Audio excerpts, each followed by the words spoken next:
Chapter 83. Locked, said Lupin, trying to open the greenhouse doors. I got this. Alohomora, said Sirius, pointing his wand at the door. A barely visible yellow light came from Sirius' wand as it reached the door. The sound of the lock moving could be heard. Lupin tried again, and this time, he was able to open the doors. Without wasting any more time, the group of 4 boys entered. The lighting was very poor. Only a little could be seen thanks to the light of the half-moon that created a dim and gloomy atmosphere.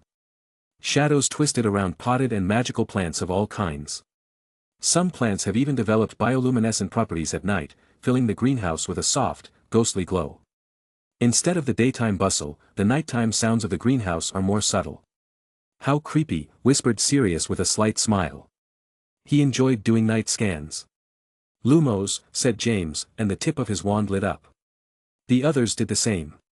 Me and Lupin will go that way. You guys go down that path, suggested James, and they began their exploration of the greenhouse in search of Mandrix. 15 minutes passed, and there was no trace of Mandrix. On the one hand, it was difficult to find them since they were underground and only their green leaves were visible.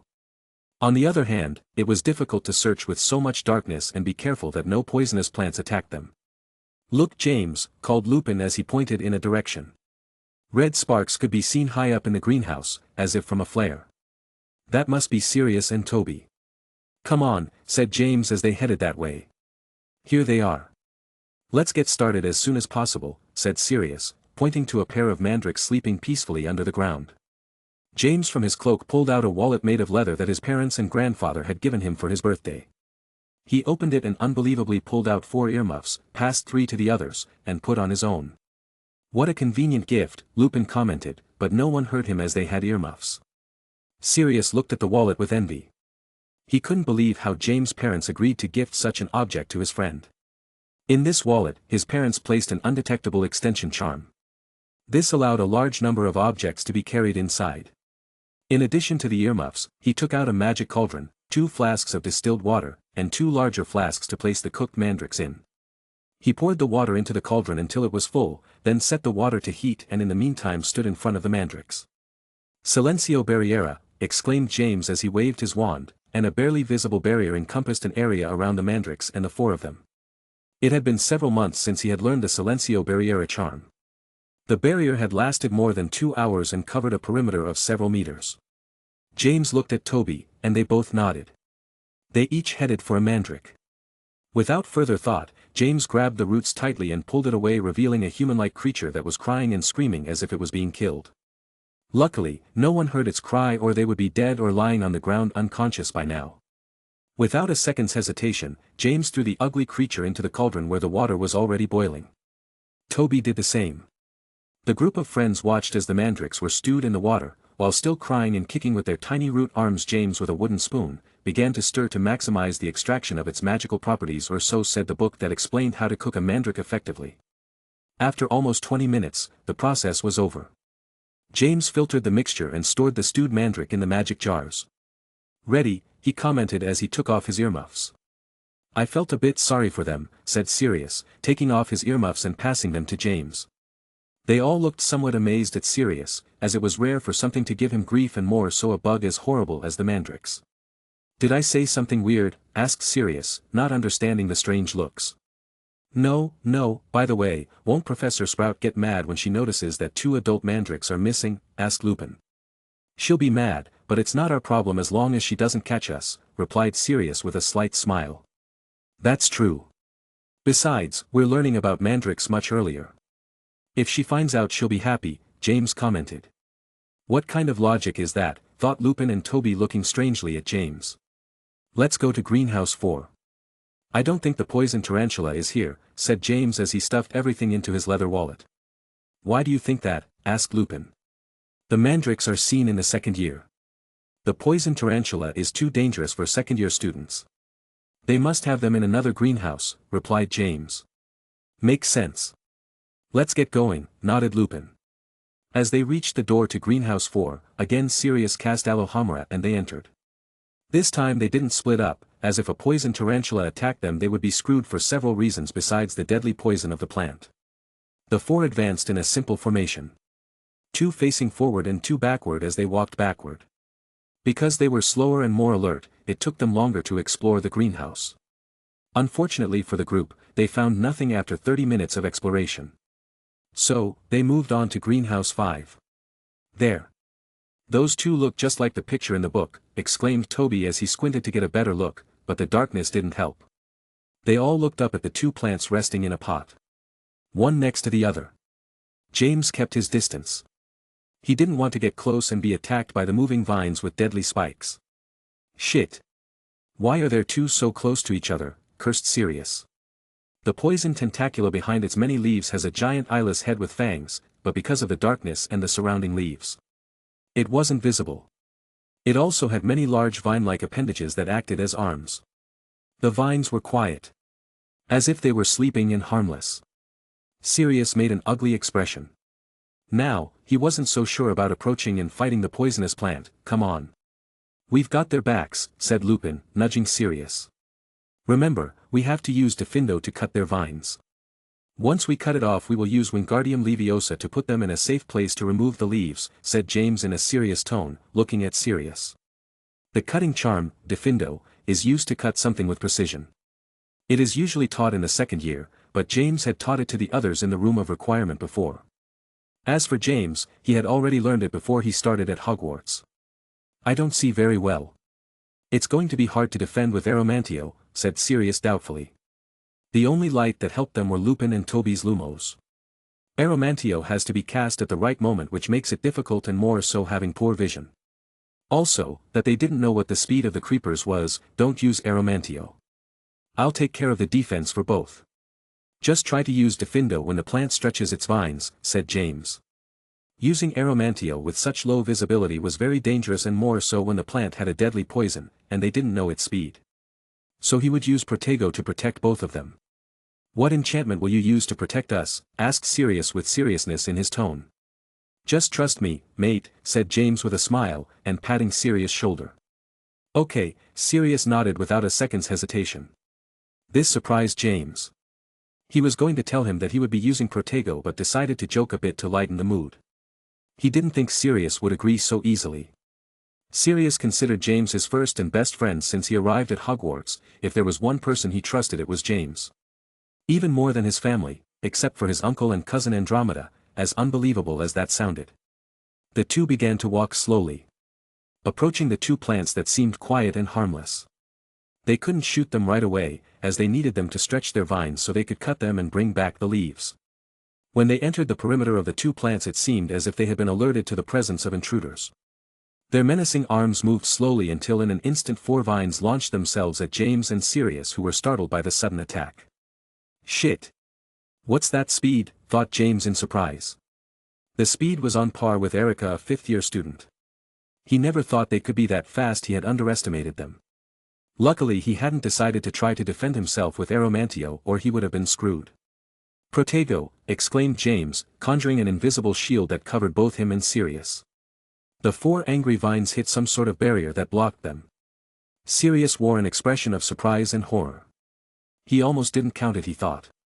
Without James' Protego, he couldn't have defended himself. Not even Aeromantio would have worked for him, as he didn't have such fast reflexes. However, Sirius didn't stand still and counterattacked. Diffindo, he exclaimed with determination, aiming at a vine. From his wand came a light blue light that cut the vine with precision.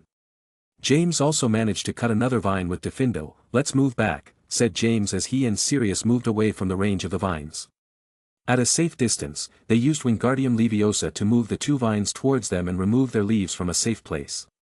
Phew, that was close, said Sirius, sitting on the floor and wiping the sweat from his forehead.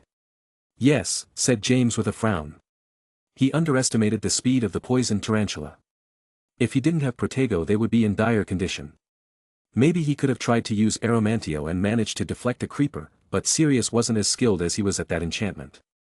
Besides, it wasn't just 1 vine, he would have had to deflect 2 vines, and each one was aimed at different places on his body. Which rendered Aeromantio useless, unless he had perfect non-verbal casting and reflexes allowing him to cast 2 Aeromantio quickly. Are you all right? Asked Lupin and Toby worriedly. Seeing how dangerous the poison tarantulas could be, they realized how reckless they were being. Yeah, thanks to my friend's Protego, it went perfectly, said Sirius with a big grin as he rested an arm on James' shoulder. That's amazing, James, said Lupin. Although he was getting used to James' prowess at offensive and defensive incantations, plus James kept practicing, so it wasn't so crazy that this one was so advanced. It was very rare for an 11-year-old student to know Protego. There were adult wizards, who couldn't even throw a Protego as fast as James. Toby was also looking admiringly at James. He knew Protego was an advanced defensive charm. Luckily, I was able to react in time, said James with a slight smile, calmed down by serious attitude. Right. Let's pick up those damn hard-earned leaves, said Sirius as he looked at the vines that despite being cut off still had slight movements. After removing the leaves, being as careful as possible, they left the greenhouse with the invisibility cloak, thus ending their most dangerous nocturnal excursion so far. Chapter 84. Friday, May 20th, 1972. The day of the final prank had finally arrived. Friday night, after dinner, the marauders headed to their room. After curfew, they would have to sneak out of the castle and head for the Quidditch pitch, as tomorrow was the Slytherin match. The potions had already been brewed by James. They managed 5 flasks full thanks to getting more ingredients than they needed. The next day of their excursion to the greenhouses there was some commotion, as Professor Sprout was angry about the theft of 2 Mandrix and the damage of 2 poison tentacles. Well, gentlemen. Let's toast before we begin the final mission, Sirius said in an eloquent tone, as he grabbed a mug of butterbeer. Lupin looked at the 5 glasses full of butterbeer resting on the coffee table and asked curiously, "Where did you get them?"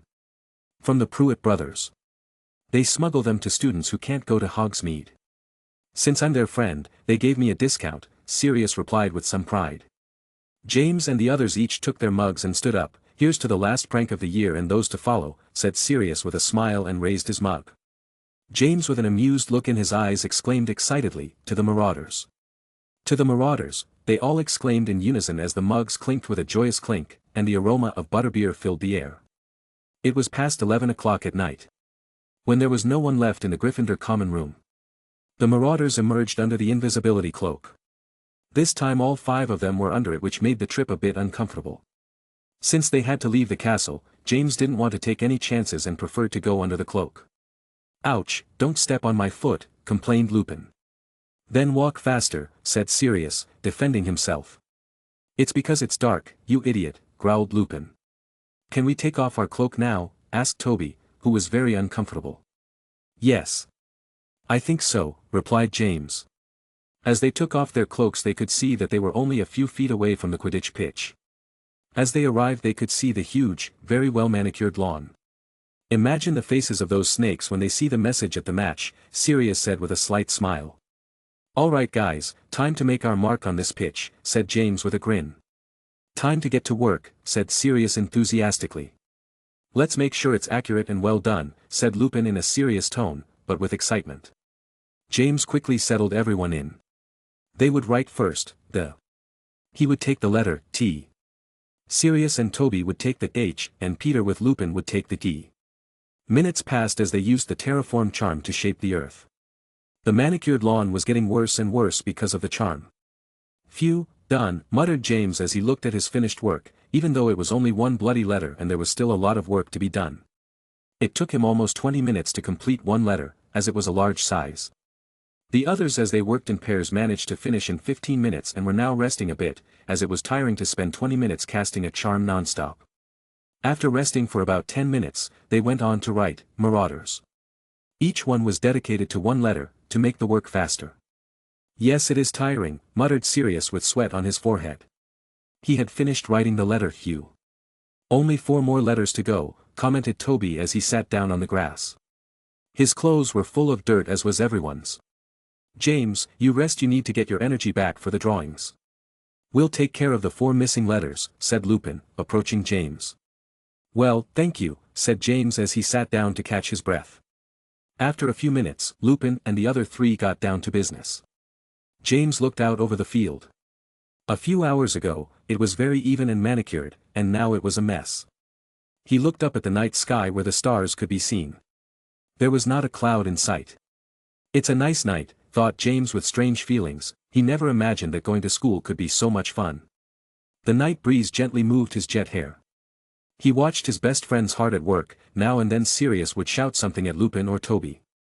James remembered his past life as Edward Rothschild, an expressionless and lonely genius with no friends. He had changed a lot in this time. It would be nice if we could stay this way forever, thought James in a strange mood. He knew that as time progressed the danger from Voldemort and his mad followers would increase. He would no longer be able to devote as much time to these things. Maybe it would be his last joke. The hours passed, and finally, the marauders finished their work. James had already drawn the stink bombs and flowers under the group's name. Then in smaller print, they left a message to Slytherin. "Well done, guys. I have to take a shower," said Sirius, satisfied to see that everything went well. "Now all that was missing were the potions," said Peter, as James from his handbag withdrew 5 vials and handed one to each marauder. Following the trail of letters they left behind, they poured the magic rooting potion onto the ground. Luckily, they had enough and even had half of one vial left over, which they used to reinforce some parts, as they had no other use for this potion. "Job done, next year will be much better," commented Sirius in a different tone than usual. "You have to pass your exams first, and I don't see you studying too hard," James teased with a slight smile. "Shut up. I'll be studying seriously starting tomorrow," Sirius said with a yawn. After shaking the dirt off their robes and shoes, so as not to leave a trace that would leave them in evidence, they headed back to the castle in a weird mood, almost forgetting to put on the invisibility cloak. Upon returning to Gryffindor Tower, they all went straight to bed. They were very tired as they had been writing giant letters for hours. "I wonder what the face of the Slytherin team will look like," thought James as his eyelids slowly closed, and he fell fast asleep. That night, he slept a few hours and had a strange dream. He found himself on the Quidditch pitch itself. The strange thing was that the whole place was destroyed, there were only 2 people, him and a tall figure that he couldn't see his face for some strange reason. The tall, black-robed figure made a swift movement with his wand and out came a flash of green light heading toward him at an incredible speed. Before the flash hit him, he was awakened by Sirius' excited shout, "Wake up, James. Let's get some breakfast." Sirius had opened the curtains of James' canopy bed and was hitting him in the face with his pillow. The thumping of the pillow caused James to open his eyes in annoyance. Also, how the curtain was open, the light from the hot sun was hitting him in the face. "Don't bother," said James irritably, taking the pillow from Sirius and hitting him back. "It's a good thing you're awake, mate," said Sirius, moving to the next bed, Toby's. "Wake up, Toby. Let's get some breakfast," said Sirius, repeating the same process as before. James sat on the edge of the bed and rubbed his eyes. He could see that Lupin and Peter were also sitting on their beds with sleepy faces. Clearly, Sirius had woken them up. Chapter 85. Saturday, May 21, 1972. James and the others headed to the Great Hall for breakfast. The fivesome had dark circles under their eyes, yet their expressions hid excitement. They wanted to see the reactions of the entire school when they appreciated their work. James had several croissants for breakfast with pumpkin juice and an apple. "Look, there are very few professors," said Lupin in a low tone, looking at the professors' table. Normally, there would be most of the professors eat breakfast alongside the students, but now only 2 professors can be seen, Professor Sprout and Professor James don't know. "Have they noticed by now?" asked Sirius with a slight smile. "Maybe, they must be trying to fix it before the match starts," replied James. As he took a sip of the pumpkin game. "Will they be able to fix it?" "If they manage it, we'll have been working all last night for nothing," commented Peter doubtfully. "The potion must be doing its job, let's hope," replied James. The group had breakfast conversing in low tones, wondering what expression the professors must have put on their faces when they saw the message and the grass in such a condition. The other tables were noisier than usual, as it was the day when the Quidditch championship would be decided. Many older Gryffindor students tried to cheer on Ravenclaw and even got flags to cheer them on today. When it was 20 minutes before 11 o'clock and the match was about to start, the poltergeist Peeves entered the dining hall with a wicked and mischievous grin as usual. Peeves is the most famous and troublesome poltergeist at Hogwarts. He drives Filch and many students crazy, as he is always causing chaos and practical jokes. He is a small, black-eyed man with a wide, evil face. He wears a green coat, bow tie, and blue pants. "Shit, it's Peeves," warned Sirius. Whenever the poltergeist appeared in the Great Hall, it was always to create chaos and start a food war or something. Everyone at the tables eyed Peeves warily, ready to take cover before he threw a plate, dumb bombs, or whatever he had planned. "Attention, little brats. Rumors run wild. The Quidditch pitch has been desecrated," said Peeves in a booming, laughing voice. "The Quidditch pitch?" asked a Slytherin student. "Desecrated? Who's he calling a brat?" Many questions began to be asked at all the tables, confused. It was the first time Peeves had acted this way. Many began to worry about such news, especially at the Slytherin table. They didn't want the last Quidditch match to be cancelled when they were so close to the title. "If you want to know, go see for yourselves, you lazy bastards," shouted Peeves as he began bombarding everyone with water-filled balloons. Peeves didn't discriminate between houses. He just targeted people at random. "Aeromantio," exclaimed James, managing to deflect a balloon that was heading straight for his face. The balloon that James deflected went straight into Sirius' face, which exploded and drenched him in water. "Don't deflect it at me," complained Sirius. "Sorry," said James, trying to hold in his laughter. "Let's get out of here, quick," he added as he fled the Great Hall. All the students began to flee, heading towards the Quidditch pitch. James proficiently used Aeromantio to deflect Peeves' water balloons. At one point, he noticed that he had a person behind him, close behind him. Thanks to her striking red hair, he knew it was Lily Evans. James said nothing and allowed Lily to stay close to him. This way the redhead was saved from being doused from head to toe by Peeves. Lily knew that when the shelling started, the best thing to do was to get closer to James. She had seen him in the duel against Rabastin deflecting attacks easily. As for her, she didn't have much real practice in defensive charms, so she had little choice. As they left the dining hall, Peeves kept chasing them, until they were heading out of the castle towards the Quidditch pitch. "Thanks," said Lily, a little embarrassed for using James to protect herself. "It's nothing. You can use me as a shield anytime you want," joked James. He thought Lily would frown at the joke, but she didn't.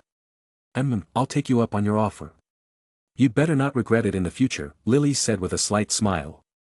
As for the marauders, only James and Lupin were spared. "Let me dry you," said James, looking at Sirius, Peter, and Toby.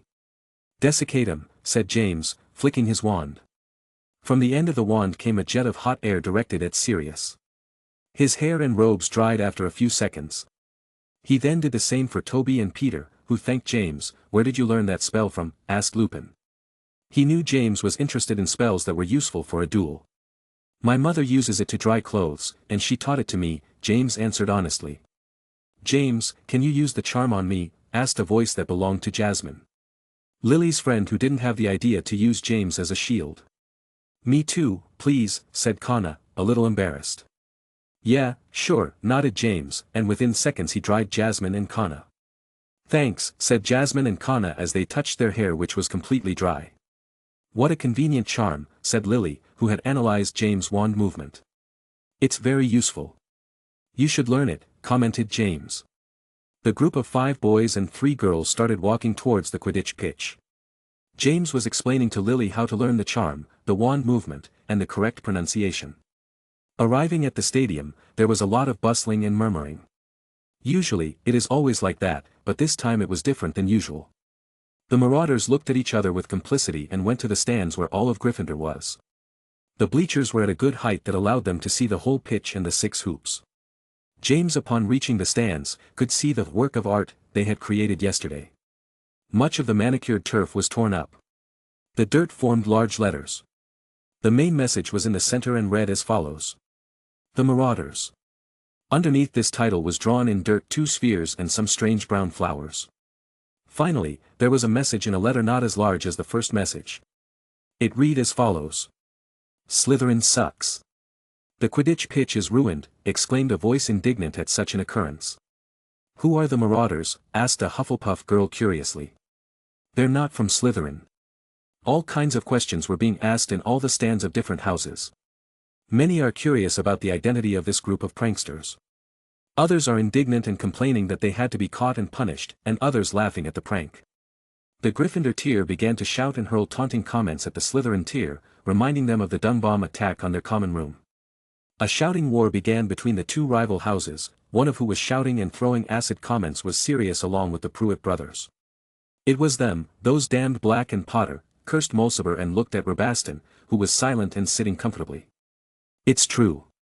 At first, I didn't think they could sneak into our common room, but seeing Potter's abilities," said Avery, but quickly shut up as he noticed Rabastin's furious glare at him. "I told them countless times, but they wouldn't believe me, you idiots," muttered Rabastin in a cold tone. "Silence, please," said a calm voice that incredibly was heard by the whole stadium even though its tone was low. It was Albus Dumbledore. The headmaster of Hogwarts, who was sitting in the middle, stands along with the other professors. The hubbub and verbal warfare between the Gryffindor and Slytherin stands gradually died down. Thank you, dear students. I can see your enthusiasm for today's match.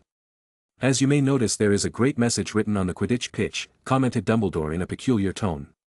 Unfortunately, this group of pranksters were very prepared and poured a potion that protects their particular message, so we have no choice but to play the match with the pitch in this condition, said Dumbledore, and the whole Gryffindor stand exploded in applause, and happy shouts as if they had won a match. Calm down, without further ado, let's start with the exciting match we have ahead of us, added Dumbledore, and a few seconds later the Slytherin and Ravenclaw teams entered the pitch.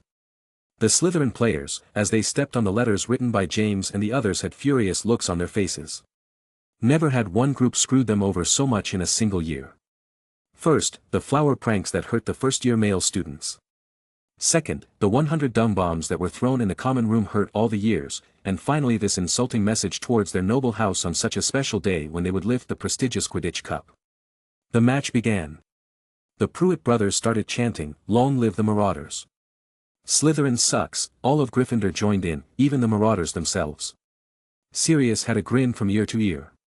He loved them cheering for his group. This song made the Slytherin team furious, causing them to make a lot of mistakes they normally wouldn't make. Plus, they were seeing the same message written on the grass. Unfortunately, the Ravenclaw team was very bad and Slytherin managed to score 60 points, and then their seeker got the snitch without much trouble, winning the match by 210 to 50. With this result, Slytherin was crowned champion with 580 points, leaving Gryffindor in second place with 570. The Slytherin stands were wild with joy.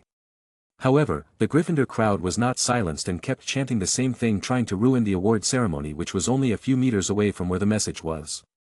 James could see Alex leaving the Quidditch pitch with a long face. As he was about to go after him, someone stopped him by the shoulder. "Don't do it," said William as he pointed to a girl who started to follow Alex. James nodded. No one else wanted to see the Slytherin team lift the cup, so they began their walk back into the castle. TSCH, Ravenclaw sucks. They were the last champions and they didn't even win a match. They fall apart, Sirius said in annoyance. Yeah. At least they would have tackled someone or something, nodded James, who was slumped. He didn't like seeing Slytherin raise the cup at all and seeing the team members with sad expressions. This was Alex's last year, and he didn't make it. How Alex personally trained him to improve as a seeker. He considered him a sort of teacher and friend at the same time. "Let's get to studying and forget about this," said Peter, trying to change the depressing atmosphere. They all nodded. Unbelievably, only by studying something super boring like the history of magic could they forget about this. Chapter 86. The days went by, and it was getting hotter and hotter. The exams were getting closer and closer. Approximately 10 days. For this reason, the Marauders put aside the pranks and explorations and spent all day studying. James stopped going to the Dragon Club. It was useless as there was no one to practice with since everyone was studying 247. He was still fighting with Gwen. After finishing the Slytherin vs Ravenclaw match, he could feel Gwen's furious look in the Great Hall. James guessed that this was because Gwen must have realized that he had caused the dumb bomb prank in the Slytherin common room. Luckily, since they weren't speaking to each other, he was able to save himself from her screams. James, on the other hand, enjoyed the exam period at Hogwarts. They had been given a whole week to devote to studying, so they no longer had lessons. Sirius didn't seem to enjoy it as much as he did, even though he was very smart. In some subjects he had relaxed a lot, causing him to be in a foul mood. Lupin, Peter, and Toby were also nervous, but unlike Sirius, they had started studying much earlier. As for James, he wasn't worried. He would pass without a problem. In charms, defense against the dark arts, potions, and transfiguration he was very good. Not to be conceited, but he had a lot of knowledge in these disciplines. Just brushing up on some theoretical concepts would suffice. This allowed him to dedicate more study time to subjects he didn't like so much and was a bit behind in, such as history of magic and astronomy. One day late at night, when everyone was already asleep including the Marauders, James was staring at the ceiling of his bed. He couldn't fall asleep. Should I go to the secret room to practice, thought James as he opened the curtain and heard Sirius snoring. He sure is trying hard, thought James. He slipped out of bed, grabbed his precious cloak, wrapped himself in it, and disappeared. Without another thought, he cautiously made his way out of the dormitory, down the stairs, across the common room, and through the portrait hole. "Who's there?" shrieked the fat lady. James said nothing. He walked quickly down the corridor. "Where will I go?" thought James, stopping. He didn't want to practice, he had already practiced a lot. Suddenly an idea popped into his mind. The restricted section of the library. He had never been in there. He could read anything he wanted, even books not normally found in the library and Dragon Club. "Maybe I'll find a book on ancient defensive magic or something," James thought, and started walking again while adjusting the cloak around him. The library was dark and ghostly. It reminded him of the night they explored the greenhouses. James turned on a lamp to look at the row of books. The lamp seemed to float on its own in the air, giving it a creepy air. The restricted section was just at the back of the library. Stepping carefully over the rope that separated those books from the others, James lifted the lamp to read the titles. They didn't tell him much. Some books had faded gold lettering that formed words in languages James didn't know. "Maybe I should start studying ancient runes and the odd language," James thought with a grimace. Other books didn't even have titles, there was even a book that looked like it had a bloodstain on it. Finally, he found a book in better condition and his language. The title was as follows: Phineas Bourne's Most Potent Potions. James propped the lamp on the floor and picked up the book. He sat cross-legged on the cold stone floor and began to read. He liked potions, so this book might come in handy. Let's see, some of these potions have effects almost too frightening to think about," James read and made a strange expression at such a description. 20 minutes passed. James had an increasingly odd expression on his face. He thought he would find very useful and powerful potions, but most of the recipes in this book were dangerous, controversial, and arcane. On top of that, gruesome illustrations showed the effects of such potions. One of these illustrations was a woman. The horrifying thing was that her hair was a giant, hairy, long-legged spider. It reminded James of the flower potion that turned your hair into flowers, only this potion turned your hair into a giant spider. Disgusting, thought James, looking at the hideous illustration. He wondered how Rabaston would have reacted if instead of flowers he had a giant spider on his head for hair. For some reason, he thought the Slytherin boy would prefer the spider to the pretty flowers. In addition, there was information on potions of slow-acting poisons and other deadly poisons. There was also a laxative potion that caused very powerful diarrhea. James had a disgusted expression. He would never use such potions, laxative and giant spider, for pranks. He closed the book and put it back in its place. He only read a few pages, but he could already get an idea of the recipes that would be in there. He started looking for a book again. On a shelf, there was an interesting-looking one, a large, black, and silver volume that caught his eye.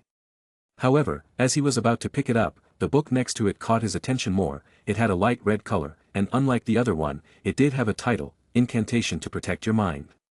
A Practical Guide to Countering Legilimency. James had read a book about occlumency. A branch of magic that involves closing the mind to counter the opposite branch, legilimency. He had practiced occlumency at a very beginner level.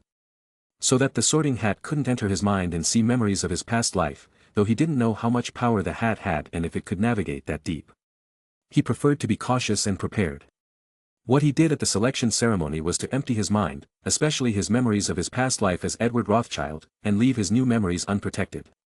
It was always in his mind to keep improving in occlumency, but he was too busy. Today it was time to continue on the path of occlumens. It wasn't a nice feeling that a wizard you don't know can read your mind. Well, let's hope it's better than the book my parents gave me, James thought as he opened the book to the first page. Introduction. In the pages that follow, we will explore the intricate mysteries of occlumency. An ancient discipline that allows one to close the mind against outside penetration. Although considered an obscure branch of magic, occlumency is a valuable and essential skill for those who seek to safeguard their thoughts and emotions against the arts of legilimency. An hour passed as James read in concentration in the silent, dark library. He finished reading 2 chapters and he also put a lot of emphasis on each one. In a nutshell, Chapter 1 talks about mental clarity, and how to learn to empty your mind and reach a blank state of mind. It also talks about controlling intense emotions and staying calm under pressure. This chapter was what James had already learned. Blank your mind so they can't read your thoughts or minimally the important thoughts you want to hide. James was able to defend himself against the Sorting Hat because he knew beforehand that it would try to browse through his memories to find out which house to put him in. Thanks to this, he put his mind at ease when he placed the hat on his head. However, if a legilimens decides to enter his mind without warning, he will be exposed and would not be able to hide anything. So building a mental shield was essential. These days I will start practicing. I must build my first mental shield however I can, thought James as he closed the book and put it back in its place. It had already been a long time. He had to go back and sleep the hours that were necessary for a good sleep. As the very name of the book indicated, there were practical exercises to get better at occlumency. Chapter 87. The week of exams began. Most professors separated the exams into two parts, theory and practical. "Why does the first exam have to be transfiguration?" asked Toby nervously as they ate breakfast. "The transfiguration formula is influenced by body weight," muttered Peter as he read his summaries. "Don't think of it that way. Look on the bright side. It will be over quicker than we thought," said James, trying to calm his two friends down.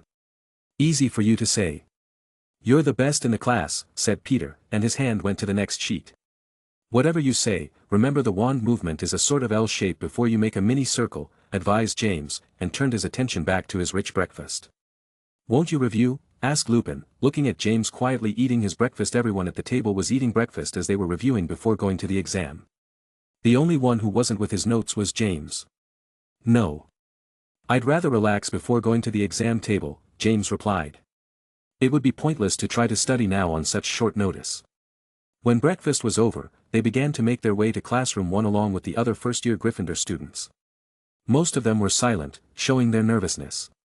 Professor McGonagall was already waiting for them. The classroom had a different layout, there was more distance between each desk. This is so that no one could copy their classmate. "Sit down, quickly," said McGonagall in her usual stern tone. When everyone was in their seats the professor began to take roll call, making sure that all the students were present. "Good, no one was late. As you can see, there are some new pens on your desks. You will use these pens to take the theory exam. The pens are special. They are enchanted with an anti-copying charm," explained McGonagall. "Is there a charm for copying?" wondered James. It hadn't occurred to him to use magic for such a thing, but it wasn't anything crazy. The exam will be divided into two parts, theoretical and practical. In each part, the maximum you can get is 50 points, to pass you must have a score of 70 points between the two parts. You will have 45 minutes for the theoretical exam. Without wasting any more time let's start with the theoretical part, said McGonagall as she waved her wand, and the exam papers flew to the students' desks. She's more benevolent than I imagined, thought James. You could be very good at theory and get a perfect score of 50 points and in the practical part with 20 points you'd be good enough to pass or vice versa. The theory exam was easy for James. The first question was about the transfiguration alphabet, which consisted of 26 characters. He had used it with Lily to teach Toby and Mary a transfiguration charm. It also asked about the transfiguration formula.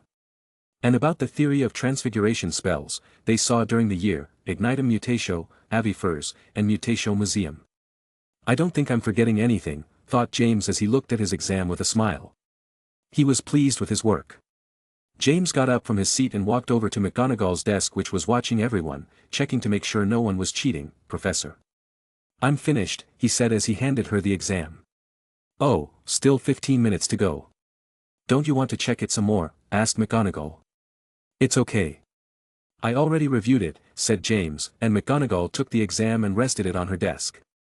After James, the pile slowly filled up.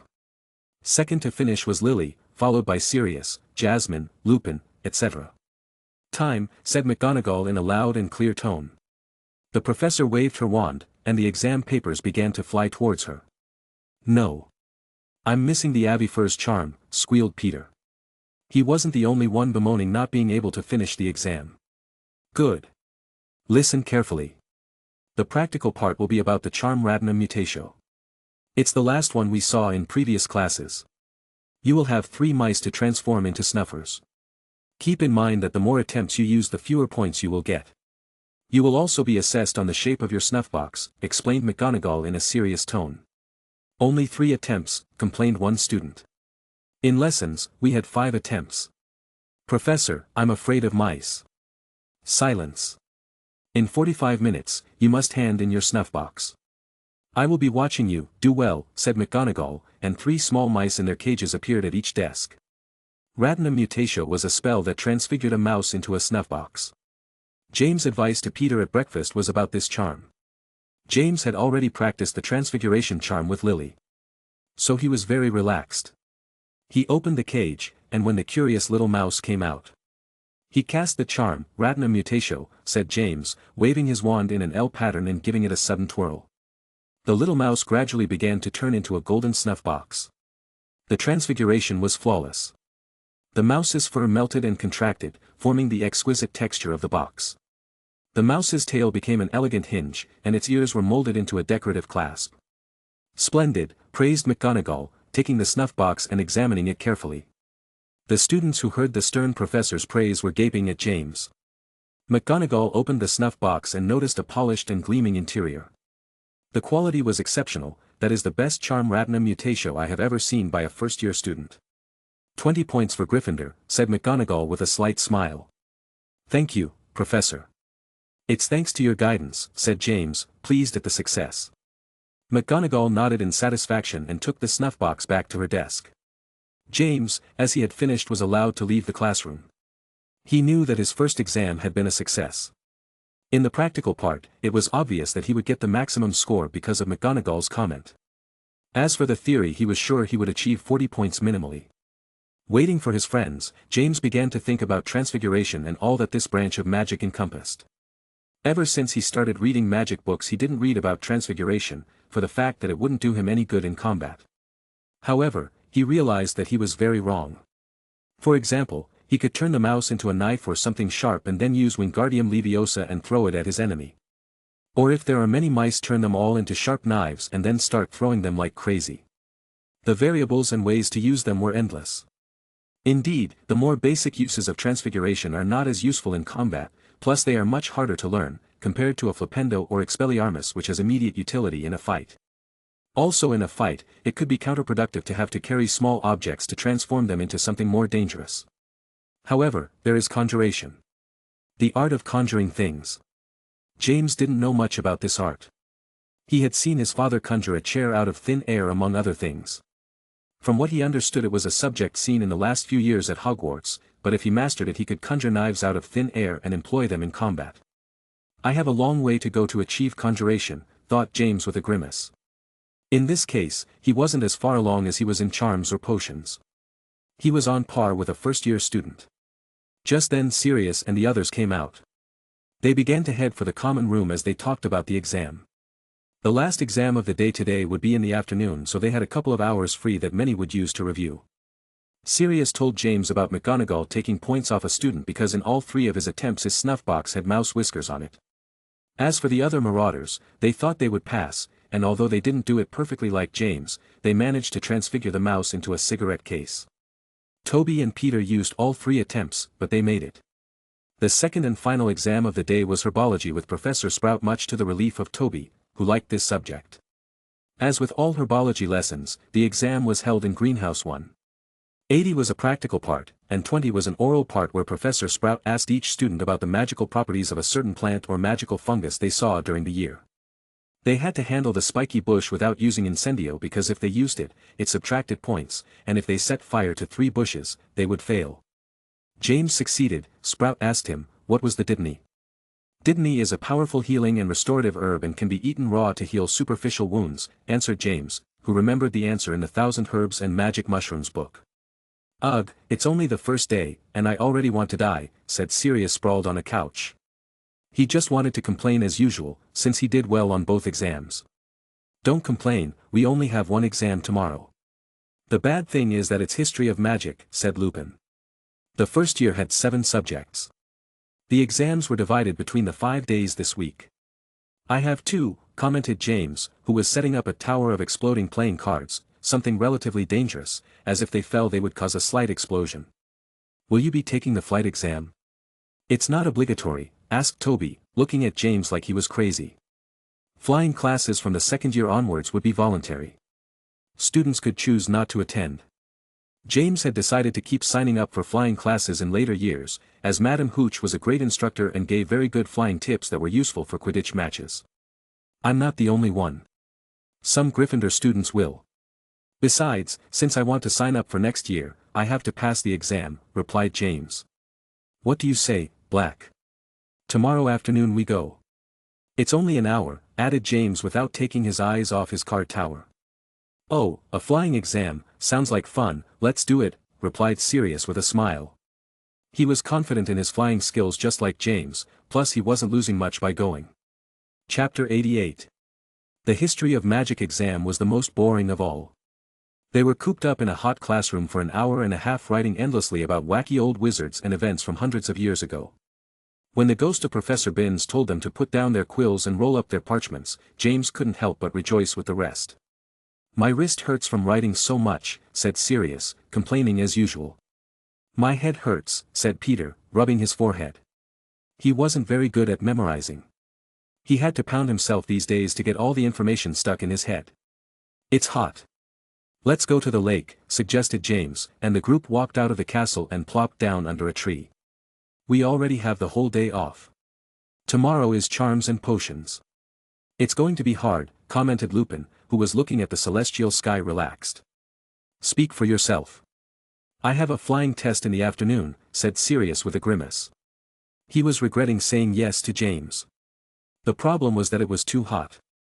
"Don't tell me you're backing out, Black?" asked James with a smirk. "Of course, I'm not. I'm a man of my word," said Sirius. In the afternoon, James and Sirius started heading towards the Quidditch training ground. There the flying exam would be held. When they arrived they noticed that there were students from all the houses. As the subject of flying would no longer be compulsory from the second year onwards, very few students were attending the exam. James could see Rabaston, Mulciber, and Avery in the corner. He also recognized Penny in the Ravenclaw uniform and Amos Diggory from Hufflepuff, a boy he met at the Quidditch World Cup final. His parents were friends with theirs. "Hey, how's it going? Want to have a flying duel?" asked Sirius in a teasing tone towards Rabaston and the other two. Sirius put a lot of emphasis on the word duel. Rabaston scowled at Sirius. Then his gaze settled on James, who watched with a mocking look. The Slytherin boy snorted coldly and walked away. "Don't push your luck, Black," said Mulciber in a threatening tone, following Rabaston. "Oops, how scary. Look at me tremble," Sirius scoffed as he acted scared. "Be careful, Black. Your father is on the Hogwarts Council. He might expel you," warned James in a loud and overacted tone. "No. What am I going to do now? Should I apologize?" said Sirius with a frightened expression. After a few seconds both he and James burst out laughing. Everyone who was there for the test watched Sirius and James in disbelief at what they were doing. They were the only first years who were encouraged to make fun of Slytherin boys who belonged to powerful pureblood families all the time, even though the two of them were purebloods too. "Silence everyone," said Instructor Hooch, arriving on the field promptly. "The test will be easy. As long as you've put in the effort in the previous lessons. First, call the broom, mount, and take off quickly and nimbly. Then you will do 10 laps of the field, and you must land correctly. Come on, each to your broom," explained Hooch quickly. "Just 10 laps, easy," said Sirius, and James nodded in agreement. They all walked over to the brooms that were on the grass and waited for the instructor's signal. "Remember, don't compete with each other. Focus on doing the laps as fast as possible and without crashing." "Now," exclaimed Hooch. At Hooch's shout, everyone shot off after mounting their brooms as expected. James was the first to finish the 10 laps, having a speed and handling superior to most behind him. He was followed by Rabaston, Sirius, and Amos. This was normal, since James, unlike the others, trained 3 days a week during the whole year with the Gryffindor team, so he had improved a lot. After the flying test, James and Sirius returned to the Gryffindor common room. Except for James, the other marauders went over charms and potions. As for James, he was studying astronomy. He was confident in charms and potions, so he preferred to emphasize a subject in which he was not as advanced. At night, while everyone was sleeping soundly, James again went alone to the restricted section of the library, but this time he carried a large amount of parchment. He had an objective: to copy the entire book on Occlumency. This way you can take the book home with you. As to whether or not it's legal, he doesn't know. Anyway, he broke a lot of Hogwarts rules this year. One more wouldn't hurt anyone. He decided to take a copy of the book with him, as he would be returning to Hogwarts in 2 months and wanted to continue reading and studying the book to further advance in Occlumency. So he spent 2 hours in the library in near darkness copying the book by lantern light.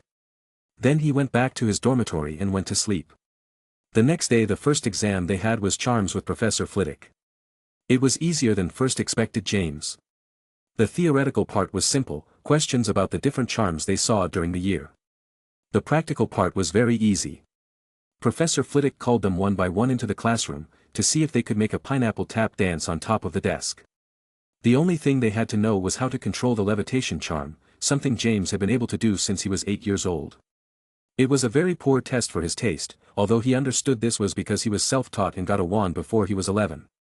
The other marauders also passed the practical part easily. How they had practiced more complicated charms with James in the secret room, it wasn't a challenge for them. They even thought it was too easy. What, one pineapple tap dancing on top of the desk? I could make 10 pineapples do it, said Sirius with disappointment. Yeah, I shouldn't have worried so much about the exam, commented Toby with a strange expression. It was the first time this had ever happened to him on an exam. It's normal. We practiced with him crazy from training for hours more complicated charms, said Lupin, and by crazy he meant James. Hey, said James, indignant at being called crazy. It's true. From what I heard, a lot of people had a hard time getting it. Only we found it easy, Toby said with disbelief in his tone. He never thought he would say such a thing. Well, they have a point, nodded Sirius. James rolled his eyes as everyone seemed to agree that he was a training maniac. A few hours later, they headed to the dungeons to begin the potions exam with Professor Slughorn. Worst of all for many of the Gryffindors was that they had to take the exam alongside Slytherin students. In addition to a tedious theory exam where they were asked about very particular potion ingredients among other things. They had a practical exam with a more advanced difficulty than the charm exam. They had to prepare the potion, antidote against common poisons. As the name implies, it counteracts common poisons, such as creature bites and stings. It had a beginner to moderate difficulty level. It's always useful to have on hand. Especially if you know you'll be mixing some poisonous ingredients, Slughorn said as he explained the guidelines for the exam. The exam lasted 2 hours. Mostly because of the potion, which had a long preparation time. James, despite having practiced and studied potions with his father before coming to Hogwarts, had not brewed this potion, so it was a good experience for him with an acceptable level of difficulty. The week of exams ended with astronomy and defense against the dark arts assessments. In astronomy they had to use a map of Jupiter and name several stars. For some reason, Sirius was very good at this subject. James thought it must be because his name was the same as a star. As for the defense against the dark arts exam, it was half practical and half theory. The theory included questions about many dark creatures, such as imps, ghosts, witches, vampires, zombies, etc. The practical part involved using various charms they had learned during the year in a variety of situations, such as using flipendo against the imp, among others. Finally, no more studying over, exclaimed Sirius happily, stretching out on the grass. You can cheer up a bit, Peter. You'll stop having your panic attacks at night, he added in a joking tone. I don't know, now I'm more nervous. We have to wait a week to find out the grades, said Peter, rubbing his hands together. Just relax. We can't change anything anymore, said James, lazily lying on the grass with his eyes closed. In a week Hogwarts ends, said Lupin in a strange tone. Just missing grades and the end-of-term party, said Toby in a strange mood. This had been the best year of his life for as long as he could remember. He was just an orphan living a normal life, but now he was at a magical school and had made some good friends. Do you want to depress me? Next year will be better.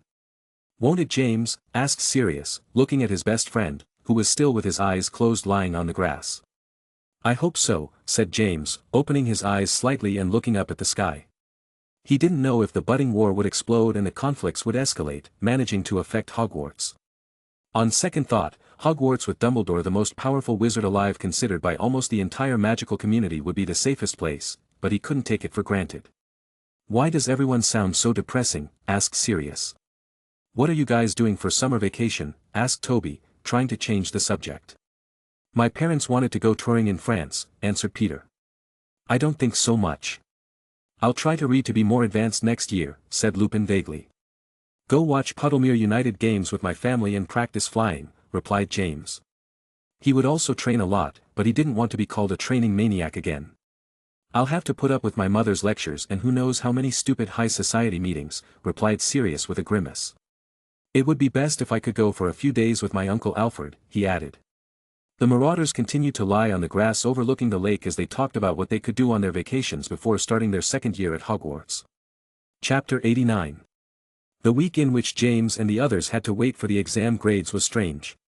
Mainly because they didn't have to do anything and had a lot of free time, James tried to take advantage of it and kept practicing different defensive spells like Aeromantio or Protego. Sirius and the others, as they had nothing to do, joined James in the secret room and continued with their duels, 1 versus 1, 2v2 or all versus all. James started practicing Protego by having his friends attack him. He also continued to study and put into practice the advice in the Occlumency book, but progress was slow. He was not depressed, as he knew that Occlumency was very difficult. It was not as simple as a charm that you could learn in a matter of days. As for the Dragon Club, he didn't attend too much. First of all, because it wasn't mandatory, and on the other hand, he didn't have people she trusted to practice on. The only ones were Erica, Gwen, and Bob. With Gwen, he stopped talking to each other after the fight. Bob seemed more reluctant to talk to him since Gwen despised him, and as for Erica, she was a very busy student. "Fumos!" shouted both Sirius and Lupin. A large cloud of smoke filled the entire dueling area. James watched as the figures of his two friends disappeared in the cloud of smoke. They were currently having a duel, James versus Sirius and Lupin. When 2 Fumos were thrown, James calculated that he would need 2 standard Ventus to completely disperse the cloud, but before he could do so he was attacked. "Expelliarmus!" shouted Sirius from within the cloud of smoke.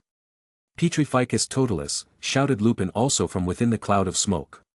From both clouds of smoke James could see 2 flashes coming out, one red and one purple. "Protego!" exclaimed James, waving his wand quickly. An invisible shield managed to protect him from the attacks of Sirius and Lupin, who clicked their tongues in annoyance. His strategy was a good one. The cloud of smoke made it harder to react as out of nowhere came a flash heading your way. Also, the speeds of both had improved a lot compared to months ago. However, James controlled Aeromantio very well. A defensive charm that relies entirely on reflexes. He was able to block both attacks by using Protego. Practicing Aeromantio also served to increase his reflexes and have a greater reaction when using Protego. "I can play that game too," thought James with a slight smile as he threw Fumos and hid in a cloud of smoke just like his two friends. A gigantic cloud of smoke covered the entire dueling area. Toby and Peter, who were watching intently, had no idea where the participants were. After a few minutes of tension, seeing that neither Sirius nor Lupin wanted to act, James decided to make his move. "Ventus Duo!" exclaimed James, and from his wand came a powerful wind that dispersed the clouds of smoke and exposed both Sirius and Lupin. Sirius and Lupin were struggling to stay on their feet and not be pushed by the powerful wind. In this position, they could not fight back and were defenseless.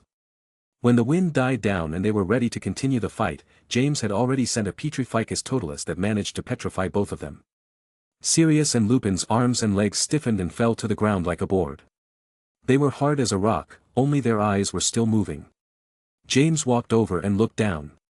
Sirius and Lupin's expressions were stiff, giving him a very jokey look. "Well played, you've improved," he said with a slight smile.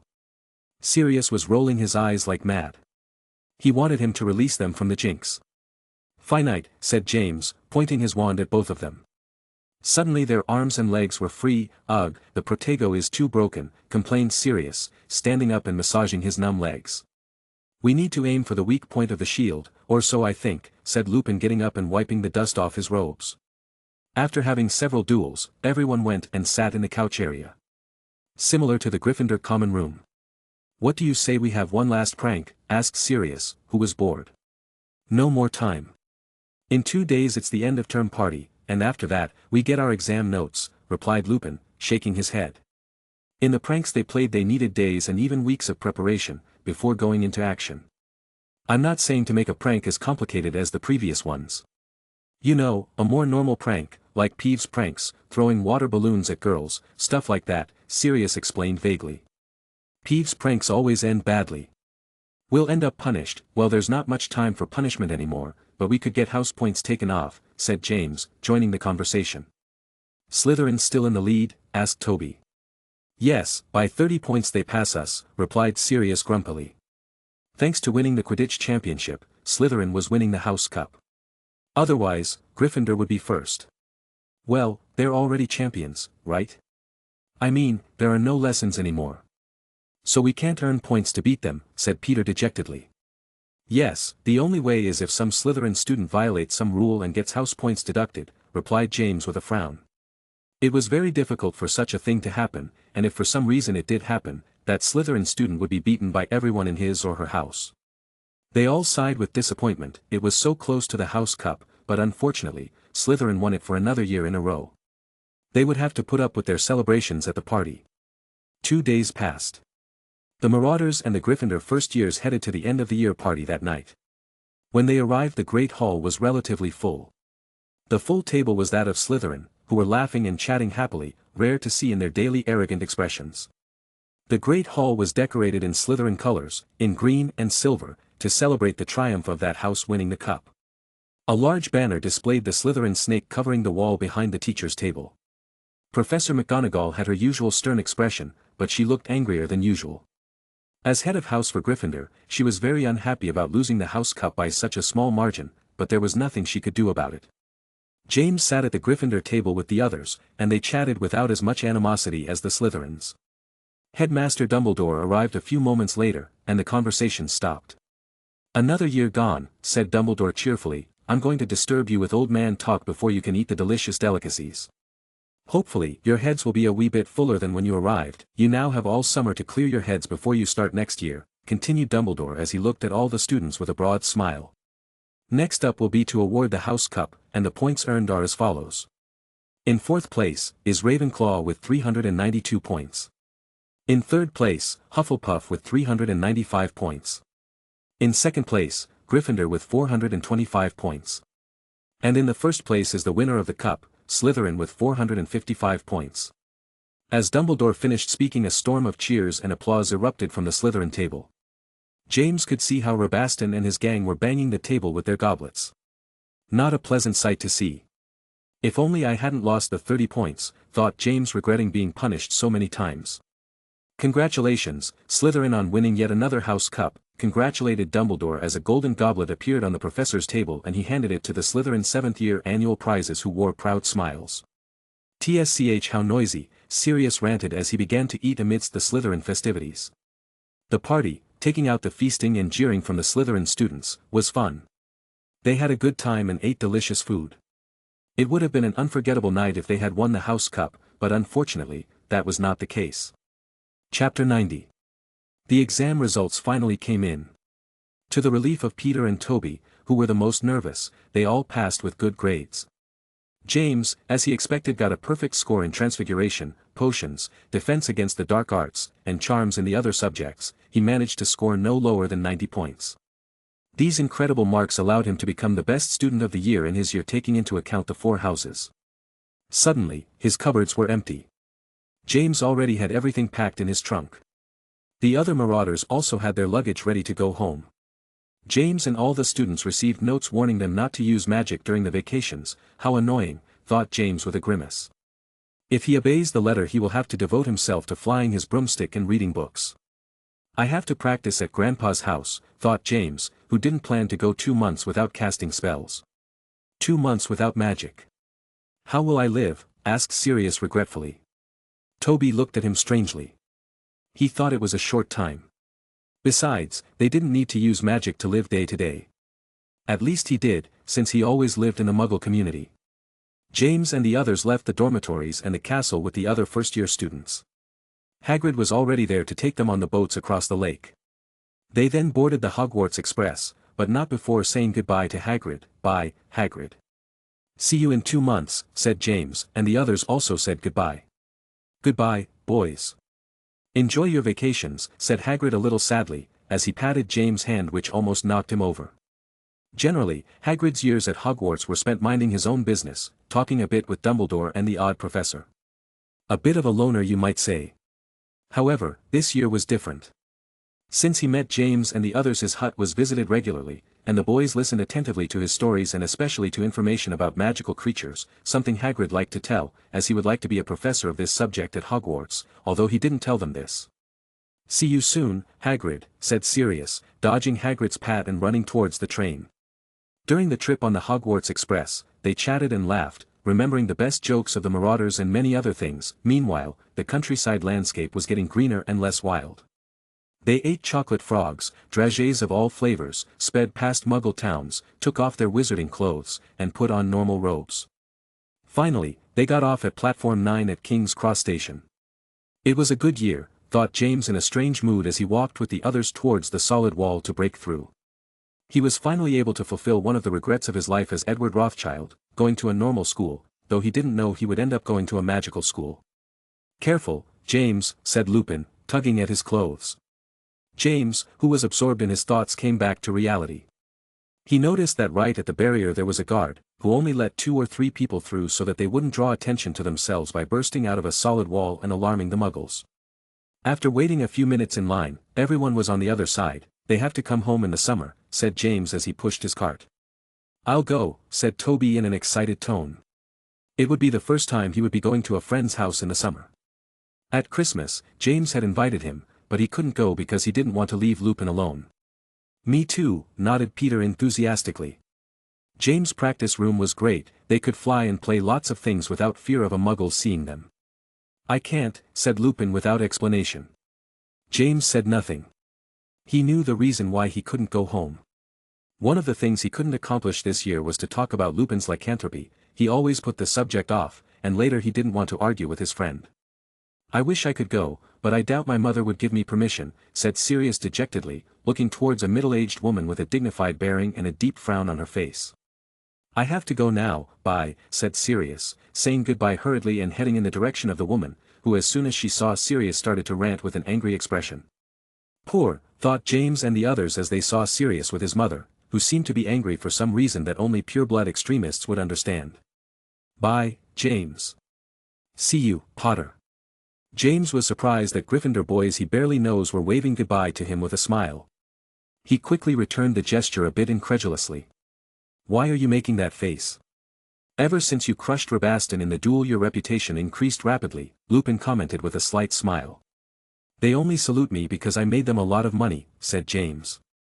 After searching for a few seconds he could see his parents. At the sight of them, he felt a strange feeling, not like Sirius, who seemed unhappy to see his mother. On the contrary, James was very happy to see them. It had been many months since he last saw them. He continued to communicate through letters, but it wasn't the same. If it had been up to him, he would have run out and hugged them both very tightly, but he could not. He was with his friends, and even though they had already seen the letter Euphemia sent him, he was still a little shy. He noticed that his parents were having a conversation with Peter's parents. James cleared his throat and spoke. "There are my parents, do you want to meet them?" asked James, trying to act normal. "Yeah, sure." "I still don't see my parents," replied Lupin. "Yes. I have to thank your mother for the present she gave me for my birthday," said Toby shyly. As Peter's parents were there, the whole group started walking. Euphemia, who was chatting happily, noticed out of the corner of her eye a particular mess of messy jet hair. A broad smile formed on her face. She knew immediately that it was her precious son. When she saw him, she felt an enormous happiness. Euphemia rushed to her son with a big smile. "James, look how much you have grown," exclaimed Euphemia as she began to give him repeated kisses on his cheek and forehead. For Euphemia, it had been 6 endless months without being able to see her beloved son. She had missed him so much. At first, she wanted to control herself so as not to embarrass herself in front of his friends, but she could not. "Mum, I've missed you too," James said with difficulty because of the repeated kisses on his forehead that Euphemia was giving him. However, it didn't bother him. He would never mind the parental love shown to him by his mother. Lupin, Peter, and Toby watched this scene with strange expressions. It was rare to see James so docile. It didn't cross any of their minds to make the slightest mockery of this. They didn't want to end up biting the dust like Rabaston. "Honey," said Fleamont, trying to bring his wife into the real world. "Oh, I'm sorry. I got emotional," said Euphemia with a giggle, letting James off the hook. "Mum. Dad. These are my friends," said James as he introduced Lupin and Toby, since Peter they had met. "Nice to meet you," said Mr. and Mrs. Potter with a smile, happy to see that James had managed to make friends. "And Mr. and Mrs. Potter, thank you so much for the presents on my birthday," said Toby gratefully. Besides James and the other marauders, they were the only adults to give him a present. "It was nothing, dear. You must visit our house for the vacation," said Euphemia with a kind smile. James had told her that Toby lived in an orphanage, so she felt sorry for the kind and shy boy. Just then Lupin's parents arrived. His father's name was Lyle. He seemed a shy and intelligent man. He looked a few years younger than James' parents. From what little Lupin told James, his father is a wizard and in the past worked at the Ministry of Magic. As for Lupin's mother, her name was Hope. She is a woman with light brown hair and is very kind. That impression was given to James when Lupin introduced his parents. James knew right away that Lupin's parents cared about their son as did his parents. It was obvious that they knew their son was a werewolf, and yet they still loved him and were not prejudiced against him, or so James thought after meeting them and from what Lupin told him about them. After chatting for a while and the adult couples got to know each other, Peter's family said their goodbyes, and the same went for the Lupin family. The only person left to arrive was Toby's matron, who waited nervously feeling guilty about having to keep Euphemia and Fleamont waiting, who said they would stay and wait with him. James agreed. Just then a tall woman with a mole near her mouth arrived, about 30 to 40 years old. "Are you ready yet?" asked the woman, looking at Toby and not greeting the Potters. "Yes, matron," replied Toby meekly. "You must be Toby's caregiver." "My name is Euphemia Potter, a pleasure." "My son is a friend of Toby," Euphemia introduced herself patiently. "Caroline is my name," said the woman with little patience. James, seeing her respond that way to his kind mother, felt like pulling out his wand and throwing a flipendo tria at her. "In the summer, Toby wants to come home to spend time with his friend." "Can he?" asked Euphemia. "Please, matron," said Toby nervously. "No need to clarify, we will pay all his expenses," said Fleamont, joining the conversation. For the first time a faint smile formed on Caroline's ugly face. "Oh, it's great for the boys to spend time with their friends. Of course, Toby can spend several days with your son. Just call this number, and we'll get in touch," Caroline said enthusiastically. "That's good to hear." "See you in a few days, Toby," said Euphemia, saying goodbye to the boy who smiled at Caroline's affirmative. "Survive a couple of days with that ogre," muttered James, close behind Toby, as he followed his parents. "Yes, of course." "Bye, James," said Toby enthusiastically. "Hurry up, boy. We don't have all day," said Caroline, turning around and walking towards the door. James, as he walked in the direction of his father's car, told them everything that happened in these 6 months cheerfully. The first year at Hogwarts came to an end. Chapter 91. Sunday, July 3, 1972. It had been a few days since James had returned home and started his vacation. Today, he and his family had gone to a Puddlemere United preseason game. The game was won by Puddlemere with a good margin, so James was in a good mood after returning home. He missed spending time with his parents at Godric's Hollow. Plus, it was relaxing not having to do homework for history of magic, astronomy, or other subjects James didn't like so much. The only boring thing was being alone and not with his friends, the Marauders. He had gotten used to living with them in the Gryffindor dormitories and common room. In a week or so, Peter and Toby would be coming to spend a few days at his house. After completing his daily hours of study, James lay on his back on the couch in the living room of his house. He was reading a Quidditch book entitled, Beating the Bludgers, a study of defensive strategy in Quidditch. Written by noted author Kenilworthy Wisp. Wisp was an English author and Quidditch expert. Known for having written several Quidditch-related works, including the best-selling book, Quidditch Through the Ages. It would be very interesting to meet Wisp and talk Quidditch, and get an autograph too, James thought as he turned the page. "Sweetheart, would you like something to snack on?" asked Euphemia, looking at James. James stopped reading his book and looked at his mother. "What's on the menu?" he asked curiously. "It's good of you to ask. For one thing, we have a delicious banana plum pudding or some cupcakes." "Which do you prefer?" asked Euphemia. It's been a long time since I've eaten Mom's cupcakes," thought James as he decided what to choose. "The cupcakes, please," he replied after a few seconds. "Good choice, little boy," said Euphemia with a proud smile that her son was polite and knew how to say please and thank you.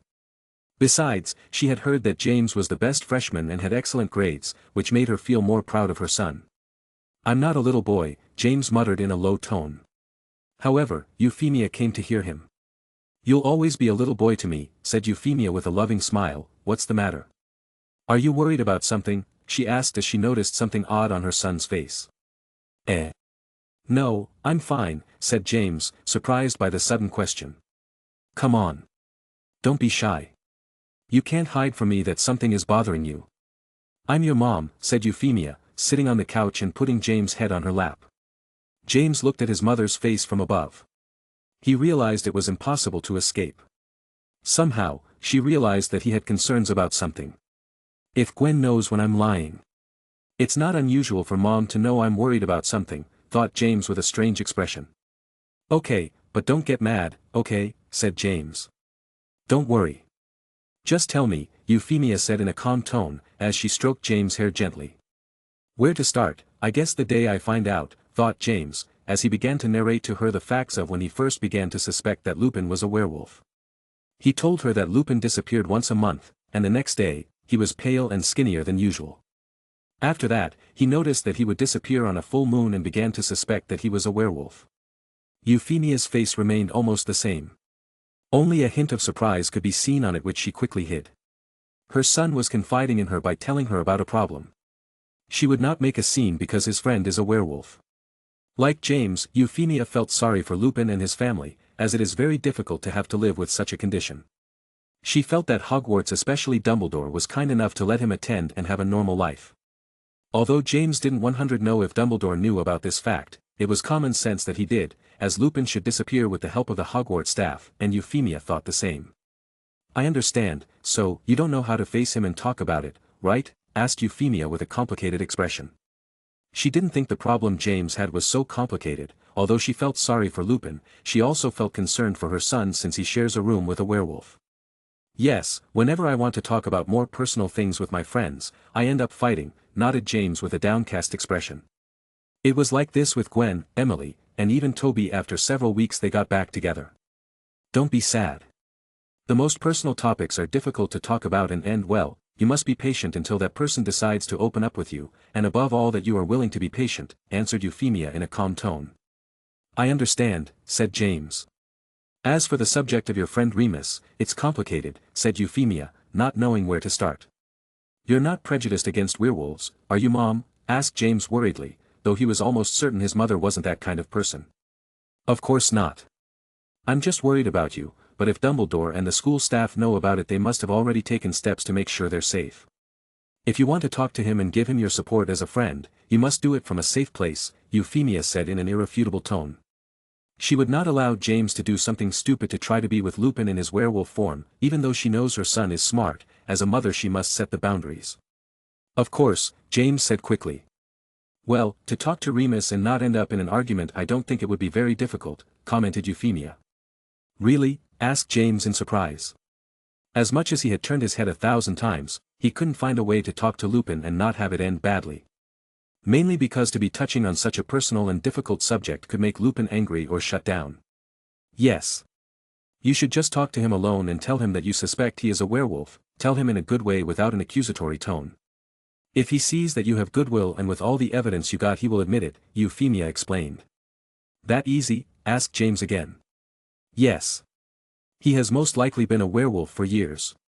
If he sees how his friend is willing to help him, he'll have no reason to argue. He'll even be grateful to you, replied Euphemia. Makes sense, werewolves are very discriminated against. He might feel wary at first, but when he realizes I want to help him, he'll be grateful, James thought as he nodded his head, and Euphemia looked at him with a smile. Problem solved? Asked Euphemia. Yes, thanks, Mom, exclaimed James as he hugged Euphemia. You're welcome, sweetie. You get stronger every day, said Euphemia as she happily accepted James' hug. I'm sorry, said James awkwardly. It's all fine. One last thing. When you start the new school year, you should immediately talk to Lupin about this and have him tell you that the Hogwarts staff is aware of his situation, Euphemia said in a serious tone. Huh? Yes, of course. Dumbledore almost certainly knows, said James. I think so too, but you must make sure and let me know as soon as possible. Otherwise, I will personally go to the school, said Euphemia with a frown. There was a 1% chance that Dumbledore and the Hogwarts staff were not aware of Lupin's condition, and if that were the case, she would not allow James to be sleeping with a werewolf who sneaks out on full moon days so as not to hurt anyone. Although she doesn't think this situation is very possible, they are not 100% sure that the Hogwarts staff knows about Lupin's condition, so she must make sure. As a mother, she puts her son's safety first. All right. I'll do it, James said obediently. He understood that his mother wanted to make 100% sure that Dumbledore knew and had the proper safeguards in place with the Lupin issue. That's good to hear. Now get some rest, the cupcakes will be up in a little while, said Euphemia, getting up from the couch and heading to the kitchen. Chapter 92.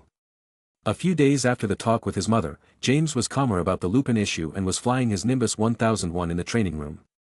He continued with a training routine for both Quidditch and offensive and defensive magic. According to his father, he didn't have to worry about the trace charm as long as he was in the practice room. Fleamont explained to him that he had put some special charms on the room to make the tracking useless whenever he used magic there.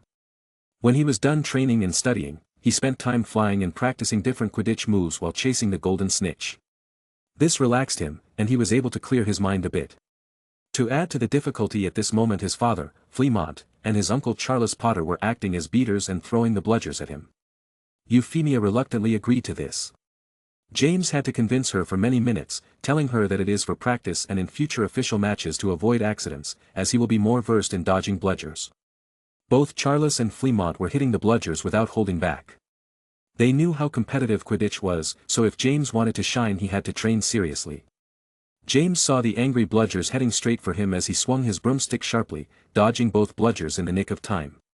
Phew, that was close, thought James as he continued his run towards the snitch. Generally, turns are used to dodge one bludger, not two. Dodging two requires greater speed and much more precise calculation, as the bludgers are aimed at different points. Dangerous, thought Euphemia with a frown as she watched James dodge the bludgers. How she was the best healer. Whenever James practiced, she always watched him to heal him as fast as possible if he took a hit or something. James stretched out his arm and opened his hand. He was about to grab the snitch. However, for some reason, he failed to calculate the distance between his hand and the snitch. With a surprised look on his face, James didn't let it beat him before the snitch flew away. He pulled out his remaining hand on the broom and grabbed it quickly. "You're great, James," said a dark-haired boy as James landed with a slight frown. "That turn was spectacular. You should learn from him." "Oliver," Charles said with a smile, looking at his son. "Yes, father. When I get into Hogwarts, I'm going to be the best chaser ever," said Oliver excitedly. Oliver Potter was one of James' cousins. He was a couple of years younger than him. He was James' favorite cousin, as they both shared a passion for Quidditch, and their uncle Charles was very close to the family. "Thanks," said James without paying much attention and looking at the snitch in his hand. "What happened?" "I thought you were about to catch the snitch with your right hand, but you missed at the last second and had to use your left hand," commented Henry, who as a spectator could notice this detail. "My eyesight, it's blurrier than before," said James, rubbing his eyes. A few days ago, he started to feel that his eyesight was getting a little worse, but he didn't think much of it. Let's do a little test," said Euphemia, approaching her son. After about 5 minutes, where she conjured up a couple of letters and numbers, they finished the test. "Looks like we'll have to go buy some glasses," commented Fleamont in a strange tone. "So Harry, did he inherit bad eyesight from me?" thought James with a frown. For a Quidditch player, it was no good to have glasses. There were several disadvantages to wearing glasses in a Quidditch match. First, the fragility of the glasses would make them easily break in the middle of hectic match action, especially if you took a hit or fell off your broom. The second is limited vision. Players need to have wide peripheral vision to anticipate moves and plays. Third, the glasses could slip or come off during aerial maneuvers. And finally, Quidditch matches are played in a variety of weather conditions. Rain or snow could affect vision, creating a disadvantage. Not good at all. Still, there are magical solutions I can apply to the glasses or two, thought James. Don't worry. There are several charms you can use to keep the glasses from being a hindrance in a match, said Henry, who saw James' concern. Should we go to Diagon Alley? There is no magical optics in Godric's Hollow, commented Euphemia. Magical optician, thought James with a strange look on his face. How Godric's Hollow was a town where many wizards lived, there were stores with muggle facades, but which sold things from the magical world. However, he never thought there would be a wizard-only optician's shop, mainly because the glasses were the same as the muggle stores. As for a wizard learning a muggle profession, it didn't seem entirely strange to him, as Hogwarts had a subject entitled, Muggle Studies. First thing tomorrow morning we'll go. What do you say, son? Asked Fleamont, looking at James, who was still silent. We can go to the opticians here. It doesn't matter that it's muggle, replied James. The only difference might be the lens designs. Wizards are more extravagant than muggles. And as for him, he prefers normal circular glasses. Oh, we can do that too, nodded Fleamont.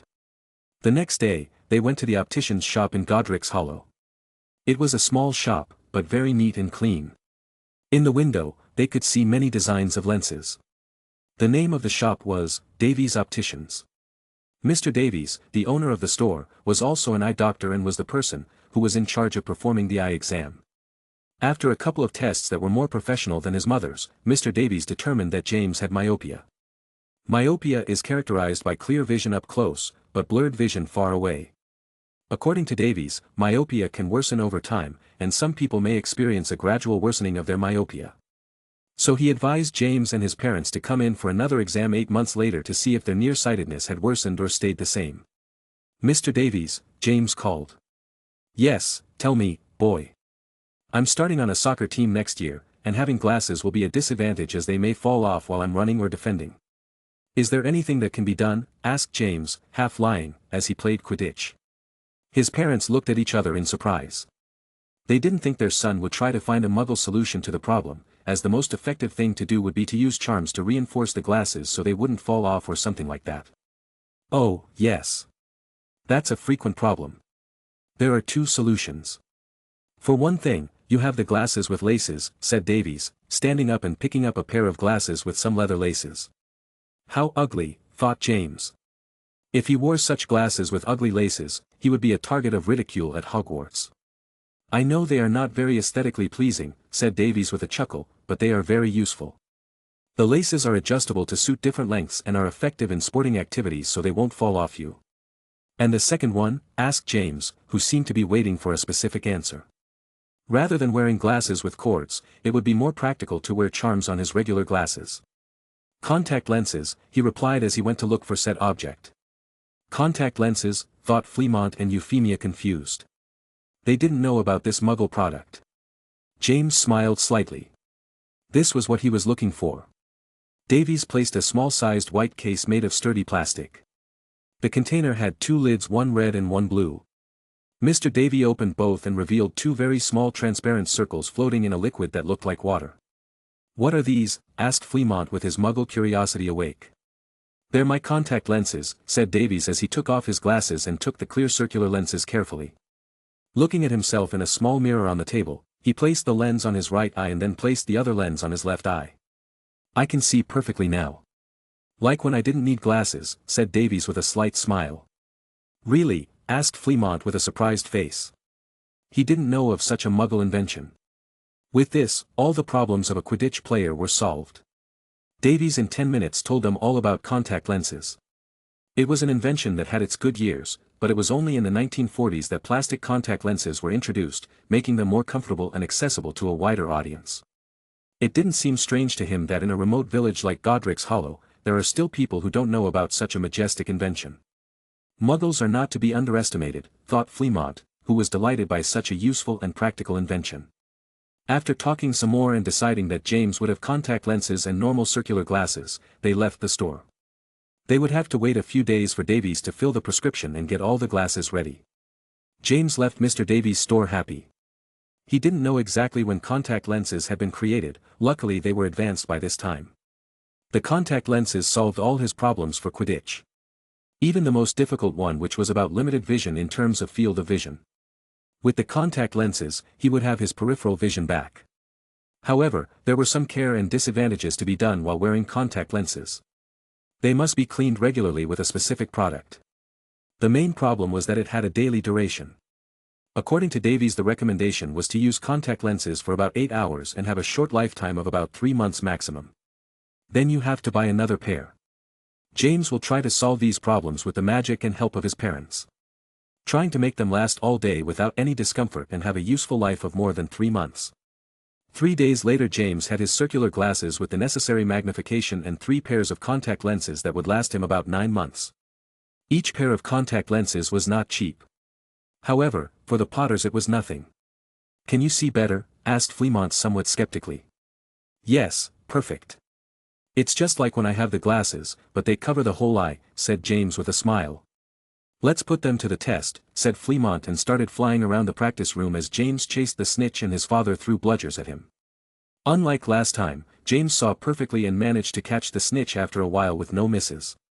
Chapter 93. Over the next few days, James wore the contact lenses, and they were almost perfect. If you wear them for more than 8 hours, you will feel a dry or irritated sensation that gets worse the longer you go over 8 hours. Although 8 hours is a good wearing time, James wants them to last twice as long. About 16 hours without uncomfortable sensations or eye strain. Luckily for him, his father took this problem very seriously and began research to magically fix these contact lens imperfections. So, he just has to wait while his father looks for a solution. These days he also continued his practice of occlumency in the evenings. The book he copied from the restricted section was much more extensive than the one he was taught at home. He was still trying to build his first mental shield. It was much harder than he imagined, despite the guidance in the book. Since the vacation started, about 14 days, he practiced every night, plus at Hogwarts, he had already practiced a few days. However, he noticed a slow progression, but progression nonetheless. At this rate, I'll achieve my first mental shield in about 1 month, thought James as he put away the scrolls and went to sleep. Another area of study he began to give attention to was transfiguration. He was planning on studying the entire second-year book before entering Hogwarts, minimally the theoretical part. Then at Hogwarts, he could put it into practice. Saturday, July 16, 1972. James was up early that day. After breakfast, they headed out with his family to watch another Puddlemere United preseason game. Today, his Uncle Charles and Cousin Oliver were in attendance. Tomorrow is Sunday, July 17, thought James as he walked into his house after watching the game. "What's the matter, son?" asked Fremont, noticing James' odd expression. "It's Gwen's birthday tomorrow," James replied after a few seconds. "Oh, the blonde Shafi girl. She has a strong personality," commented Fremont, remembering the bossy, screaming blonde girl who spent time with James years ago. "She was adorable in her way," said Euphemia, joining the conversation. "Do you want to go shopping for a gift?" she added. "The problem is that I argued with her," said James as he sat down on the couch and began to tell them about the whole argument he had with Gwen at Hogwarts. When James finished recounting the argument he had with Gwen, the room fell silent. "It's a complicated subject," said Fremont. He knew of the purest ideals of most pureblood families. Pureblood families that did not discriminate against muggles, half-bloods, or muggleborn were not many. "I'll leave it up to you, honey. I'll go cook something for lunch," Euphemia said and quickly left for the kitchen. She had already given James some advice about his relationship with Lupin. Now, it was Fremont's turn. "Traitor," thought Fremont as he watched his wife flee. Then he noticed James' expectant gaze on him as if he was waiting for some good advice so he could solve his problem. Fremont cleared his throat and said, "As you know, the Potter family always had an egalitarian stance on blood purity. Even your grandfather when he worked in the Wisengamot wanted to help Muggles fighting during the First World War. That's why we were excluded from the Sacred 28. Yes, many pureblood wizards my age called me a blood traitor," nodded James. "Exactly. I went through the same thing myself in my Hogwarts years. However, not all pureblood families are extremists. There are the Pruitts, the Weasleys, the Longbottoms, and the odd one or two others," began Fremont. "Yes. I know," said James a little impatiently. "On the other hand, there are a vast majority of pureblood families who consider themselves superior to wizards who were born of muggles and half-bloods. One of them is the Shafi family. Clearly your friend Gwen was influenced by that thinking for as long as she can remember," said Fremont. "Yes, she became my friend because I saved her. Otherwise, she would still be calling me a blood traitor," said James with a grimace. James wanted to befriend Gwen and the other children many years ago. Their first meeting didn't go very well, as Gwen called him a blood traitor and showed a hostile attitude at all times. Only after he saved her did she put that attitude aside. As for Emily, she never showed that attitude, and they became friends while reading chocolate frog stickers. That may be. You have to keep in mind that her thinking was formed when she was a little girl. When she saw that you were someone good and who helped her, she decided to put aside her supremacist ideals and didn't care that you were from a family with different ideals than hers." James nodded, understanding his father's point, "But with the thinking of half-blood or muggle-born wizards, we will never agree and will always end up fighting," said James. "Your Uncle Charles, who did he marry?" asked Fremont. "With Aunt Doria," answered James. "Exactly. Which family did Doria belong to?" asked Fremont again. "To House Black," answered James as he thought about many things. "Doria Potter or née Doria Black. She is the wife of Charles Potter and the mother of Oliver, James' favorite cousin. Your uncle is a man who loves many muggle things. On the other hand, Doria, when I met her at Hogwarts, was a nut for pure-blood ideals. Even so, they managed to become friends and then got married. Both of them were able to agree, although it was difficult, said Fremont with a smile. They must have argued a lot, said James. Rest assured. The two of them were patient and kept arguing until they agreed. Although Doria doesn't adore muggles, she no longer hates and despises them as she once did, said Fremont. To the surprise of many, Doria by marrying into the Potter family was not removed from the tapestry of the Black family tree, which was a family that was against blood traders and was one of the most extreme families. So, should I send her a gift and a letter so we can reconcile? Asked James hesitantly. That depends on you. On how much you care about your friendship with Gwen and if you want to remain friends with her, replied Fremont. Thanks, Dad, said James gratefully. He had found this talk with his father very helpful. You're welcome, champ. Think about it for a while and let your mother and I know if we need to go shopping for the gift for Gwen, said Fremont with a smile as he messed up his son's hair. Then he left the kitchen and left James to think. After almost 30 minutes of thinking, James decided to buy Gwen a gift and send her a letter to try to reconcile. Gwen along with Emily were his first two friends, so James valued them very much. He had to try to save the relationship. With Gwen at the Dragon Club, he had had a great time, and it reminded him of his childhood days when they spent afternoons with Emily in Godric's Hollow Square. As for Emily, it was more complicated, since she was more distant and didn't seem to want to talk to him. Only the time he sent her the letter to meet in classroom 11, but it went all wrong. Also, for some reason she didn't have an owl, and he couldn't communicate with her. He used to communicate with Emily through Gwen's owl, but now he couldn't, as Gwen always evaded the subject when James asked her about Emily. The only option would be to try to talk to Emily when they start their second year at Hogwarts. After telling his parents, they went shopping for a present for Gwen at Godric's Hollow. He bought a medium-sized Hungarian dragon stuffed animal with a very funny face and a fancy eagle feather. Along with the two gifts he sent her a letter wishing her a happy birthday and a message to try to reconcile. Let's hope it works, thought James, folding the letter.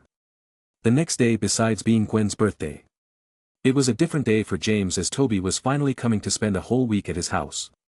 His mother had already contacted the nasty woman, who was looking after Toby, and they had agreed that today they would meet. The bad thing was that the orphanage had some rules, so Toby couldn't stay the whole vacation with them. He could only stay a maximum of 7 days, but it was better than nothing. Chapter 94. Sunday, July 17, 1972. County Wiltshire in southwest England. Surrounded by extensive grounds, one could see a majestic residence with walls that seemed to be very old. This was Shafi Manor, where Gwen and Emily moved several years ago, leaving their mansion in Godric's Hollow. Compared to their previous mansion, this one was much larger and with much more extensive gardens. The main entrance is marked by an imposing wrought iron gate, flanked by stone columns supporting a classical pediment. The driveway meanders through manicured gardens landscaped with flower beds and elegant fountains. In addition to being the current residence of the Shafi family, there were other prominent pure-blood families currently living in Wiltshire County. In one of the many rooms of Shafi Manor, stood a blonde woman next to a blonde girl much like herself, only she was much smaller, as if she were a small version of herself. They were mother and daughter, Lysandra and Gwen Shafi. Gwen was looking at herself in the mirror in front of a large ebony and ivory dressing table. Lysandra was standing behind her and calmly combing her daughter's blonde hair. "You look beautiful," Lysandra said in a calm tone as she rested the comb on the counter and looked at her daughter's reflection. Remembering her younger days. "Thanks," said Gwen without paying much attention. "You seem to be with your mind in the clouds. You'd better come back to Earth when the guests come," commented Lysandra in a serious tone. "Yes, I'm sorry. Why does that Lestrange boy have to come?" "I don't like him," said Gwen with a frown. It annoyed her that he always wanted to talk to her, and after seeing him tease James, she hated it. "His name is Rabaston. I don't want you to display that behavior with others. The Lestrange family is very old and respected. They originate from France and have branches in Britain that are important. With that you can realize their great status and power that in the future may come to rival House Black," said Lysandra. "And what does that have to do with me?" growled Gwen in a low tone. "Gwen Irene Shafi. It has a lot to do with you. If you get a good relationship with him it will be beneficial to our family in the future. Do you understand?" asked Lysandra in a repressive tone as she made eye contact with Gwen through the mirror. "Yes, I understand," replied Gwen, looking down.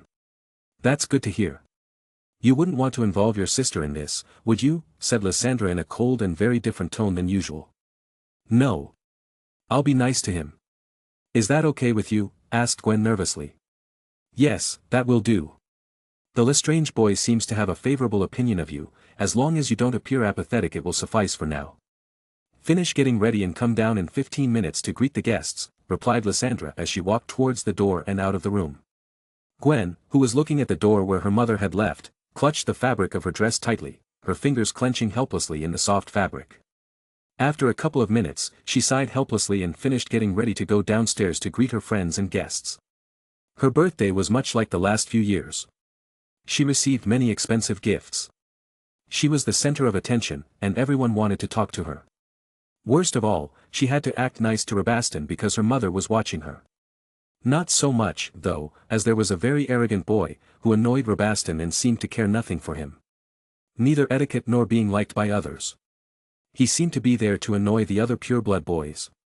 You've received a lot of presents this year, Gwen, commented Marcellus, Gwen's father, looking at the large pile of presents that made a mountain on the floor. Yes, said Gwen, who didn't look very happy. What's wrong? Is there anything you didn't get?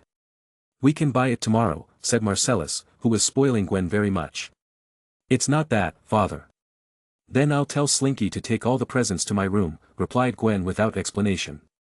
Just as she was about to go to her room, her mother entered the room with 2 presents and a letter. What's that? More presents? Asked Marcellus with a raised eyebrow. Yes, from James Potter, replied Lysandra, reading the recipient of the letter. From James. I thought he wouldn't send me a present this year, thought Gwen as a smile formed on her face. She quickly walked over to her mother. Can I have it? Asked Gwen impatiently, as she extended her hand towards her mother. After a few seconds, Lysandra with a conflicted look, handed her the 2 gifts and the letter. Gwen hurried to her room with a smile. Lysandra and Marcellus looked at each other and sighed helplessly. At first, they let Gwen join James Potter for the fact that he saved her, but they didn't see it in a good light, as the Potter family was considered blood traitors by supporting Muggles, half-bloods, and Muggle-born wizards. Although an old and respected family, the Potters always supported Muggles and what they considered mudbloods. Gwen, when she got to her room, locked the door and sat down on her double bed. She decided to open first the present that had a red wrapper. It's very soft and squishy, thought Gwen as she tore the red paper. It was a cute stuffed Hungarian dragon. Unlike the real dragon, which has a menacing expression, the stuffed animal had a kind and somewhat silly expression. What a silly face, it's cute, Gwen murmured with a smile as she looked at the stuffed animal. After some thought, she hugged it tightly and sniffed it.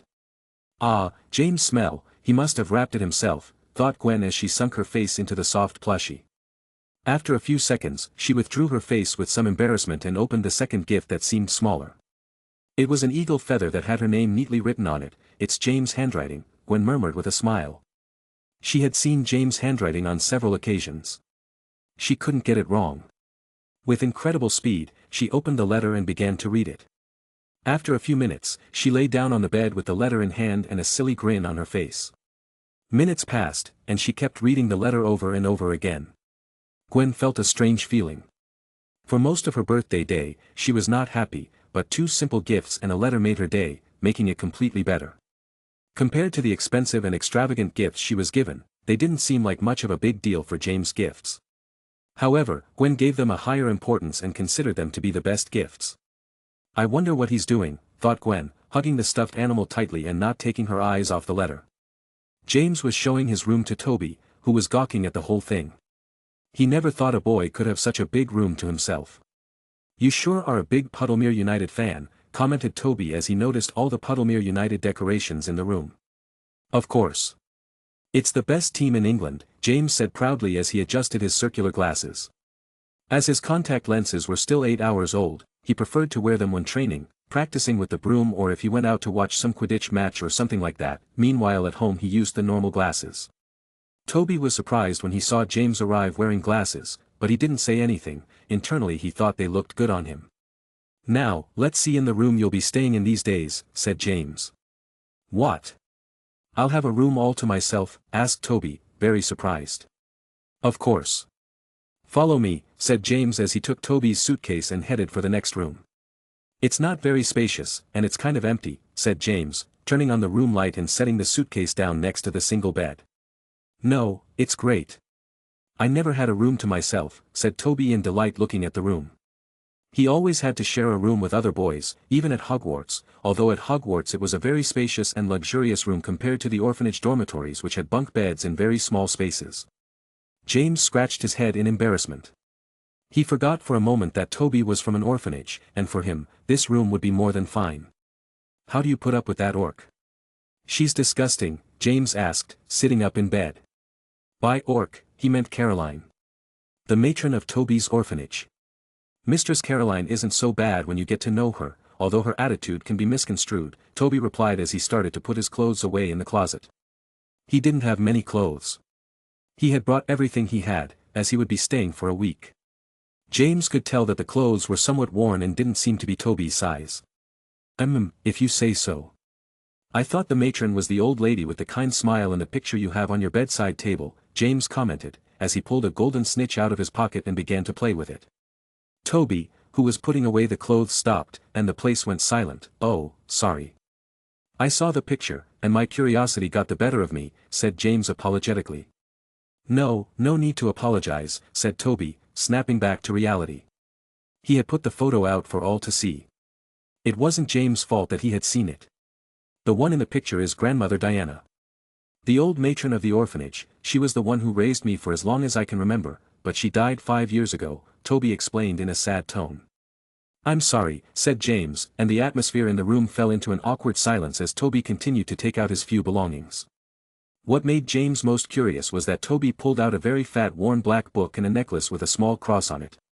James recognized the thick book as the Bible. The book contains texts considered sacred by various religions, mainly Judaism and Christianity.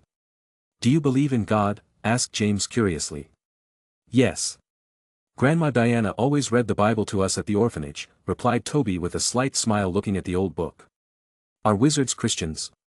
At Hogwarts we celebrate Christmas and Easter, asked Toby, curious. You could say that most wizards are. At least in England, but in the magical community there isn't as much religious devotion as in the Muggle community, replied James as he passed the snitch between his fingers. James believes that the crazies in the extremist pure families would consider their ancestors gods rather than the god of some religion. What about you? Asked Toby, looking at James. What about me? If you believe in God, Toby specified. God, muttered James with a blank stare and stopped playing with the snitch. If he were his former self, i.e. Edward Rothschild, he would say that he would not believe in the existence of God. Especially in the belief of Christianity and Judaism, an omnipotent, omniscient, and omnipresent God. If God had unlimited power and had total knowledge of all things, past, present, and future, why were there so many misfortunes and injustices in the world? However, he now had a dilemma as he reincarnated in another world. The problem is that neither in Christianity nor in Judaism is there a belief in reincarnation. It is not a common feature of the religious tradition. It would have to be another type of religion or God that allows reincarnation in the sense that the soul is reborn in another body and another world. Is there any religion with that characteristic? James doesn't know. His old family, the Rothschilds, were more of Judaism, as the founder of the Rothschild dynasty was of Jewish origin. James? Asked Toby, seeing that his friend remained silent, and with a blank stare. James snapped back to reality. Luckily at that moment, a shout came from Euphemia alerting them that the food was ready, so he didn't have to answer the question. While eating they talked about what they were going to do this week. Peter would arrive a couple of days later. At the moment he was in Paris on vacation with his parents. As for Sirius and Lupin, James is keeping in touch through letters. Unfortunately, because of Sirius's family, it is very difficult for them to see each other during the vacations. James was thinking of asking his Aunt Doria for help since before she was a Potter, she belonged to the Blacks, but his Uncle Charles told him that he was no relation to Walburga Black, Sirius's mother, who was a pure-blood extremist. Yes, they are extreme, thought James with a strange expression. Already the population of the magical world didn't have many pure-blood families. They were in the minority compared to half-bloods and Muggle-born wizards. House Black is one of the most extreme. For example, the Shafi family, despite having some supremacist ideals, let Gwen and Emily get together with James, who comes from a family considered a blood traitor, although his case is somewhat special since he saved Gwen. James is sure that if he saves Sirius and Walburga Black finds out, she won't even thank him and won't let Sirius come to her house or him go to his, showing that they have a more extreme stance. Chapter 95. James was awakened by the rays of sunlight streaming through his window. He looked at the clock hanging on his wall and noticed that it was later than usual. Ugh, I shouldn't have stayed up so long reading that damn book, James thought, rubbing his eyes lazily. After Toby got home, he didn't have as much free time for his study routine, so he started reading more in the evenings. Weirdly, Mom hasn't woken me up, thought James, standing up and stretching lazily. He took off his pajamas and headed for the door, but before he did he noticed that on top of his desk were 2 letters. Must have been left by Shadow, thought James, sitting up and opening the first letter. As it was summer, he always left the window open. This way Shadow could come and go freely. It's from Sirius, thought James with a slight smile, imagining the way Sirius would rant about his family in this letter. To James. How's your summer going? Mine is getting worse and worse. As I told you last week, I had to attend some stupid party Bellatrix threw with her husband celebrating, I don't know what. It's amazing, isn't it?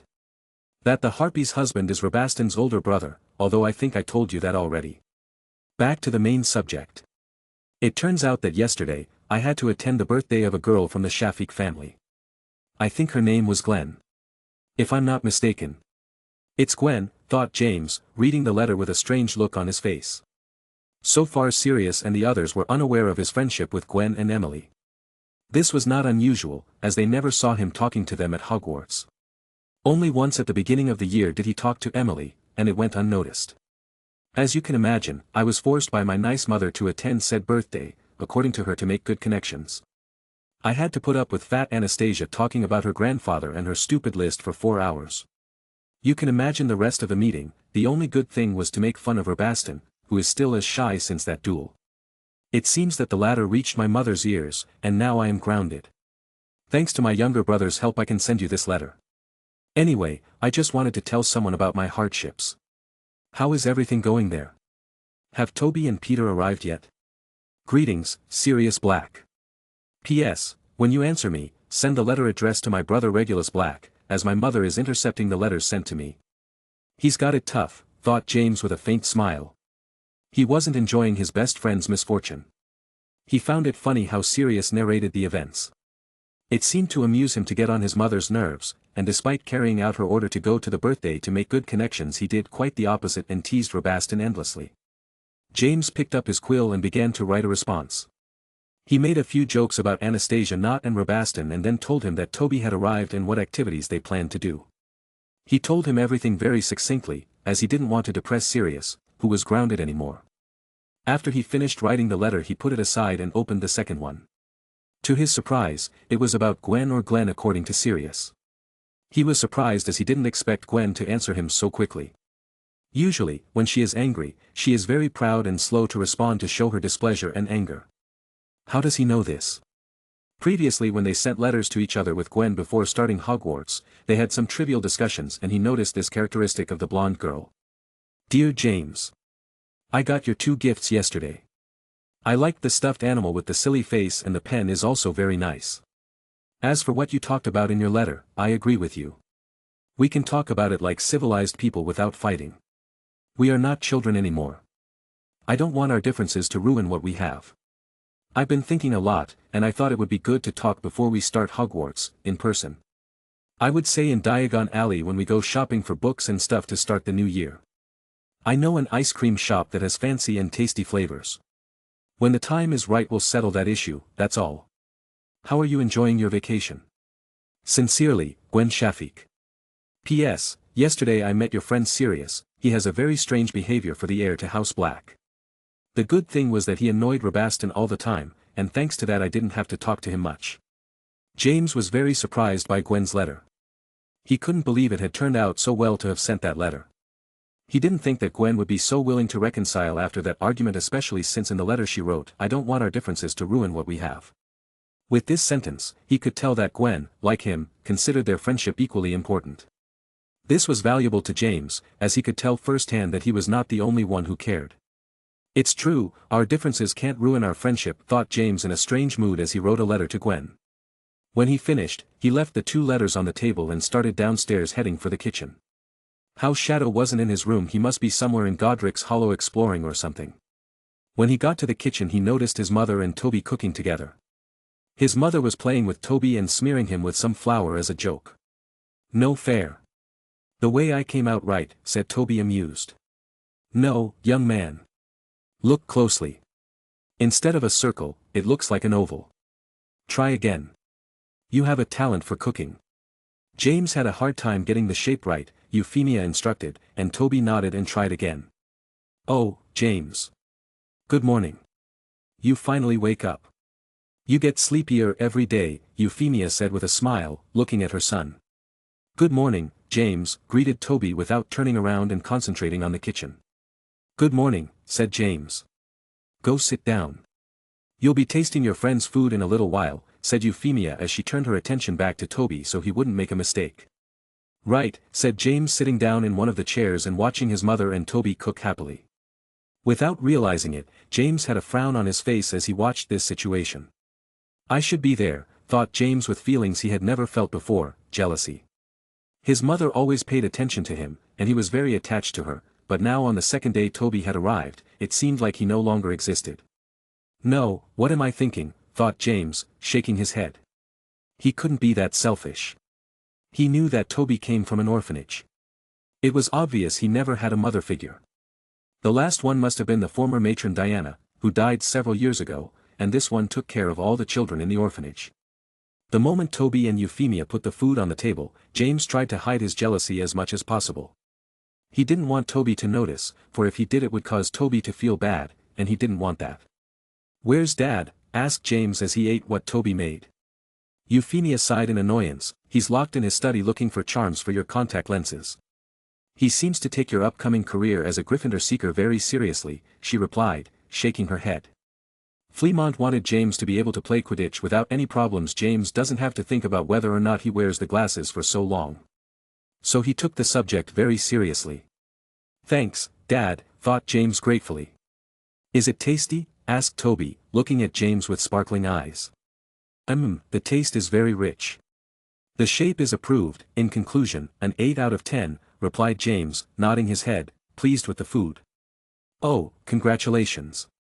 James is always a very strict judge, said Euphemia with a smile and clapping slightly. Thank you, said Toby with a smile.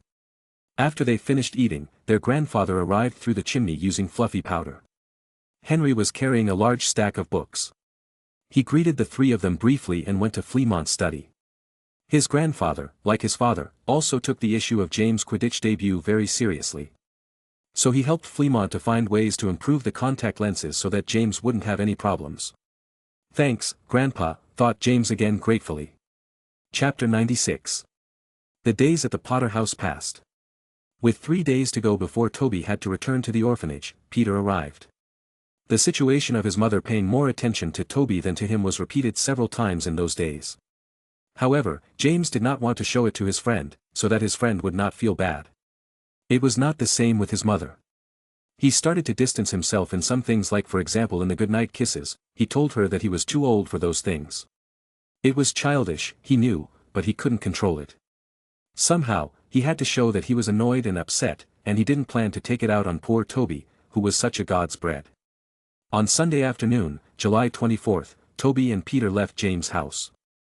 That same evening, James was about to go to bed, got up from the couch in the living room, and said goodbye to his parents while yawning. Pause it, said Euphemia, giving Fleamont, who was too hooked watching TV, a slight smack. A few months ago, he bought a color television and a movie player, both Muggle inventions. Movies were also a Muggle term and were something that left both Fleamont and Euphemia fascinated. In the span of 1 to 3 hours, at most an exciting story was told, all with moving pictures. They could not believe how Muggles accomplished such a feat without magic. Right now, they are watching a very new movie that was very successful in the Muggle world called The Godfather. After pausing, Euphemia followed James to his room. You don't need to come with me, Mother, James said. Euphemia looked at him with narrowed eyes but decided to follow her son silently to his room. Look at the state of your bed. Let me put it back in order, Euphemia said, looking at James' messy bed. Since she didn't have her wand handy, she put the bed together manually. Like new, nodded Euphemia. Thanks, said James. Will you continue to act distant? Asked Euphemia, looking at her son. I don't know what you're talking about, replied James without making eye contact with Euphemia. Oh, come on. All of a sudden. You don't want goodnight kisses anymore, and you don't even hug me anymore. You think I didn't notice? You didn't seem to mind too much, James said with a bit of annoyance as for the previous few days, Euphemia pretended like nothing had happened. It didn't. You know about Toby's situation. He's a very kind and good boy, said Euphemia. Euphemia treated Toby differently, unlike Peter or another friend of James, being more like a mother to him, as she felt very sorry for his situation. She noticed James' attitude but did nothing, as she didn't want to argue with her son while his friends were at home. I know, James said with a conflicted expression. He didn't want to feel jealous but he couldn't control it. Luckily with Toby, he continued to act the same as always. Notice how you treated Toby well as usual. You're a nice boy too, Euphemia said as she quickly hugged James so he couldn't escape. It hurt me that you are so cold to me. I hope you can understand why I acted that way. To me, you will always be number one, added Euphemia. I'm sorry, said James, feeling worse and worse.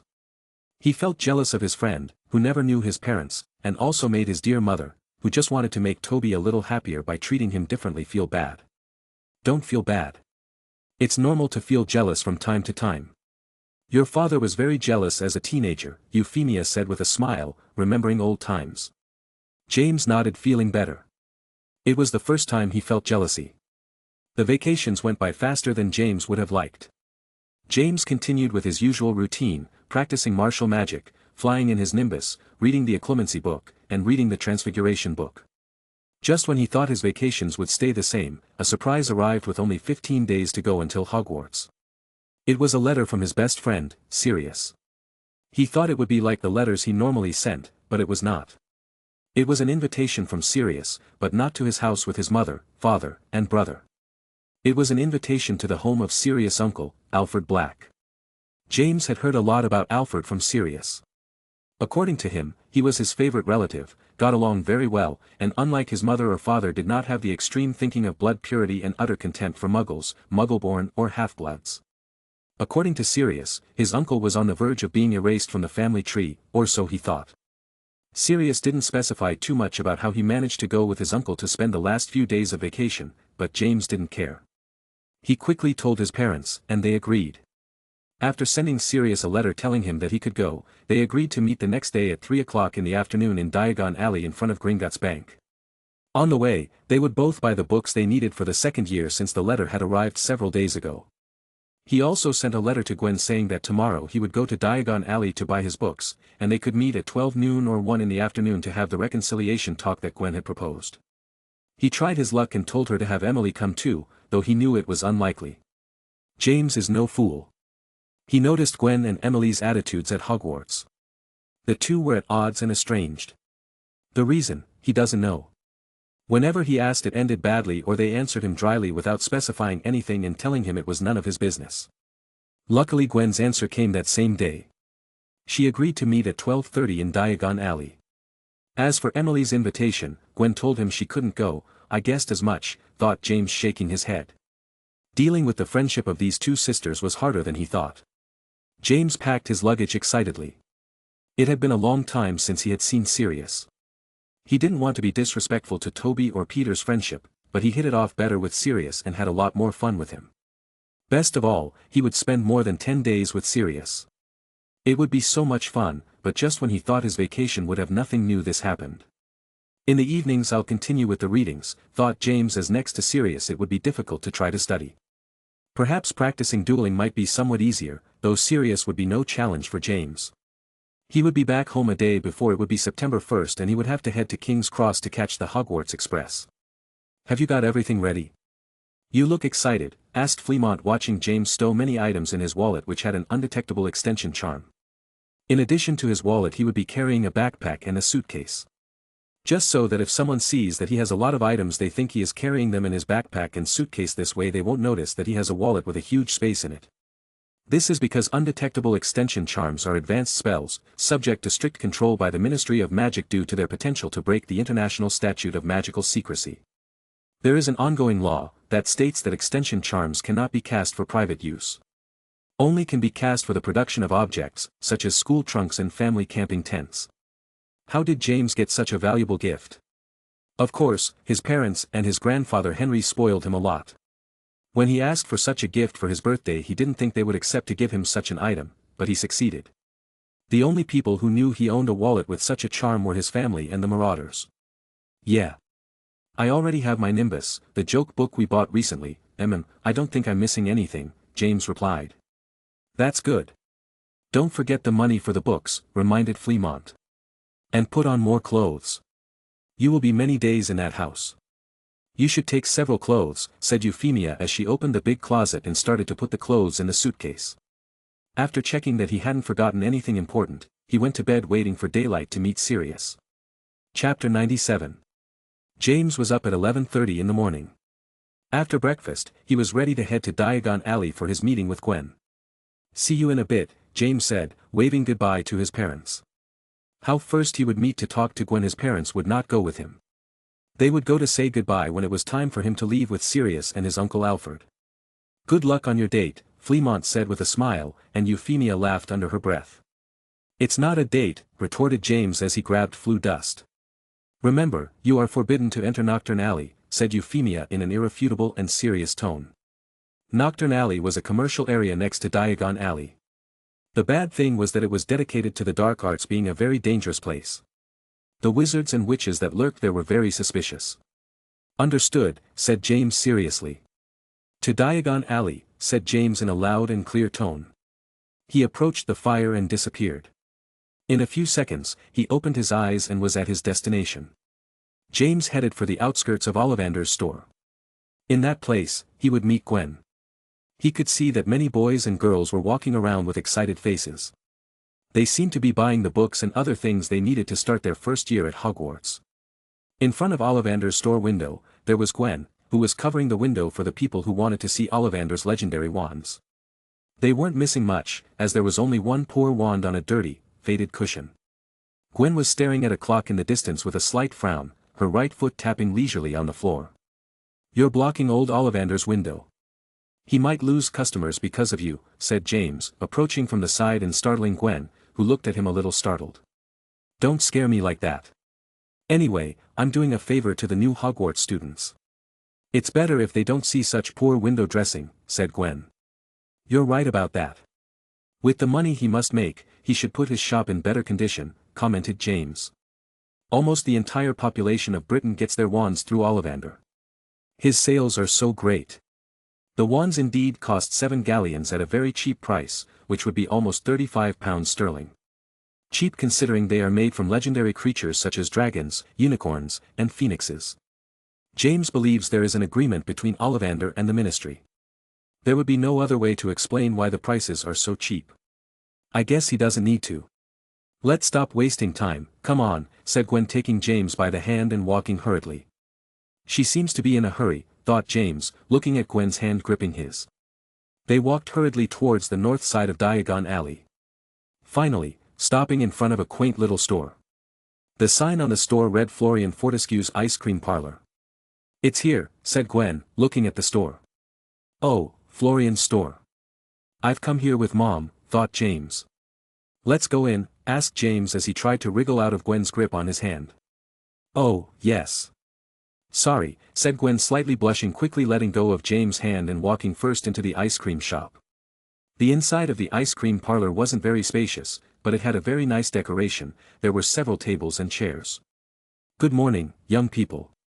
Would you like to sit inside or outside? Asked Florian Fortescue, the owner. Hi, we'll sit inside, replied Gwen. Well, this will be your table, said Florian, directing himself to a table for two that was next to a window. Isn't there a place that's not near the window? Asked Gwen. No, sorry. It's more crowded today than usual since it's so hot. Another option would be outside, replied Florian. We'll sit here, said Gwen as she sat in a chair by the window, and James did the same. After ordering their respective ice creams, James looked strangely at Gwen. What's wrong? Asked the blonde girl as she noticed the look. Nothing. You just seem to be fussier than usual, joked James. I'm not fussy, said Gwen indignantly. Being next to the window, we get the sun, and it's annoying, she added, justifying herself. You're right about that, nodded James, noticing the sunlight on his face. Today was a hot day, and it would have been nice to be in the shade, shielding himself from the sun. As James was about to ask something, he noticed that now Gwen was looking at him strangely and with her mouth slightly open, as if she was surprised. "What's the matter? Do I have something on my face?" asked James. "You have glasses," said Gwen in shock, covering her mouth with her hand and her eyes wide open. "Now, do you notice?" said James, rolling his eyes. "It all happened so fast I didn't have time to notice," Gwen justified herself as she stood up from her chair and moved closer to James' face to get a better look at him. James had to admit that he felt nervous looking so closely at Gwen's face. The girl's blue eyes were very striking. Her blonde locks of hair fell over her face, and her skin was pale and flawless. What? "If you want to tease, do it," James said in a nervous tone very different from his usual one. However, Gwen didn't notice as she was watching him intently. "I won't tease." "Those glasses suit you well," said Gwen returning to her place. James didn't expect Gwen to praise him. She's usually the girl who gets compliments and doesn't give them. Just then Mr. Florian arrived with his ice cream. They both ordered bitter chocolate ice cream. Since they were kids they liked chocolate frogs and for both of them, it was their favorite treat. "Aren't you hot in that robe?" asked James as he began to eat his ice cream. Gwen was wearing a very striking green tunic. "Of course not. It's a chiffon tunic." "The latest in fashion," said Gwen smugly and happy that James had noticed her tunic. James made a face like he didn't understand what Gwen was talking about. "Ugh, it's a tunic with a light fabric, perfect for summer," added Gwen. I see," said James. "Besides, the color green reminds me of my house at Hogwarts.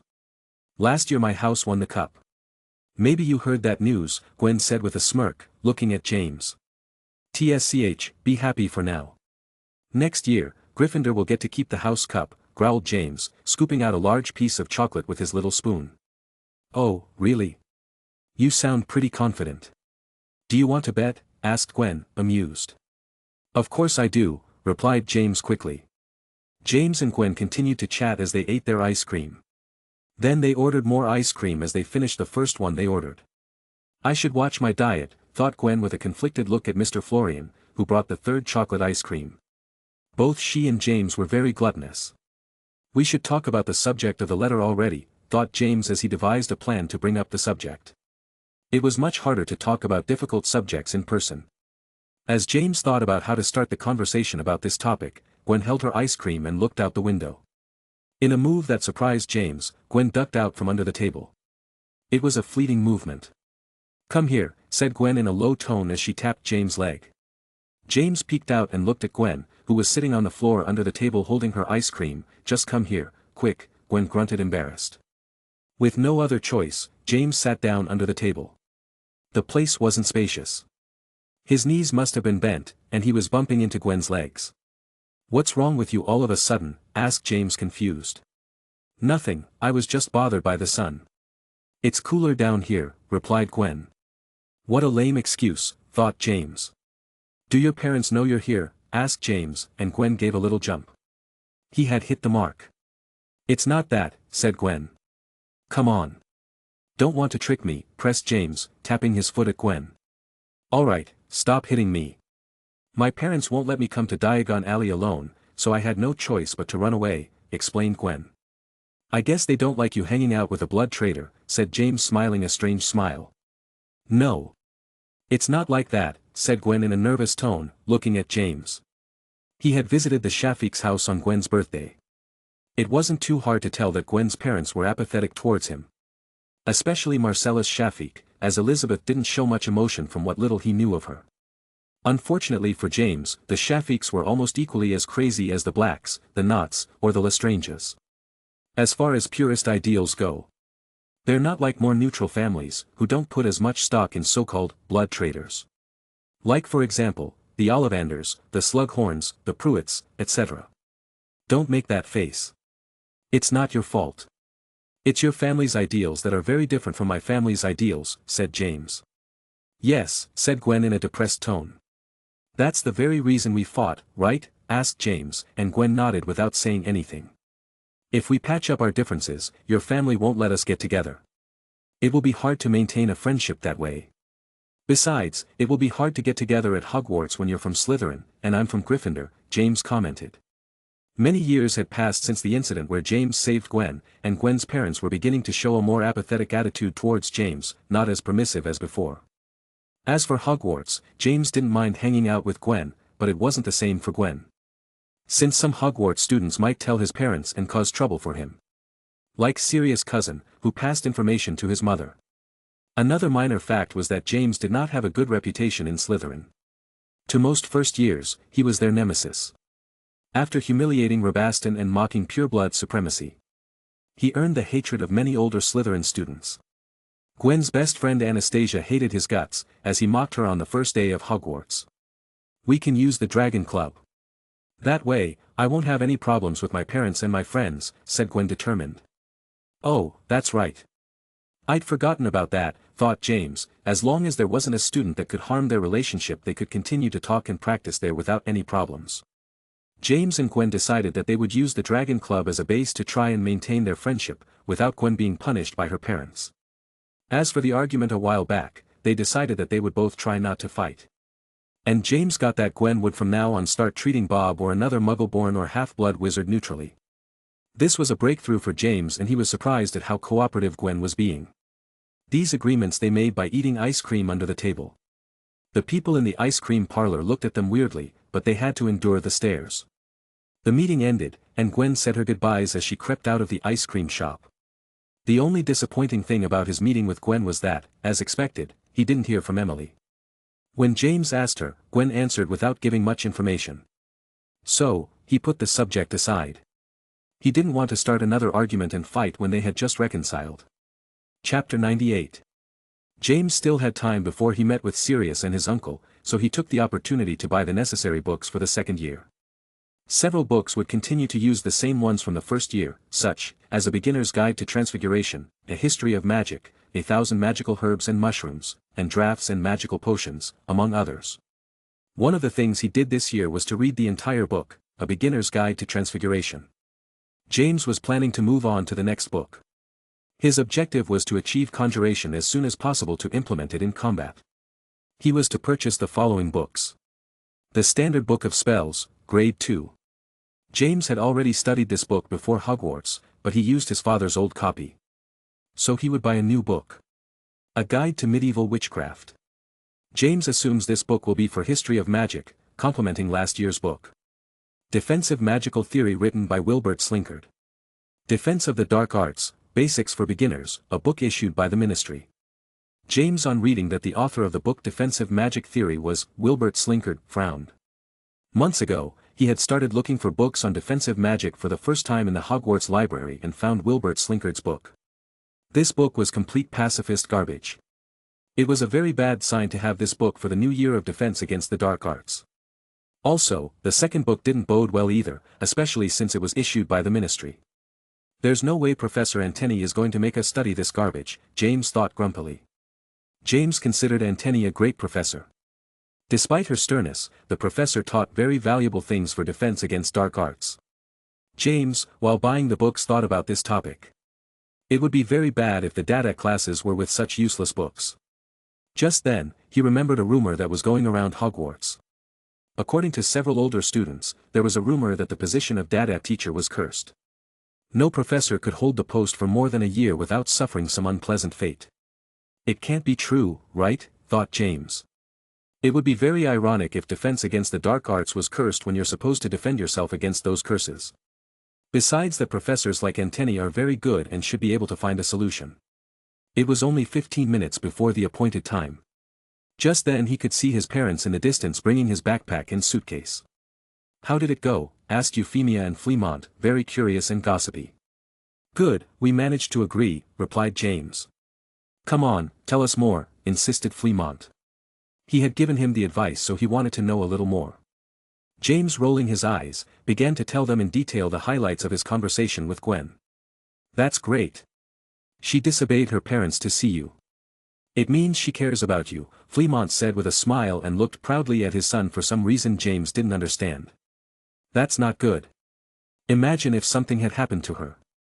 "It's not good to disobey your parents," said Euphemia with a frown, "but it's true that she cares about friendship just like you," she added. James was not so comfortable talking about his friendships with his parents. He had only asked them for the odd bit of advice or guidance, but they were both very gossipy, and he had to put up with it. As his parents continued to gossip, he could see a familiar silhouette in the distance. It was a boy a little taller than him, fair-skinned, with medium-length, lustrous black hair. He had a slightly haughty expression on his face. It was his best friend, Sirius. Sirius was walking towards him. Next to him was a middle-aged man in his late 40s or so. The man had long unkempt hair, his beard was unshaven, and his clothes were smart but rumpled. "James. Are you wearing glasses now?" said Sirius with a slight smirk as he greeted his best friend. "I can buy you a pair if you want, or has your mother started giving you money again already?" asked James with a smirk. "Ouch, that hurt," Sirius said, acting dramatically. No more joking around. He gave James' hand a firm squeeze as he patted his back. "You must be serious. James has told us a lot about you," said Euphemia, looking at Sirius and especially James with curious eyes, as his attitude was different compared to Toby or Peter. "Hello, Mr. and Mrs. Potter, a pleasure. I'm Sirius Black," Sirius said politely and classily as he introduced himself. "A pleasure," nodded James' parents with a smile. It was rare to see a Black have serious attitude so far removed from the majority of his family. Sirius has no derogatory thoughts towards Muggles, Muggle-born wizards, or half-bloods. Even Toby, a Muggle-born wizard, is his close friend, and so is Lupin, who is a half-blood. "Oh, it's been a long time since I've seen a Potter," said the scruffy bearded man with a friendly smile. "Let me introduce myself. I'm Alfred Black, Sirius' uncle." "A pleasure," said Alfred as he greeted Fleamont with a handshake, and Euphemia he greeted with a light handshake and a slight nod. "Likewise," said Euphemia and Fleamont with a smile. "When was the last time you saw a Potter?" asked Fleamont curiously. "A couple of years ago. When I visited Doria, her husband's name was Charles Potter," replied Alfred with a smile after remembering the name.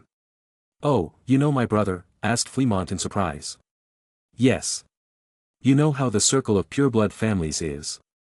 Doria is my maternal or paternal aunt. I don't even remember anymore, and Charles became my paternal uncle or something," said Alfred, making fun of the family plight of most pureblood families. "Yes, at this rate we'll all be related," commented Fleamont with a strange smile. "Won't our son bother you so many days in your house?" asked Euphemia. "Of course not. You know how kids are in this era. With a little care they can survive on their own," replied Alfred, scratching his patchy beard. Euphemia looked worriedly at James, who was chatting relaxedly with Sirius. "Hey, nephew. Did you buy the dress robes yet?" asked Alfred, looking at Sirius. "Do we have to buy it?" "It'll take hours while I get my measurements and stuff," said Sirius reluctantly. "You must buy it. You know your cousin is very serious about such things," said Alfred in a serious way, though he didn't look serious at all as he scratched his beard. "Dressing robe?" asked Euphemia and Fleamont if they understood. "Yes. My niece Andromeda is getting married in a few days," replied Alfred nonchalantly. "It was a secret, uncle," exclaimed Sirius when he noticed Alfred's slip of the tongue. "A wedding?" thought James curiously. "Oh, that's right," said Alfred, cupping his forehead not at all regretfully. "Well, I don't think anything bad would happen if you know about it," he added as he summarized the wedding story for them. In short, Andromeda Black was to marry Edward Tonk, a Muggle-born wizard. It was obvious that 99 of Andromeda's family did not agree with such a marriage, or rather they would not agree, since they were not aware of it. Alfred Black lent his house for the wedding, and they were preparing everything for these days. It was to be in secret, as it would not do any good for Andromeda's parents to find out about it. However, he saw no harm in telling the Potters, as James would witness the wedding because he would be in the house just in those days.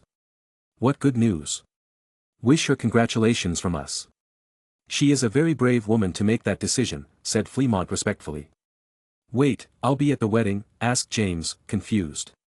According to Alfred, in a few days, it would be the wedding, and he would be staying at home for almost 14 days. "Yes. You'll be able to eat cake." Andromeda agreed. Sirius replied with a slight smile. "Oh, James. That's great. We should buy you a custom-made dressing gown right now," said Euphemia excitedly. Most women liked weddings and paid more attention to the dress and other preparations. "You may come if you wish," said Alfred calmly, as if the wedding was his. "Really?" asked Euphemia, inwardly delighted, but not quite believing Alfred. "Yes, of course. Andromeda will agree. The more people better." From the Black family, it will just be Sirius, me, and a few others. Charles should also come with Doria, so they will have acquaintances. Then most of them are relatives of the groom and friends of Andromeda, replied Alfred. That's why he was looking for a gift, thought Fremont, remembering a conversation with his brother a few days ago. We'd be delighted to go. It's been a long time since we've attended a wedding. We must prepare well. Oh, there's the gift too, said Euphemia excitedly, and James looked surprised at his mother. James, go with Sirius and buy yourselves a fancy dress robe. We'll see you at the wedding. Me and your father must buy several things, said Euphemia as she kissed James on the forehead and said goodbye to the others. She then took Fremont by the arm and led him away. James watched as his mother and father walked further, and further away. He thought he would have a more emotional goodbye, but he didn't bother. Well, boys, you heard her. Head over to Madame Malkin's store. When you're done look for me at the Leaky Cauldron, said Alfred as he quickly left. Is your uncle always like this? Asked James with his mouth twitching. Yeah, great, right? Replied Sirius with a smile as he started walking down Diagon Alley. Where are we going? Asked Sirius. To Madame Malkin's store, said James with a raised eyebrow. We've got time for that. Let's go have some fun, said Sirius dismissively. My uncle can spend hours drinking non-stop in the Leaky Cauldron, he added. James didn't argue. He would rather have fun and explore stores than be measured for dress robes and trying on different robes for hours. Chapter 99. James and Sirius began to explore Diagon Alley enthusiastically. The first store they visited was Gamble and Jape's Magical Prank Shop. Located on the south side of Diagon Alley. This store sold a wide range of joke items and other products that served as entertainment. The owner was a man with a white beard and mustache. James and Sirius stocked up on many dung bombs. Each one they bought for 1 sickle and 21 nuts. They also bought fabulous no-heat and wet-start fireworks from Dr. Filibuster, or that was his slogan. And lastly, they bought non-exploding light globes, each for 25 nuts. Why do you keep checking your money? Asked James as he walked out of the store next to Sirius. I need to have about 350 galleons left. Well, I still have enough for books and about 50 galleons left over, replied Sirius, sighing helplessly. He never thought there would come a day when he would be worried about money. Ever since last year, when he was in Gryffindor and started to rebel against his mother and the ideals of the family, he was getting less and less money from his mother, unlike before when he could afford whatever he wanted without having to worry about it. Sirius' mother only gave him just enough for food, books, and school supplies. James was aware of this situation. What do you want to spend so much money on? You'll be poor again, James commented. Isn't it obvious? To buy the Nimbus 1001, replied Sirius with a smile. James was surprised to hear this, but a smile formed on his face. Really? You'll buy it? Come on. Let's get going, said James enthusiastically. It was a special occasion when someone would buy such a nice and expensive broom. Last year, he remembers when his parents bought it for him. It was very exciting to see it being wrapped and delivered to him. Its price was very expensive. 350 galleons, but it was worth every one. The price converted to pounds sterling would be equivalent to £1,725 or £2,285. A very high price for it to be the gift of an 11 or 12-year-old boy. For the Blacks it would be no big deal, but Sirius's mother had no plans to spoil him after he had defied her time and time again. Excitedly they made their way to the Nimbus broom store, which as usual was full of enthusiastic Quidditch boys milling around the large window display and drooling over the professional brooms inside. One of the store clerks, when Sirius asked for the Nimbus 1001, thought he just wanted to annoy and waste his time, but when Sirius with a haughty look pulled a bag full of galleons out of his pocket, he quickly brought it over and showed it to him. I'll take it, Sirius said smugly, as he took the broom wrapped in an expensive wooden box. All the boys looked at him enviously. Sirius had so many galleons thanks to the bet from when James won the duel, and realizing that his mother was getting stingier and stingier, he began to save what money he had on hand. After buying the broom, they went to buy the second-year books, since Sirius had not bought them. Finally, they went to Madame Malkin's store and had to stand for an hour to get their robes of finery. They both asked for orange-red robes referencing their Hogwarts house, Gryffindor. Let's go back to my uncle's, said Sirius as he carried various things. How did your mother let you go with your uncle? Asked James, curious. Last he knew Sirius was grounded and using his brother to get letters. Don't make me remind myself, said Sirius with a disgusted expression. I had to start behaving according to what my mother wanted. These days I think I attended 4 bloody meetings, he added, and James patted his shoulder. A few minutes walk later, they reached Charing Cross Street and entered the wizard-only bar. For a famous place, it was dimly lit and run down. It had a bar and several tables in the shadows in the corners. A few old ladies were sitting in one corner, drinking tiny glasses of sherry. One of them smoked a long pipe. Magicians who looked like dwarves were arguing enthusiastically about something James didn't understand. Alfred was at the bar drinking from a jug and talking to a bald old man who looked like a toothless walnut. "I've been waiting for you," said Alfred, who at the sound of the door turned his head and noticed his nephew and James. Alfred emptied the decanter at a great rate and stood up. James could see that Alfred's beard was frothing from the beer or whatever it was he was drinking. "Tom, we'll use the fireplace and your flip powder," said Alfred, tossing a couple of galleons to the bald man who caught the money in mid-air with a grin, missing a couple of teeth. Alfred looked at the wooden box Sirius was carrying. On one side it said elegantly, Nimbus 1001. However, he didn't think much of it. He wasn't a fan of Quidditch. "Where are we going, exactly?" asked James, who had to know the name of the place to use the flip powders. "Upper Flagley, a small town in Yorkshire. Specifically to Mario Rummage Chimney Shop," replied Alfred. "He already knows we're coming. He's a wizard, and his shop at this hour is closed." "Let's go," said Alfred as he took the flip powders and said as he threw them, "Mario Rummage Store in Upper Flagley." Then it was Sirius' turn, and when he disappeared it was James' turn. It was very difficult to throw the flip powder carrying so many things, but somehow he made it and came out through a large red brick chimney. "How many chimneys are there in here?" thought James as he walked out, and everywhere he looked he could only see rows and rows of chimneys. "Oh yeah. Uncle, I made it out through the green chimney." "You owe me 20 galleons, exclaimed Sirius with a grin, as he stepped out of a chimney that was 5 chimneys away from where James was standing. "TSCH, beginner's luck," cursed Alfred, exiting through another chimney and seeing that Sirius was in front of the green fireplace. He didn't mind paying 20 measly galleons. He minded losing. After greeting the store owner, they left and began walking through the small town. James noticed that it was much smaller than Godric's Hollow. Alfred's house was on the outskirts of the village. It was a large 2-story house that was almost the height of a mansion. Sirius told him that there was a home for old wizards and witches in the village, basically an old people's home, but magical. Why was he telling him this? To play a harmless prank or two on the cantankerous old men there. "Welcome. This is Alfred's house. Alfred's Liquor. Alfred's Muggle Magazine. Make yourself at home," Alfred said as he entered his house and made a brief introduction to James. "Why is he named in the third person?" thought James with a strange expression. "Thanks," said James as he looked around the large house. The outside was very nice, but the inside was a mess. There were objects scattered everywhere, dirty clothes in the corners, muggles, and magical objects everywhere. James even saw 3 cats. He guessed they must be where the smell of piss came from, who knows where they did their business. "Come on. I'll show you our room," Sirius said as he started up the stairs. Sirius opened the 3rd door on the 2nd floor and entered a large room with 2 large windows. On the right side, there was a bed made up of posters of the Beatles and motorcycles. There was also a bookshelf with many books and magazines. On the left side, there was another bed, but unlike the other side, there was no customization. It was the part of the room that would belong to James. He left his backpack in a hanger and his suitcase on the floor. "Then we will unpack. Come on, I'll show you the house," Sirius said, leaving his Nimbus 1001 on his bed and covered with a sheet as if it were a baby. James nodded and followed Sirius. Alfred's house was much larger than his house in Godric's Hollow. On the 2nd floor alone, James counted that they entered 10 different rooms, which took them considerable time to explore.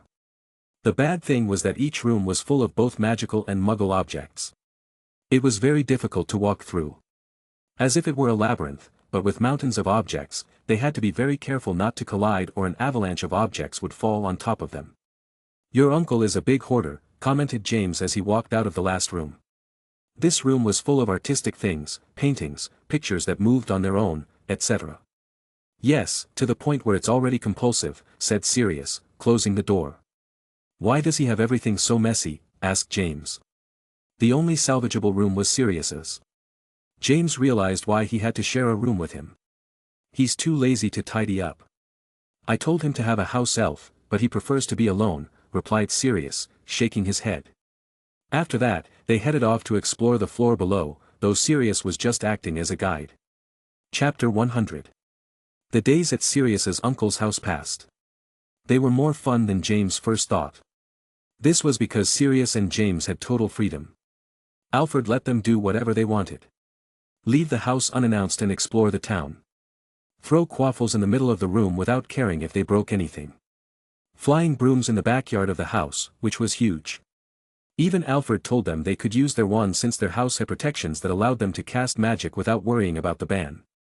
As long as they were inside the house. So James was able to practice offensive and defensive spells with Sirius.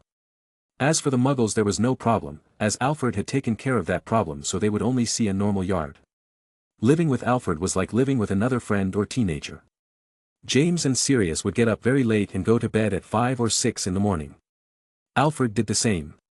According to what Sirius told him, Alfred had many investments in magical businesses that generated a large amount of income for him, and he could live doing what he wanted, without depending on a job. James these days had to cook breakfast, lunch and dinner. Since he was the best of the three at cooking, he had to do it with the random ingredients he found in the kitchen. When he first woke up, it was common to see Alfred drinking a breakfast whiskey at 2 o'clock in the afternoon while watching Muggle television. To James' surprise, Alfred had many Muggle tastes: motorcycles, music, especially rock, movies, television, etc.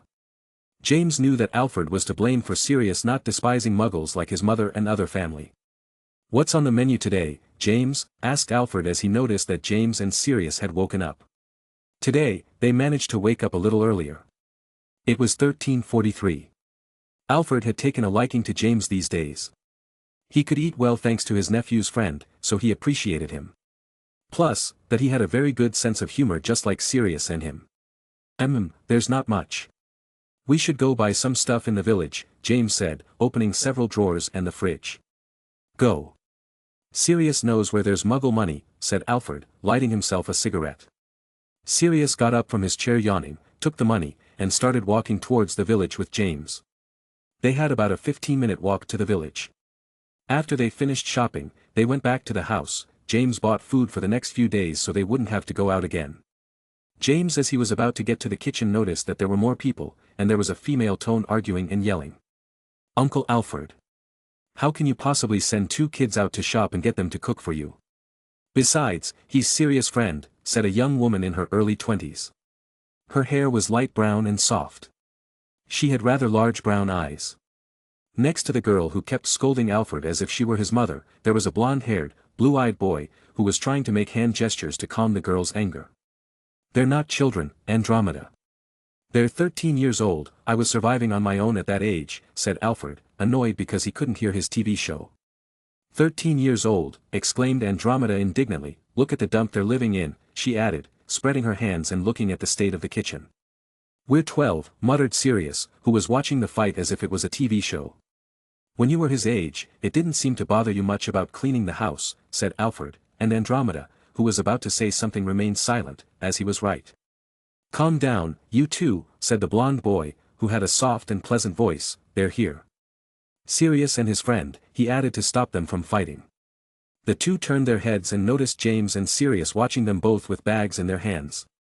"I'm sorry you had to see that," said Andromeda, regaining her composure. She happily greeted Sirius and introduced herself and James. The blonde boy was her fiancé, Edward Tonks. James found it curious that he had the same name he had in his past life as Edward Rothschild. As James was about to cook, Andromeda stopped him and forced him to sit at the table. She would do the cooking. Edward started to clean the place with his wand. Meanwhile, the master of the house was still watching TV on his sofa. It was strange to see a sofa in the kitchen, but he had brought it for comfort. "We already have all the preparations to start setting up the tent in the yard and stuff." "Did you get the drinks?" asked Andromeda with her back turned as she was cooking. "Yes. Tom gave me a discount buying so many drinks," nodded Alfred. "Good. We'll start setting up the tent and stuff later today. Even though the wedding is outside, I'd like the house to be in good condition," said Andromeda, as the guests would first go through the inside of the house and then head to the park. "As you wish. A little cleaning and it'll be good as new," Alfred said without paying much attention. "Not just a little, me and Edward will be busy, so we have to perfectly set up the tents, tables, and chairs outside. Can you take care of the cleaning inside? Just the first floor, the second floor we won't be using, Andromeda asked. Alfred frowned slightly as he watched the television. He knew well the state of his house. It could take many hours and maybe a couple of days for such cleaning. Just then James spoke up, "We'll do it. We're free." "Would they do that?" asked Andromeda with a smile, looking at James and Sirius. "We," thought Sirius. He didn't find the idea of cleaning up piles and piles of garbage and random objects pleasant, but seeing his cousin smile, he ended up agreeing. "Great, thanks. That saves us a lot of work," Andromeda said gratefully. "Thanks, guys," said Edward with a pleasant smile. After they finished eating, some friends of Andromeda and Edward arrived and started working in the park to get everything ready for the party that would be in 5 days. As James had volunteered to help, he decided to take his task seriously, forcing Sirius to start cleaning up right then and there, much to his chagrin. Alfred got his butt off the couch and went to do his business. James spent all afternoon and part of the evening with Sirius cleaning and tidying up the downstairs, especially the area that would be used as a reception area for the guests, before going to the area where the wedding would be held. It was hard work, and they all ended up dusty, dirty, and sweaty. It wasn't entirely boring, as there were many very peculiar and quirky objects. James wondered where Alfred must have bought them from. "Phew, damn, where does my uncle get all this junk? Should I get Creature and put him to work?" muttered Sirius, lying on the floor and looking up at the high ceiling of the house. Creature was his house elf. After some thought, Sirius shook his head. If he brought that elf, his mother would find out about the wedding, as Creature is a loyal servant to his mother and hates anything to do with muggles, half-bloods, etc. "Stop being so whiny. It was just a bit of exercise. We'll train more than this on the Quidditch team," James said, looking at Sirius as if he was exaggerating things too much. "You've been training with the team for a year now. Don't compare my fitness to yours," complained Sirius, standing up and shaking the dirt off his clothes. "Boys, let's eat." "We're outside," said Edward, peeking out the door. James and Sirius walked along happily. They were starving. In the large courtyard, they had set up a long table with several chairs. Besides Andromeda, Edward, and Alfred, there were the friends who helped the couple today. The dinner outdoors was very delicious. One of Edward's friends was a chef, and he cooked a delicious barbecue. While they were eating, Sirius wanted to try his uncle's fire whiskey, but Andromeda stopped him. They went to bed earlier that day, as they were tired from tidying and cleaning for hours. Thanks to that, their schedule was arranged a bit. The next few days they were cleaning and tidying non-stop. James proposed using the Nimbus 1001 to move around the house faster. Sirius agreed immediately, and their efficiency and speed increased. They also found it useful to use the brooms to catch objects that floated and try to escape when they saw someone trying to catch them, such as flying books. Finally, the day of the wedding arrived. Chapter 101. Sunday, August 28, 1972. At 6 o'clock in the evening, James and Sirius stood in front of the large white tent, set up in the extensive park of Alfred's house. They were waiting for the guests, and both of them already had their robes on. James tried to do his hair as well as he could for the special occasion. His hair was very difficult to comb, but he had it much better than normal. The two boys were holding a seating plan in their hands to help the guests find their seats. It had been an hour since a crew of waiters had arrived, attired in white robes, and an orchestra whose members wore gold jackets. "It's hot. I should have asked for a short-sleeved tunic," Sirius said as he used the seating plan as a fan. "Yeah, but it's not that fancy," nodded James, who was also using the seating plan as a fan. "When I get married, I won't put together something so elaborate and fancy. Everyone will be able to dress as they please, and if I'm lucky, I'll marry a witch with Muggle parents, so my mother won't attend the wedding," said Sirius with a grimace. "If you do, your mother will remove you from the Black family tree." "Don't you mind?" asked James with a raised eyebrow. "I don't mind. I'll do whatever I damn well please," replied Sirius bravely. Ever since he saw his cousin do it, he took more courage. Besides, he was already at a rebellious age, and being with his uncle Alfred made him not want to obey his mother. "That's the way to talk," James said with a slight smile. "Marrying among such a small group of purebloods is not good. Inbreeding is a practice where someone marries and has children with someone who is of their own family, particularly among cousins. It is a common practice for the more fanatical elitist pureblood families such as the Blacks, the Lestranges, the Knots, and a few others. For example, Sirius' parents Orion and Walburga Black were second cousins. If this continued over time it could bring not very positive side effects. So, it was a good thing that Sirius planned to marry a muggle who would have no relation in his family tree. "Get ready, they're coming," James said, interrupting Sirius as he noticed some people in flashy, multicolored dresses. They were slowly appearing. After a few minutes, a line had formed and snaked through the garden towards the tent. James and Sirius politely and orderly gave people directions so they could find their seats. James remembered Alfred saying that not many people would be coming, as the Andromeda family would be mostly absent, but he was almost certain that there were over 100 people. There were many young friends of the bride and groom who attended Hogwarts together, even some boys recognized James and Sirius from Hogwarts. They were the younger brothers of the bride and groom's friends, who were currently attending Hogwarts with them. James gave directions to an old man named Phineas Black who was a bit deaf and had wrinkles all over him. Sirius then told him that Phineas was almost 100 years old and was disowned by the family for supporting Muggles' rights and removed from the Black family tree. He was another rare black specimen. He also told him that Phineas had 4 brothers, all of whom died. One of them was Sirius Black too. He died before Sirius was born and so he was named Sirius Black III. "You should name your son Sirius Black IV, James joked, and Sirius tapped his shoulder. The wedding was attended by pure-blood wizards as well as half-bloods and muggle-borns, even some muggles who were from Edward's family came. After attending to Mr. Septimus Weasley and Mrs. Cedrella Weasley and their children, James saw his parents and his aunt and uncle. "They look beautiful," said Euphemia, who was wearing an elegant lilac-colored dress with heeled shoes. Doria wore a cyan-colored dress and wore her hair up. His father and uncle were also wearing very elegant robes of black and gold lines. "Didn't Oliver come?" asked James after greeting everyone. "No. The party will last late into the night. We left him with his grandmother," replied Doria in a calm tone. James told them where their seats were, and the Potters entered the tent. "Damn. The line is endless," complained Sirius, who already wanted to get in and get something to eat. After 20 minutes of giving directions and waving to many people, James and Sirius entered the tent. They sat in the front row next to the Potters. Andromeda had been very generous in giving them such good seats. There was an atmosphere of anticipation in the tent, and now and then a nervous chuckle broke the general murmur.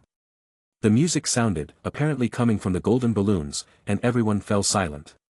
Edward and his best friend, who was his best man, stood at the front of the tent, both dressed in luxurious robes. After a few seconds through the entrance of the tent, Alfred and Andromeda appeared and advanced down the aisle. Usually, her father should accompany her at this time, but Andromeda considered Alfred more like her father. Alfred looked like a completely different person. His hair was combed back properly. His beard was gone. It was very rare to see him without a beard. His look was serious, and he had a slight smile. In addition, he was wearing a very elegant tunic with golden tints. Many women sighed with desire at the sight of Alfred's appearance. Sirius had a surprised look on his face as if he was seeing someone else. He never thought to see his uncle looking so dashing. "That's the person who drank whiskey and smoked at the same time when it was 2 o'clock in the afternoon," thought James as he adjusted his glasses. If Sirius was Alfred's favorite nephew, it was obvious that Andromeda would be his favorite niece.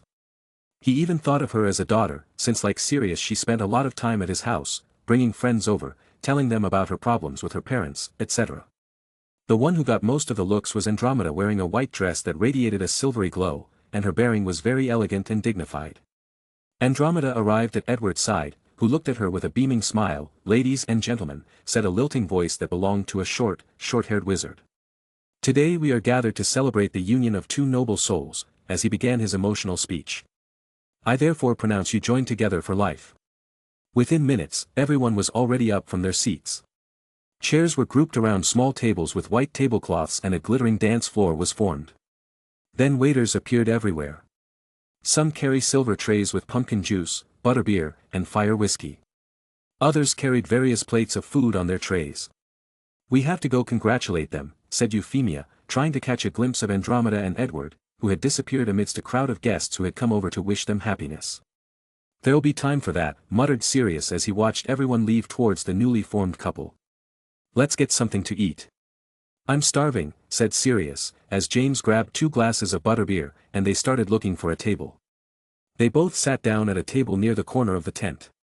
They didn't want to be too close to the dance floor. Grabbing food from trays and with drinks in hand, they began their feast. This is the best part of the parties, Sirius said as he ate elegantly, but at an incredible speed. James nodded without speaking, as he preferred to eat the delicious food they had prepared well in advance. As they ate, the orchestra began to play a waltz. The bride and groom were the first to head to the dance floor, seconded by loud applause. After a while, more couples began to join the dance floor. James' parents, Uncle Charles and Aunt Doria, Alfred with a blonde woman neither James nor Sirius knew. The dance floor was filled with couples both young and old. James and Sirius were among the few still sitting at their tables as loners, but considering their age it was normal. TSCH. I don't know what fun they see in dancing, Sirius said with a disapproving look on his face as he watched everyone and ate at the same time. Agree. They just move their bodies. I don't see the fun in it, said James who had the same look on his face as Sirius. Sirius, as the eldest son of House Black, had learned to dance. However, he never liked it. James in this life never had to learn to dance, but like Edward Rothschild he did, because at high society parties, he had to know how to dance, but it was an activity that never amused him even though he did it very well like almost everything else. Chapter 102. Euphemia forced James to dance with her, and he didn't dare to refuse when he saw her enthusiasm. Sirius, who thought he wouldn't have to dance, had to dance with Andromeda, who forced him to dance. Since she was the bride, Sirius could not refuse and reluctantly had to dance with her. Andromeda considered Sirius as her little brother. With Sirius, she got along very well, and they had the same thoughts when it came to blood purity and so on. This was very hard to find, especially being a black. So she wanted him to be a part of her party. The hours wore on, and James and Sirius ate their fill.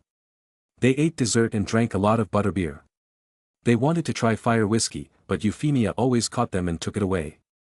With less than an hour left before the wedding was to end, several people abruptly entered the entrance of the tent. At first, no one paid attention to them, as there were many people, and it was normal for some to come out to get some air. But this group of people headed towards Andromeda, who was happily talking to her husband and a group of friends. James was the first to notice this strange group of people, as they were walking as if they were very angry. Is that, thought James with a frown and having a bad feeling. In the group of people was a girl with long blonde hair and an arrogant look. James could recognize her after looking at her for a few more seconds, Narcissa Black. Sirius' cousin and Andromeda's younger sister. He could only recognize her since he passed her several times at the Dragon Clubhouse. Hey, said James in a serious tone, as he punched Sirius' arm. What's up? Asked Sirius, a bit confused by the sudden seriousness of James, who only motioned his head forward, so that Sirius was looking at the group of people. Sirius looked to where James was looking, and his face began to disfigure. Oh no, this isn't good, thought Sirius nervously. How Black recognized everyone in the group. One of them was his mother, and then there were Andromeda's parents and her two sisters. Andromeda Tonks, shouted a deep, male voice with fury and anger. As it was the last few minutes of the wedding, the atmosphere was much calmer. This caused everyone in the tent to hear the shout. Suddenly all the hubbub ceased, and they looked at the person who shouted. Father, muttered Andromeda with a difficult expression on her face. How dare you, shouted Cygnus Black III, Andromeda's father, how dare you marry a mudblood, he shouted indignantly and with contempt, as his gaze shifted to Edward, who stood next to Andromeda with a frozen expression. I marry who I want, said Andromeda, plucking up her courage, but in a trembling tone. By talking back to your father like that. You're a disgrace to the whole house, Black, said a shrill, angry voice belonging to Druella Black, Andromeda's mother. And worst of all, marrying a mudblood, she added, looking at Edward with disgust and disdain. Don't you dare insult my husband, shouted Andromeda furiously, as she pulled out her wand. This escalated very quickly, thought James. Pointing your wand at our mother. You are a basket case. I don't consider you my sister anymore, said a girl very much like Andromeda, but her hair was black, and her expression wasn't kind like Andromeda's. Bellatrix, muttered Sirius with a frown. Bellatrix was a couple of years older than Andromeda and the oldest of the three sisters. As Andromeda pulled out her wand and pointed it at her, she wouldn't mind teaching her younger sister a couple of manners right this instant. Enough, shouted Alfred with a furious expression, stepping in front of Andromeda and confronting the crazy family. Andromeda, who was teary-eyed, sighed in relief at the sight of Alfred's back. James never saw Alfred with such an angry expression. He always looked like the cool uncle who never gets angry. Brother, muttered Cygnus and Walburga, looking at Alfred's appearance. Alfred, Walburga, and Cygnus were 3 siblings. The oldest was Walburga, Sirius' mother, after she was Alfred, and the youngest of them all was Cygnus, who was much younger than the two of them. Alfred, despite his detachment from the ideals of the family, still held an important position in House Black and had very great wealth. "You're the one to blame for Andromeda marrying a mudblood.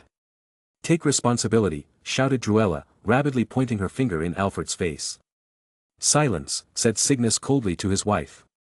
Cygnus, though he didn't want to admit it, feared his older brother. Alfred was a great wizard. The only one who could stand up to him was Walburga, the eldest of the 3. "Where is Sirius?" asked Walburga in a stoic tone, speaking for the first time. "He must be out there. Eating something or playing a joke," Alfred replied vaguely. Walburga huffed in annoyance and left. She began to look for her son. She had no plans to argue foolishly with her brothers. She already considered that Andromeda had done an irreversible crime. Andromeda had no salvation. On the other hand, her son did. "See you at Hogwarts," muttered Sirius, waving goodbye to James. Sirius began to cautiously make his way to the exit of the tent. He didn't want his mother to find him, as his punishment was assured after he had attended a wedding with a Muggle-born wizard. Alfred managed to keep Andromeda's family from making a spectacle of themselves. After 5 minutes, they left with expressions of anger and disdain. Andromeda cried inconsolably in her husband's arms. Her parents and sisters told her that they would never see her again, that their relationship was over, and that she was a disgrace to them. She would be erased from the family tree and could never contact them again. James heard everything and looked at Andromeda with pity. Sirius, to his misfortune, was caught by his mother and dragged home. "Poor dear," said Euphemia in a low tone and with a sad look, watching Andromeda cry as her friends comforted her. Alfred sat down and downed a full glass of fire whiskey in one gulp. James began to rack his brain. Why would Andromeda and Sirius's parents let them get together with Alfred? If they knew he didn't share the ideals of House Black. It wasn't hard to realize that sending your children to such a relative could cause Sirius and Andromeda to become increasingly rebellious and defy the family. Just because Sirius listens to his mother and attends a couple of meetings, is not enough reason for her to let him go again and again with his uncle. Andromeda and Sirius always had a rebellious streak and didn't quite accept the ideals of their house. However, if they hadn't spent so much time with Alfred, they might have been much more obedient and not so rebellious. James came to an answer quickly. Alfred was single and only a few years shy of 50. He had no heirs, that was the answer. Simple as that. James could tell that Alfred possessed great wealth.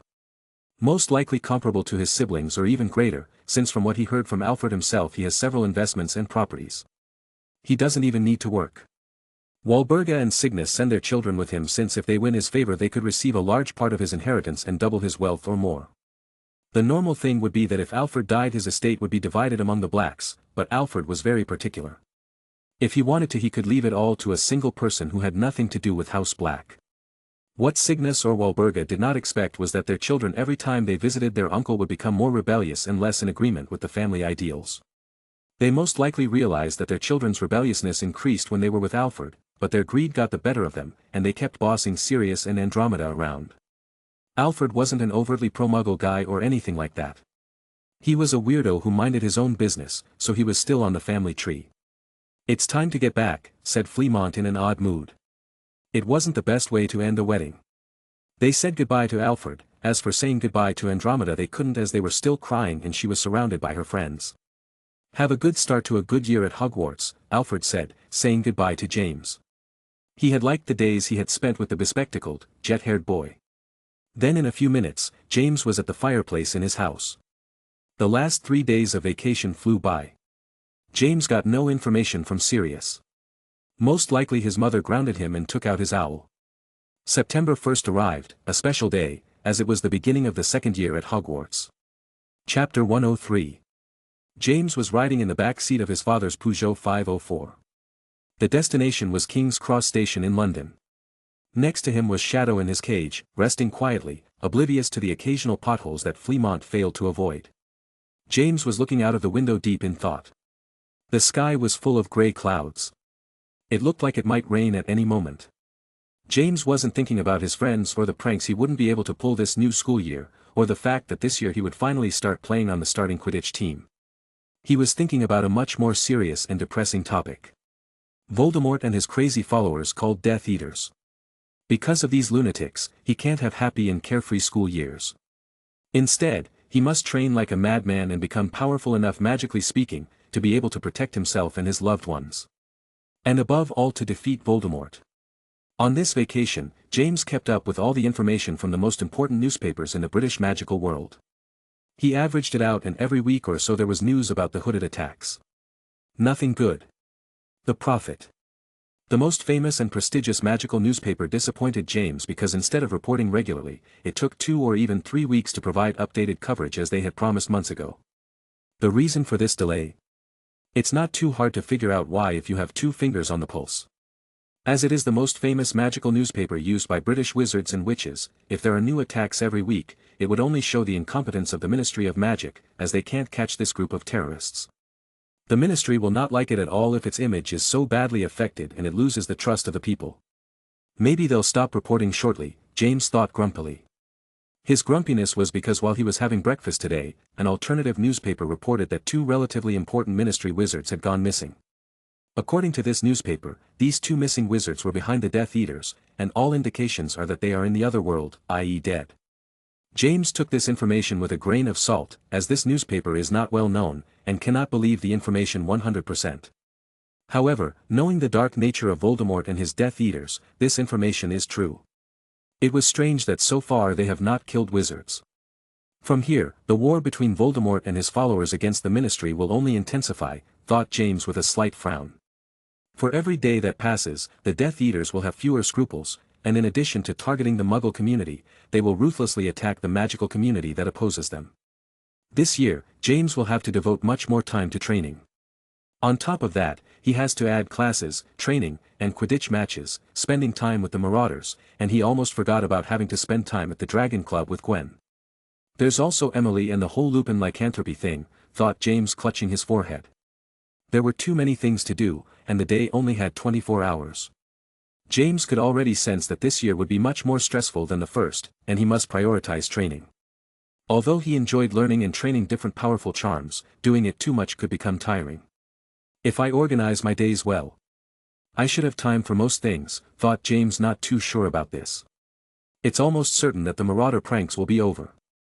He will prioritize spending time in the library and in the secret room to practice. Studying and practicing. Hard work and talent. That's the formula. According to his former mother Elizabeth. What's the matter, sweetie? Why the look on your face? Asked Euphemia, turning her head and noticing that James had a frown on his face and a worried expression. It's nothing, Mom.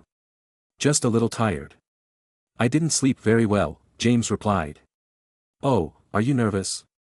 This year will be your debut on the team. I'm sure you'll do well. Remember to practice your charms when you get to Hogwarts, commented Fleamont without taking his eyes off the road. I'll practice them. They'll come in handy. Thanks, said James in a grateful tone. His father and grandfather had spent the entire vacation creating and perfecting charms to improve James' contact lenses. And they had succeeded. Contact lenses were a Muggle invention and very useful, but they weren't quite perfect.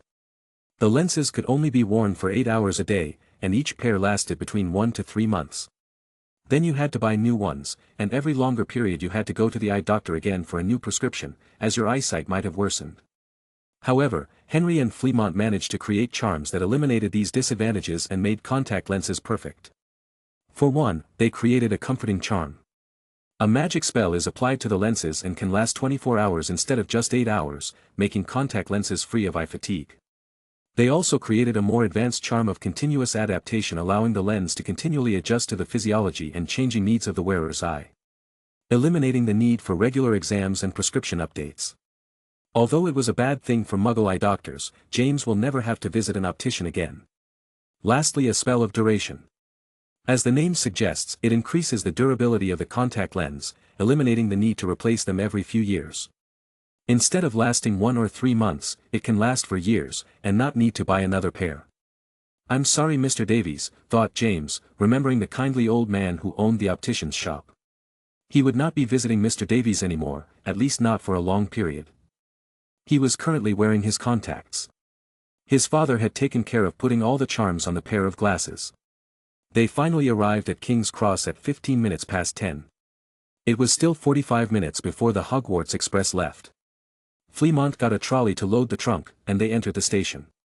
They had to cross Platform 9, which was between Muggle platforms 9 and 10. They had to walk to the barrier. It wasn't painful, but it had to be done carefully so that no Muggle would notice their disappearance. The family of 3 walked stealthily and disappeared without being noticed by any Muggle. Nothing went wrong.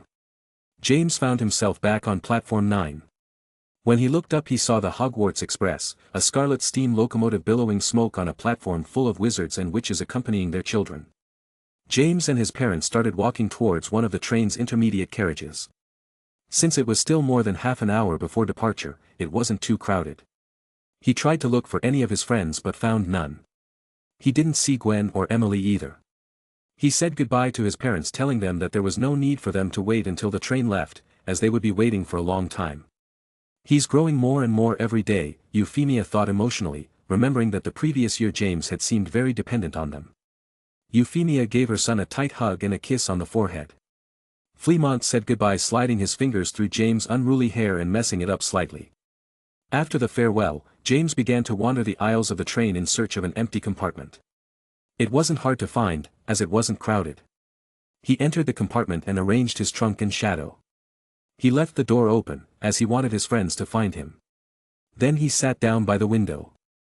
As he was alone he kept thinking about Voldemort, his followers, and what would be the best route to continue his magical training. This year, in addition to defensive magic and occlumency, James has a lot of time to devote to transfiguration. To achieve conjuration and be able to use it in combat, both defensively and offensively. While James was thinking about his things and looking out the window, a boy entered the compartment while reading a magazine with one hand and pushing his trunk with the other. Moving a heavy trunk with one hand, while reading a magazine with the other and not looking ahead, is not a great idea. The boy banged his shin against the seat. Ouch, groaned the boy in pain, as he instinctively let go of the trunk to grab his leg, another bad decision. The trunk fell straight towards his foot, crushing the tips of his toes. Luckily his shoes were able to cushion some of the weight. Damn it, cursed the boy, now clutching his foot in pain. Wurek, a dark green toad, hopped off the boy's shoulder into James' lap, who had stopped thinking about complicated things and was watching the boy and the toad curiously. The boy had messy, dirty blonde hair that reached his shoulders. He had pale eyebrows and bulging eyes that gave him a permanently surprised look. He was already wearing his Hogwarts robes, so James could tell that he belonged to Ravenclaw and was not a first year. At most, he would be a third-year or second-year student. The robe wasn't entirely clean. It looked as if he had been rummaging through the bushes looking for something. It did have a different aura than average. Wurek, the toad shouted, and James looked down. He noticed the toad's big eyes staring at him. Toads were one of 3 animals that Hogwarts students were allowed to keep as pets. James didn't care much for them, preferring an owl or even a cat 1,000 times over. Toads were not a very fashionable animal, and even less so for girls. "Don't be rude, Flappy," said the blond boy as he settled his trunk with a wince. "His name is Flappy?" asked James redundantly, but he found it hard to believe that a toad would be called that. "Yes. I hope in the future, he grows wings and can fly to the moon and meet the moon toads," replied the boy matter-of-factly. A toad with wings?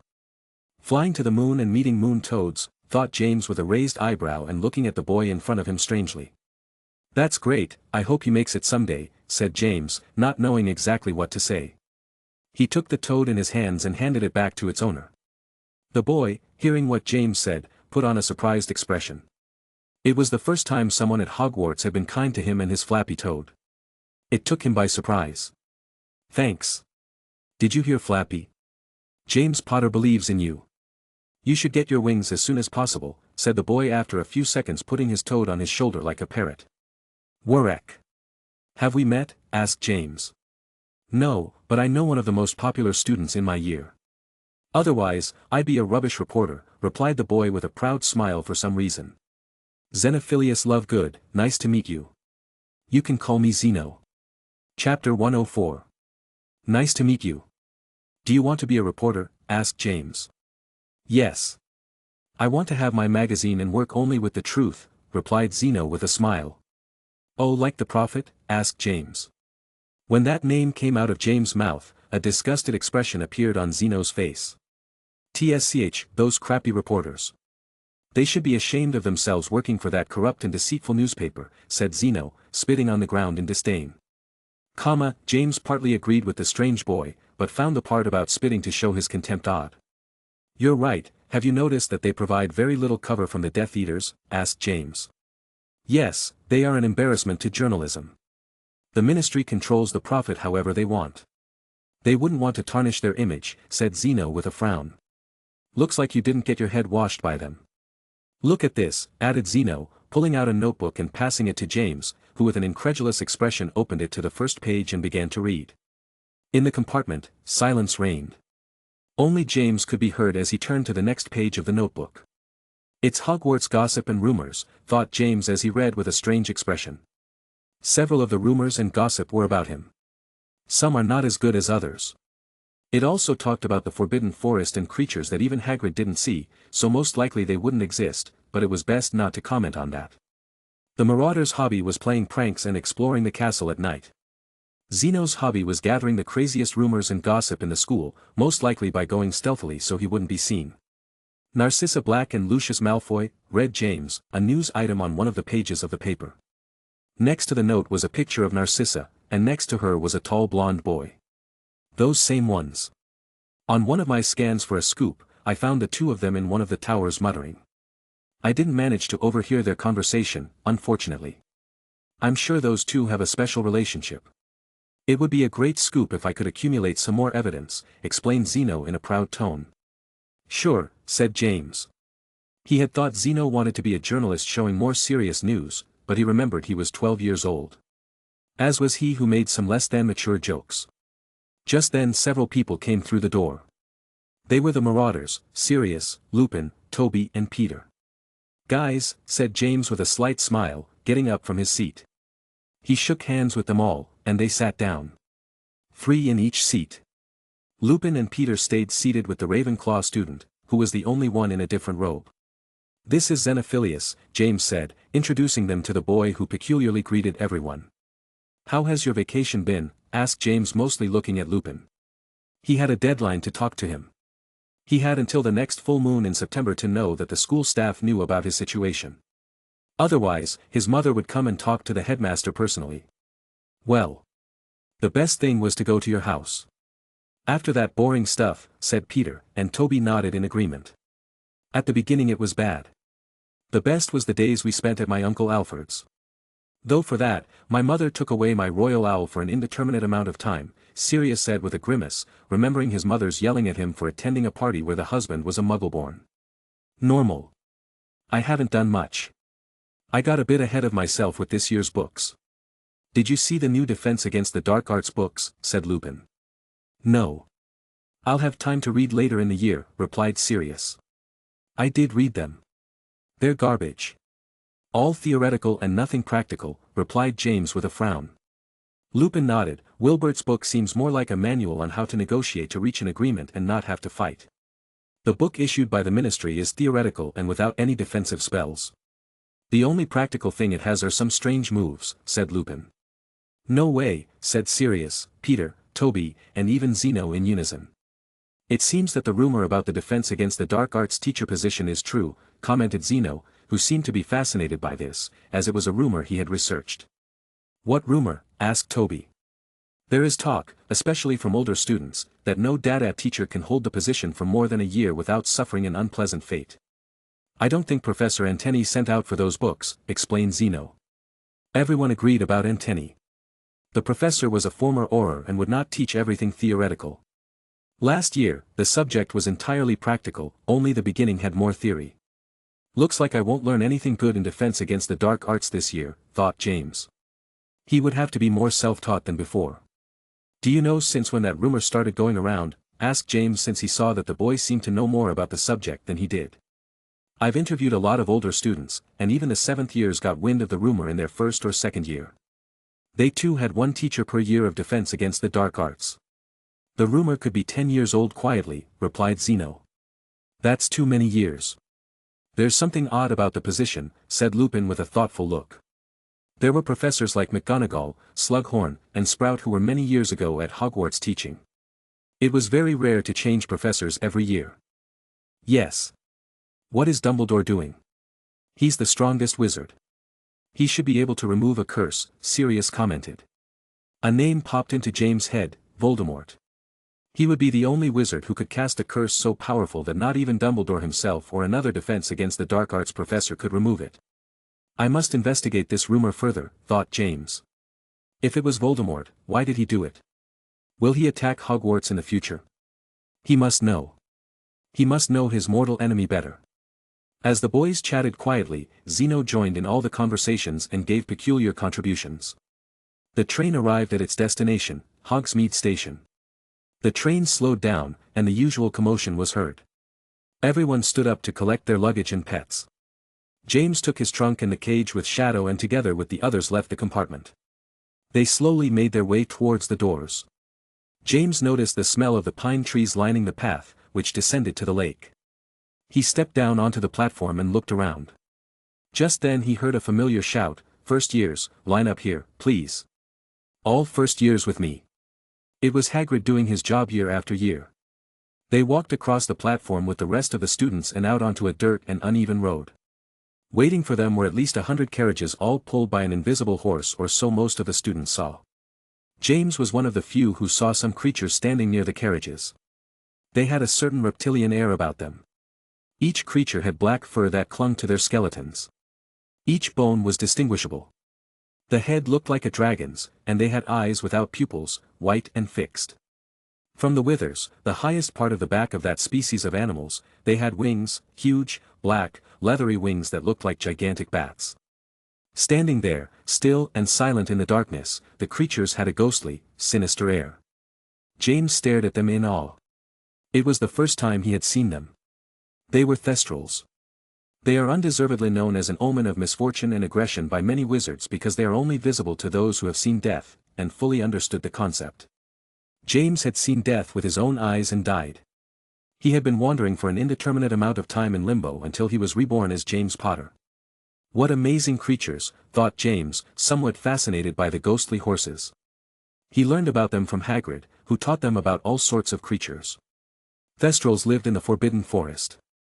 The marauders got into a carriage, and within a few minutes, 2 Thestrals took flight and pulled the carriage. The ride was comfortable and uneventful. The only thing was that the carriage smelled a bit musty and straw-like. Finally, they arrived at the castle. The carriage stopped, and they descended. They joined a crowd making their way to the Great Hall, here again, thought James, entering the dining room and looking up at the enchanted ceiling. In a few minutes, everyone was seated at their respective tables and waiting for the new students and the sorting ceremony to begin. Chapter 105. The new Hogwarts students were placed into different houses by the sorting hat, which shouted out the name of the most suitable house for each one. James found it curious to watch the nervous new students. Although much of the nervousness was due to being watched by hundreds of eyes. Sirius' younger brother, Regulus Black, ended up in Slytherin. Sirius clicked his tongue, but he already expected his brother to be different from him. Regulus looked like his older brother. He had black hair, but shorter and more even than Sirius. His look was more haughty than Sirius and common among members of House Black. The difference with Sirius was that Regulus was smaller, thinner, and didn't have as unique a presence as Sirius. Another student who caught James' attention was Rachel Ollivander. Mostly because of her last name, which was known to everyone at Hogwarts since they bought her wand from the store of her soon-to-be grandfather. Like Garrick Ollivander, Rachel had grey eyes and very fair skin. She had shoulder-length jet hair.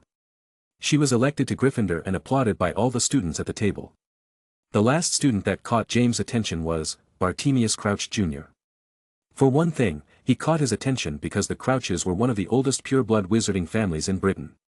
What struck James most about Crouch Jr. was his aura. One would expect the son of such a powerful pure-blood family to have an aura like Rabaston, Regulus, or Sirius. Confident, haughty, and arrogant, but it was anything but. Crouch Jr. was all the time looking down at the ground, rubbing his hands nervously and half hunched over. Reminding him of Peter or even worse. In the end, he ended up in Slytherin. After the sorting, they had a big feast. James started looking at the Slytherin table slyly. He was looking for Gwen, and just as he saw her blonde hair, their eyes met. After a few seconds, they both averted their gazes. What is this feeling, thought James, feeling a little strange. Not giving it any more thought, he started looking for Emily. It had been an eternity since he had spoken to her. He thought he would find her eating alone in a corner, but he saw a person next to her talking to her, Severus Snape. What a strange combination, thought James, turning his attention back to his table and his plate of food. After dessert, the headmaster as usual said a few words. Then he began to sing a happy song, and when he finished they went to their common rooms to sleep. Everyone was tired from the long journey, and the food made them sleepy. Sirius, Lupin, Peter, and Toby went to sleep after arranging their bookshelves and decorating them a bit. For James, it was not the same. After everyone was asleep, he grabbed his invisibility cloak and left the common room. His destination, the room of requirement. I missed the nightly walks through the spooky corridors of the castle, thought James with a faint smile. His walk was not stealthy. It looked like he was taking a stroll. Nor was he trying to control the sound of his footsteps or his breathing. This was because he cast Silencio Barriera. A defensive charm that creates a barrier of silence around the user, muffling external sounds and preventing people nearby from hearing you. The initial disadvantage of this charm was that the barrier did not follow the user. That is, once cast the barrier remained static. Training can increase the range, but it is limited since the idea is that people cannot hear, and if you create a huge barrier, everyone will be inside it so they will also hear you. However, James managed to remove the disadvantage of the immobility of the barrier. He modified the charm. It's the first time he's done it, and it's much harder than learning a charm. Now, the barrier followed its caster and lasted for hours, making it much easier to be stealthy and almost uncatchable with the invisibility cloak. On his way to the 7th floor corridor, he ran into Filch and his cat Mrs. Norris, who were on guard and hunting for students who were breaking the rules.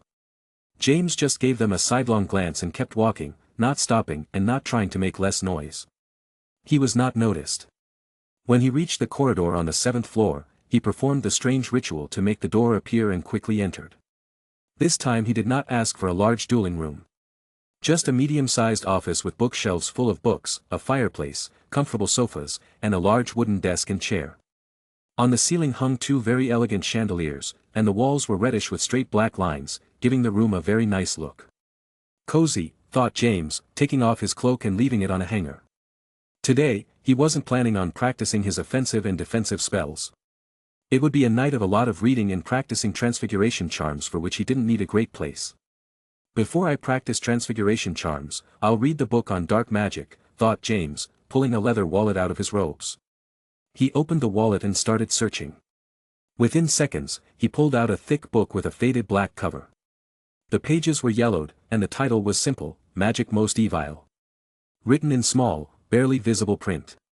James looked at the book with a slight frown. He was not a fan of the dark arts and had no plans to learn these arts, especially the darker ones. The Occlumency he did not consider to fall into the category of dark magic. As he would be facing one of the most powerful Dark Lords of recent times and his group of dark arts fanatic followers, he had to know what methods they would use in a fight in war. He had to know how they would think, and that way he could find a way to counter them. His family had no idea that he had bought this book and a few more of the very dark arts. He bought them when he was at Sirius's uncle's house. On one of those days, they visited Diagon Alley again, accompanying Andromeda to buy some missing things for the wedding. In one of those moments, he took the opportunity and went to Nocturne Alley, which had many shops that sold objects dedicated to the dark arts. James opened the first page and started reading. This book was written in the early Middle Ages by Godlot, a medieval dark wizard. Time passed. The only thing that could be heard was the paper as James turned the page. James already had basic knowledge of the dark arts that he was taught last year, as they needed to know a few things. For example, the dark charms are classified into 3 groups, Jinx, Hex, and Curse. Jinx was the weakest of the 3. It had irritating, but useful effects. For example, the Flipendo was of this type, and more are taught in data classes or other subjects. Also, Jinx can be blocked or removed by a countercourse. James had already learned all of this. The Hex is a dark charm whose effect causes moderate suffering to the victim, being more powerful than the Jinx. These could be used defensively and offensively. The Jinx and the Hex are the weakest and most innocent of the dark arts. In the book, they are barely mentioned as he views it with unfavorable eyes. No dark wizard would use a Flipendo in a mortal fight. The most he can do to his victim is a relatively strong blow to the chest and push him a couple of meters. It would be child's play for them. James felt it was wrong for the Jinx and Hex to be considered within the dark arts. He doesn't know how they ended up being considered so when even the dark wizards didn't seem to agree with it. Will it be the work of the ministry? That way, they can teach you those useless defense against the dark arts books, James thought with a strange expression. A curse was used for worse kinds of dark magic, far surpassing the jinx and hex. Curses had many strengths and forms and were reserved for causing immense suffering to the victim. They were the most wicked, strongest, longest-lasting, and least reversible dark spells. 2 hours later, James closed the book. Tomorrow, he would continue with the book. If he continued at this pace in 3 days, he would finish it. Clearly, he would then have to study it in more depth and analyze it seriously. He got up from his chair and took the following book from one of the shelves in the room, A Beginner's Guide to Transfiguration. This book on transfiguration was used in both the first and second years at Hogwarts. It was very thick, so they used it for 2 years. James finished reading it over the vacation and also studied it seriously. You could say that theoretically he already knew all the content of second-year transfiguration. He even studied it at Alfred's house at night when Sirius was sleeping peacefully and snoring. During the day it was very difficult to get him off, and it was impossible to read quietly. He only practiced a few spells, and now he would focus on completing all the practical spells perfectly. First of all, the repair charm, thought James as he opened the book to an advanced page. Then from his wallet, he pulled out many small-sized stones. James wasn't referring to the reparo charm. He was talking about reparifarge, the non-transfiguration charm. It was used to counteract the effects of a transfiguration that was poorly performed and only partially transfigure the object in question. It could also be used to return the object to its original state. An hour passed. James cast the charm avifers on the stones, turning them into small birds, but he cast it wrong on purpose. Then remembering the theory, the proper wand movement, and the correct pronunciation, he cast reparifarge to return the stones to their original state. James' objective was to achieve the conjuration, an advanced type of transfiguration and a very complex and advanced magic. Conjuration was more difficult than normal transfiguration, change, and disappearance. It was taught to N.W.T. level students, meaning wizards and witches in their 7th year at Hogwarts. James couldn't wait that long to learn it. He had to speed up his learning process. At 4 in the morning, James returned to the common room and was asleep in a matter of minutes. Classes would start on Monday. So James was able to keep up this routine of practice and study all weekend. During the day he set aside several hours to go to the library and continue studying. Although he spent less time with the others, the rest of the day was spent with the marauders exploring the castle. Chapter 106. Monday, September 5, 1972. Classes officially began. Students had the weekend to settle into the castle after the summer vacation. Quidditch tryouts would begin in the second week, and you had to be at least a second year to sign up. Although James was assured of a place, as it was almost impossible for there to be a better seeker than him, William told him that he would have to try out for the formalities so that they wouldn't think he got differential treatment. James didn't think much of this. He was even less enthusiastic than he thought he would be about starting to play Quidditch officially. He still loves Quidditch and wants to play. But he was very focused on everything he was studying, transfiguration book, occlumency, dark arts, and a useful defensive magic book, unlike the ones he was given for this year. When he was in the library he lost track of time and stayed for many hours. The same thing happened to him when he was in the room of requirement. Another minor fact is that he began to study ancient runes. He started reading the book, Ancient Runes Made Easy, written by Lauren Zhu. It was a beginner-level book and provided translations of 21,000 different runes and symbols. It had a lot of pages. So most of the time these days he was reading, studying, and practicing like crazy. The good thing was that he enjoyed it. Magic was fun, and the good thing about understanding the theoretical part was that you could put it into practice. Wake up, James. We should go to breakfast, Lupin said, opening the curtains on James' canopy bed. Daylight fell on James' face. Is it time yet? Asked James, opening his eyes with difficulty and getting out of bed. Beneath his eyes dark circles were visible. He only slept 4 hours.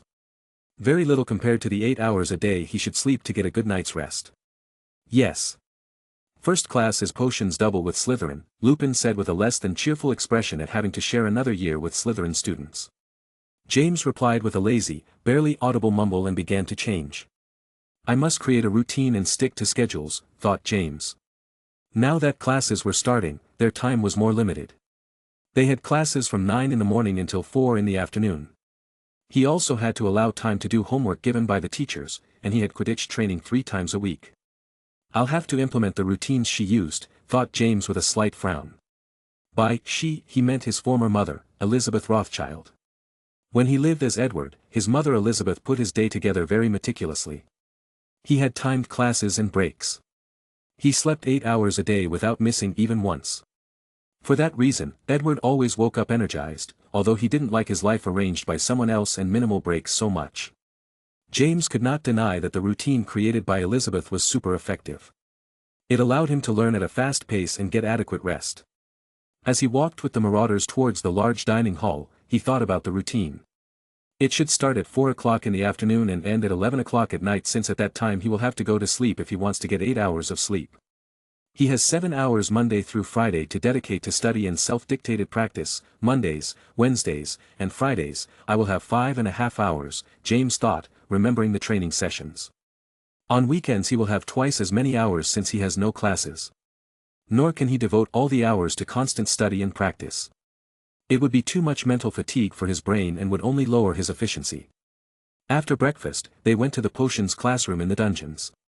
They were in the same class as last year, the marauders, Lily, Jasmine, Mary, Conna, Rabaston, Snape, and Emily among others.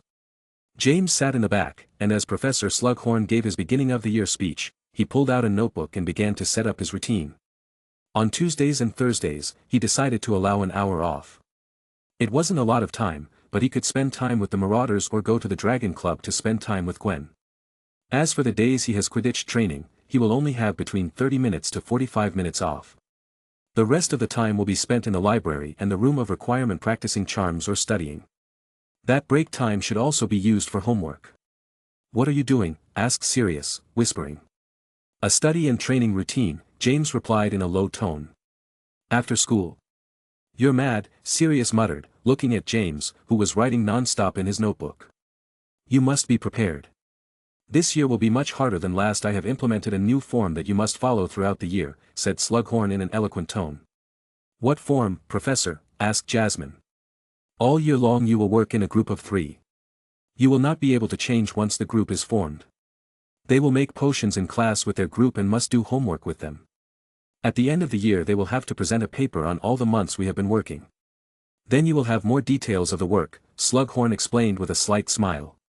"They will also have to pass the paper or else they won't be able to take the exam at the end of the year," Slughorn added. All the students were surprised. Last year they didn't have such important work that would last so long. Little did they know that the worst part Slughorn had yet to tell them. The students began to whisper with their group of friends, to arrange how the groups would be. It was a very important decision, as they would be working together all year. Silence. "Don't start forming groups. You will not decide them." "I will," said Slughorn, and all murmuring ceased. "As I expected," thought James, looking up from his notebook. It wasn't the first time Slughorn had set up groups for different students to socialize with each other. Especially between different houses. "Without further ado, I will tell you what your groups will look like. When I call your names, stand up and sit together. Now everyone stands up and position yourselves against the wall," Slughorn said, pulling out a list. The students looked at each other.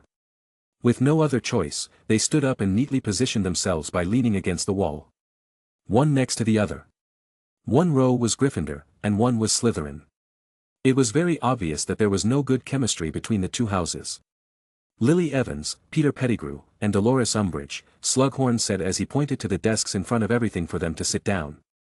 The first to step forward was the red-haired Lily Evans. Unlike last year, she had grown a few inches. Her hair looked redder than usual, and she also had longer hair. James had to push Peter to walk over and sit next to Lily. Out of the Slytherin row came a short, chubby girl who looked like a pale toad. Her neck was small, and her eyes were bulging. In her short hair, she wore a black velvet ribbon. She always had a smile that seemed kind on her face, but this time it was not so. She didn't like the idea of sharing a group with 2 Gryffindors for the whole year at all. Slughorn kept calling the groups, and little by little the desks were filling up. Sirius got a group with 2 Slytherin girls that James didn't know. The girls didn't seem at all displeased to have Sirius as a classmate. They even greeted him cheerfully and didn't have haughty looks on their faces like they did when they looked at someone inferior. Lupin was next to Jasmine, Lily's friend, and Avery Dillon much to his chagrin. One of the students is part of Rabaston's gang. To Toby's good fortune, he was next to Mary MacDonald and a bespectacled boy from Slytherin, who had a barely noticeable aura. He didn't look like a typical pure-class bully. Next group. Let's see, said Slughorn. Severus Snape, Emily Shafi, and James Potter, he added in a high tone. James stepped out of the line with almost no one left and turned his head to the left. His gaze and Snape's met. Neither seemed pleased to be in the same group. James, for one, regarded Snape as a person looking for trouble when they wouldn't even talk to him. On their first trip on the Hogwarts Express, James was talking quietly with Sirius, and when he said he wanted to stay in Gryffindor, he heard Snape click his tongue in disgust. Snape said that Gryffindors were all brawn and had no brains. That's not all. Usually in potions classes, he had run-ins with Lupin and Peter, as he is very good at potions and comes across as arrogant. On the other hand, Snape considers James to be arrogant and wants attention all the time. Because of his race against Rabaston last year, his duel, his flipendo attack on Mulciber and Avery, etc. Emily had already sat at a desk with a blank expression as usual. Without saying a word, James and Snape sat down. One on Emily's left side and one on her right side. James and Emily just looked at each other and nodded slightly. It had been a long time since they had spoken. Their relationship had deteriorated. Although it was hard for James to admit it wasn't the same as when they were kids. Once all the groups were formed, Slughorn began with an explanation of how they would be working from now on and what they should be doing as group work. If anyone entered the room earlier, they could notice that the Gryffindor robes were on one side and the green Slytherin robes were on the opposite side. Now, they were all mixed together. Chapter 107. Potions class was over. James and the other Gryffindor students hurried to the greenhouses. They had about 10 minutes before the class with Professor Sprout began. On the way, many of them complained about the group they got. Sirius incredibly did not complain that he was with two Slytherin girls. At first, he didn't seem too happy, but now he seemed in a good mood.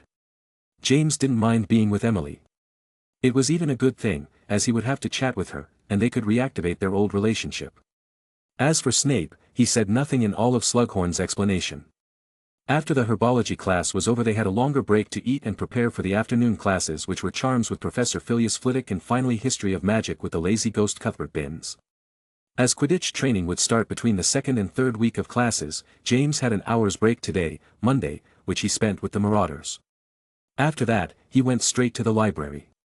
He continued studying and putting into practice what he learned in the beginner's transfiguration book used between his first and second years. After finishing reading the Book of Dark Arts, Magia Most Evile, he learned a lot about the curses. The worst kind of dark magic meant to cause immense suffering to the victim. There were many powerful and deadly curses, but three stood out. Known as the unforgivable curses, Avada Kedavra, Imperius, and Cruciatus.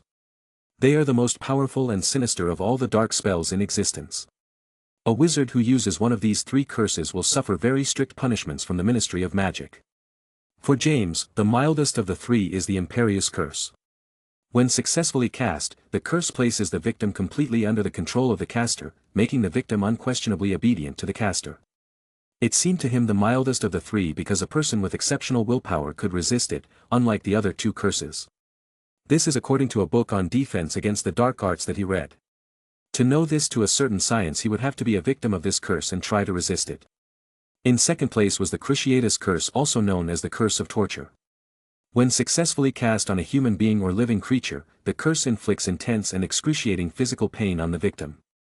This could result in insanity if the victim was subjected to it for a prolonged period, causing the victim a fate worse than death.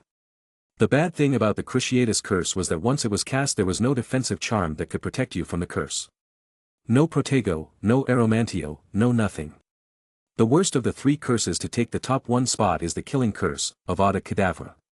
When successfully cast on a living person or creature, the curse causes instant and painless death, without causing any damage to the body and without any trace of violence. The killing curse was conventionally unblockable by magical defensive spells. The only way was to dodge the green beam, block it with a physical barrier, or disappear to escape quickly before the curse reached you. My Protego and Aeromantio are useless, thought James with a not at all pleased expression. He was thinking of the killing curse and the cruciatus curse. Protego was one of the most useful defensive charms, but even so, it was useless against an Avada Kedavra, its instant death. Neither was any variant of Protego useful. Generally, people don't train Protego thinking that they will face super-powerful dark wizards who will use unforgivable curses, so they don't think of it as a useless spell. This is not the same case for James. Even so, Protego and Aeromantio are still useful. The most powerful dark wizards are those who can use Avada Kedavra or Crucio. That's advanced dark magic. So James' objective was to get a defensive method to dodge or block both curses. To practice it and become better and better at that method. There were 3 options for this.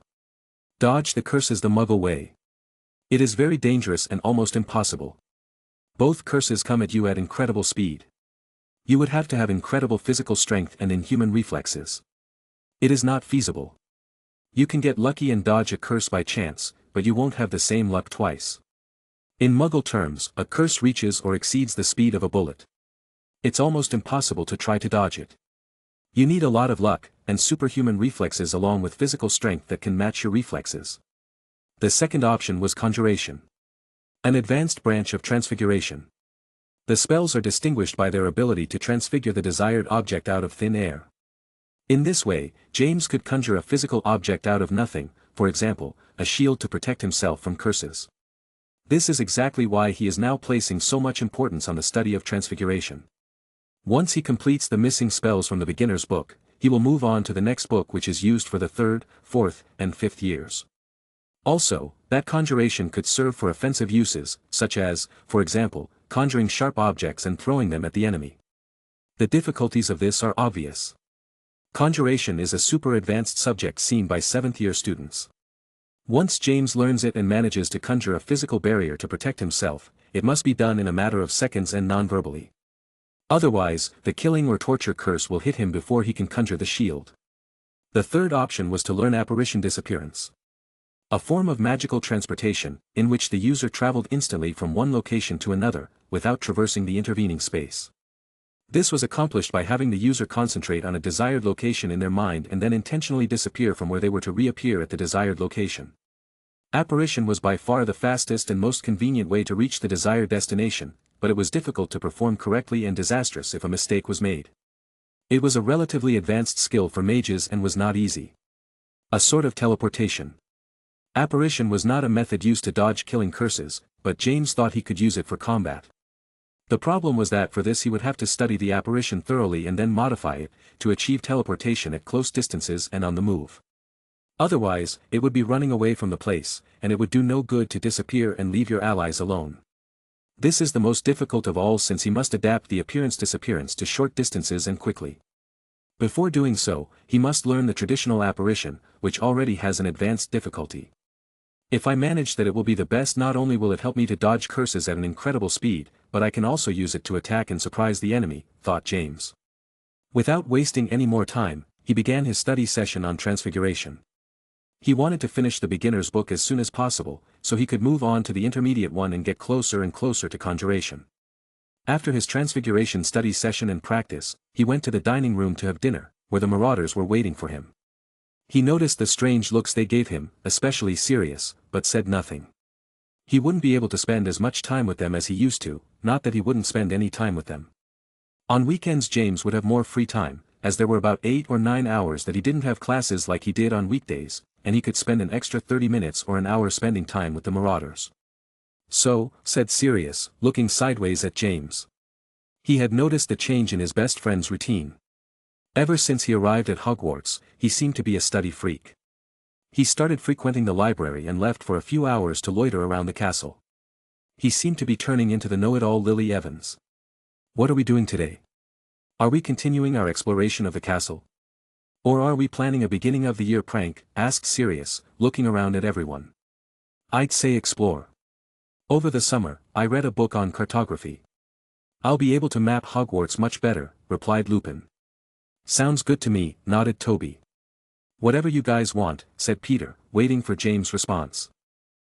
If you all want to explore, that's fine.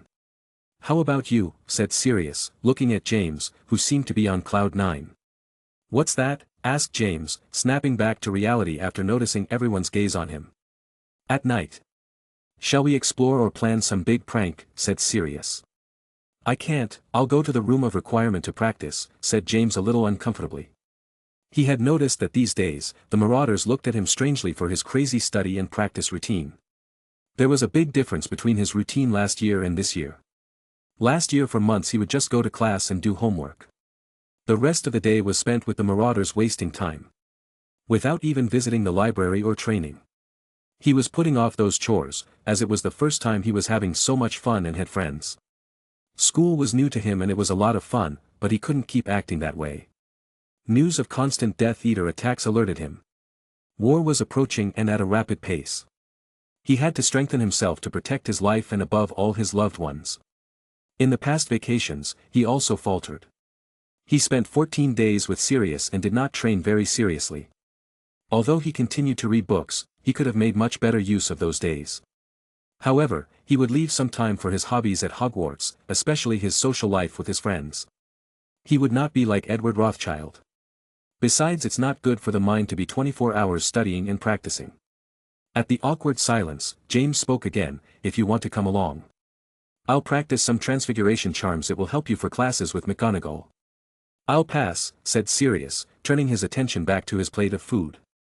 He found it too tedious to study transfiguration when they already had McGonagall's lessons. Toby and Peter also passed. They weren't good at transfiguration, but they also didn't want to add complex lessons with James when they had a full day of classes. Besides, they were subjects they would have to study in the future. Why get so far ahead of themselves now? James expected this. Transfiguration was complex and very theoretical. Before you could get practical you had to know a lot of theory and complex formulas. Unlike charms, it was considered a harder and more scientific magic as it had to be done exactly right for transfiguration to succeed. I'll go, Lupin said, surprising James. Unlike Sirius, Peter, or Toby, Lupin was always someone more self-taught and with a study routine to follow, though not as strict as James' new routine. Oh, that's good, said James. A thought came into his head. It was the perfect time to talk to Lupin about his lycanthropy. He wouldn't have a better opportunity. Chapter 108.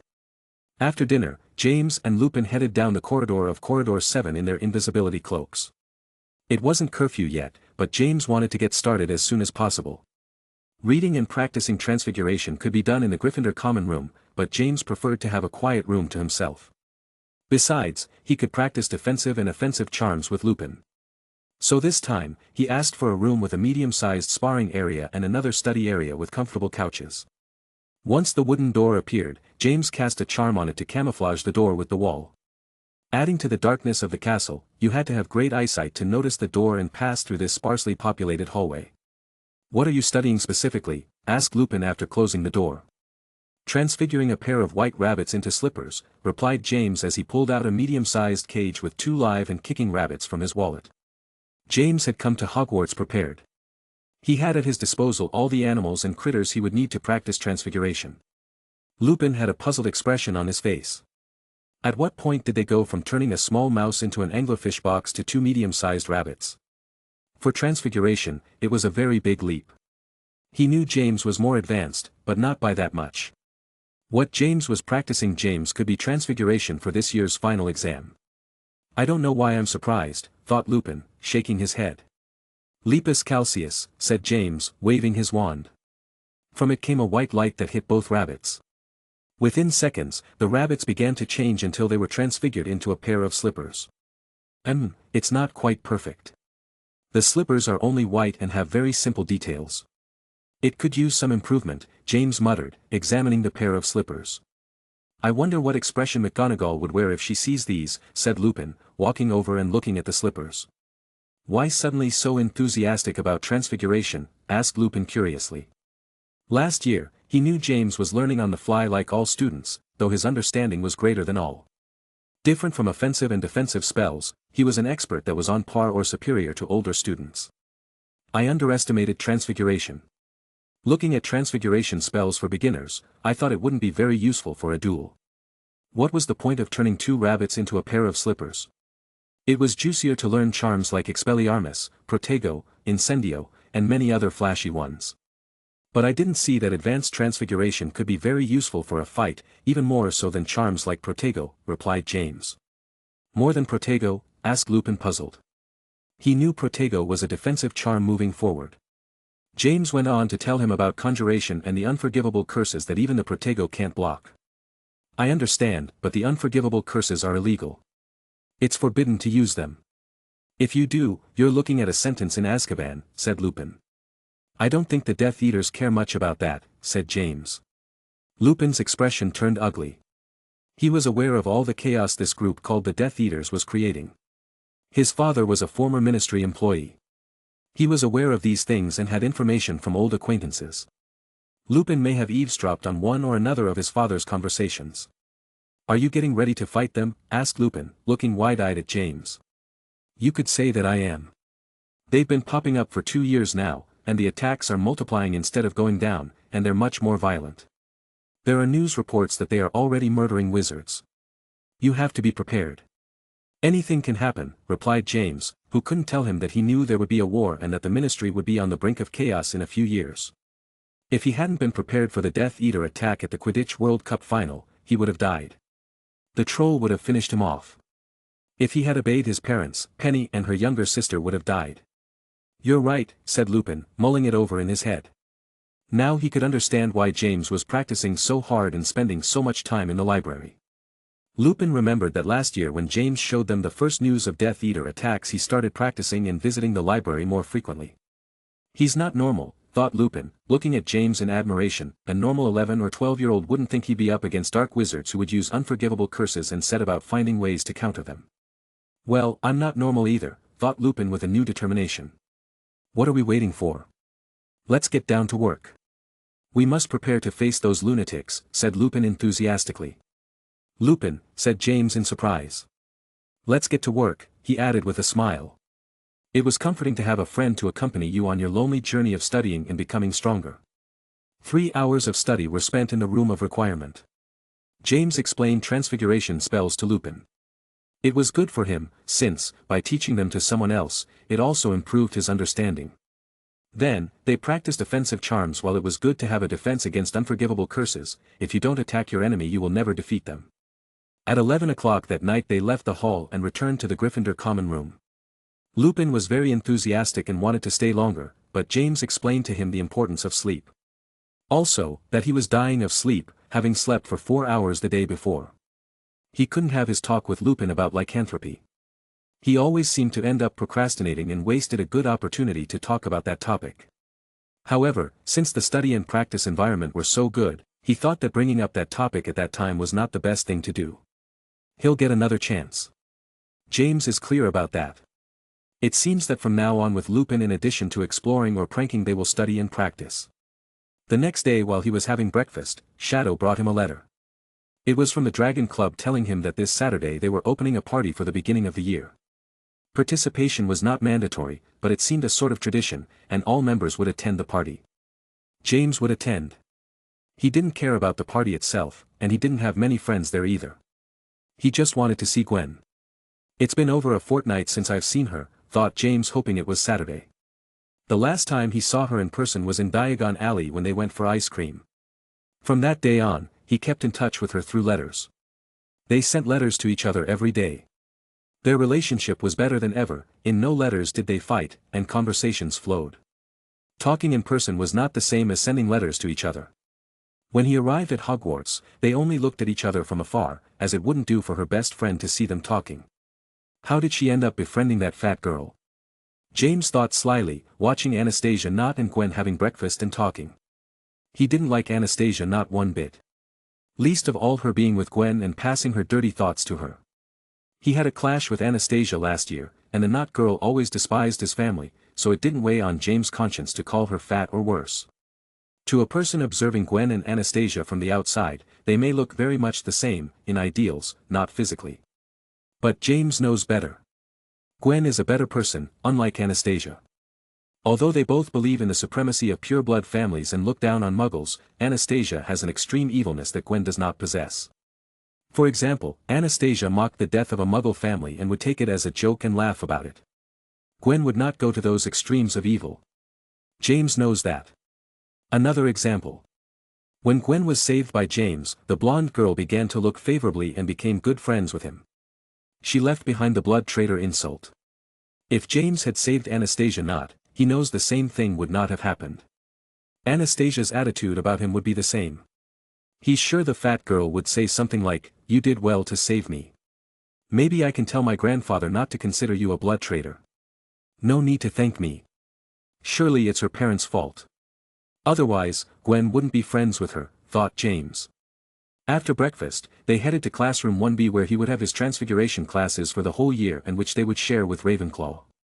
Upon arriving, James noticed that the classroom was larger than the one they used in the first year. It was surrounded by tall windows, had 4 rows of 3 desks, and still had enough room for several cages and bookshelves. There were also 2 blackboards and a large desk for the professor. The strange thing was that Professor McGonagall was nowhere to be seen. There was only a tabby cat on the desk looking at all the students with its glowing, big eyes. "Will we transfigure that cat?" asked a Gryffindor student as he noticed the cat. Everyone had the same doubts. It was too big a leap to go from an anglerfish box to transfiguring a cat. As all the second-year Gryffindor and Ravenclaw students arrived and sat down in their seats, the cat on the desk jumped up and transformed into Professor McGonagall. Most of the students watched with wide eyes, some rubbing their eyes to see if they were hallucinating or something. An animagus, thought James with some surprise.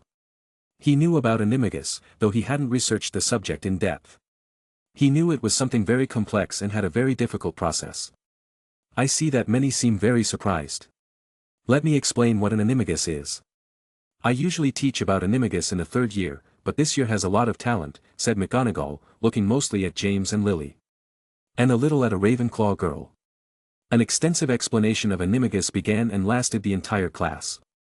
In the end, McGonagall showed no mercy and gave them their first assignment of the year. To do a multi-page report on animagus. Chapter 109. The defense against the dark arts class was worse than James initially expected for 2 reasons, the professor and his method of study and that they again had to share classes with Slytherin. The professor's name was Eustace Burke. A middle-aged wizard with some wrinkles, dark skin, brown eyes, and glasses. His aura didn't command any respect. He looked like a kindly old man you would find sitting on a bench feeding pigeons. He wore a light green tunic with a hat of the same color that didn't help to command any respect either. His voice was barely audible. When the professor took off his hat everyone could see his shiny bald head. After a poor, brief introduction, he began to read from the book, Dark Arts Defense, Basics for Beginners. The book for James and all the students was full-blown bullshit. The first few pages of the book talk about strange and embarrassing positions to evade an attack. On the pages were little drawings of a person demonstrating the positions, step 1, step 2, step 3, and so on. Instead of magical methods to evade dark spells, they looked like muggle pirouettes to try to dodge a charm traveling at incredible speed. Like a backflip. Roll quickly. Leap by spreading your legs so that the spell will pass through them. That's all for today. Study well the defensive techniques we saw. Next class, there will be a little test, said Professor Eustace with a smile that looked like he was watching his grandchildren. Techniques, thought James, unable to believe his ears. If he used one of these stupid sequences of moves in a real fight, he was sure he would be dead in seconds. Worst of all in the movement sequences, the dummy had a wand in his hand at all times when he wasn't even using it. This year's defense against the dark arts classes are going to be tough, said Lupin as he walked with the marauders to the next class of the day. How did that geezer end up with a professor position in defense against the dark arts? Asked Sirius in disbelief. Me being a professor could teach more useful things, he added with a grimace. We only had one class, maybe it gets better with time, said Toby, who didn't want to be pessimistic. To everyone's bad luck, Toby wasn't right. Not only that. The data classes got much worse especially for the Gryffindor students. The little test Professor Eustace named was to call the students to the front of the room and have them demonstrate the embarrassing sequence of movements. The bad thing? It was that he only called the Gryffindor students. It seemed that he wanted them to embarrass themselves in front of the Slytherin students, who, realizing that the professor didn't call them out, became quieter and started laughing at the embarrassing poses the others were doing. You didn't practice enough, Peter Pettigrew. You need to jump more and stretch your short legs. 5 points off for Gryffindor. I hope you practice diligently next time, said Eustace with a kind smile as if he was telling him some good news. Peter's cheeks were flushed. It was very embarrassing to make those moves in front of all the students. Especially the Slytherin ones who kept laughing, and the professor was turning a deaf ear. Unacceptable, muttered Lily through gritted teeth glaring at the professor. The redhead couldn't believe how the professor was so unfair to Gryffindor. Not only did he make them perform humiliating movements in front of everyone, but he also deducted points if they made a small mistake. Also, it was obvious that he favored the Slytherin students, as he didn't deduct points for laughing, and he didn't make them come to the front to perform embarrassing moves either. Peter quickly returned to his seat. He didn't want to be watched anymore. Let's see. Sirius Black, come here, called Eustace, looking at a list. Sirius got up from his seat and walked slowly towards the front of everything. He had a scowl on his face and an expression only seen when confronted by some Slytherin student. A Black in Gryffindor. First time I've seen him, Eustace said, examining Sirius and clicking his tongue dismissively. Implying that he was a disgrace to his family. This is bad, muttered Lupin as he saw Sirius's gaze looking increasingly angry and with less and less patience. Perform sequence number 3. Intercept a jinx on the fly, said Eustace, walking backward to give Sirius room. Oh no, thought James. Sequence number 3 was the longest and most embarrassing of them all. It was a sequence of 16 steps, a few jumps, the occasional somersault, and quick steps back and forth. It looked like a comic dance sequence. Everyone was watching Sirius, who remained static on the spot. His gaze was straight ahead, and his back straight, showing confidence as always. The Slytherin students laughed under their breath wanting to see Sirius act embarrassed, but seconds passed and Sirius remained still and did nothing. What's the matter, student Sirius? We don't have all day, said Professor Eustace. I won't do that stupid, embarrassing sequence of moves, said Sirius, looking at the professor with challenging eyes. This guy, thought the marauders, rolling their eyes at Sirius. Oh, what you'd expect from a Black. Haughty and looking down on everyone, said Eustace with a dangerous gleam in his eye that quickly disappeared. The only one who noticed it was James. 10 points off for Gryffindor and 2 weeks punishment for you, Black. You are to clean the trophy room Monday through Sunday without missing a single day. Starting today afternoon, added Eustace as he waved Sirius back to his seat. James, Lupin, and Toby were saved from having to do the sequence of moves in front of the entire class. For the rest of the class, Professor Eustace had them read their useless books in silence while he went about his business. If a Gryffindor student spoke out loud, he was reprimanded and punished. On the other hand, if a Slytherin student did so he was ignored by the professor as if he didn't exist. That damned Baldy. His preference for Slytherin is obvious. He doesn't even dissemble, said Sirius with a vein in his forehead as they headed to the next class. In the first week of school, he already had a 2-week detention and had lost 10 points for his house. He's from the Burke family. It's obvious he was a Slytherin student and hates Gryffindor, commented Lupin, who was in a grumpy mood. It was only a matter of time before he was called to the front of the class and had to demonstrate the movement sequence. The Burke family was a pure-blood family belonging to the Sacred 28.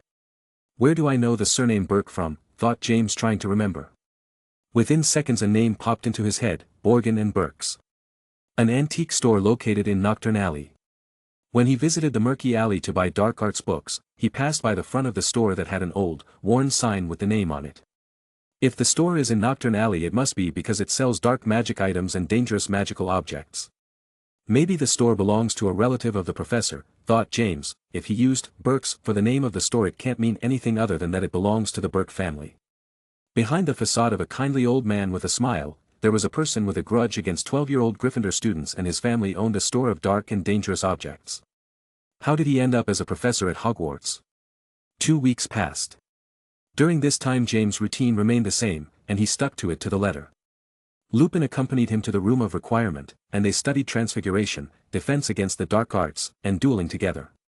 Now and then Peter, Toby, or Sirius would accompany them, but they didn't have much fun. They already had a lot of studying and homework every class. It wasn't very interesting to go to the room of requirement to continue studying and practicing complicated charms. As for pranks, there wasn't even a single one. They didn't plan any big pranks like they did in the first year. With what little time James had free, they used it to explore the castle and go mapping.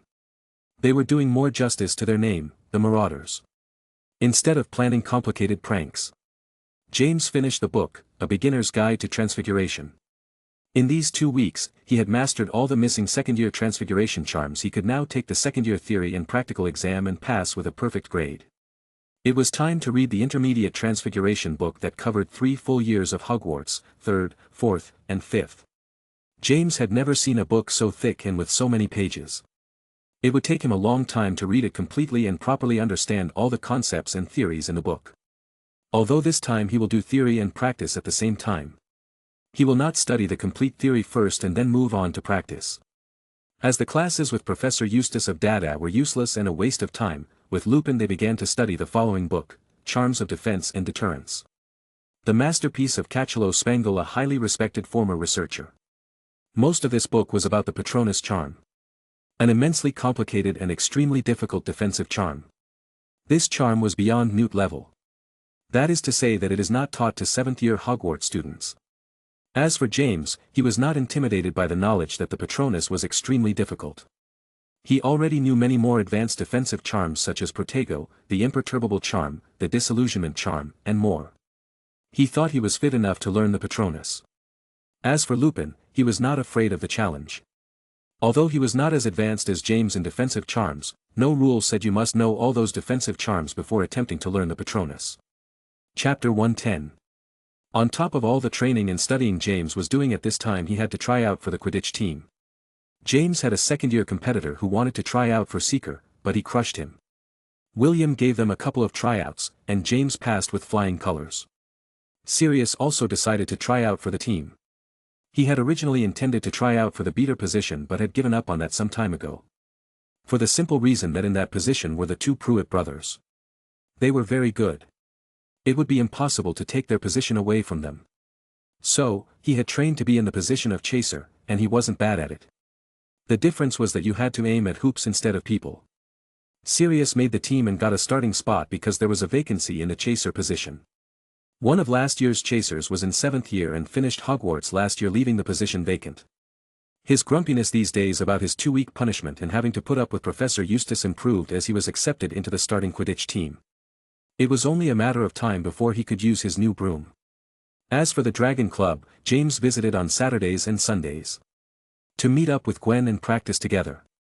He also practiced with Erica, who was now in her last year at Hogwarts. Practicing with Erica was very useful for James, as he was practicing with a 7th-year student who was very talented in dueling and defense against the dark arts. Gwen didn't seem to like James training with Erica very much, but he didn't notice it. One Friday night, James and Lupin were heading to the room of requirement to continue practicing and studying. The room had been modified a bit.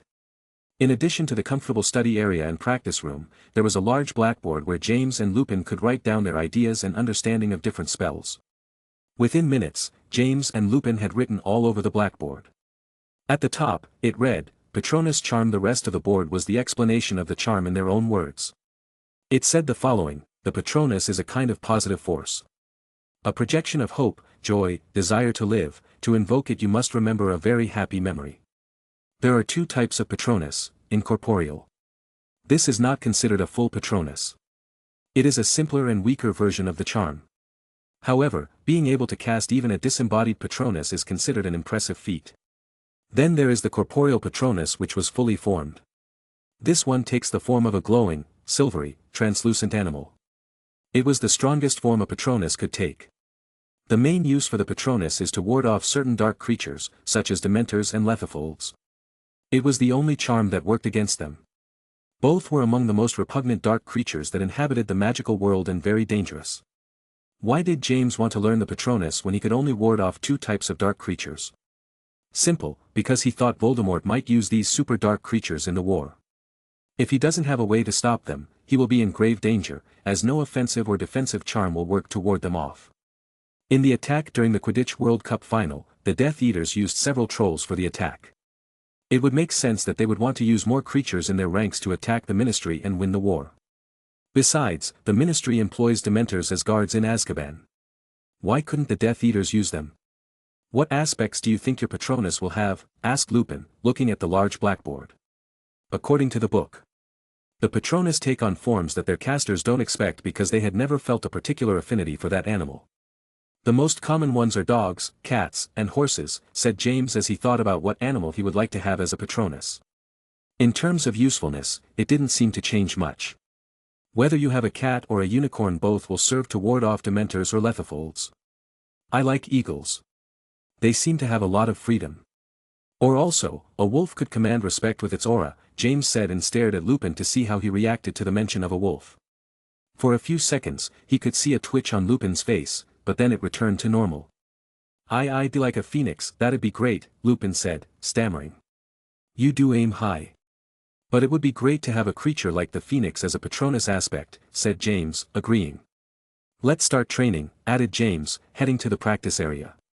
It was time to put into practice everything they had learned from the Patronus these past few weeks. They had done a lot of research and learned a lot. James and Lupin stood facing each other leaving a couple of meters distance. Do you want to start? Asked Lupin, and James nodded as he readied his wand. I must remember something happy, thought James. Certainly, nothing he had experienced as Edward Rothschild would do him any good. At last, he remembered the first time he was told he was loved. 12 years ago, when he was reborn and in his mother's arms. Expecto Patronum, exclaimed James, making a circular motion with his wand. Nothing came out of his wand. He concentrated even more on that memory. Trying to remember the feeling he felt that day. The first time someone loved him no matter if he was a genius or not, simply for being his son. Expecto Patronum. Suddenly, like a jet, something spurted from the end of his wand. It was like a silvery gas. Did you see it? I think something came out, asked James. Yeah, great. Only on the second try, said Lupin in amazement, though not that much since he knew how talented James was. Now it's my turn, said Lupin as he concentrated on a happy memory. His childhood was not a happy one, to say the least, because of his lycanthropy. Thanks to his parents, he was able to live happily despite his condition, but he had no friends because they were constantly moving to hide that he was a werewolf. He remembered the time when the Marauders were formed, his first friends. Expecto Patronum, exclaimed Lupin, but nothing came out. He kept at it until on the 6th attempt he managed to get a jet of silver gas to shoot out of his wand. To achieve this he had to concentrate hard on the memory. He had to remember how he felt that day. The happiness of having a group of friends. Well done, praised James, clapping his hands enthusiastically. They were still a long way from achieving an incorporeal Patronus, but they had already gotten results. Further away they were from a corporeal Patronus, but James didn't see the day far off when they would achieve it. 30 minutes before the hour was up they stopped practicing the charm. It's time, thought James, mentally preparing himself to talk to Lupin about his condition. His mother's deadline was approaching. In a few days, it would be a full moon, and if he didn't confirm to his mother that the school staff was aware of Lupin's condition, his mother would come to speak to the headmaster personally. Hey, Lupin, said James as he sat on top of the wooden desk and looked at Lupin, who was reading the blackboard. What? Asked Lupin without taking his eyes off the blackboard. You're a werewolf? Asked James bluntly. Lupin's eyes that were reading a sentence stopped, and his expression turned puzzled and fearful. He turned his head and noticed that James was watching him, noticed that his expression was utterly certain. Even if he had asked him, he was sure he already knew. What's with that question all of a sudden? Asked Lupin, stuttering and with sweat on his forehead. I have to go now, I'm sleepy, said Lupin quickly without giving James time to continue talking. He walked to the door and tried to turn the doorknob, but it wouldn't open. It was locked. I locked the door. Don't be in a hurry, let's talk, said James in a calm tone. Lupin without looking at James pulled out his wand and said, Allahomo dash. Before he could complete the charm, James cast a swift Expelliarmus, and Lupin's wand shot upwards. With a Wingardium Leviosa, Lupin's wand flew into James' hands. Lupin watched the whole process cursing James' Expelliarmus feat. He had no escape. He knew that leaving was not the wisest option. Especially, when someone knows about your condition, but he didn't want his friend to look at him with judgmental and scornful eyes when he confirmed that he was a werewolf. It's serious to accuse someone of that, Lupin said without backing down. Every full moon, you disappear. Isn't that too much of a coincidence? Besides that, you're always pale and limp. I've known that since last year, said James. Has he known for that long? Thought Lupin in surprise. Usually, if someone suspected he was a werewolf they would get away from him as quickly as possible. In this case, the person could complain to the school and get him expelled. Don't worry. I'm not prejudiced against werewolves. You're my friend, and that doesn't change, James said, handing the wand back to Lupin. Lupin took his wand with a puzzled expression. His eyes were sparkling. He never thought James or any other member of the Marauders would accept him if they knew his condition. Let's talk a bit, said James, sitting down on one of the couches. Lupin this time didn't try to run away. If James despised him for being a werewolf, he wouldn't be trying to talk to him, and he wouldn't be hanging out with him either. How did you find out? Asked Lupin, giving up. James told him about the Defense Against the Dark Arts book he read. In that book, they talked about werewolves, their symptoms, and stuff. Then he told him about how one day he woke up at night and noticed that it was a full moon night, and he had disappeared. James and the other marauders had already noticed Lupin's disappearances. As roommates, it was impossible for them not to notice. They chatted until midnight. For the first time since James started his routine, he didn't stick to it, but it was worth it. The talk with Lupin went very well. His mother was right. Why would Lupin be reluctant to be helped and accepted by his friend? Especially when he already knew he was a werewolf and had evidence that would put his stay at Hogwarts in jeopardy. Lupin also told James that he was bitten when he was only 5 years old by a werewolf that attacked his house. From that day on he traveled from village to village. His parents did not want the neighbors to suspect that their son was a werewolf because of all the discrimination and prejudice. So he never made friends, as he moved from one place to another. His parents didn't believe he could go to Hogwarts because of his condition, but Dumbledore showed up at their house and told them he made special accommodations that allowed Remus to attend Hogwarts. Once a month he was taken to an abandoned hut in Hogsmeade to undergo his transformations there. The entrance to the hut from the Hogwarts grounds was the base of the Whomping Willow. James understood why they planted such a dangerous tree. He was also able to confirm what he already thought, was that Dumbledore and a select staff of the school, McGonagall and Madame Poppy, knew of Lupin's condition and had taken appropriate measures. James convinced Lupin to tell the other marauders about this. Lupin wasn't too sure about this. He didn't know if they would all be as understanding and unprejudiced as James. He managed to convince him, telling him that sooner or later they would find out, since they are suspicious and make guesses about their disappearances. Sirius and the others are not fools. At some point, they will realize that it is a full moon, and Lupin disappears just then. They decide to tell them after the full moon. When Lupin regains some of his strength and is not so weak after the transformation. Chapter 111. October began at Hogwarts. Halloween was getting closer and closer. James sent a letter to his mother letting her know that Headmaster Dumbledore knew about Lupin's condition and had taken appropriate measures. Lupin had already recovered after his transformation, and for the first time, a friend accompanied him to the infirmary. It was a strange feeling, but not a bad one. Madame Poppy Pomfrey. The Hogwarts nurse was very surprised when James said he knew about Lupin's condition. He had to explain to her and McGonagall how he found out and that he was planning to keep it a secret. Both witches were very relieved to see that James was not prejudiced against werewolves. James also spoke to McGonagall explaining that the other students in his room, Sirius, Toby, and Peter, would find out about Lupin's condition sooner or later, so it was best to tell them. If Dumbledore or McGonagall had wanted to properly hide Lupin's secret, they would have had to put him in a single room or try to create a very believable excuse. McGonagall ended up being convinced by James and Lupin that nothing bad would happen. They were all good friends, so she agreed. After all, it was Lupin's secret. If he trusted his friends, she couldn't forbid him to tell them. One day after school, James headed to the library without wasting any time. His study sessions in the library were always done alone. Mostly because he studied more advanced subjects than they saw, and the marauders had enough of the subjects they saw in classes. Only Lupin studies and trains with him, but that's when they head to the room of requirement. It was already asking too much of Lupin to follow his study and training routine. 2.5 hours before dinner, thought James as he sat down at one of the tables in the library. In this area, he dedicated himself to reading and studying. He rested on the table a thick book that seemed to have more than 1,000 pages. The book was titled, Intermediate Transfiguration. It covered 3 years of Hogwarts, which was why it had so many pages. Maybe I'll finish the book in a year. In the best-case scenario, James thought optimistically. Finishing this book that encompasses 3 years of Hogwarts in just 1 year while taking many subjects at the same time would be a great achievement. It's not just reading it and understanding the theoretical basics. It's also putting them into practice and polishing them. As he was about to begin his long reading session, a voice spoke, "May I sit here?" James looked up and saw a girl with red hair, white skin, and emerald eyes. Her red hair reached her waist, and she had a few freckles on her face. It was Lily Evans. "Yes, of course," said James, a little surprised by Lily's sudden appearance. He had met the girl last year. They hadn't started on the right foot, but after some events, their relationship improved to study partners. This year McGonagall no longer forced James to sit in front of everything with Lily, so they hadn't talked as much. "Thanks," said Lily, sitting down in front of James. She propped a book on the table that was just as thick as the one James had. Looking at it better, it was the same book. "Are you reading the Intermediate Transfiguration book too?" asked James with some surprise. "Yes. I started a week ago. After finishing the beginner book."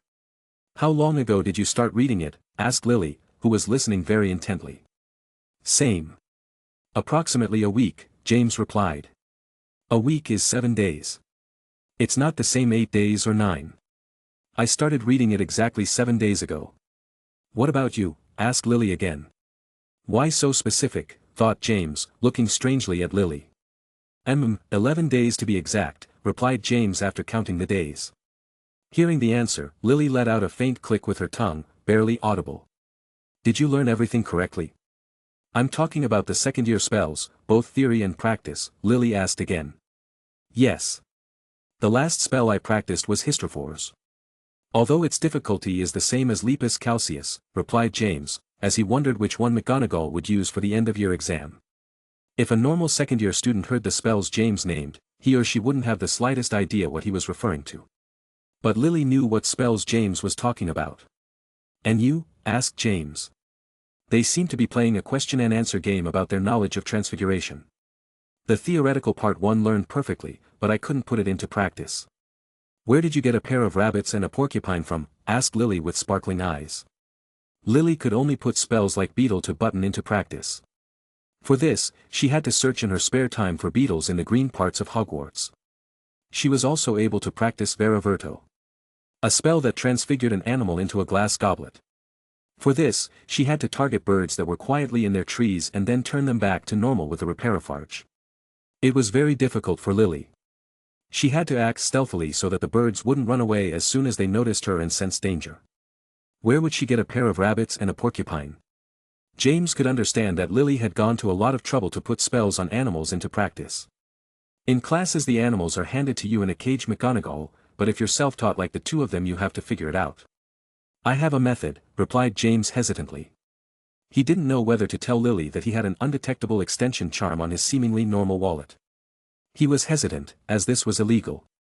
There is an ongoing law that states that extension charms cannot be cast for private. "Please tell me." "I have to put it into practice, or I won't be able to move forward with the intermediate book," asked Lily honestly. She hardly ever asked for favors, but she had to keep studying, and transfiguration was her favorite subject. "I'll lend you all my transfiguration notes. Also, the ones I make in the future," she added, showing him a pink notebook with lots of cute stickers on it. How colorful, thought James as he looked at the notebook. It was rare to see a notebook at Hogwarts. Most wizards and witches preferred to use parchment and quills most of the time. Not very practical. James decided to tell her his method and lend Lily his rabbits and porcupines so she could practice. It was rare to find a person who was so advanced in transfiguration. He pulled out his wand and cast a silent sweep around them. "A charm so no one can hear us," explained James, seeing that Lily didn't understand why he cast a charm. "How convenient," said Lily in fascination, noticing the faint barely visible barrier. "It would be very useful for her to learn the spell. Since, when she studies with her friends in the library she speaks in a very loud tone of voice and always gets scolded by the librarian. The method I use you won't be able to replicate. So I'll lend it to you. That way, you can practice. But you must promise not to tell anyone." "It's a secret," James said, making eye contact with Lily. Lily made a difficult expression. It seemed that James' method broke some rules. Otherwise, he wouldn't have told her all this. "It's okay, I promise," said Lily, biting her lip. She didn't like breaking rules, but it was more important to study. James from his pocket pulled out his wallet and rested it on the table. In a few minutes, he explained to her about the undetectable extension charm and the laws prohibiting the object for private use. "Phew, that's better than I thought," Lily thought in relief. She wasn't very knowledgeable about the laws of the magical world, but it didn't seem like such a bad thing as long as you use it the right way. James proposed reading for an hour and a half. Then, they would go to an empty classroom so Lily could practice and reinforce her knowledge and practice on spells. He didn't think he was breaking his routine, as he was still studying. James and Lily spent an hour and a half in silence reading the intermediate transfiguration book. Then, they headed to classroom 11, which was empty. What James didn't notice was that since he started talking to Lily, someone was watching him. Gwen was a few tables behind with her group of friends. Once in the classroom, James took a couple of rabbits out of his wallet. An hour was spent inside the classroom practicing transfiguration spells. James was able to practice and get better results than before. "Thank you, tomorrow can we do the same?" "My spell can get better," asked Lily, a little uncomfortable. She thought she was already going overboard, as James was supposed to escort her to the classroom. "Yes, of course. Same time tomorrow at the library. We can read and then come here," nodded James. He didn't mind having to follow Lily at all, even his transfiguration spells were finished polishing. "Great," said Lily with a smile, her emerald eyes sparkling. "Here. If you want you can read my notes." "I'll get it back later," added Lily, handing her pink notebook to James. "Thanks. It will do me good to see other points of view," James said with a grateful smile. "That's good to hear, see you tomorrow," said Lily, leaving the classroom first. When James walked out of the classroom, Lily was no longer in sight. But a blonde girl was looking at him with her light blue eyes. It was Gwen. For some reason, James had a bad feeling seeing her friends frown. "Hey, Gwen. What are you doing around here?" greeted James, looking at Gwen, who was looking at the pink notebook in James' hands. "Whose notebook is that?" asked Gwen, ignoring the greeting. She knew James didn't like pink. Besides, he would never use kitten and flower stickers. "From a classmate. It's to help me in my study," James replied. Gwen approached James and tried to snatch the notebook from his hands, but he was quicker and moved it in the nick of time. "It's rude to take someone else's belongings," said James, not understanding Gwen's attitude. "Give it to me," growled Gwen, trying to snatch the notebook from him again. This time, James stretched his arms upward. The notebook was high above his head, very high. A distance that Gwen could not reach unless she climbed on top of James. Despite this, Gwen tried. She came within inches of James and stood on her tiptoes. She stretched her arms out as far as she could to grab the notebook. James looked at Gwen's face, which was very close to his. The light blue eyes weren't looking at him, they were looking at the notebook. What's wrong with her all of a sudden, thought James, nervous about having Gwen so close to him. Their bodies were colliding, and Gwen was stepping on his toes a little. Don't tell me, is it jealousy, thought James.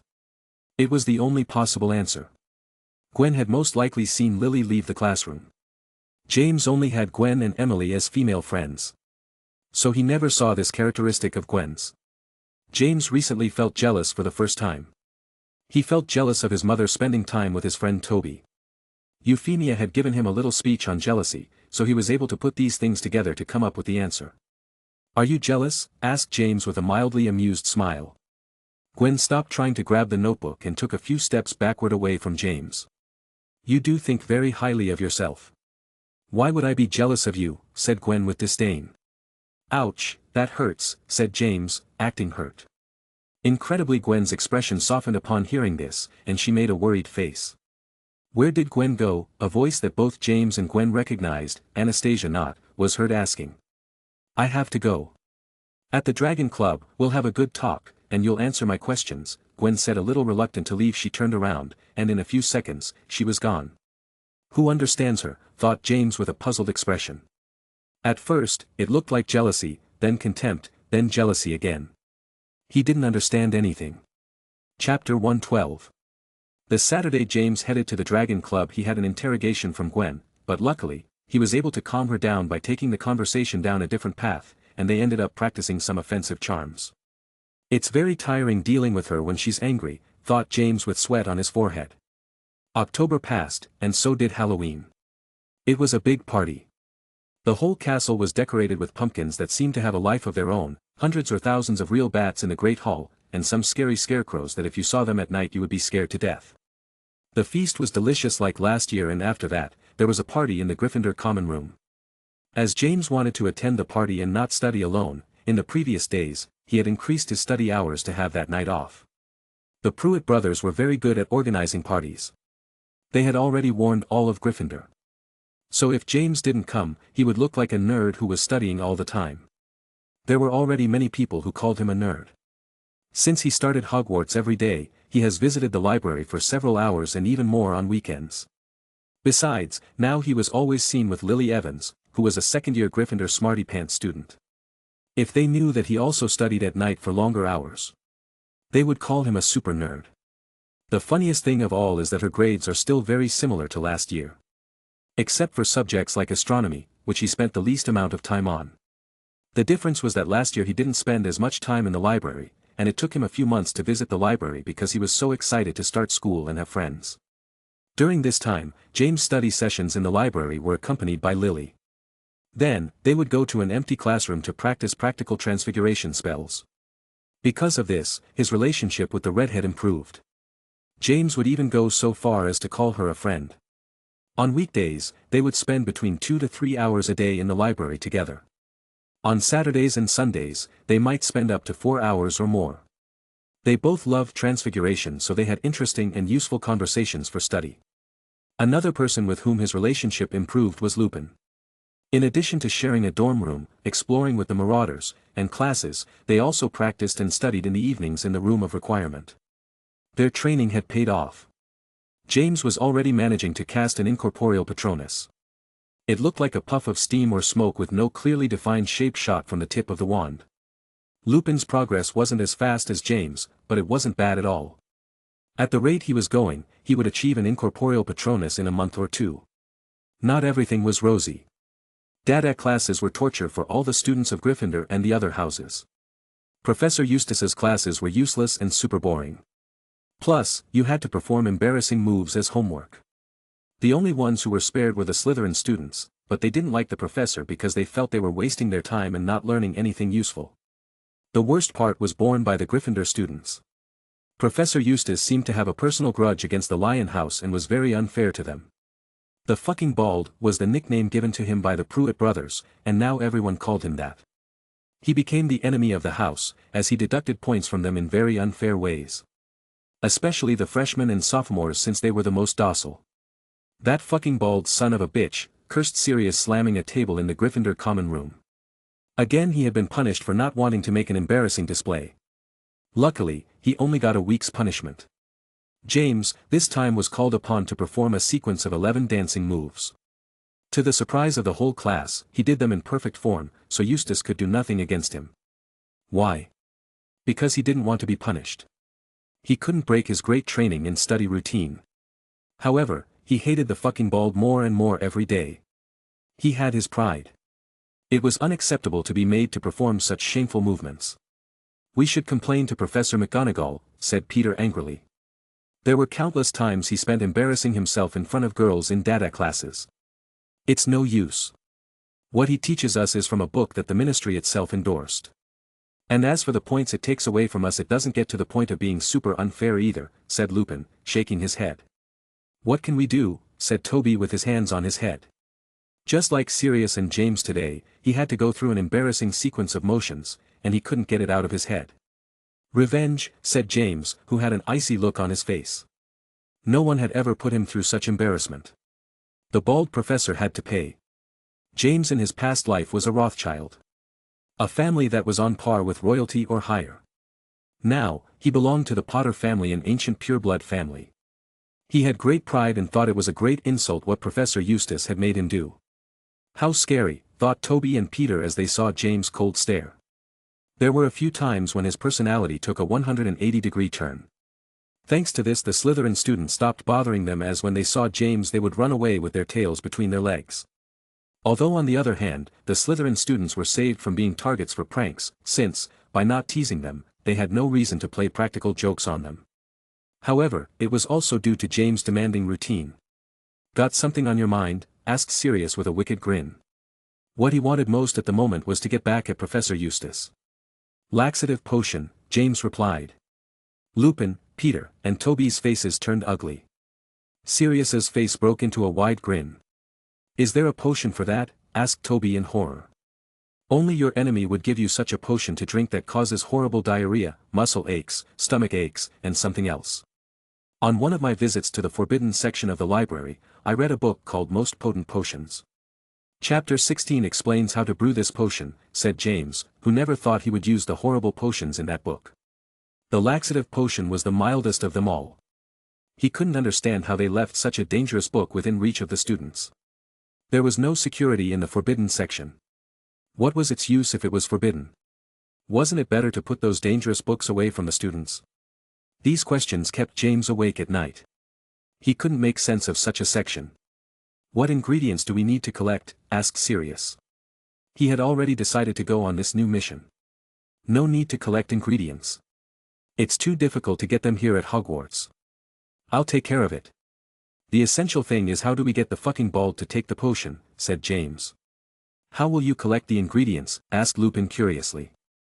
I'll ask my grandfather to send them to me through the owls, replied James with a slight smile. At Hogwarts, they don't control if your family sends you some potion ingredients or the odd gift or two. What? He'll agree to it. Any adult would punish you before you do that, said Lupin. My grandfather, he's not like the average adult, said James without further explanation. Henry was always rebellious and came from a tougher generation. As soon as he hears about the humiliation James had to do in class, he will agree to send James the ingredients for his revenge. The Potters are not to be bullied, so he always says. He always stood up to pureblood supremacists and would side with Muggles, Muggleborn and half-bloods. He would not be afraid of a professor who is unfair and humiliates his grandson. When are we going to do it? Asked Sirius, who was eager to get his revenge as soon as possible. This Sunday, we have our first Quidditch match. After that. First, we need to concentrate on beating Hufflepuff, said James. After the match, they will arrange all the details to perfection. Sirius nodded in agreement. They should concentrate on the last few practices before their debut. The team was confident. The training went from good to better, and they were having a good time. Speaking of training. It's time, let's go, Sirius said, getting up from his chair and going to get his broom. James followed him. Even though James didn't have as much time to plan pranks and explore as he used to, his relationship with Sirius was maintained and you could even say improved. This was thanks to Quidditch. They trained together and were on the starting team. Also, since Rabaston and his gang didn't bother them anymore, Sirius had no reason to try to prank them, so he wasn't obsessed with playing big, complicated pranks like before. That was an excellent training session. We have one more training session left before the opening match. It will be lighter so we won't be so fatigued, but we'll go over a lot of tactics, said William with a smile and looking at all the team members who were sweaty sitting on the grass. Ugh, I'd rather train for 2 hours non-stop than listen to your boring lectures, William, said Fabian Pruitt, who was leaning on his brother's shoulder. The other team members laughed at this comment. They all agreed William was very enthusiastic. Perhaps the only one who could keep up with him was James. Very funny, but you're going to have to listen to it anyway. On the other hand, I sent a boy, and he managed to spy on Hufflepuff's training. They have a new seeker, his name is Amos Diggory. He's a second year like you too, William said, looking at Sirius and James. Amos, thought James, remembering the boy he first met at the 1971 Quidditch final. A second-year seeker. They're gambling a lot, said Annabeth, the most experienced chaser on the team. She was in her 6th year just like William. She said it was a big gamble as seeker is the hardest position, and giving it to a second-year boy just starting to fly isn't very common. No one thinks the same with James because he got special permission and trained with the whole team last year. I thought the same thing, but it's not like that. Amos just like James started training with the Hufflepuff team last year. They kept it a secret, well, those buggers.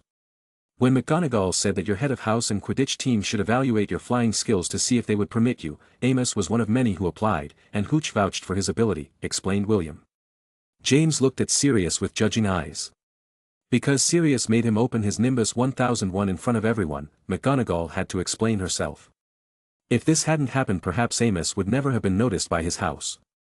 Sirius began to whistle slyly and looked out into the beautiful sunset as if none of it was his fault. Don't worry, Will. I'll take care of landing a good bludger on him, Gideon said confidently. That would be nice. Okay, you can go back now. Training over, said Will. The day before the match, James had an agreement with Lupin. If Gryffindor won and he caught the snitch the next day, they would tell the Marauders about his werewolf status. He did this, as Lupin kept putting off telling them about it. James could understand that he has his fears, but it wouldn't do to keep putting it off more and more. Lupin agreed. It would be a good time, as everyone would be happy about the first victory of the year. Chapter 113.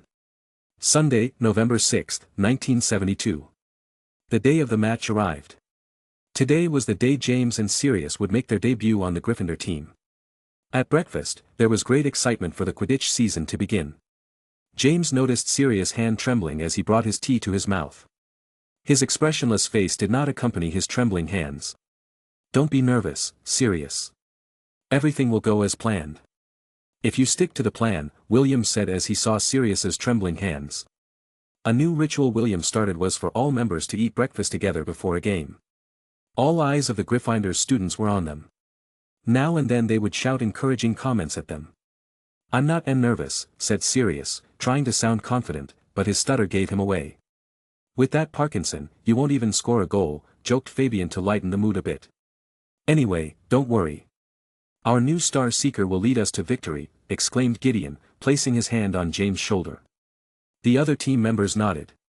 They were very confident in James. In practice, he was unstoppable and always caught the snitch. "We trust you, James," said Annabeth seriously. "I'll do my best," said James, feeling no nerves. More than nerves, he felt excitement and desire to play his first official match for good. "Don't put pressure on him. You must protect him and don't let any bludger hit him," said William as he started talking about strategy for the 12th time. While William was talking about complicated tactics, Shadow entered the dining room and left several letters for James. One was from his father and mother wishing him success for his first match. His father seemed more excited than he was. Another was from his grandfather, who, in addition to wishing him luck, replied about the request he had made. James had told him what he had to go through because of Professor Eustace Birkin asked his grandfather for a list of ingredients to make the laxative potion and get revenge. He didn't lie to him. He told him it was for the laxative potion. Henry was furious. Not because James wanted to make his professor take laxatives. He was furious with Eustace and insulted him in different languages. He told him that the next day, he would get the ingredients he needed and that he should prepare very well. He couldn't get caught or they would both be in big trouble. Henry was confident in James' abilities. His grandson had killed a stronger-than-average troll at the age of 11, and he also had an invisibility cloak. He knew he wouldn't get caught. Another letter to James' surprise was from Gwen. It had a simple message: "Good luck." How kind of her, thought James with a strange smile. She couldn't even wish him good luck in front of the others. It was a peculiar situation. William had them finish breakfast before the other students. He took them to the locker room to get ready and to continue talking to them about tactics. In the locker room, James changed into the scarlet and gold Gryffindor uniform. It was the first time he would wear it. It could only be worn in official matches. Finally, thought James as he grabbed his Nimbus 1001. He noticed his friend Sirius sitting on one of the benches looking at his hands that were covered by gloves. "Think what your mother would say if you led Gryffindor to victory," said James, patting Sirius' shoulder. "You're right, she'll be furious," said Sirius, regaining his smile and getting up a little more animated. "Gather around everyone," said William, calling everyone over. The team members stood around and looked at their captain waiting for his harangue. "The weather is better than I thought. No excuses," William began his motivational speech. "If we stick to the plan everything should go perfectly. We are lions, and we will eat badgers." "Let's crush them," shouted William, and everyone else yelled loudly. "Let's go," said William, walking out onto the pitch followed by everyone else. James as he stepped onto the Quidditch pitch noticed a huge crowd shouting, whistling, cheering.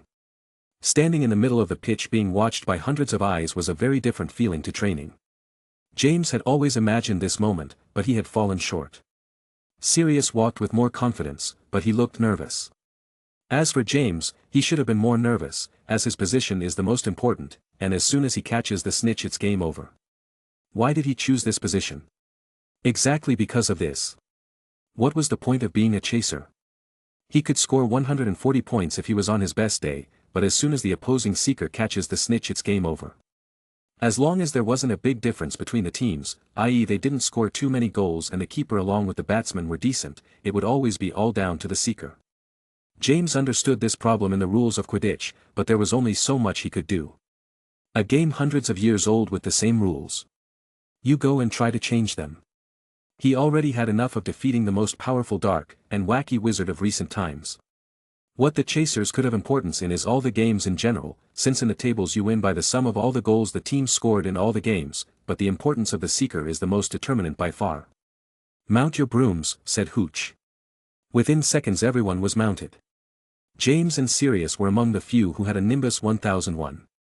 Amos had one too. It seemed his father was just as fanatical. Hooch gave a long whistle with her dish whistle, and they all rose high into the air. With the wind blowing in his face, James began to focus on the game and lost what few nerves he felt about being watched by hundreds of eyes. Now, he had to do what he knew how to do. First match of the season begins, exclaimed Murphy McNully, who was the official commentator for all Quidditch matches. James had met him, as Murphy had invited him to the Sphinx Club, but he ended up joining the Dragon Club. James was flying around, looking for any trace of the snitch. He didn't hear the comments, only the shouting of the crowd. He could see that, in the Gryffindor stands, painted red and gold, were his friends with banners. There was a large student who had a giant banner and was carrying it back and forth while shouting. "Whoa, he's fanatical," thought James in amazement. "Watch out," shouted William towards James. An angry bludger was heading towards him at full speed. James, out of the corner of his eye, noticed the bludger, quickly braked and soared higher into the sky. He dodged the bludger as it passed and flew away without being able to keep track of it. The match continued. James and Amos searched for the snitch and kept their guard up in case a bludger was thrown at them. The score was even. Hufflepuff was leading 40-30. "Shit. That fat fucker," cursed Sirius as he saw his quaffle intercepted by the Hufflepuff keeper. "I was all alone," complained Annabeth, who was a few feet away from an unprotected goal.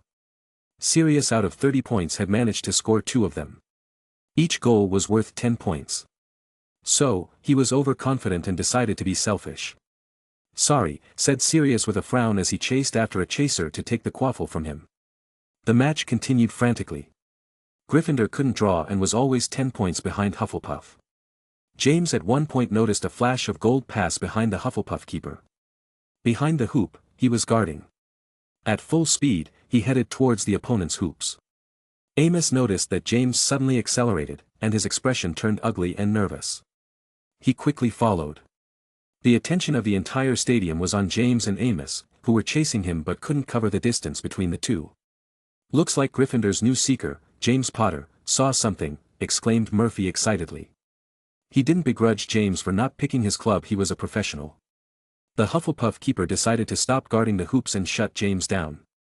He was willing to collide with James if it would serve to stop him from catching the snitch. "That cheater," shrieked Peter nervously from the Gryffindor stands. "Is that legal?" asked Lily with clenched hands. Even though she wasn't a Quidditch fan, the entire Gryffindor house was flocking to the match, and they were rubbing off on her enthusiasm. James didn't slow down. He even sped up and kept heading towards the Hufflepuff keeper, who looked fearfully at James, as the collision would be very painful, and they would fall from many feet in the air. At the last moment, as they were about to collide, James made a quick maneuver. A masterful dodge rarely seen before. He rounded the keeper with astonishing agility before straightening back into his trajectory, keeping his gaze fixed on the coveted snitch. The Hufflepuff boy's face was cold with sweat, and he stood static on the spot.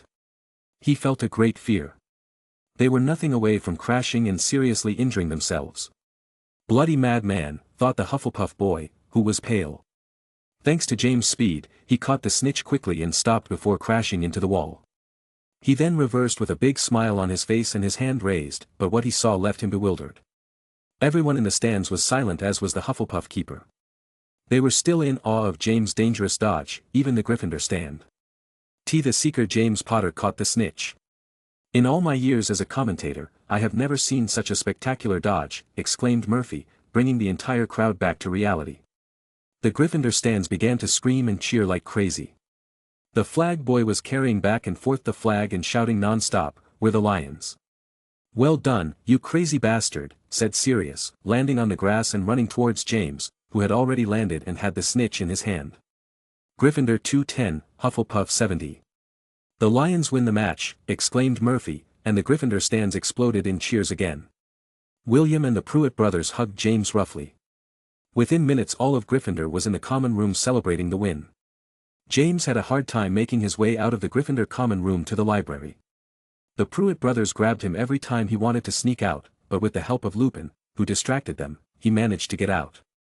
It was Sunday, and he had to fulfill his study hours. He had celebrated enough. To his surprise, as he was walking to the library, Shadow appeared, leaving him a new letter. Another letter?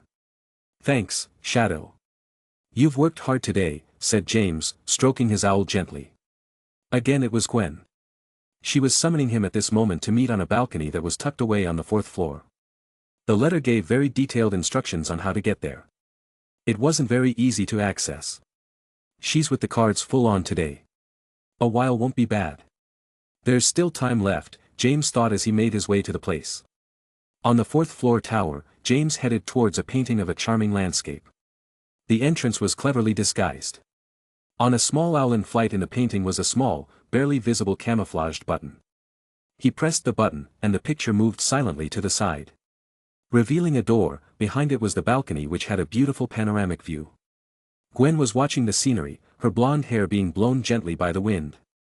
Who knew it would be so hard to access a balcony, said James, approaching Gwen, who turned her head and looked at him. Yes. I found it by coincidence. That makes it all the more special. Not everyone gets to look at these views, said Gwen, looking again at the beautiful scenery. Chapter 114. The balcony was not very spacious.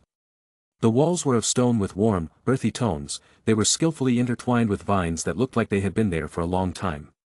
Through the sail was a panoramic view of the lake and the forbidden forest. Yes, very beautiful. How long ago did you find it? Asked James. Last year. When we fought. That's why I didn't show it to you. The view is much more beautiful at sunset, replied Gwen. Do you want to wait until sunset? I prepared a small meal, added Gwen, pointing to a small wooden table. On top of the table was a small circular tray with cream scones, a couple of sweet cakes, and 2 cups of tea. It's a couple of hours until dawn, thought James. The Quidditch match didn't last too long. It was barely 2 o'clock in the afternoon. However, he knew he couldn't say no. Gwen showed him her secret place and prepared a snack. It would be very rude of him. Besides, he wanted to snack with her. Of course I do. I'm hungry. To what do I owe the honor? Asked James as he poured tea into both cups. For your first Quidditch victory in catching the snitch. Although it was very dangerous that last move you made, replied Gwen, taking James by surprise. He hadn't expected her to have set this all up for him. Oh, thanks, said James after a few seconds and looking at Gwen in surprise. What? Is it so hard to believe that I prepared a simple snack? Said Gwen a little annoyed. Actually, yes. What poor house elf did you put to work on a Sunday? Joked James. Shut up and eat, said Gwen, punching James' arm. Gwen and James chatted and snacked. At about 5 o'clock they were able to watch a beautiful sunset. After saying goodbye, James headed for the library. Over the next week, James' routine remained unchanged. Saturday was the Slytherin vs Ravenclaw game. Unlike last year, Ravenclaw this year was much improved and managed to give Slytherin a fight. Rabaston Lestrange had joined the team as a chaser. He wasn't doing badly at all. Like James and Sirius, he had the best broom on the market. Although they played better, it was not enough for the Ravenclaw team. Slytherin's Seeker caught the snitch, and the match ended 200 to 110. Gryffindor remained in first place, followed by Slytherin. Then Ravenclaw and lastly Hufflepuff. James also brewed the laxative potion with the ingredients delivered by Henry through the post in the time he had free. They thought together with the Marauders a foolproof method to make Professor Eustace drink the potion and not get caught. They hatched a plan but would put it into action over the next few days. The most important event was that Lupin told the other Marauders about his lycanthropy. He had no choice, as James caught the snitch. With James' support, they gathered in the room of requirement, and he told them why he mysteriously disappeared once a month.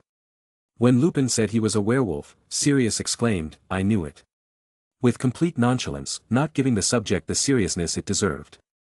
The black boy had begun to suspect it a few weeks ago, and it turned out he was right. He didn't care that Lupin was a werewolf. He always said that Marauders were loyal, so he didn't look down on Lupin. Toby had hardly any knowledge about werewolves. He didn't understand anything. James had to explain to him about the discrimination they suffer and the fear everyone has of werewolves because they can infect you. Upon hearing this, Toby felt very sorry for Lupin, and to cheer him up he said he would keep it a secret until he died. The most frightened one was Peter. Seeing that everyone was accepting and supportive of Lupin, he ended up encouraging him, although in his eyes James could see fear. James was able to take a weight off his shoulders. Even though he wasn't the one suffering from lycanthropy. He was pleased that now Lupin had the support of all the marauders. Tomorrow is the day. We leave everything in your hands, said James, who was in the Gryffindor common room. As usual, the marauders were sitting in the chair, but there were two more people. They were the Pruitt brothers. Take it easy. We'll take care of it. We'll ask Peeves for help, said Fabian with an evil grin. Yes. That bald fucker will get what he deserved, nodded Gideon, laughing at the big joke that was coming. To manage to create a distraction, James enlisted the help of the two brothers, who always joined in on the pranks. When Eustace came out of the classroom to try to stop whatever they were doing, James would act and pour the laxative potion into the professor's teacup. Toby had noticed that Professor Eustace always drank tea while reading scrolls that no one knew what they were about. The professor's classes were rather self-taught. After forcing the students to perform embarrassing movements, he gave them the task of reading silently, while he did his business and always drank tea. The next day in the data classroom, everyone was quietly reading their useless books. Professor Eustace as usual was engrossed in his papers. Next to him was a cup of tea that was giving off spirals of steam. Suddenly a clatter was heard.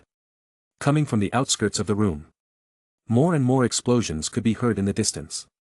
Everyone looked up in surprise. The same was true for Professor Eustace. What kind of distraction are they creating, thought James. The Pruitt brothers wanted it to be a surprise, their big distraction. The door to the classroom opened abruptly. Gideon walked in, sweating and breathing heavily. Professor Eustace, phew, it's bad, he said as he inhaled and exhaled sharply. What happened? The bald man asked in alarm as he rose from his seat. The explosions were still being heard. It's Peeves, he's got hundreds of fireworks, and he's throwing them all over the castle. It's a chaos of dazzling sparkles in every direction. We were in History of Magic class when he suddenly appeared. Professor Cuthbert Binns can't do anything, explained Gideon in a loud tone for all to hear. Where are Professor McGonagall and the other professors? Asked Eustace.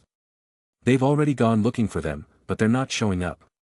We need help to stop Peeves, said Gideon with pleading eyes. Come on, said Eustace half-heartedly and followed Gideon. The classroom was left without a teacher. Everyone looked at each other in surprise at Peeves' sudden prank. The explosions of fireworks could still be heard. It seemed like a big festival. The curiosity of all the boys began to grow. What would it be like to see the scene of hundreds of fireworks? What are we waiting for? Let's go, watch the fireworks, harumphed Sirius, waving his arm and walking out of the hall. All the Gryffindor students, even the girls, followed him. No one wanted to miss such a scene. It didn't happen every day. The Slytherin students looked at each other unsurely.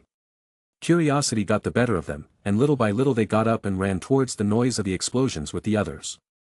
Only 7 people were left in the hall. All from Gryffindor. James, Lupin, Toby, Peter, Lily, Jasmine and Connor. James got up from his seat and walked over to his teacup, which was still full. From one of his pockets, he pulled out a small glass jar that had a very disgusting dark green liquid in it. The others, including the girls, stood up and surrounded the professor's writing, looking at the teacup, and as James poured several drops into the cup. Put a few more drops in it, Jasmine said, and James complied. Good, good. Let that bald fucker have diarrhea for several days, Connor said with a look of hatred on her face. It was etched in her mind the times the professor humiliated her in front of the class by making stupid moves. Connor Gray was one of Lily's best friends. She had black hair and dark skin and wore thick, black-framed glasses. She didn't stand out as a friendly girl. That'll do it. We can't let them get suspicious. We have to follow the whole crowd, said Lily, who like her friends hated Eustace. The hatred was mutual for all the Gryffindor students. To the point that Smarty Pants, Lily Evans, joined in on the joke and agreed. James and everyone else quickly exited the hall, following the crowd that wanted to watch the fireworks and the ruckus Peeves was creating. 15 minutes were between 3 teachers to be able to shoo Peeves away and take away all the fireworks he had. TSCH, that damn poltergeist, where the hell did he get so many fireworks, cursed Professor Eustace under his breath as he entered the classroom followed by all the students. At what point did I allow them to leave, said Eustace loudly and angrily as he watched the students sit at their desks. No one said anything. The kind personality Eustace seemed to have was a total lie. At first, he was that way, but he always showed that he was nasty and unfair. He had little patience, explained nothing, and within minutes if someone disturbed him from his reading he was already shouting. "Damn brats," he mumbled under his breath as he grabbed his cup of tea and lifted it to his mouth. He had grown very tired of trying to stop Peeves. Tea wasn't the best thing, but it was the only thing he had on hand. James and the others, who were aware of what was about to happen, watched carefully as Eustace drank the tea. "Delicious," muttered Eustace, putting the cup back in its place. "Carry on with your reading," he added in a high tone as he went back to reading his papers. At one point in the silence of the room, a loud, high-pitched stomach-rumbling sound was heard. Everyone looked up from their books to the professor. The sound continued. It sounded like an out-of-tune instrument that did not bode well. The bald man's face twisted. For every second, the pains inside his stomach intensified and became louder and louder. First the fireworks, and now this. Eustace jumped up from his chair clutching his stomach with his hand. He was half crouched down. Without saying a word he began to walk unobtrusively towards the door. With every step he took, he felt more pain that transformed into a sharp sensation that pushed him forward. "What happened, Professor? Are you all right?" asked James in a concerned tone. The marauders had to hold back their laughter at their friend's mischief. "Yes," said Eustace, but just then a high-pitched sound emerged from his backside, audible to all. All the students, including the Slytherin students, had to hold in their laughter. The professor quickly opened the door and started running to the bathrooms, his only salvation in these hard times. James, Sirius, and the others got up and went to the door. They watched the professor running. On the bottom of his light green robe, a brown stain could be seen.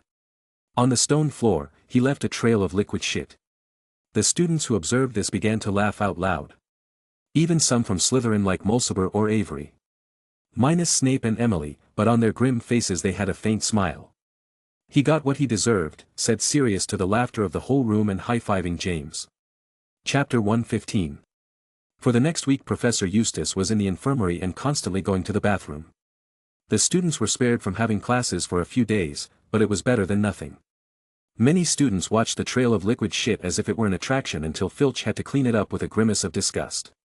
No one suspected that the professor's shitting was the fault of some students. Everyone thought it was because he ate some bad food or something. The plan had gone perfectly, and they would not be caught.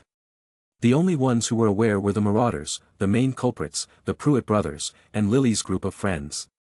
The bad thing was that Professor Eustace when he recovered was more evil and unfair than before. For every sound a student made, he could reprimand and punish him. He looked at everyone with hatred. James didn't understand how such a person went into teaching when he hated children in teaching. It didn't help that the bald man thought his diarrhea was the fault of some student. Since he had no proof, he would take it out on them more in class and make them do more embarrassing demonstrations. Even the Slytherin students as he knew laughed at him. In potions class, James had to sit with Emily and Snape. Two very quiet people with grim expressions. Emily had changed a lot compared to the days of Godric's Hollow. What changed was the way James was treated now. In their childhood, they were both closer, and Emily with James was more open and curious. Now she always had a blank expression. Her black eyes looked like a bottomless, emotionless abyss. Severus Snape had some similarities but didn't go to Emily's extremes. The greasy-haired boy was arrogant and showed his dissatisfaction and disdain with slight clicks of his tongue too loud to go unnoticed. Since the groups were set up, James had to sit with them in every potions class. Brewing potions together and writing a lot of information about ingredients and brewing methods on parchment. Slughorn's job lasted for a full year.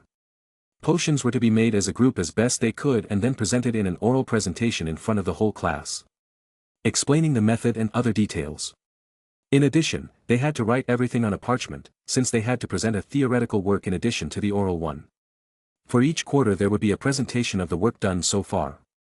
This is the last week before the presentations. The following week we will use the whole of it for the presentations, as there are many groups, Slughorn said with a smile, looking at his students. In the presentation, they must explain how they made the potions and the steps to follow. Everyone must participate. Not just one member can speak. In addition, we will test their potions. Those who fail will have the Christmas break to prepare for the makeup exam, Slughorn explained, and many students grimaced. Good. Today, I will explain about the fire protection potion, said Slughorn and began to explain in detail the elaboration of this potion. After the explanation came the practical part, where each group worked on the cauldrons. "We need 4 explosive mushrooms, a vial of salamander blood and wart powder," said Emily in her monotone voice. "I'll get them," said James, heading towards the shelves with all the ingredients. "I don't need your help, Snape," James added, noticing Severus following him. "I don't want to help you, Potter. I want to have the best ingredients, and I don't trust your judgment in choosing them," Snape sneered. "Oh, when did your judgment surpass mine?" asked James. Their way to the shelves was to throw acidic comments at each other and who was the best at choosing ingredients. Believe it or not, James and Snape's relationship had improved. They were not friends.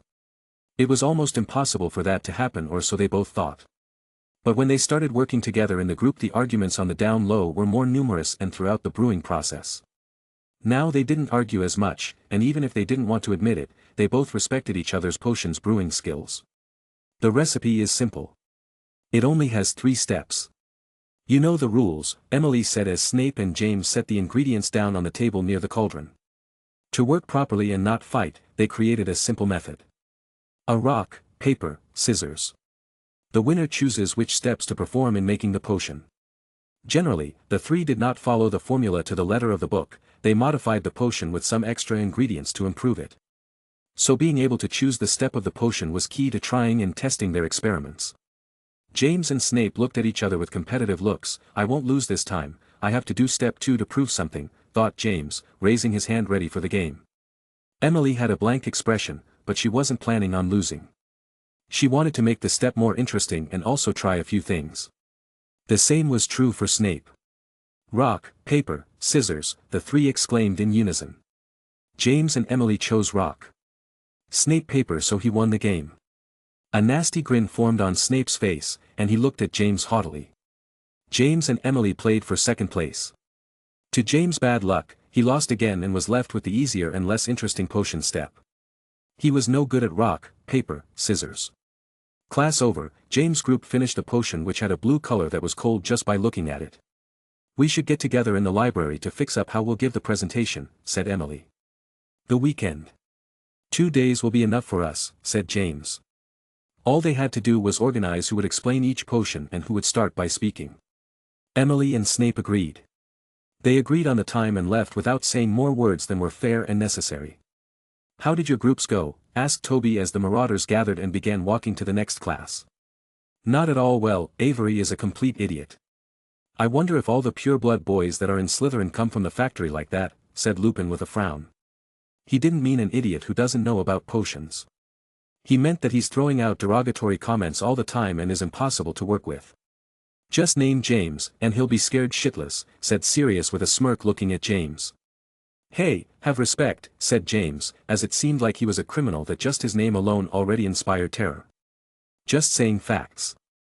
"Didn't you see the look on that Hufflepuff boy's face when he inadvertently bumped into you?" said Sirius, and James had a flashback of this morning when he was on his way to the dining hall for breakfast. A Hufflepuff boy bumped into him, and as soon as they made eye contact he started apologizing repeatedly and ran out of the place. As James had just woken up, he had a very unfriendly look on his face and was perhaps a little scary when he looked at him. "Maybe I'll go a bit overboard with the duel against Robaston," thought James. He had humiliated the Lestrange boy and seemed a little more aggressive than he would have liked.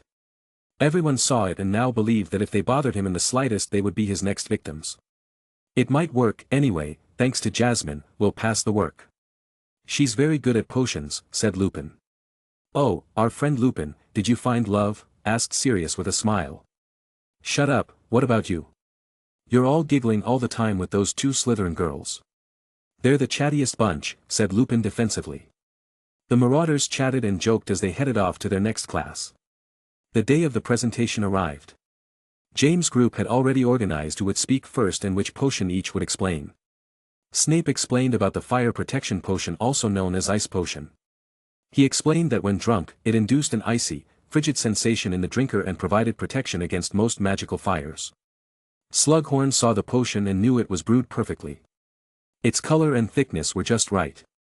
James and Snape made a demonstration that their potion was a success. Snape took the potion feeling an icy sensation flooding his body, and then James threw a fire aimed at his hand. Effectively, Snape felt no pain, no burning in his pale hand. Just a slight tingle, like a warm summer breeze. James explained about the blood replenishing potion. A healing potion that replenishes blood lost through injury or other means. As he was a great connoisseur of healing thanks to his mother, he knew about this potion perfectly, and his explanation was very good. Lastly, Emily explained the hair-raising potion. A potion that made the drinker's hair stand on end. The worst of the three they brewed in this first term. But since she lost she had no choice and had to ingest it to show its effects in front of the class. All her black hairs stood up leaving her looking very funny, but no one dared to laugh at the sight of Emily's black eyes that looked like the abyss itself. The group of James, Snape, and Emily was the highest scoring group. Slughorn gave them much praise for their perfect potions and good explanations. Friday, December 22nd was the last day of the first term. The next day, the Christmas vacation officially began. James that same day returned home via the Hogwarts Express. The same went for Sirius and Peter. Lupin and Toby stayed at Hogwarts to spend Christmas. James would like to stay with Lupin because of his condition, but he always spends Christmas with his family. It's a tradition and he hadn't seen them in a long time. Chapter 116. James would be spending this Christmas at the home of his grandfather, Henry Potter. Rather, at his grandfather's manor, Potter Manor. Potter Manor is the ancestral home of the Potter family and the current residence of his grandfather. The mansion was located in Gloucestershire, England. It was gigantic. Not even the Shafi Manor or other pureblood family manor came close in size. The manor was built in 1212 with the permission of King Richard I of England. Its first owner was Linfred Potter, also known as the Potter. Gloucestershire is a ceremonial county. In ceremonial counties, lords are appointed who are the monarch's representatives in an area.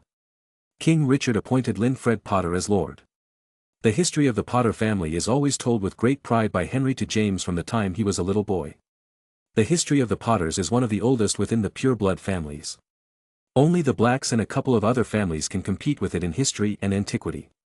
Knowing this story from a young age, James found it curious how in 2 lifetimes he ended up being born into a royal family and a very old one at that.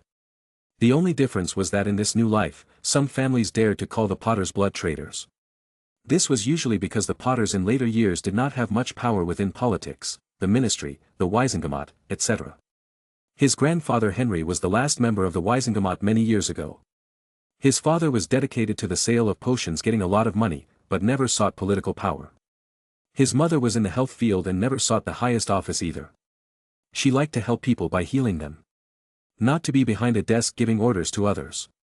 His uncle Charles, Fleamont's younger brother, was a magizoologist, a wizard who studied magical creatures. He would rather die than work at the ministry at a desk or in complicated political meetings. Few family members were inside the ministry climbing the ranks to have more power.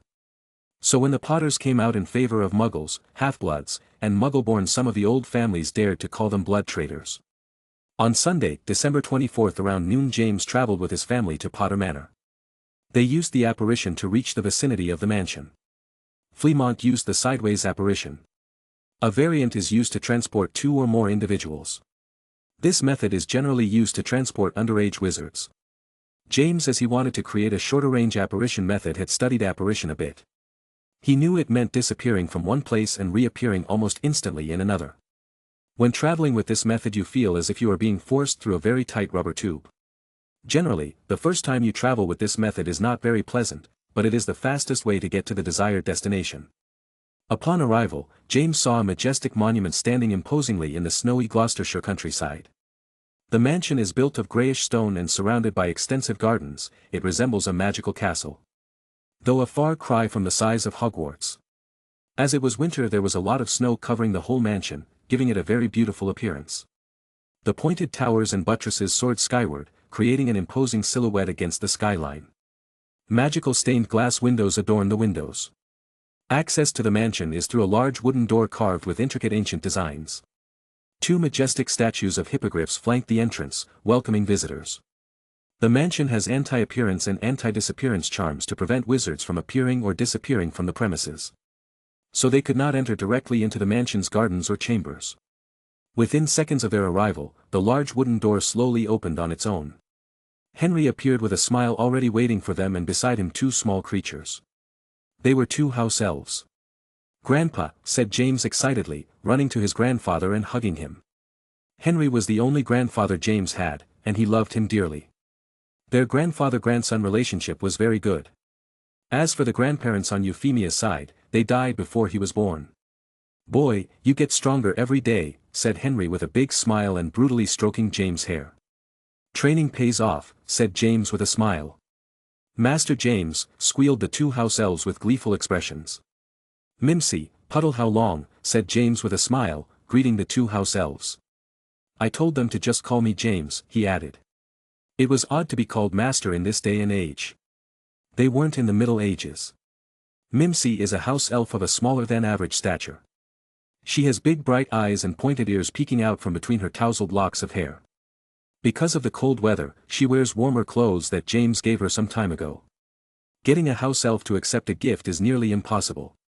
So James, to dress them decently, on his visits to his grandfather's house, left clothes lying around the manor for them to find for themselves and not wear old rags that barely protect them from the cold.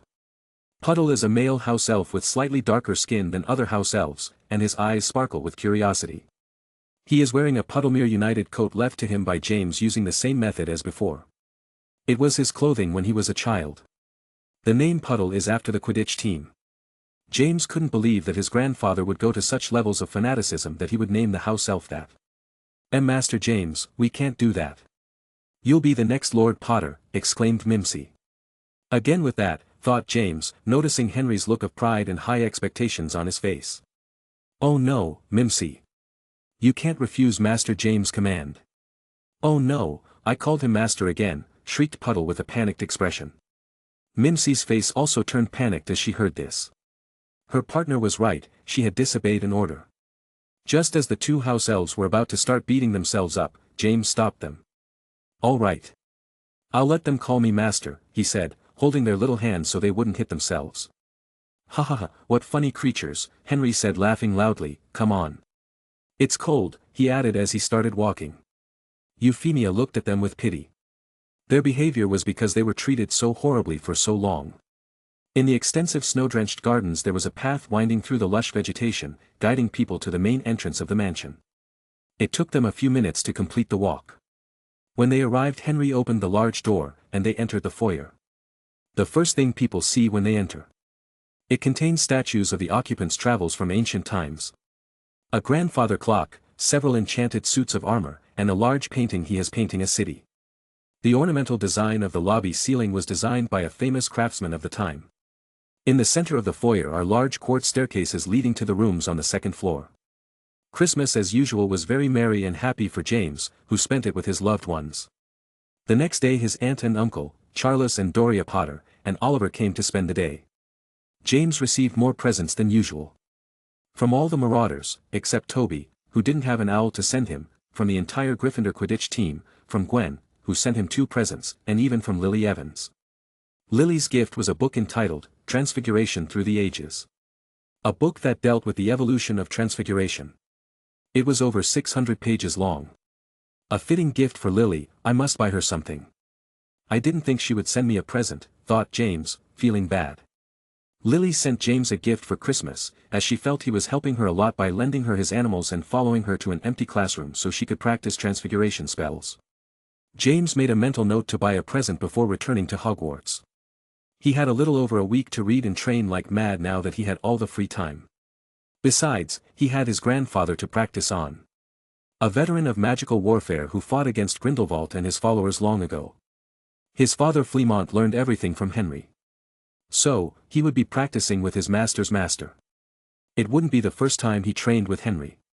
His grandfather, though he spoils him a lot like his parents, in training shows no mercy. "What do you want to practice today?" asked Henry with a wand in hand. They were currently in a subway room of the manor, perfect for training anything you can imagine.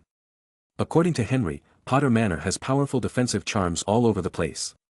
No matter how much James does magic while underage, no one will notice anything. Before that, "I want to show you something," James said, taking some distance. "Oh, let's see," said Henry curiously. "Expecto Patronum," exclaimed James, making a nimble movement with his wand. A thin silver thread escaped from his wand and floated like mist before him for several seconds. Henry's eyes widened in surprise. "Ha ha ha, incorporeal Patronus," laughed Henry with pride in his eyes. James smiled in satisfaction at his grandfather's reaction. It was the first family member he had ever shown it to. "How long ago did you learn it?" asked Henry, patting James' shoulder. "It took me a month before I managed to cast the incorporeal, but 2 months ago, we started with Lupin to research and study about the Patronus," replied James, and Henry smiled broadly. "You are a genius. You will bring great honor to the Potter family when you become Lord," said Henry, looking with great expectations to his most precious grandson. Henry, unlike his sons or other members of the Potter family of his generation, always sought to elevate the honor of the Potter family to the highest level. So, he always sought to gain prestige, political power, and magical prowess to achieve his lifelong objective. However, his ideals in favor of Muggles, half-breeds, and Muggle-born always put him in a difficult position in the political sphere. But he would not change his ideals. He stood up to those supremacists who see Muggles and others as cattle, and he has no regrets. Henry saw in James an unparalleled genius from an early age. Studying and practicing complicated charms at a tender age. Showing discipline and intelligence is rarely seen. Moreover, unlike his sons Fleamont and Charles, his grandson did seem to have enormous ambition. He would be the man to take the Potter name to new heights. "Yes, grandfather," James said in a determined tone and without showing displeasure or unwillingness. He was no stranger to having the fate of his family on his shoulders. However, this time, he was doing it because it was his grandfather's dream, and he loved him dearly. Besides, it would serve him well in his fight against Voldemort and his mortifages to have power, not just power in terms of magical prowess. That's the attitude. "Let's go train," said Henry with a smile. James spent the entire vacation at Potter Manor, practicing with Henry and reading in the mansion's large library. He asked Henry to teach him about apparition, and Henry agreed. If his grandson could already cast an incorporeal Patronus, why not teach him about apparition? If Euphemia was aware of this, she would take James to Godric's Hollow. She considered it too dangerous for him to learn apparition at only 12. What if something went wrong? But Henry's thinking was different. It was a very fruitful short vacation, as he spent all his time practicing and reading. He only left a little time to fly around the mansion's parks on his broomstick and clear his mind a bit. Chapter 117. Monday, January 1, 1973. The students had only one day to rest before classes began. James, when he arrived yesterday at Hogwarts, already found Sirius, who looked like he had been at the castle for many days. This was normal since he was coming back as soon as possible, but this time it was worse. From what Lupin and Toby, who had stayed at the castle, told him, Sirius arrived on Christmas Day running away from home. It seems there was a big argument with his family. The rest is guesswork, as he doesn't want to talk much about it. Is it because he won the Quidditch match with Gryffindor, thought James, remembering the comment he made to Sirius before leaving for the match. Maybe Sirius threw it in his mother's face or something. Another different thing James noticed this year was Sirius' younger brother, Regulus Black, who entered Hogwarts this year and ended up in Slytherin. According to sarcastic comments from Sirius, his brother was the perfect heir, and his parents regretted that he was the younger brother. Being next to Alfred does make a big difference, thought James with a strange expression. The environment where a child is raised is very important. The child would adopt the culture of his parents' friends, relatives, and the children he hung out with. In Sirius's case, being brought up with his uncle Alfred, a lover of Muggle objects who did not care about the purity of blood, made Sirius have a different outlook compared to his parents. As far as he knew, Regulus never went to Alfred's house regularly like Sirius. James would occasionally see Regulus in the corridors or the Great Hall of Hogwarts. He noticed that he lived up to the stereotype of a boy raised in an elitist pureblood family. Arrogant look, haughty, cold personality, and few words. He would most likely view half-bloods, Muggle-born or Muggle-born, with contempt or think himself superior to them. If it had been me, I would send Regulus to Alfred to maybe manage to get his inheritance, and Sirius, I would have left with me since he is the main heir, James thought. James shook his head, putting those thoughts aside. This was no time to be thinking about his friend's family problems. It was currently evening, and he was in the room of requirement. Even though it was the first day of school after vacation, he didn't falter with his routine. Lupin was not with him as usual. His werewolf friend was very tired and weak since he had to go through the full moon 2 days ago. He had to rest. If it wasn't for James stopping him when he saw his pale expression, Lupin would have come. James was practicing spells.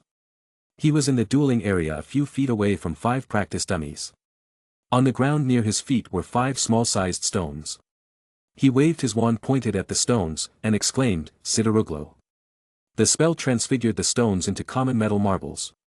Quickly James waved his wand again, pointing at the metal marbles, and exclaimed, "Audiobooks." As the spell hit its target, the 5 marbles shot out with the force of a bullet at the dummies. Each marble hit a dummy with great force, making a thud as they hit their target. Then they fell to the ground, as the dummy's magical defense was very strong. If it had been a normal human, it would have wounded him depending on the place of impact. "Ugh, it takes me too long to cast all the spells," James said, sighing and shaking his head. He used an intermediate transfiguration spell and a jinx to propel small objects at high speed, but it was useless in a fight against dark wizards. The time to cast both spells was too much, as he had to say them out loud. Plus, he had to have 5 stones nearby, so he would have to carry them in a pocket or something. The speed of the marbles was fast, but with how long it took to cast such an attack, the enemy could defend or even attack him before he did. It would only be useful in a duel against weak students like Robaston, James thought, clicking his tongue. He sat on the ground and thought. The only way to improve this and make it an effective method in a life-and-death battle was to conjure the stones out of thin air. Then, cast the charm Audiobooks non-verbally to make it much faster. The incantation should also be non-verbal, to increase the speed of the attack and make it difficult to predict. Then he could replace the marbles with sharp daggers, arrows, swords, or any sharp and deadly object. However, there was a long way to go to achieve this. First, he had to learn intermediate transfiguration, then advanced transfiguration, and finally conjuration. The disadvantage of transfiguration, if you can call it that, is that you can't go straight to conjuration. You need theoretical and practical knowledge of beginning, intermediate, and advanced transfiguration. Very different from defense against the dark arts, in which you can learn expecto patronus, a very advanced charm, without needing to have learned other defensive charms or have specific theoretical knowledge. This was the case with Lupin. For heavier objects, I will have to use Wingardium Leviosa, thought James. Wingardium Leviosa, in addition to levitating objects of all possible weights, depending on the mage's skill, allows objects to be magically moved and thrown at high speeds toward a location. The Audiobooks charm can only be used to propel small objects. It will not work for swords or even daggers. James already had this in mind. His Wingardium Leviosa charm could lift heavy objects. He could already levitate several swords at once. What he needed was to cast it non-verbally. A subject to learn in the 6th year. That way the attack would be fast and unpredictable, but isn't there a faster way, thought James, trying to find a more effective way.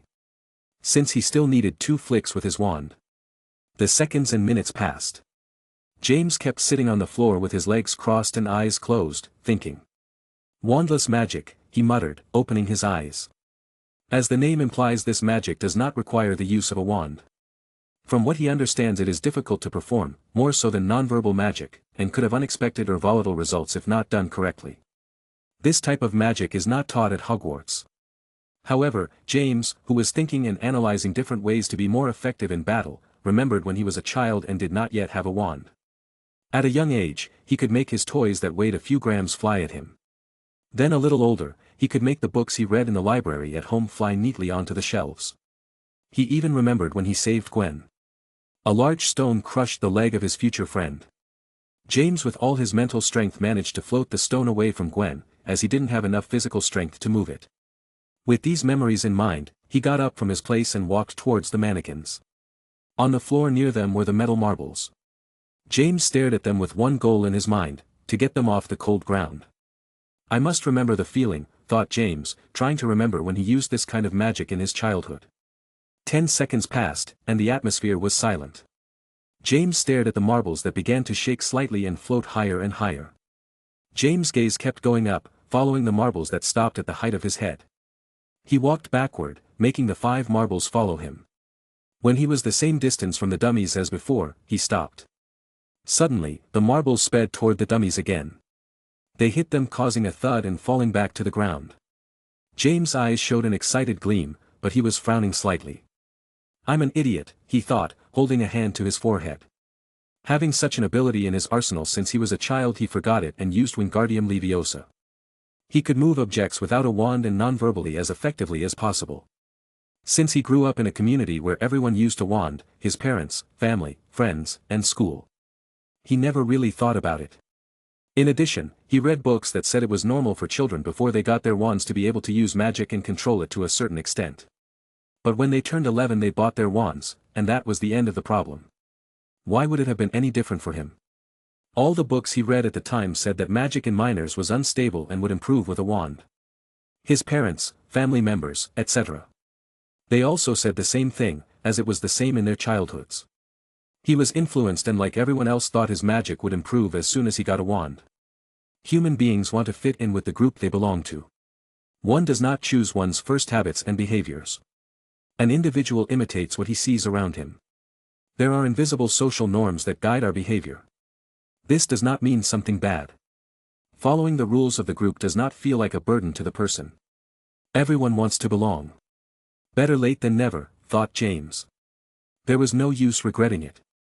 Now, he had to test this ability as much as possible. How much weight he could float, how many objects, etc. He was to compare it with the Wingardium Leviosa and see which was the best. Over the next few days, James practiced as much as possible with this ability that he had left in the shadows with a lot of dust. He also read books that talked about magic without a wand. The results were excellent. His wandless magic ability, which would be like Wingardium Leviosa, allowed him to move objects with his mind. He thought the weights he could move would be inferior to Wingardium Leviosa, but that was not the case. With practice for days, he could now float 5 metal swords each weighing 4 kilograms. A total of 20 kilograms. He could also throw the swords at high speed towards the dummies. Another great advantage was that in addition to throwing the swords with his mind, he could use his wand at the same time, either to attack or defend. At this James was confused. He read books on wandless magic in the restricted section, and they said it was very difficult. Even what he managed to do, float numerous objects without saying a word, was more difficult. Since he was performing wandless magic non-verbally. One could say that since it was the most basic magic, levitating charm, he could perform magic without a wand non-verbally. To experiment, he told the marauders to try floating stones without a wand and non-verbally. None of them could move even one stone. James tried to show them the feeling he felt when he floated the objects but to no avail. Another thing James noticed was that he doesn't think of Wingardium Leviosa when he levitates objects with his mind. Neither when he was a child, nor now that he knew the theory of levitating charm to perfection. Why did he have such an ability? Perhaps because he is a reborn person, and his soul is more powerful. He is not so sure about the latter. All he knows is that his wandless and nonverbal ability is only good for making objects move with his mind, nothing more. He tried other charms such as Expelliarmus, Alohomora, Protego, and others and to no avail. When he tried to use Flipendo, a charm he has mastered, in a nonverbal way and without a wand, it went wrong, and the charm hit him, and he flew backward. On the other hand, he knows it's not a gift unique to him. He read a lot of books that talked about very rare cases of babies or very young children moving objects with their minds toward them. Just like him, but it was a very strange occurrence. Chapter 118. On Saturday, James headed to the Dragon Club to practice and hang out with Gwen. Since the talk they had at the Florian Fortescue ice cream shop, their relationship was much improved.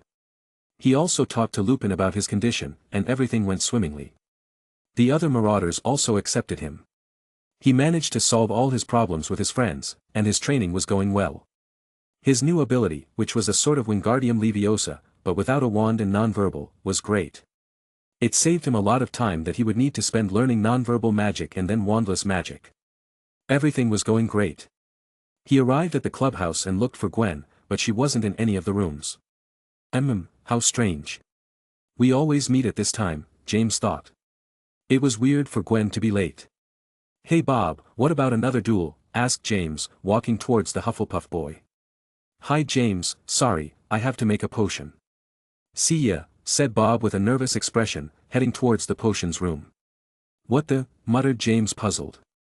In all the duels you had with him, he never stood a chance against you. I guess even Muggleborns have their pride, said a girl with pale blonde hair and grey eyes.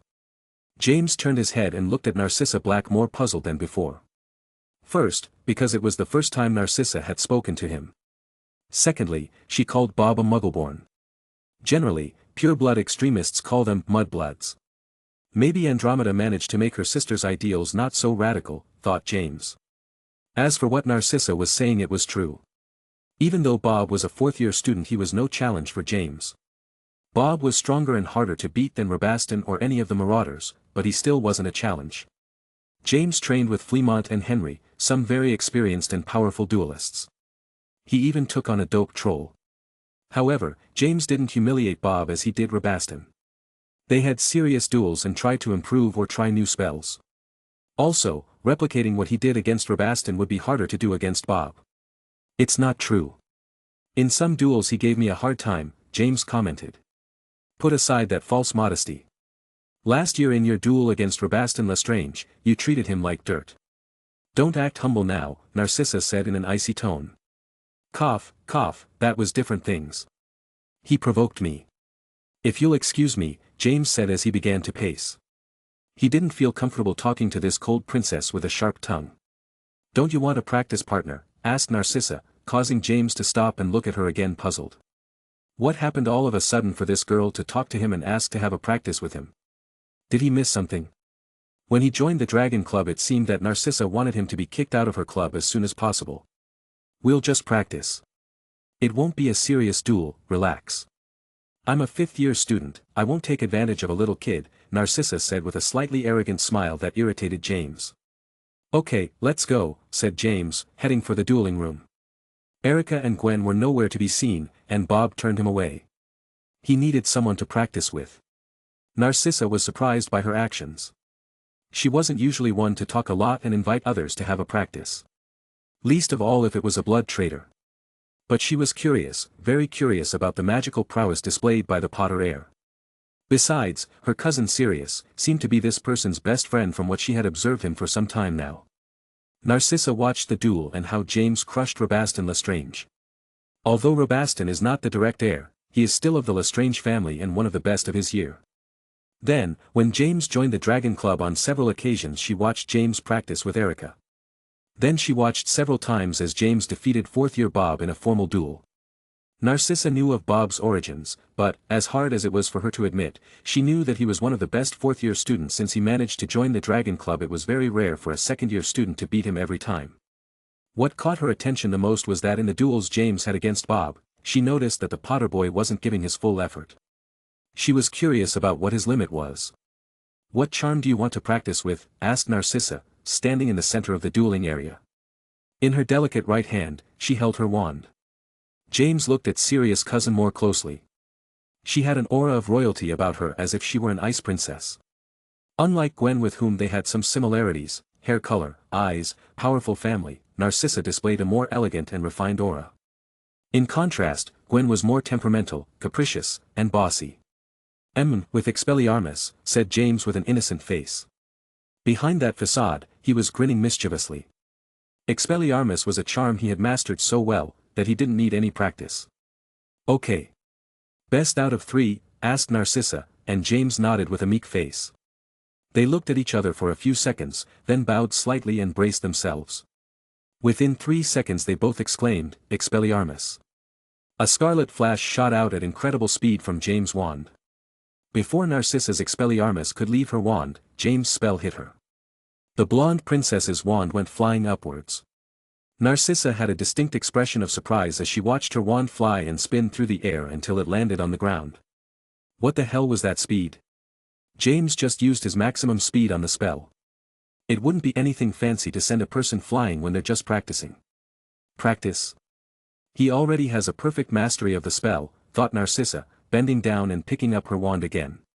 In her eyes shone an intense competitive spirit. Her face remained expressionless. She showed no anger towards James, who was talking about practicing a spell he had already mastered. 1-0, James said, and Narcissa said nothing, just braced herself. 3 seconds passed, and they both shouted again, Expelliarmus. This time to James' surprise both scarlet flashes collided and cancelled each other out. Narcissa in the previous shot didn't hold back, but now she used all her concentration and reflexes to cast the charm as fast as she could. Not fifth for nothing, thought James, though he only used his speed. If he had added power, his Expelliarmus would have eaten Narcissa's and would have continued on its way to her. Tie, said Narcissa, and this time it was James who said nothing. Narcissa couldn't keep up her speed in the next round, so she lost, and James won the game. I lost to a second-year brat, thought Narcissa, who couldn't believe it. Luckily, there was no one watching the practice. Her snow-white cheeks were slightly flushed. She was the fifth-year Slytherin prefect. How could she lose to a second-year student? Now, let's practice with the Jinx Impedimenta, Narcissa said, regaining her composure. Impedimenta? Don't practice that spell too much, thought James. Impedimenta is a spell that hinders the victim's movement, slowing them down. Rabaston tried to use it against him in the duel they had, but to no avail, as James deflected it with an aromantio. James didn't practice this charm much as its effect was temporary, lasting on average a few seconds, no matter how skilled you were at casting it. Also, it was ineffective against many creatures that have tough skin or protective armor. If you wanted the impedimenta to not be rejected on these creatures, you had to find weak spots like their bellies or their eyes. Fine, nodded James, getting ready for a round again. This time, he tasted his own medicine. Narcissa had complete mastery of the impedimenta, and her wand movement was lightning fast. James, as it was not a spell he practiced regularly, could not compete against her. I win, Narcissa said with a slight smile as she saw James' not at all pleased expression. Her smile quickly disappeared, and her icy expression returned. James and Narcissa practiced for another hour. They put aside the stupid competition and wasted no time. So far at Hogwarts, Narcissa was the second best practice student James had ever had. She knew a wide range of spells and was very good at dueling. The first was Erica, who was already in her 7th year. That's it. I have to go now. Goodbye, said Narcissa, and without wasting a second she gracefully turned around and left the place. Bye, said James, even though Narcissa had already left. I didn't get to see all of his abilities. Well, I'll have another few days to practice with him, Narcissa thought. She hadn't managed to satiate her curiosity about James' actual strength, but she couldn't challenge him to a real duel. She was a 5th year, and a Slytherin prefect saw it as abuse. James stayed 2 more hours at the Dragon Clubhouse waiting for Gwen while he read in the library. However, she never arrived. She must have been busy, James thought as he left the Dragon Club. Tomorrow, he would join her. The next day, Gwen didn't show up at the Dragon Club either. James already thought that was strange. They had arranged with Gwen to meet every Saturday and Sunday at the Dragon Clubhouse, and it was odd for her to miss 2 days in a row. One day, she might have forgotten, but not 2 anymore. She would have sent him a letter or something. James decided to go out and look for her. Chapter 119. James went first to the Great Hall, but she wasn't there. Then he went to the library and there was no sign of her either. There were only 2 possible places, the Slytherin common room, a place where James couldn't pass by and talk to her. And the balcony on the 4th floor tower. James headed there. He touched the camouflaged button on the frame, and when he opened the door he could see Gwen sitting on the floor with her head between her knees. Gwen's head was hidden between her knees. As she heard the footsteps and the door opening, she didn't look up. She knew who it was. She had only told one person about this place. James stopped and looked quizzically at Gwen. He expected her to be watching the scenery, not sitting curled up with her head down. She had a depressing air about her. James cleared his throat and spoke, "Hey, Gwen, why didn't you go to the Dragon Club?" "I didn't feel like it," replied Gwen after a few seconds in a barely audible tone and without raising her head. What happened to her? Why does she look so depressed, thought James, noticing Gwen's tone of voice hoarser than usual. It sounded like she had been crying. Silence reigned again, only the wind could be heard blowing through the window. James didn't know what to do. It was the first time he had ever been in a situation where a friend of his was in this condition. A piece of advice from his mother came to his mind. He should just give his help and listen, or so she said. Like with Lupin or something. James walked over and sat down next to Gwen. Their shoulders and legs were colliding. He could hear Gwen's erratic breathing as she kept looking down at the floor and resting her head on her knees. "Are you okay?" asked James. "Yes," replied Gwen dryly. "You don't look it." "What happened to you?" asked James again. "Nothing," replied Gwen. "This girl," thought James, rolling his eyes. "Did your parents find out you were hanging out with me and ground you?" asked James. "No. Our meetings at the Dragon Club will continue," replied Gwen. A better answer than the previous one, thought James as he tried to guess what problem Gwen might have. "Did you fight with Anastasia?" asked James. Though if this were true, it would be good news for him, though he wouldn't show it to Gwen. "No," replied Gwen instantly. Does it have to do with Emily?" asked James, and silence reigned. Seconds passed, and Gwen didn't respond. "No," replied Gwen after a long silence. James could tell her tone was different, plus she had taken a long time to respond. Then it has to do with Emily, James said, taking it for granted. Emily has nothing to do with it, exclaimed Gwen with a frown and looking up. Both of their light blue eyes watched each other. James could tell that Gwen's eyes were slightly red. She had cried. He had only seen her cry once. When a stone crushed her leg, she was alone on a dark altar. That doesn't seem to be the case. What happened? Asked James. This week, he hung out with Emily, as he shared a group in potions class with Snape, and noticed no difference in the girl's expressionless face. Nothing happened with Emily, said Gwen. Oh, come on. Always the same thing. Looks like I'm not someone to be trusted, said James with a downcast expression. He thought his relationship with Gwen had improved, and they would have more trust, but that seemed not to be the case. It's not that, I trust you, said Gwen, reaching out her delicate hand and resting it next to James. So, why don't you tell me your problem? I want to help you, James said, intertwining his fingers with Gwen's. It was the second time he had taken her hand. The first time, he couldn't think much about it, but now it was different. It was a nice feeling. It's hard, said Gwen in a low tone, looking down at her hand holding James. She could tell she was blushing. Looking at his face would be worse. James was just as nervous though. It's a family secret, she added. We can make an unbreakable vow. That way I can't talk, James proposed. For this, they needed a witness. They could use Emily since she's the one involved in the secret. Gwen looked at James, and a slight smile formed on her face. You are very extreme sometimes, she said with a chuckle, making the mood not so serious. We don't need that. I trust you, just let me figure out where to start, Gwen added without letting go of James' hand. It had been a long time since she had kept the secret, and it was very painful for her. It would be nice to be able to tell one person, especially James. The person she trusted the most and who saved her. After a few minutes, the girl took a breath and began, I guess you've noticed my parents' differential dealings between Emily and me, right? Yes. Birthdays, owls, Christmases, said James as he pointed out various occurrences where Emily had differential treatment or just might be weirder than the average girl. Well, that's due to one reason, Emily is a half-blood, said Gwen staring at James. A half-blood, thought James, and his mouth slowly opened in surprise. Your mother is a pure blood, right? Asked James, and Gwen nodded. Marcellus Shafi was from the Shafi family, so there could only be one answer. Your father, did he sleep with a half-blood? Asked James. No. With a muggle, Gwen replied, and James' face grew more and more surprised. There were differences between pure-blood elitists. They considered muggles like cattle, like animals. Wizards with muggle parents, on the other hand, were called mudbloods and considered third-class citizens. One step higher than non-magical people. So it was very surprising that Gwen's father, a supremacist, slept with a muggle and got her pregnant. So Lysandra is Emily's stepmother. What happened to her blood mother? Asked James. As far as I know, she died after childbirth, said Gwen in a sorrowful tone. So, now you're fighting with Emily because she's a half-blood? Asked James. He was sure that when he met both sisters, Gwen didn't know which Emily was her half-sister and a half-blood. Of course not. What kind of person do you take me for? Exclaimed Gwen indignantly, letting go of James' hand.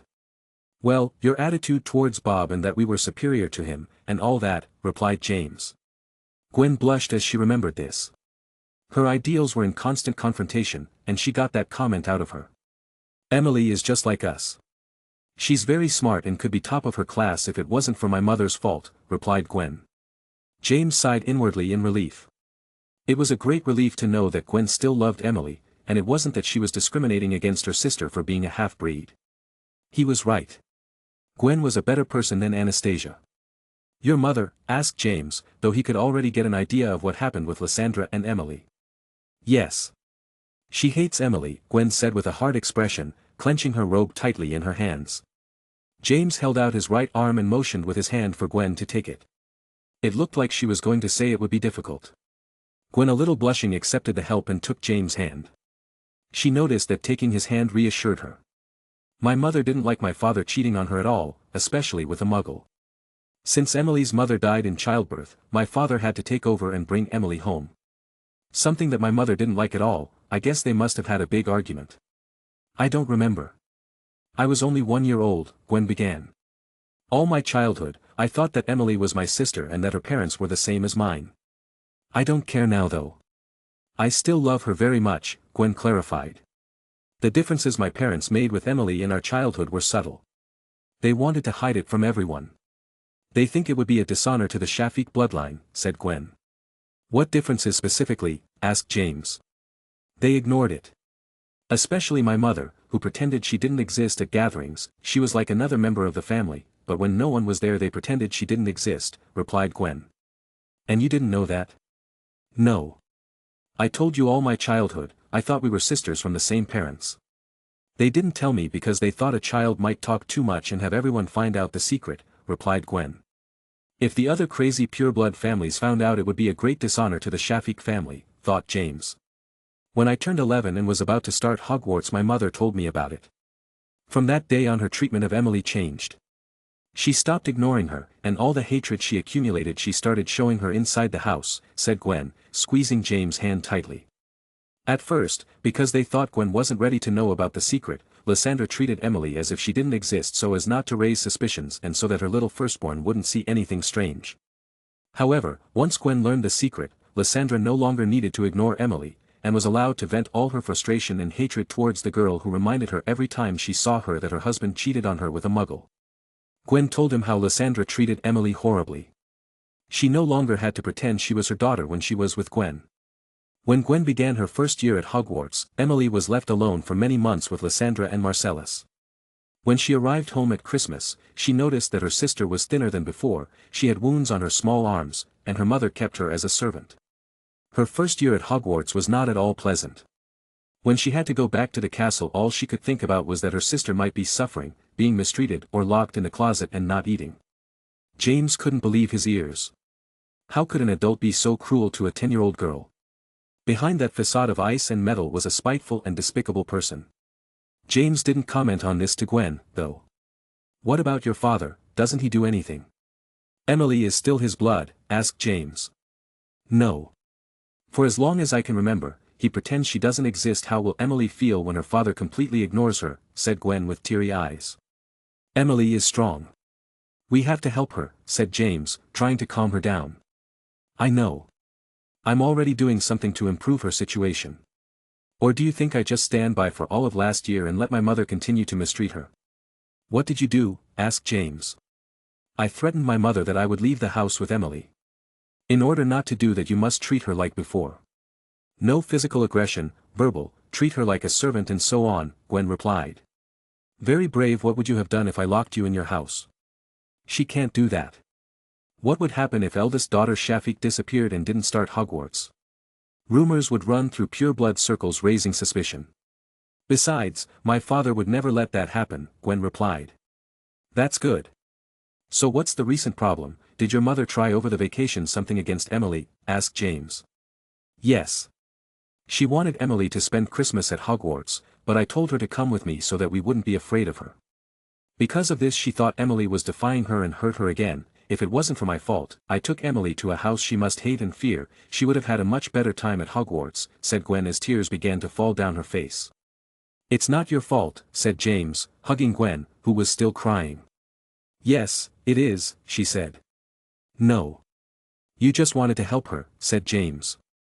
Gwen continued to cry for several minutes until she finally calmed down, and they separated. Didn't you say that, if I hurt her again, you would leave your house with Emily? Asked James. Yes, but she doesn't care about my threats anymore. She said that if she ran away from home she'd go find me and bring me back. And that when she does, Emily will never come back, replied Gwen. She'll never come back, is she crazy? Thought James in shock. What Lysandra had told her was that she would murder Emily and bring Gwen back to stay at home and continue to fulfill the role of the Shafiq's firstborn. How would she murder her? Surely by blaming it on criminals, or that she disappeared in mysterious ways and only Gwen survived. Creepy. What a crazy mother, thought James, feeling very sorry for Gwen and her crazy family. Not even his former mother Elizabeth Rothschild would go to such extremes. James thinks that not even Sirius' mother would go to such extremes. Of killing a 12-year-old girl. What if you threaten her with telling everyone the secret? You know, one interview in the Prophet and the whole magical community will know, said James. I already tried that. She told me I was free to do it, that my father was to blame for that problem. And as soon as she does it she'll take care of Emily, said Gwen, shaking her head. Yeah, she's crazy, thought James, remembering the few times he saw Lysandra. She didn't seem that nutty. What can I do to help you? Asked James. Help me think of ideas to keep Emily safe. We have time until the end of the year and the vacations start. She can't go back to that house for now, replied Gwen, and James nodded. Before Emily goes back to the house with crazy Lysandra, they had to find a way for her not to hurt her, since she will be there for 2 months. And come with me right now, Gwen added, taking James' hand and resting her head on his shoulder. Chapter 120. In the following days, James had potions class and was in a group with Snape and Emily. He felt so sorry every time he saw his first friend. He couldn't believe that she had to live through so much physical and verbal abuse by her stepmother and her blood father completely ignoring her as if she didn't exist. Also, from what Gwen told him, the physical abuse was severe. To the point that they left wounds on her arms, legs, back, etc. Especially since they were places not visible when wearing the Hogwarts uniform. He was very relieved and happy when he noticed that Gwen loved Emily, even seemed to adore her, wanting to protect her no matter what.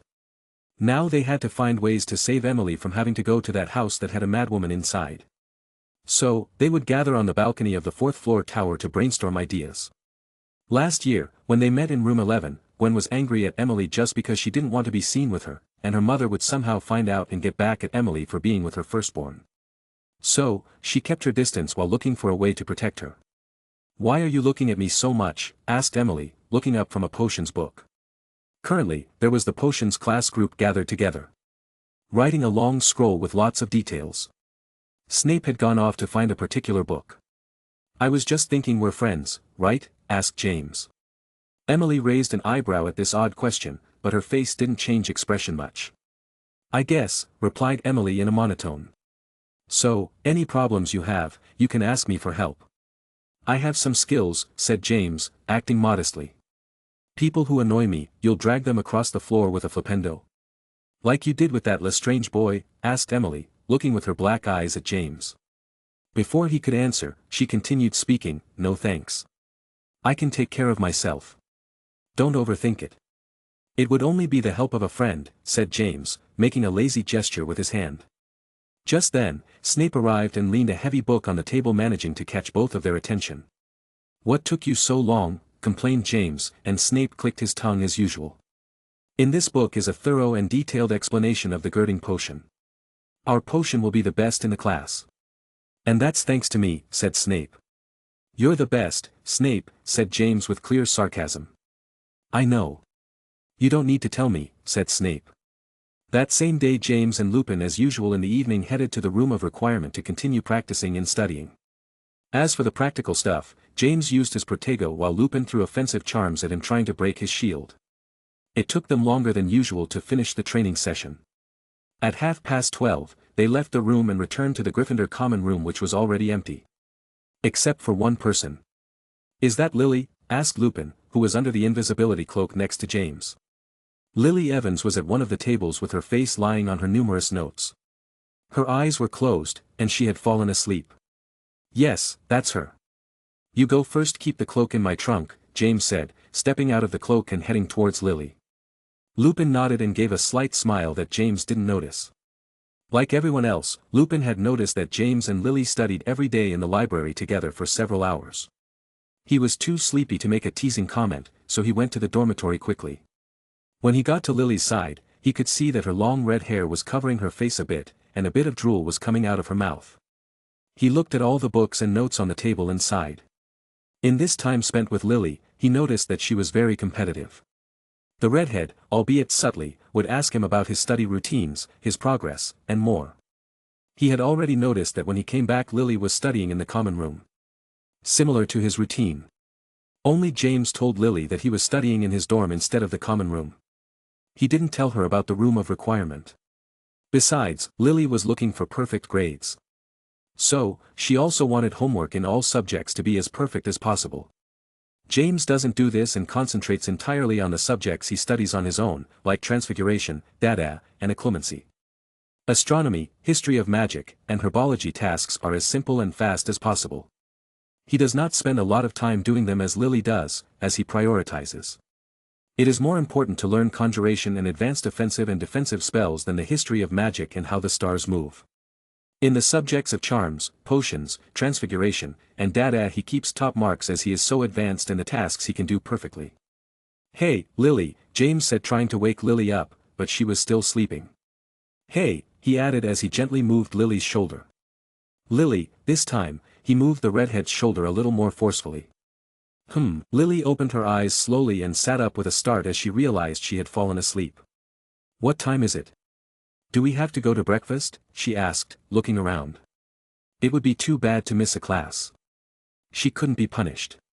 She never was, not this year, not last year. It's still night. "There are a few hours left to go to breakfast," said James, holding back a laugh. Lily was strange. She was very studious and didn't want to break any kind of rule, although some she didn't mind breaking, like the revenge towards Professor Eustace. "Oh, that's a relief, James." "What are you doing here?" asked Lily. Just then, she noticed she had a bit of drool on her, and with flushed cheeks, she quickly wiped it off. "I wanted to clear my mind a bit from all that studying," lied James. He couldn't tell her that he was studying outside the common room as it was forbidden. And in this case, Lily would be angry as it could cause the house to lose points. "Yes, sometimes studying so much is a bit tiring," nodded Lily, agreeing with James.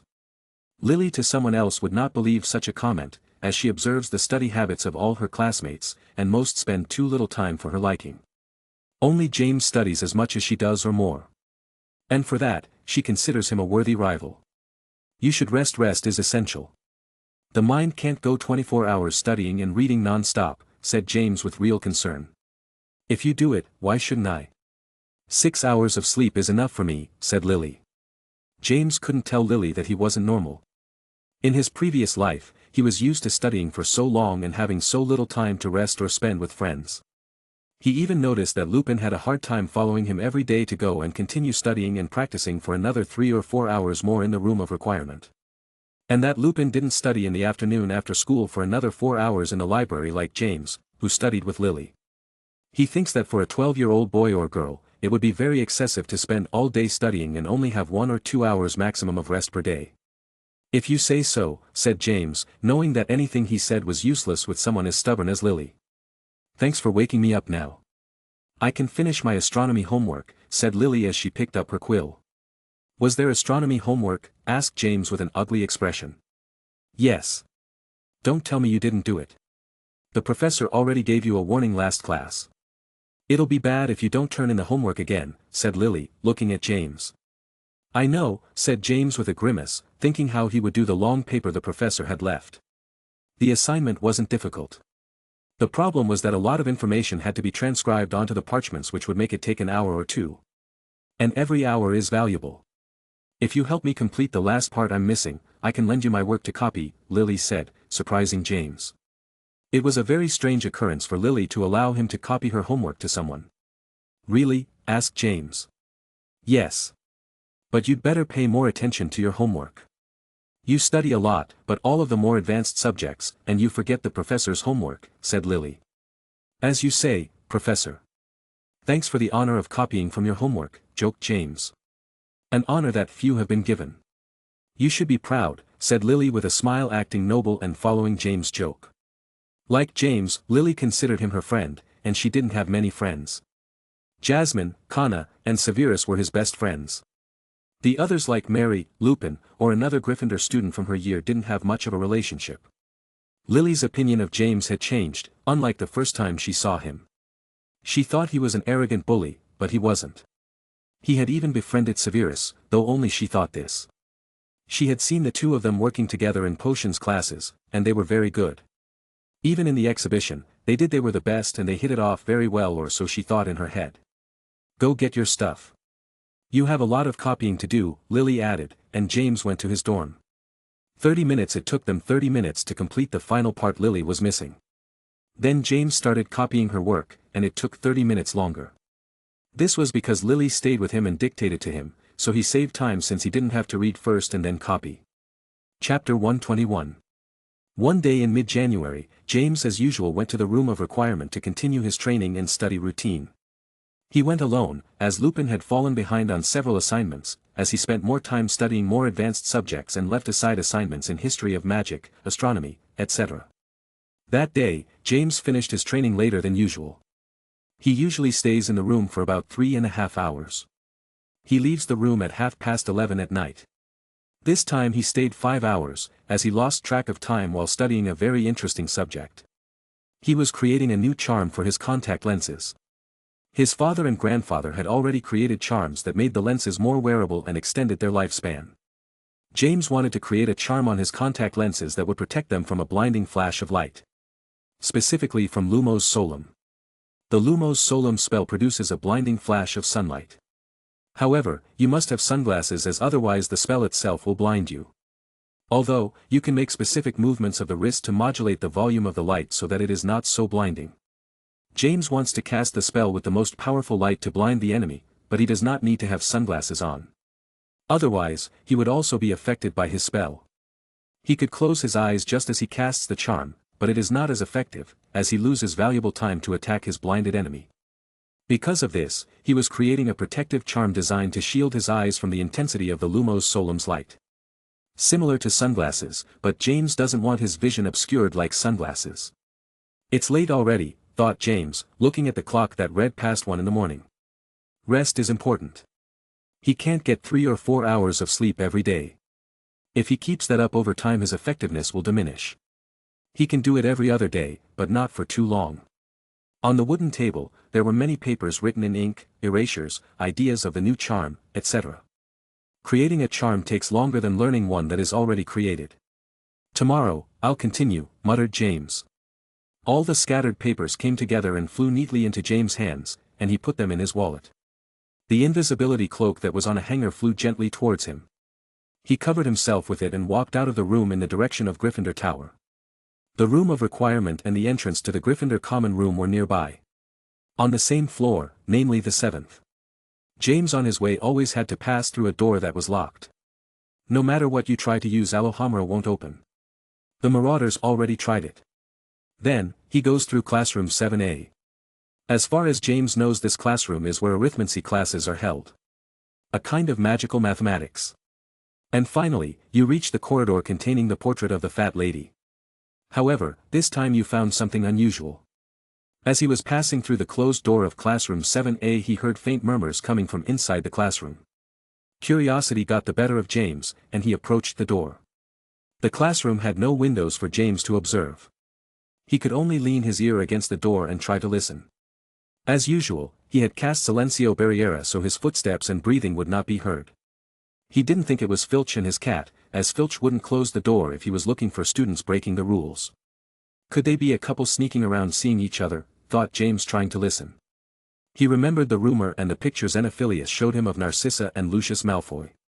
However, as he put his ear to the door and listened a little better, he realized it wasn't about that. He heard 2 male voices. One deeper and huskier than the other. They sounded like an adult and a young student about James' age because of their higher-pitched tone of voice. It was hard to hear behind a door and having the invisibility cloak over him. I can't hear well, thought James with a frown. They were whispering, and it was complicated to hear the conversation. Now he was more curious, why would an adult be meeting with a student at 1 in the morning? A few minutes later, James heard footsteps approaching the door, so he stepped back and watched carefully. He wanted to know who it was. The door opened slowly and the person James saw surprised him. It was Dada, Professor Eustace Burke. Behind him stepped out a student in a Hufflepuff uniform. The student looked about James' age. He had large square glasses, brown hair, freckles, and a nervous look. His aura showed no signs of confidence or assurance. Professor Eustace. Who is that student, thought James with many questions in his head. This smelled very bad figuratively. James dismissed the idea that Professor Eustace was teaching him about Dada because the student was behind or had doubts. That couldn't happen. It was obvious that Eustace hated children in teaching. I'll be damned if I was helping him catch up, thought James, and nothing happened. You'd better hurry up. And don't get caught again by that damned caretaker. I won't be able to save you again, you good-for-nothing, Eustace said grumpily and in a threatening tone. The student just nodded his head repeatedly. He looked like he wanted to leave the place as soon as possible. Go back to your common room. You have a week, added Eustace, leaving the place and passing by James.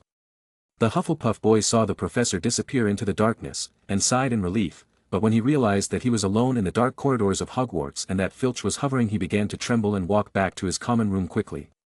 James just watched as the boy walked further and further away. He didn't follow him. It would be useless, and he didn't want to enter the common room of another house again. He silently resumed his walk to his common room. As he entered his dormitory, he noticed that everyone was asleep. He lay down on his comfortable bed and stared up, thinking.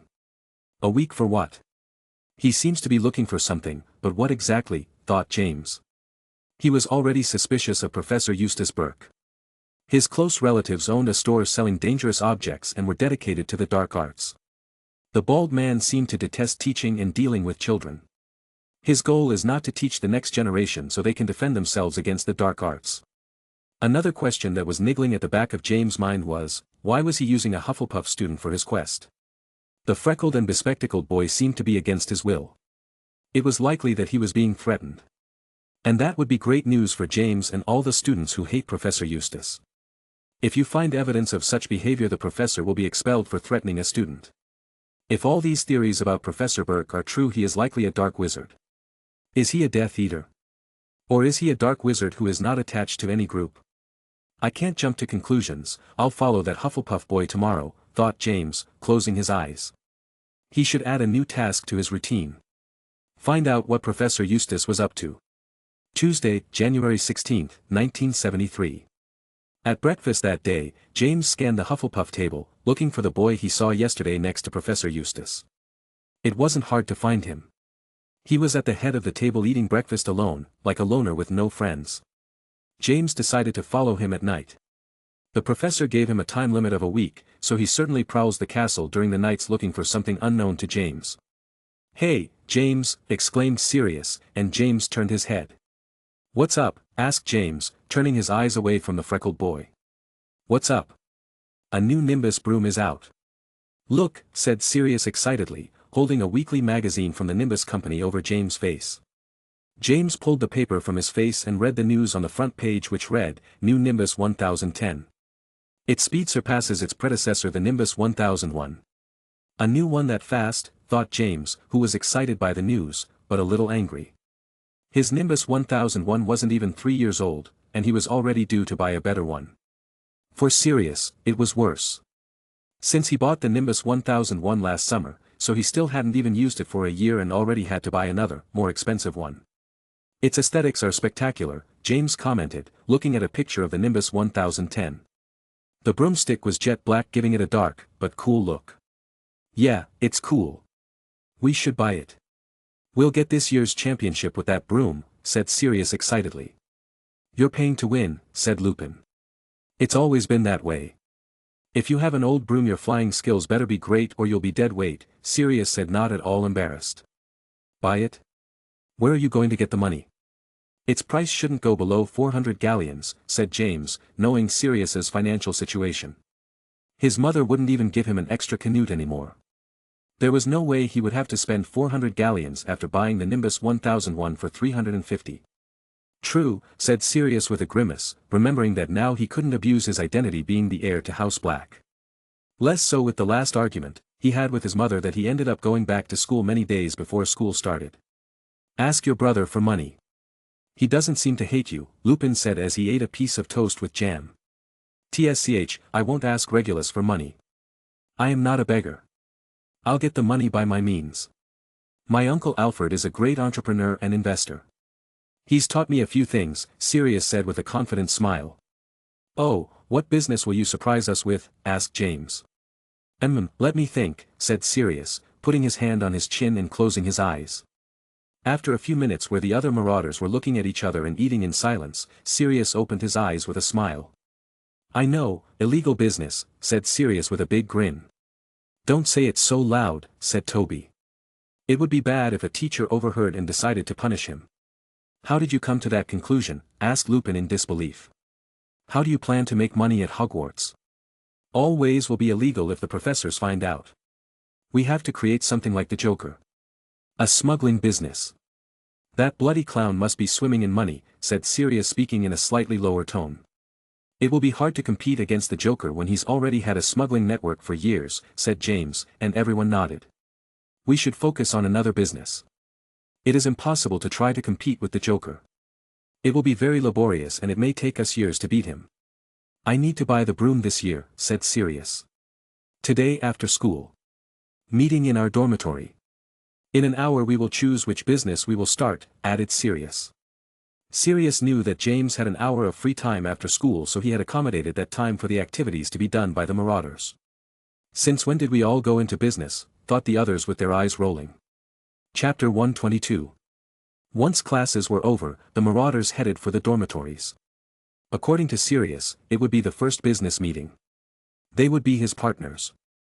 Right, mates. We need some splendid business ideas.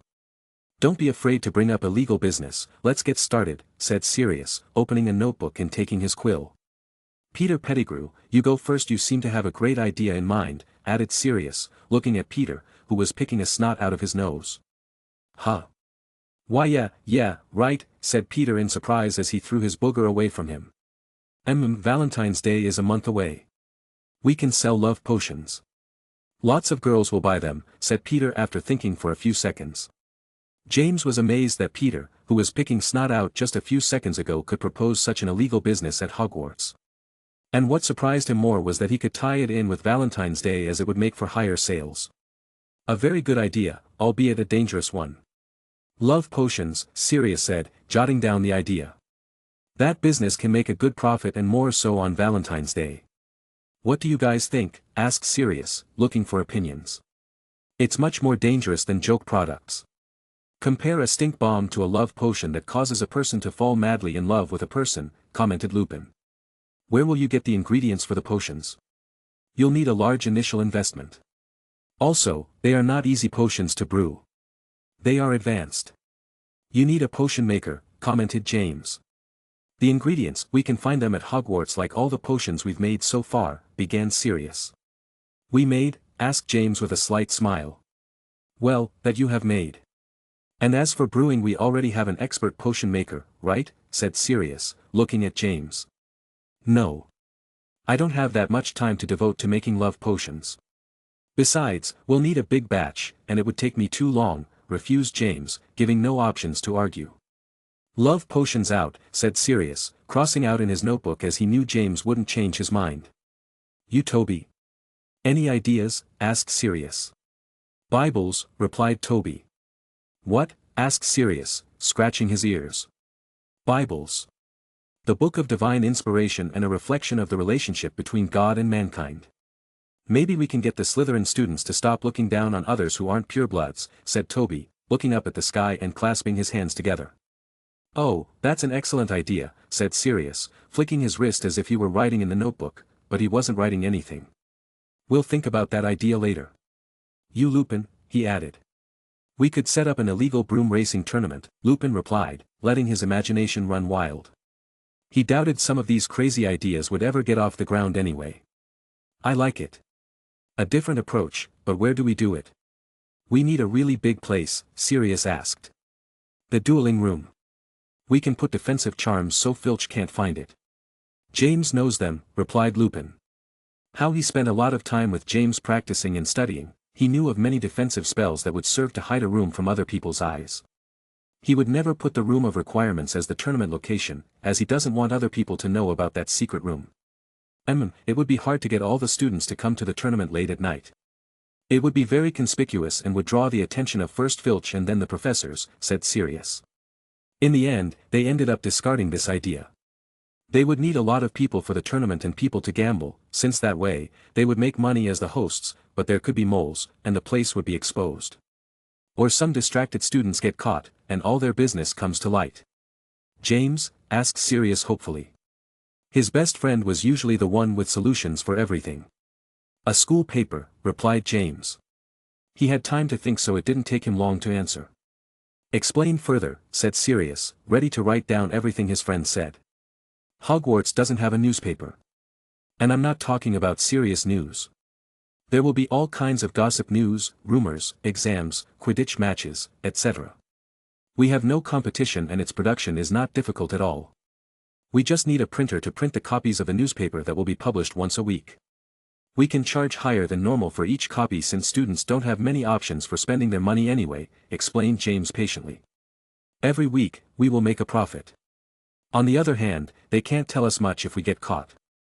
Since when is it illegal to sell a school paper, said Sirius with a smile. We could make it legal. Tell the school we'll sell a school paper. That way we'll save ourselves from future trouble, commented Lupin. I don't know, they can try to manipulate the information or set limits. The fun will be putting out all kinds of crazy gossip. The morbidity will be fed, and everyone will buy the papers wanting to know if Juanita ended up with Pablito, said Sirius. And who will write the paper? Asked Peter.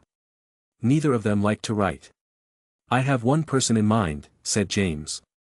Who? Xenophilius Lovegood. The boy who shared a carriage with us on the Hogwarts Express at the beginning of the year. His dream is to be a journalist. We can hire him. That way he'll hone his skills, and we can give him a salary, James replied. It's true. The guy with the toad. He had a camera and couldn't get enough of gossip. I remember him showing me the picture of Narcissa with that pale boy from the Malfoy family, said Sirius with a big grin. They already had the perfect journalist. The Marauders had already decided what their business would be. They talked for an hour, and then James went to the library to continue studying Transfiguration with Lily. Before hiring Zeno they would need to get a few things for the business. Papers, ink, pens, and a printing press are all magical to make the job easier. The first thing they would try would be to go to the room of requirements asking for all these things. If they get them they already have their business formed, and without losing a single galleon. James gave that task to the others. He already had a mission for that night. Find the Hufflepuff boy and find out what he is looking for. Professor Eustace. James had no idea where the Hufflepuff common room was. So he finished dinner faster than usual and went back to the Gryffindor dormitories. There he grabbed his invisibility cloak and returned to the Great Hall. He kept an eye on the freckled boy, who was still dining in solitary. When he got up and started walking towards the common room he followed him. The entrance to the Hufflepuff common room was located in a corner to the right of the kitchen corridor. The entrance was hidden behind a stack of barrels. He would never have found the room had he not followed a Hufflepuff student. The freckled boy banged on the door hidden behind the barrels with a particular rhythm that James couldn't decipher since he couldn't see very well. The lid opened, and he disappeared. Well, now it's time to wait, thought James. It was only just after 8 o'clock. He was sure the boy would be leaving the common room late at night. James calculated that the boy would be out after curfew, when it would be forbidden to wander around the castle. He sat down in a corner facing the front, and from his wallet, he pulled out a book he had started a few days ago. He had to take advantage of the time to read and continue studying. It wasn't the most comfortable way to study, but it was better than waiting around doing nothing. Time passed, and more Hufflepuff students were entering the common room, but James didn't pay attention to them. At about 10 o'clock there was no one coming out or going in. The last ones were the prefects who made their daily patrols, making sure that no students were outside the common room. 11 o'clock came, and the place was empty and silent. James was in his invisibility cloak and had a silencing spell on so it looked like no one was there. Finally, the door to the common room moved. The noise caused James to lift his head from his book and look intently at the person walking out the door. As he expected, it was the freckled boy. Let's see what you're trying to find out, thought James, putting the book away and standing up. Chapter 123. James followed the freckled boy as he headed towards the entrance to the dungeons, near the Slytherin common room and the potions classroom. At one point, the boy stopped and didn't move anymore. Waiting for someone, wondered James, who was not far behind the boy. With his cloak and his silencio barriera a student couldn't detect him. The freckled boy had a nervous look on his face. He was looking everywhere in fear of Filch or another professor appearing. After 5 minutes, footsteps were heard coming from a completely dark corridor. The boy was not surprised by this. It seemed that he knew in advance that someone was coming down that way, and it wouldn't be Filch or another professor. A boy with short black hair and wearing a Slytherin uniform approached the freckled boy. The Slytherin boy had a calm aura and a natural haughty look that James was familiar with. Serious little brother, thought James with slight surprise. It was rare to see a Hufflepuff student next to a Slytherin. Even more so when it was a black. This was Regulus Black. He bore a strong resemblance to Sirius. Only he was shorter and thinner, and his black hair was shorter. Alan. Did I keep you waiting? Asked Regulus in a low tone. Unlike Sirius, Regulus seemed to have a much calmer and not so rambunctious aura. No, come on. We have to hurry up and figure out the map, said the freckled boy named Alan. Both boys started walking without realizing that they were being followed by someone very close to them who didn't want to miss the conversation they were having. What's the hurry? We're close. I can feel it, said Regulus, who noticed Alan's anxiety. Yes, I know, but we've been trying to decipher the message for a long time. I already want to see what we find, Alan said without much conviction, which Regulus didn't notice. Yes. I've never seen such a complex cryptographic message. I wonder what will be in that vault when we manage to find it, said Regulus with his eyes sparkling. He was always proud of his intelligence, but this encrypted message was quite a challenge for him. Vault? Thought James curiously. From the dungeon, they began to climb, heading for the upper floors of the castle. They passed through many moving staircases and dark corridors. The journey was slow as Regulus and Alan were very careful and quiet. They didn't want to get caught by Filch. Last time, through Alan's carelessness they were caught. Although Regulus was able to escape, Alan was saved by Eustace. After several minutes, they reached the 4th floor. The two boys went inside a completely dark classroom. James got inside before they closed the door.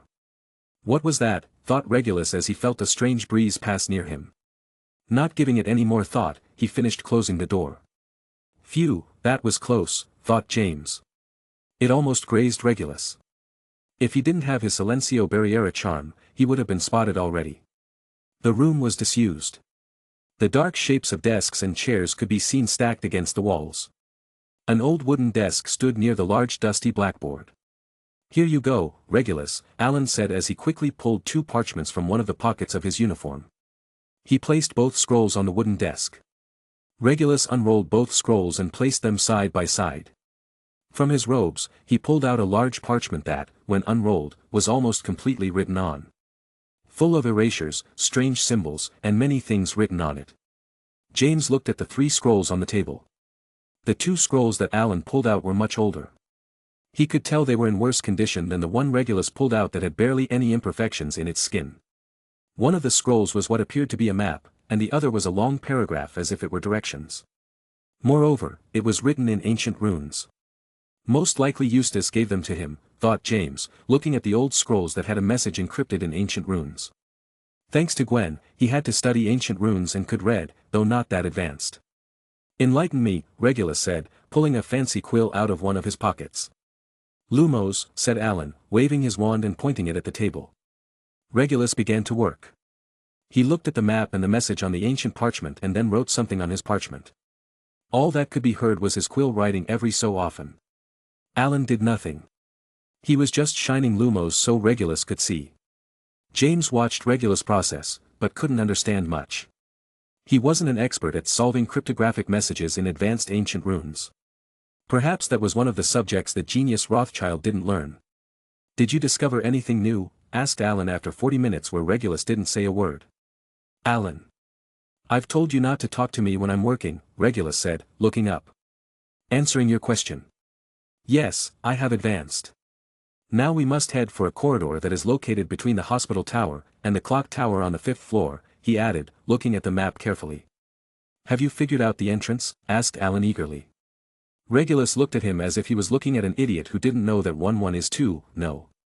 There must be a symbol somewhere in that corridor that will help me decipher the message further, he explained as he rolled up the maps. Once in the corridor, they began to search for the symbol that Regulus said was somewhere in that corridor.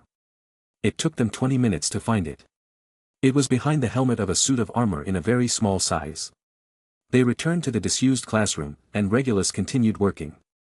James followed them all the way. That night, however, they did not find what Alan so longed for. The vault. When they both said their goodbyes, James returned to the Gryffindor common room with many questions. It was very late. Over the next few days, Regulus and Alan continued their search and solving the encrypted message. Although the only one solving it was Regulus. Alan was no help at all. James watched all of this unnoticed and was able to discover several things. First of all, the freckled boy's name was first-year Alan Abbott. From the way they related, they seemed to be childhood friends with Regulus.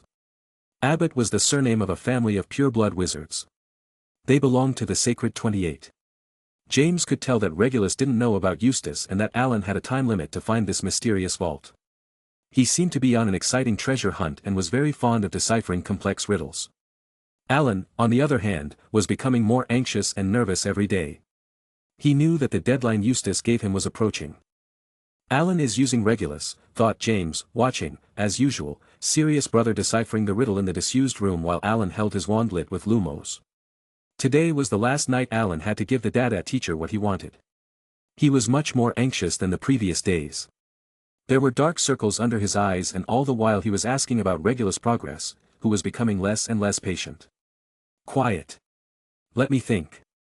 I can't think of every 5 minutes you're asking me the same question, Regulus said with a frown. Sorry, said Alan with a bit of fear as he looked into Regulus' grey eyes. From what James deduced it wasn't too difficult, Eustace's target would be the treasures inside this vault. And he gave the task to Alan, for some unknown reason, to decipher the riddle and find the vault with the treasures. Although Alan is using Regulus, he seems to have no idea he is being used and thinks he is solving a mystery with his friend. The time passed in silence. Alan didn't dare disturb Regulus again and let him work quietly. A dirty old clock that stood in the classroom read 2:49 a.m. I wonder what Eustace will do to Alan if he doesn't comply with what he asked of him, wondered James. Would the professor kill the student for not complying with his suspicious task? James didn't believe in this. There were many professors at Hogwarts, and there was Dumbledore.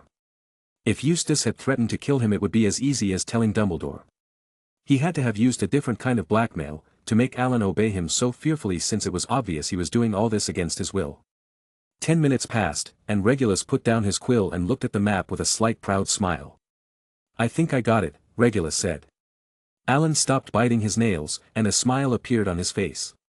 Really, said Alan with great relief. Shoo, don't shout. We can't claim victory until we see the entrance with our own eyes. Come on, Regulus said as he rolled up his parchment and put it away. As he was about to roll up and put away the 2 old scrolls, Alan stopped him.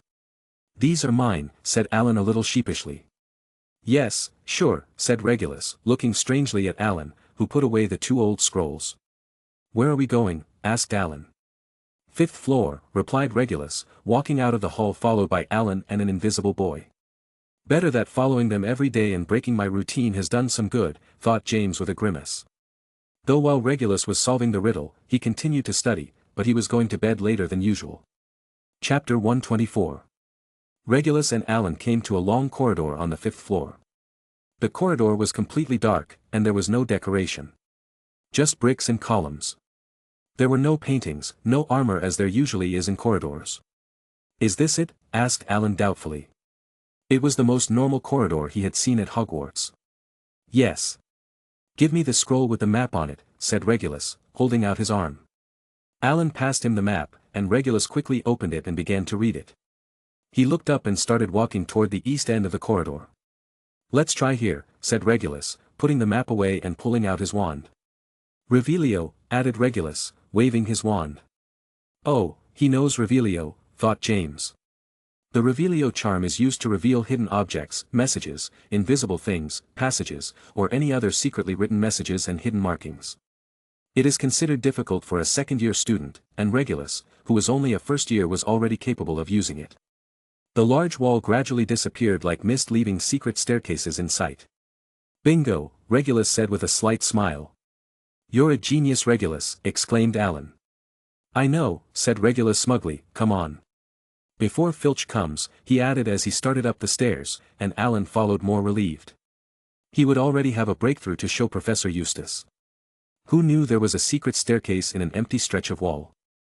Well, in an empty wall, I found the room of requirement, thought James as he followed the duo. When he first started investigating Alan, he was doing it to find out what Professor Eustace was up to, but now he was very curious about this vault.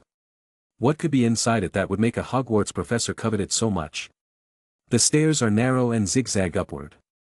Magical torches flickered, dimly lighting the way as they climbed. After a walk neither short nor long they could see the end of the flight of stairs. There was a simple wooden door. The most common one James had ever seen. Regulus fearlessly stepped ahead of Alan and reached out his hand to the doorknob. He turned it and opened the door. As he opened it the temperature dropped. James felt an icy breeze coming from behind the door. "Hey, Regulus, wait up," said Alan, quickly following his partner, who had already entered the next room. James followed behind him. Walking through the door, James was met with a frozen landscape. The floor is covered in a thin layer of ice, and ice spikes protrude from the walls and floor. The air is filled with a feeling of intense cold. The temperature dropped lower than before, and that was in winter. The place was not very big. From its dimensions, it would be a corridor rather than a room. It was not very wide, and it was long. What most caught the attention of James and the other two boys was that at the end of the corridor was a large door decorated with beautiful ice patterns. Near the door is a knight in full steel armor standing silently. The knight is about 6 feet tall and has a long sword. Like the door, the knight is completely frozen. That must be the entrance to the vault.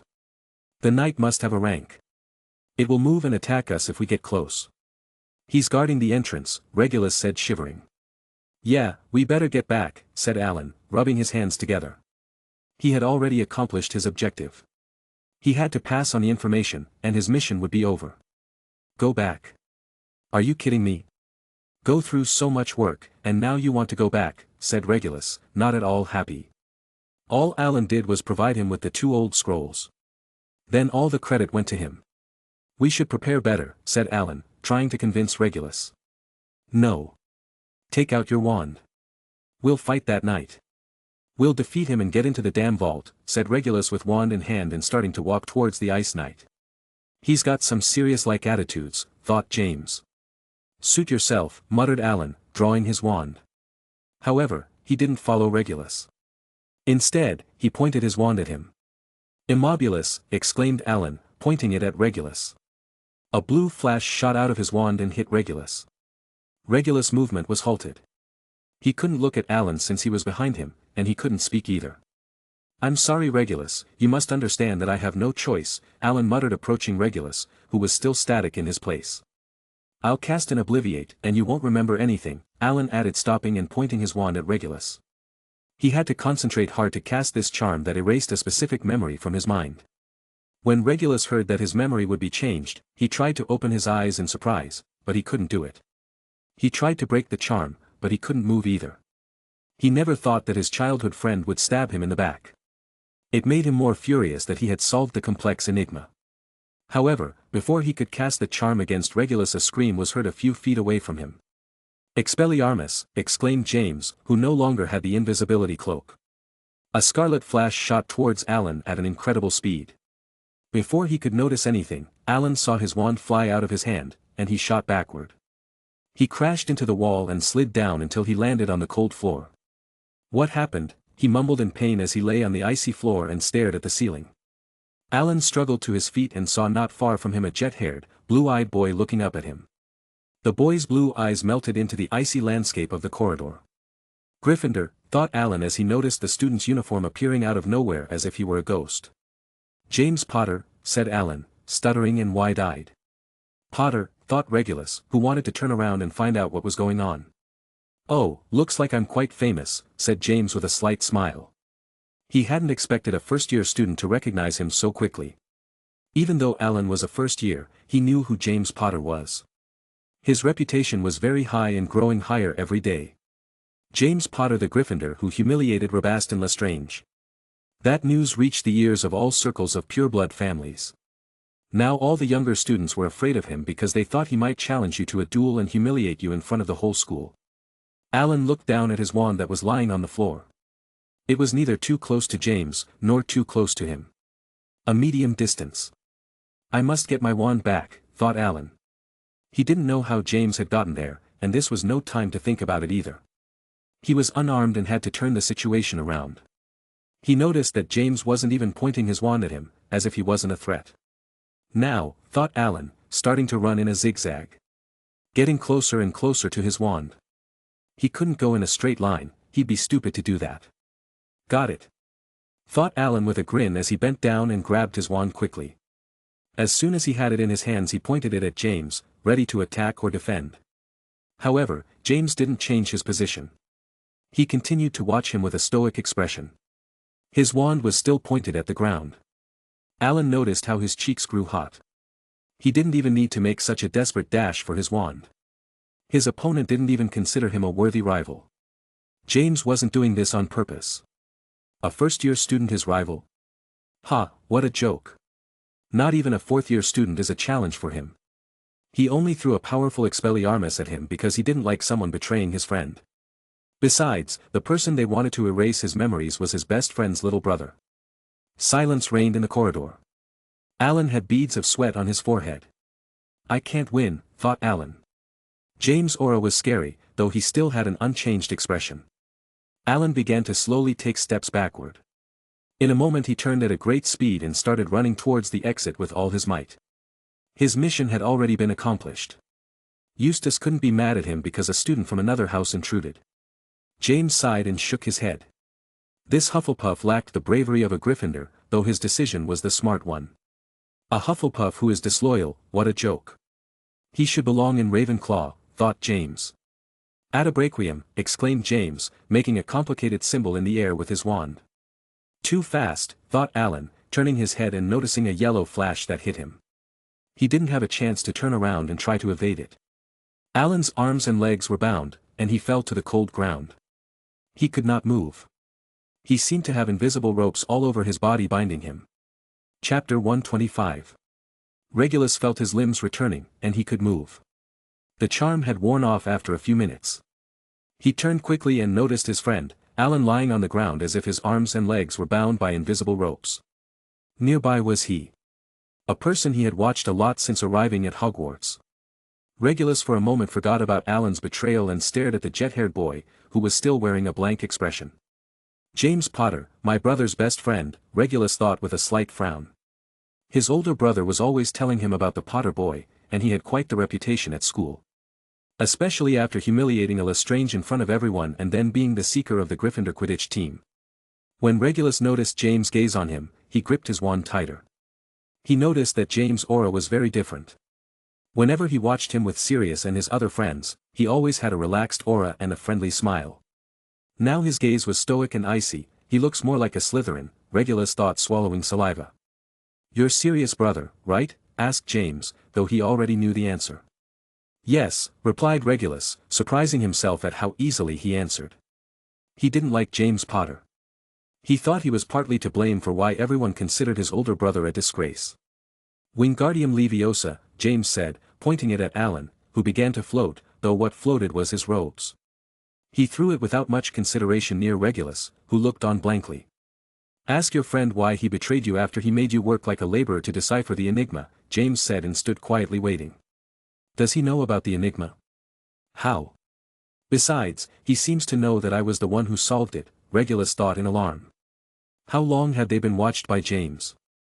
At first, she thought James just happened to see them and followed them, not that he had started watching them for days from the shadows. The thought of it was kind of scary. Regulus isn't what it seems, said Alan with a chagrined expression. Not what it seems, repeated Regulus as his anger grew. Although he was curious as to how James had followed them for so long, he had saved him, and thanks to that his memories were unchanged. Why were you in such a hurry to get back when we finally found the entrance? We've been looking for it for a long time, Regulus asked. I doubt you wanted to go back by yourself later to keep the treasures. You don't have the ability, he added tactlessly. It's not that, muttered Alan, not daring to look up and make eye contact with Regulus. Come on, talk, Regulus said impatiently after a few seconds of silence.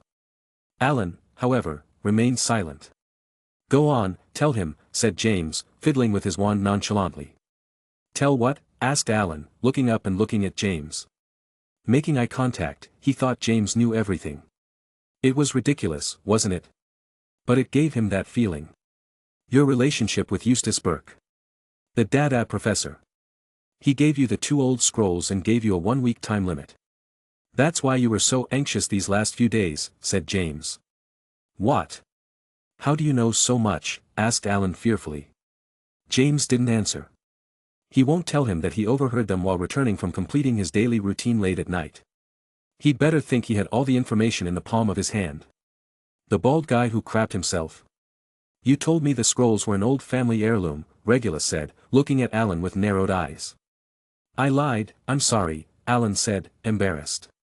So, you used me while you were following the defense against the dark arts professor's orders. Why? I can't tell you, said Alan stubbornly. Are you sure about that? I can erase your memories, and you won't know how to get to the vault entrance. Tomorrow, when you join Eustace, you won't have accomplished his task. What will you do now? Said James with a faint smile. Alan opened his mouth to say something, but no words came out. They had him trapped. If James did this, he wouldn't be able to complete the assignment the professor gave him. Well, what do you want to know? Asked Alan in surrender. What information did Professor Eustace give you about the vault? Besides giving you the 2 scrolls, asked James, beginning his interrogation. He didn't care about the personal problems between Regulus and Alan. He was to find out Eustace's objective and more detailed information about the vault. Not much. He only told me that there was a riddle in the scrolls that I had to uncover to get to a vault that held ancient treasures, Alan replied. You don't know anything else? Said James, a little disappointed. No, just that. Your task was just to solve the riddle and find the entrance to the vault, right? Asked James, and Alan nodded. After he knows the location, Eustace will come and take care of entering the vault to take all the treasures. Just that. Maybe inside the vault, there is something useful, James thought. Why doesn't he look for the entrance on his own? Asked James. I don't know. He didn't tell me. He just gave me the order. What a pointless interrogation, thought James, clicking his tongue slightly. Why did you follow his orders? What did he threaten you with? Asked James. He, said Alan with his eyes glistening. It looked like a tear would escape him at any moment. Come on, don't be so dramatic. Just spit it out, James said impatiently. He had an ice knight to defeat. He threatened to poison my grandmother, who is in St. Mungo's hospital, replied Alan. Your grandmother Isabel? Asked Regulus with surprise, and Alan nodded. His anger subsided as he learned this. A deadly poison? Asked James. Yes, replied Alan. It was important to James to emphasize that it is deadly. You believed him that easily? He asked again. He told me he has a colleague at the hospital. I couldn't risk it. Please let me go. I just have to tell the professor the location, and my grandmother will be safe, implored Alan. Why didn't he send a letter to a family member? Or put a trusted nurse to attend to his grandmother so he doesn't poison her? He doesn't have Ravenclaw qualities either, thought James, looking at Alan like he was an idiot. The Abbotts belonged to the Sacred 28 and had power and money. Enough to take good care of an old woman and not have her food poisoned. One thing that struck James as odd was that as he watched Alan these days, he could tell he wasn't a very bright kid by any stretch of the imagination. Professor Eustace should have noticed that too. Why did he give him such a complicated assignment? When he wasn't smart. There's no way he could have figured out the riddle on his own. He most likely knows that Alan is friends with Regulus, and Regulus is smart, James thought. Threatening Regulus wouldn't have been as easy as Alan. He had already wasted too much time. He pointed his wand at Alan, and as he was about to cast an obliviate, Regulus stepped in the way and held out his arms. What are you doing? Move, said James. No. You won't hurt him, said Regulus. He knew he didn't stand a chance against James in a magical duel. James saved him because he was his best friend's younger brother. He won't hurt him, right? That was Regulus' thought. Depulso, said James without hesitation. A flash of light hit Regulus and sent him flying away from Alan. He rolled on the ground and ate a lot of snow. Depulso was a spell that moved the target away from the caster. It could send a target to a specific location. Its only function was to push. Different from Flipendo, besides sending you flying away, you felt a strong hit in your chest. What are you going to do? Asked Alan with fear, looking at James as if he was a serial killer. I'm not going to kill you, thought James, rolling his eyes. Relax. I'll just erase some of your memories and create some new ones, replied James with a smile that gave Alan chills. First, he cast a Desmaeus to knock Alan unconscious. Then, he went to work erasing memories and creating new ones. He cast an Obliviate and erased all of his memories since James made an appearance. He also erased the memory of when Alan asked Regulus to come back to prepare better, and the black boy refused. It created a new memory for him, in which Regulus told him yes. It was better to go back and prepare better. This way, Alan didn't have to attack Regulus, and all went well, or so he would think. The spell to create false memories was different from Obliviate, but James had mastered it as well. You implanted a false memory into the victim's mind, without them realizing that the memory wasn't originally theirs. Job done, said James, satisfied with his work. Alan was still sleeping on the floor. Why are you erasing his memories? Asked Regulus, approaching James. His robes were all wrinkled, with dirt and a bit of snow on them. However, he didn't have the heart to complain. He didn't want his memories erased. This idiot, if he goes back to Professor Eustace, it will be impossible for me to fool him. The bald man will find out that I was here, and I don't want that. As for you, he most likely already knows you solved the riddle. There's no way this guy could have solved it, James explained. Yes. Alan isn't very clever by any stretch of the imagination, Regulus said with a grimace. That's why he befriended Alan in the first place.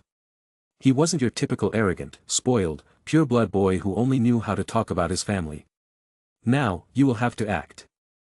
For Alan, you agreed to better prepare yourself to later enter the vault. With that, his mission will be completed to perfection, and he will be able to tell Eustace about it. And your granny will be safe, said James with a grimace. I see. What will you do? Asked Regulus warily. Go into the vault, of course, replied James. But that way when Eustace sees the vault open and the treasures gone, he'll blame Alan. And his grandmother may be in danger, said Regulus. He will have no reason to blame him. For Alan, they both decided to leave and not enter the vault. No matter how much you question him, you won't be able to find anything, and it would be irrational for him to blame him, said James. And I doubt his grandmother is in danger, thought James, though he didn't say so. The only evidence Eustace gave Alan was his word that a possible colleague was in the hospital and that this possible colleague might poison Isabel Abbott, a witch belonging to a powerful family. The odds of this being true were low for James, though there was always the possibility that Eustace was telling the truth. I understand. After spying on us and taking advantage of our work, you'll take all the treasures, right? James smiled slightly, not quite. You can come in with me. We'll split the treasures, he said without giving it much thought. He didn't have high expectations on this. Mainly because of Eustace Burke's background having a connection to a store selling antiques and obscure objects. If there are objects related to the dark arts in this vault, James is not interested in them. He could study them at best, but nothing more. He was more interested in fighting the Ice Knight and whatever was inside the vault. At last, he would find a worthy opponent. If this knight was the only defense of the vault, he would be very disappointed. Really? Asked Regulus in surprise. Yes. Now wake your friend and return to your common rooms, then pick up the path and come back here. I'll wait for you, said James as with a disillusioning spell, he hid in the surroundings of the icy walls. Taking on the exact color and texture, as if he were a chameleon. That's the way it followed us, thought Regulus. With the counterspell of the stun charm, Regulus woke up Alan, who was very confused. He gave him the excuse that he passed out, and Alan thought it was because of all the anxiety and tiredness of the last few days that he slept little and badly. Luckily his friend agreed to leave the entrance to the vault, and they didn't argue. Tomorrow, he could pass the information on to Professor Eustace. Chapter 126. James waited patiently in the cold corridor for Regulus to arrive. Everything was frozen, the walls, the floor, the vault door, and even the knight, who looked like it would be impossible for him to move. The knight held a long sword with both of his hands and covered the door as if he were its guardian. James thought about how strong this inanimate opponent would be. The most logical way to defeat him would be to fight him with fire. After a few minutes, he heard footsteps, and Regulus reappeared, ready. Alan thinks everything went well, Regulus said, a little agitated, as he had come running. He still didn't quite trust James. He could have gone into the vault in the time he left. Luckily, he didn't. Okay. In the scrolls you deciphered, was there more information? Or did it just talk about the location of this vault? Asked James. Perhaps Regulus didn't tell Alan all the information as he deciphered the message. James had to make sure. No. It was just an encrypted message to get here, Regulus replied, and James stared at him, trying to find hints of a lie. Fine, James said after a few seconds, and stopped looking at Regulus, who sighed in relief for some reason. How do we defeat that Ice Knight? We must strategize, commented Regulus, looking at the knight's great sword. He knew that as soon as the knight moved and attacked them, their lives would be on the line. He's more mature than his age and serious, thought James. Sirius would have said to attack immediately and improvise. You'll stand watch from a safe position. I'll take care of the knight, said James. He didn't know of Regulus' magical abilities and wanted to fight the knight alone without help. When would he ever get the chance to fight an opponent of this caliber again? Regulus was going to say something, but noticing the look on James' face he knew it was useless. Besides, he wasn't a fan of fighting a frozen knight to the death. He preferred to solve complicated riddles and keep the treasures for himself. Regulus moved as far away as possible to give James room for the impending battle. He must have a proximity range, let's see when it activates, thought James, walking calmly towards the Ice Knight, who was still standing as a frozen statue. 1 step, 2 steps, 3 steps. James became more alert with every step he took. He had his wand ready to act at any moment. When he was about 5 meters away, he noticed how the frozen body of the knight began to tremble slightly. His whole body seemed to be slowly activating as if he had been asleep for hundreds of years. The long, thin sword trembled and shed the frost it had accumulated all this time. Small blue circles lit up behind the knight's helmet. They appeared to be his eyes watching James intently. His mission was one: to protect the entrance from intruders. In a matter of seconds, the Ice Knight got into combat stance and started running towards James at an incredible speed. He had great speed even though he was running holding a long, large sword in both hands. "Depulso," exclaimed James, who was alert and not surprised by the sudden stampede of the knight. Before the flash reached its destination, the knight swung his sword with one of his arms and sliced the spell like tofu. He did it as cleanly as possible so as not to waste time and run back to his target. "What the hell?" thought Regulus in alarm, holding his wand tightly. What reflexes and speed must the knight have had to be able to cut through a spell moving at incredible speed? Besides, he was running in James' direction without stopping. James was surprised for another reason. He didn't know that you could cut spells and nullify their effect. The Depulso thrust effect also worked on objects like swords. In a few breaths, the knight reached a distance where his sword could kill James. With both hands, he made a direct slash to James' head to decapitate him. However, James had already started a movement with his wand and exclaimed, "Protego." Just in time, a protective barrier was created between James and the knight. The sword hit the invisible shield and resounded against the barrier. That wasn't all, when the sword hit the barrier it also bounced back. It was reflected. James' arduous training had paid off. His Protego, in addition to blocking physical forces and spells, could reflect attacks that would knock his attackers down, as in this case. James found that once the spell was successfully cast, the sword could not cut through his shield like tofu. In this case, the barrier appeared first. The Ice Knight's arm was forced upward, a perfect opportunity to strike back. "Immobulus," shouted James, and the flash from his wand struck the chest of the knight's armor. The knight was immobilized. His arm was still stretched upwards. His armor is not resistant to spells, thought James as he watched the knight immobilize a few meters away from him. A troll's skin, to give an example, has a higher resistance against control spells such as Immobulus, Petrificus Totalis, etc. James, when he faced the mountain troll over a year ago, cast Immobulus on it. But his spell was effective because he targeted a weak area of the troll. Near the face where the skin is much softer. Even so, his Immobulus lasted less than 10 seconds on the troll. After about 30 seconds the knight regained his mobility and immediately attacked James. Again aiming for his head. Although the attack was the same as before, the knight's speed was incredible. James had to use all his concentration and reflexes to throw a Protego and not be decapitated. He even noticed that when the knight's sword hit the barrier of his Protego, the barrier shook.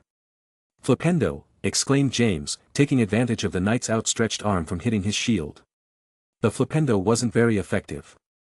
It barely knocked him back a few steps, and that was when James used all his power. The knight went back on the attack.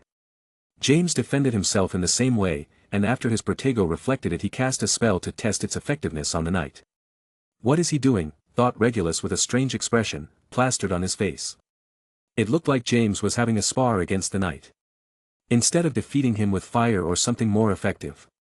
Phew, his speed and strength are incredible. If he had more intelligence than a 10-year-old he would be a tough opponent, thought James, who had sweat on his forehead and a smile on his face. On the other hand, if the knight had resistance against control spells, James could not be sparring against him. He should seriously fight and defeat him quickly. "Hey, Regulus, what time is it?" asked James after casting an Immobulus on the knight. He had a minute to catch his breath. "Almost 5 in the morning, replied Regulus, looking at a fancy pocket watch he had tucked away in his robes. "I should get this over with," James muttered, looking at the knight, who was shaking trying to regain his movement and charge at James doing the same attack as always. It will be a waste to lose such a good sparring partner, thought James. Diminuendo, said James, pointing his wand at the Ice Knight. An idea came to his mind. The knight as it was hit by the spell began to slowly shrink. Until it was the size of a small rodent. From his wallet, he took out a small cage that he used to keep mice and practice transfiguration spells. Now, it was empty. He noticed that the little knight was running towards him. He was very slow. When he got close to his shoe he started to hit it with his little sword.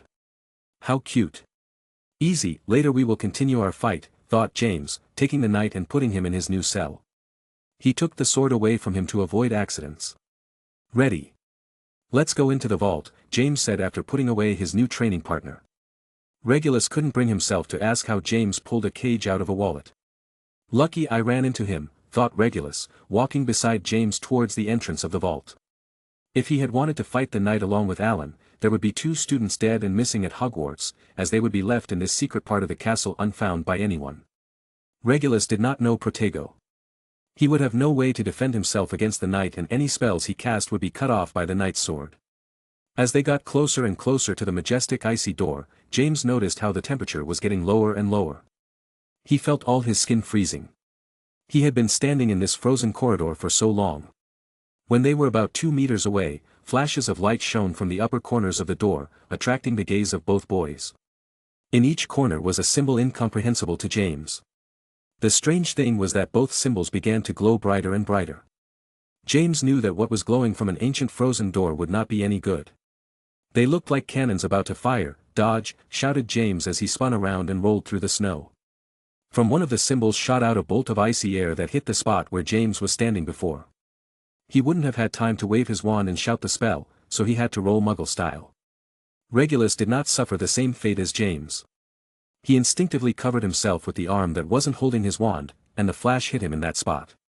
Regulus' arm began to slowly freeze. Luckily it stopped, and only his left arm froze. However, the attack continued. Beams of icy air kept shooting out at both of them.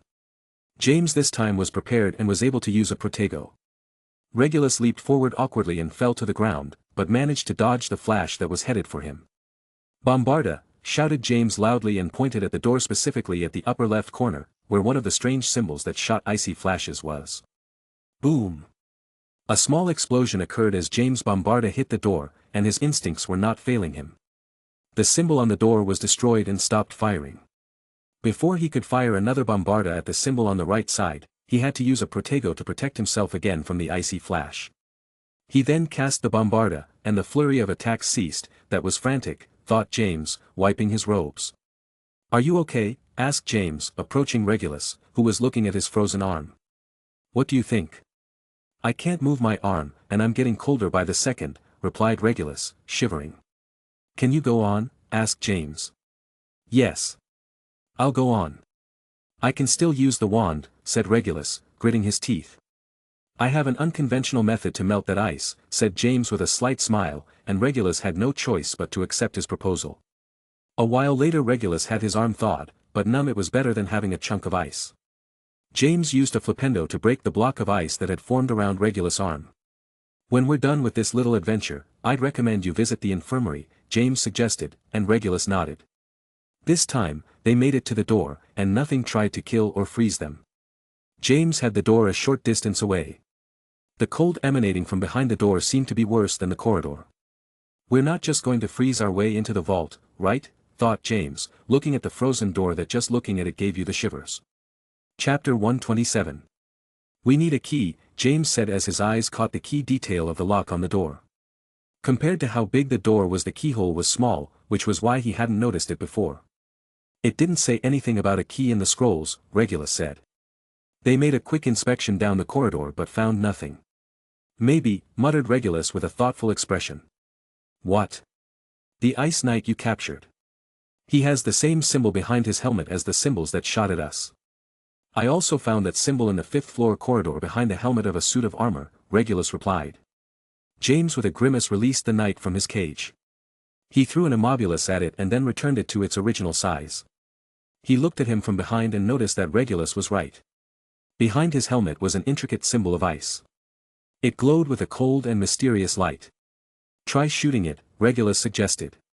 Before the knight regained his mobility, James threw an incendio that hit him right in the back of the neck where the symbol was. With a thunderous crackling sound, the symbol caught fire and shattered into many pieces like a mirror receiving a heavy blow. Once the symbol disappeared, the ice knight began to shiver and slowly melt. His armor was crumbling into tears of water and shards of ice.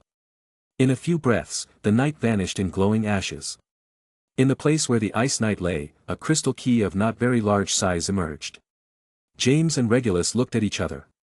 It worked, muttered Regulus. He just had a hunch he didn't think it was going to work. James bent down and picked up the key, then looked at the ashes with regret. His great practice partner was gone. There was nothing left of him. Just ashes. At least you kept the sword, Regulus said as he noticed James look at the ashes. He didn't know what anyone wanted a knight for, that all he wanted to do was decapitate you. Strange tastes. That's true, nodded James. The sword was not normal. It had ancient runes embedded in its blade. Most likely because of that it could cut spells and not receive their effects. James walked back to the door, and as he was about to put the key in the lock, Regulus spoke, "I don't think it's a good idea to come in." James stopped the key just inches from the lock. "Why?" "With your friend, you seem to want to get in," James said. "I was reckless," Regulus said, not too proud of this. Regulus didn't think there would be such a dangerous place at Hogwarts, that's why he wanted to go in and find the treasures. As someone from Slytherin, he didn't like being reckless as a Gryffindor. If it wasn't for James, the knight would have killed him already. And if in a hypothetical case, he managed to defeat the knight, the ice lasers would have frozen him. At best, he could have dodged one with luck. Who knows what things would protect the treasures inside the vault? It wasn't something a freshman could face. Even sophomores, juniors, or seniors would have the same fate. Except James, who was a weirdo. "You can go back to your common room. I'll send you the treasures in the postal service." "I'll pick the one that catches my eye the most though," James said, paying no more attention to Regulus and putting the key down. He turned it, and faint clicking noises began to be heard. After a few seconds, the gear movement stopped, and James with both hands pushed the large ice door. The door separated into two halves with a loud noise. A cold wind blew into James' face, and he noticed how all his facial muscles tingled. He felt the key melt away. He didn't understand why, but he didn't think much of it. The cold inside the vault was much worse than he thought. It was different from the cold in the corridor. He didn't know how to explain it. Regulus, who decided to follow James, also felt the same. He started to shiver more than before. How could there be so much difference? James thought as he entered the vault. He had to take the treasures and get out of there quickly or he would freeze to death. The interior of the vault has a hexagonal layout, with walls of ice reflecting light in shades of blue and silver. The floor, too, is covered in polished ice, amplifying the sense of coldness. James entered first, and Regulus followed. Both looked at the vault with interest. A hexagon has 6 sides. One of the sides was through the door where they entered. On the remaining 5 sides were ice knights. Each carried a different weapon. One knight had a long sword like the one James defeated. Another carried an ice spear. Another had an all-crystal bow. Another a shield and sword. Another was a mace that consisted of a simple bronze ball with blades set on the end of a metal handle. The last one carried a huge axe that he had to hold with both hands. In the center of the hexagon on a pedestal was an icy chest. The surface of the chest is adorned with ancient patterns and symbols. Regulus paled as light blue lights appeared on the hooves of each ice knight. He turned to escape the vault, but the door quickly closed. "No," he exclaimed, banging on the door and trying to push it open, but it was impossible. James' expression also became worried. Perhaps he was reckless to enter the vault. Besides, he had a first-year student to protect, but there was nothing he could do about it now. He had to survive and protect Sirius' brother. "Listen. I'll try to get the attention of most of them. Take care to stay as far away from the knights as possible and cast charms like Immobulus or Diminuendo on them, that way they'll be out of combat. Also, try to cast Incendio near the symbol," James said quickly as from his wallet he pulled out the sword of the knight he defeated. "It's okay. I don't know how to cast Diminuendo," Regulus said, getting ready and positioning himself behind James. "Control spells will do me," said James, holding his wand in one hand and the sword that weighed about 4 kilograms in another. The disadvantage of the sword was its length, and James was not as tall as the knight, so the weapon touched the ground. Worst case scenario, I'll use my telekinetic ability, thought James. That was the name he gave to his ability to move objects with his mind. Since it was the same thing Muggles know as telekinesis. If the situation was really bad, he would use it for combat. He didn't want to use it because there was Regulus, and he didn't want his ace up his sleeve to be known to a Slytherin student and possible enemy. Even though Regulus was Sirius' brother, he was just like any other blood supremacist in House Black. He had no confidence that a future would not join Voldemort and his Death Eaters. The most problematic thing about knights was their weapons that could defend against spells. If the knights would not have those weapons, they would not be able to defend against a spell like Immobulus or Diminuendo. Another disadvantage was that they were surrounded. The knights were in an ideal position. They were walking slowly towards them, they seemed to be activating as if they had not moved for many years. James wasn't planning to give them time for it. He decided to throw a diminuendo at the knight with the bow since he would be the most problematic. If he could shrink it, the problem solved. The knight did not stand still as a spell came at him. He drew his bow, and an arrow of ice formed out of thin air. Then he shot. The arrow and the spell flash collided and cancelled each other out. However, James had already expected this and had quickly cast yet another diminuendo seconds after casting the first spell. Even so, it did not work. The knight had speed and reflexes equal to or greater than him. He launched another arrow that destroyed the spell. Before James could complain, he noticed that he already had the other 4 knights on him. Regulus didn't stand still and cast spells trying to get the attention of the knight with the huge axe. So he only had 3 nice knights who wanted to slice his head off with their sharp weapons. "Protego," shouted James. 2 swords hit the barrier and were reflected, but the knight with the spear managed to break James' shield, who quickly raised his sword and defended himself. The lance hit the sword, and James was thrown backward. He could not compete in strength with a magical knight who could break spells with his weapon. He rolled and rolled until he could stop himself and got up quickly. Thanks to covering himself, he didn't get any serious injuries. Just a few sore muscles. He didn't have time to breathe. 2 ice arrows were speeding towards him. He launched an arrowmantio with incredible reflexes. Thanks to the fact that the arrows were directed to the center of his forehead with a single arrowmantio, he managed to deflect both arrows. He could see how the arrows passed just a few centimeters from his face. His heart was beating 1,000 per hour, and he felt an adrenaline rush he had never felt before, not even against the mountain troll. If he had missed, his forehead would have been pierced. In milliseconds, he understood that he could not hold back. He had to use all his abilities or he might end up dead before Voldemort came for him. Again, a long sword, a normal sword, and a spear were heading deadly towards him. He cast a Protego and with his telekinetic ability stopped the spear knight. It was very difficult to do these 2 things at the same time, but he succeeded. The 2 sword-wielding knights were reflected by his Protego. The one with the spear stood still as if he had been hit by Immobulus, but in reality, it was James who with his mind at full power held back his movement. He could feel that with each passing second it was harder and harder to hold the knight still. "Reducto," shouted James with sweat on his forehead aiming at the spear knight. The knight managed to break free but didn't have time to try to cut the spell with his special weapon. The blue flash hit his armor, and the knight was reduced to a pile of ashes. The Reducto was a curse that turned solid objects into pieces. In this case, a lifeless walking armor. Since it was a curse, it was much more powerful and dangerous than the other 2 types of dark spells, namely jinxes and hexes.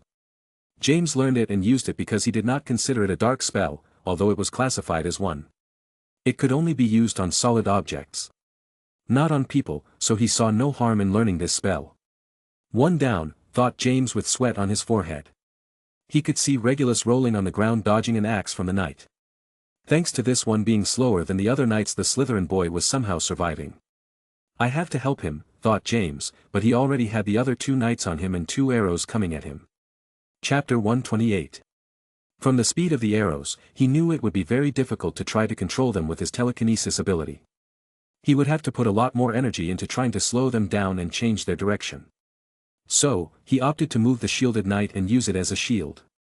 While holding the shielded knight still, he cast a Protego and reflected the other knight's attack. Then he cast a Reducto and got rid of him. What he didn't expect was that the bow knight had moved and shot more arrows at different angles. "Shit," thought James. He wouldn't have enough time to launch a Protego or Arrowmantio. With all his mental strength he moved the trajectory of the arrows, which were 2. One scraped his shoulder and cut him. The other arrow passed inches from his cheek and made a small cut just below his eye. Besides, he already had the Knight of the Shield on him again. The cold in the vault was too much. For every second that passed, he felt his limbs growing more numb, and it was harder to move, making his wand movements slower and clumsier.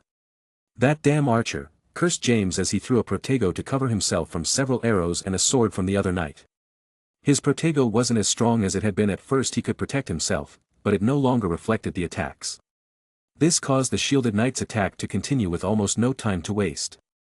James knew that, because of his numb limbs, plus fatigue and his injuries, it was very difficult to use his wand to attack and defend. "I hope this works," thought James as he cast a powerful fumose. From his wand came a large amount of smoke that in a few breaths completely covered him and the shield knight. He didn't know how the sight of these knights worked. Maybe they had a sensor and didn't need to see, or they saw the person's magic or something. He didn't know. Luckily, the smoke screen worked. He began to move stealthily and did not receive any arrows, nor any attack. Too bad he was blinded too, but he could catch his breath. A loud noise of a weapon smashing the ground made James remember that Regulus was trying to survive a night with a giant axe. Regulus, thought James as he began to run through the smoke in the direction of the noise. Besides, the knight with the bow could target Regulus as he lost sight of his prey. As he emerged from the smoke, he noticed the small figure of Regulus on the floor cornered against the wall. In front of him was the knight holding the axe high above, about to strike and cut him in half. He also noticed how Regulus had an ice arrow stuck in his left shoulder. His expression was pale and devoid of energy. James watched in slow motion as the huge axe came down towards Regulus, who already had a reluctant expression accepting his fate. Or was it that his face was too numb to show fear or any other expression? A spell would take too long to come and stop the knight's movement. Even if it was nonverbal. Double down, thought James with all his might. He couldn't let his friend's younger brother die here. An invisible force stopped the knight's movement. The axe came within an inch of Regulus. A second later, the knight was sent flying into the archer who was about to fire. Crash! The two knights crashed into the icy wall, and the entire vault shook from the huge impact. James knelt on the icy floor breathing heavily. His complexion was pale, gilt from the cold and all the fatigue he had from the battle. Regulus had a shocked look on his face. He had already prepared for his death and watched as the knight was sent flying like a rocket into the wall. Was it him? But how? Regulus thought, noticing James in the distance kneeling and breathing heavily. Regulus struggled to his feet and grabbed his wand. Just then he saw a knight emerge from the smoke and start running at full speed towards James, who had his back to him. "Watch out!" shouted Regulus with his remaining strength. He tried to cast a spell, but could not. His left arm was numb from the ice spell before he entered the vault. And his right shoulder was stuck with an ice arrow. Hopefully, he could move and grab his wand. James turned as best he could and noticed a knight charging towards him with murderous intent. "Come at me," thought James, extending his hand. A sword came out of the cloud of smoke at a great speed and headed for the back of the knight's unprotected neck. The blade of the sword pierced the knight's helmet and destroyed the symbol on the back of his neck. The knight fell close to James and began to melt until he dissolved completely. Only two more, thought James, taking the sword that killed the knight and standing up. He began to walk slowly towards the other two knights. He didn't have enough strength to lift the sword, so he dragged it through the snow. He felt his brain throbbing heavily and a growing headache. Regulus watched with a shocked expression as James walked towards the two knights, who were slowly getting up. He could see that James was very fatigued, but, still, he walked towards those knights to continue the battle. Perhaps he could understand why his brother was James' friend and talked about him so much. James with his mind threw his sword at the axe knight, who managed to take cover but left an opening, which was what James was looking for. A reducto blew him to dust, and only one knight remained. He watched as the knight drew his bow and launched a string of 3 ice arrows. He didn't have the speed to defend himself with a protego, his whole body felt numb, and it would take too long. Minus an aromantio. His mental ability felt like it was at its limit. If he used one more time, he felt his brain would explode. There was only one option available. Counterattack with fire and let the more powerful attack win.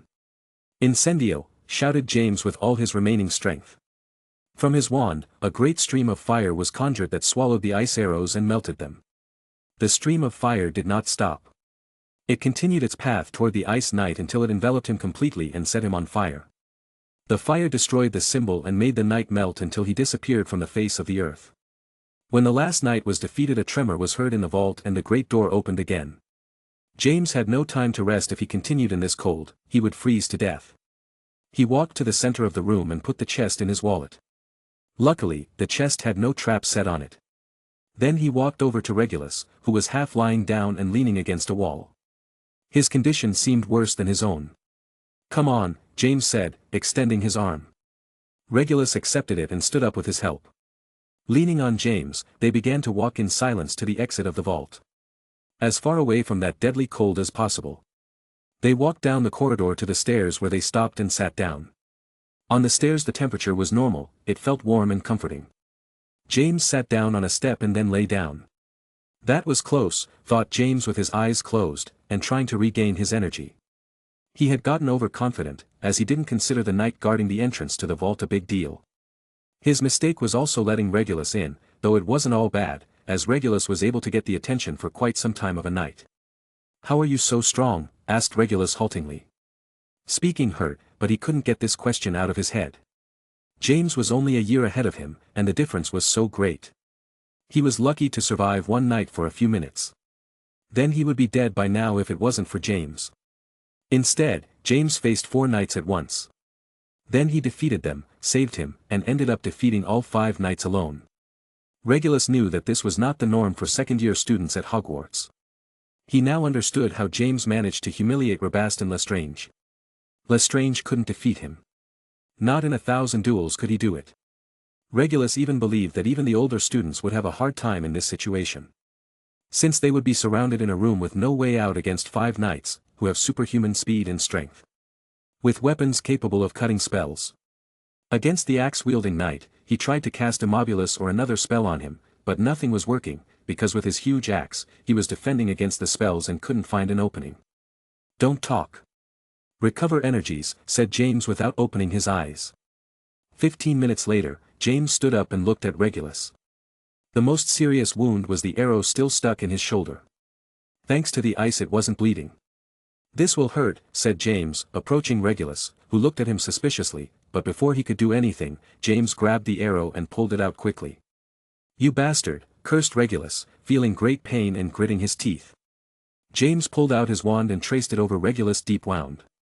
He muttered a charm that sounded almost like a song. The blood, which despite being somewhat congealed was still flowing, began to slow. James repeated his spell. Now the wound seemed to be knitting. He repeated the charm once more, and the arrow wound closed completely. Regulus watched in surprise as his deep arrow wound had disappeared. It stopped bleeding, healed, and closed completely. Then James cast an Episky charm on him. A spell to heal lighter wounds. Like cuts or bruises. Regulus had a few. Within minutes, he was as good as new and uninjured. The only thing was that he was still fatigued and very cold. "Why you know healing magic? And so advanced?" asked Regulus in disbelief. Stopping the bleeding from such a deep wound, and then closing and healing it couldn't be accomplished with basic healing magic. It had to be someone with experience and a lot of practice. "Yes," said James without explanation. Unfortunately, he couldn't heal himself, as he couldn't point his wand at his face or shoulder efficiently. His mother was an expert healer and from an early age taught him her craft and healing charms only, until now, he had not needed to use it on a patient. Regulus was her first patient.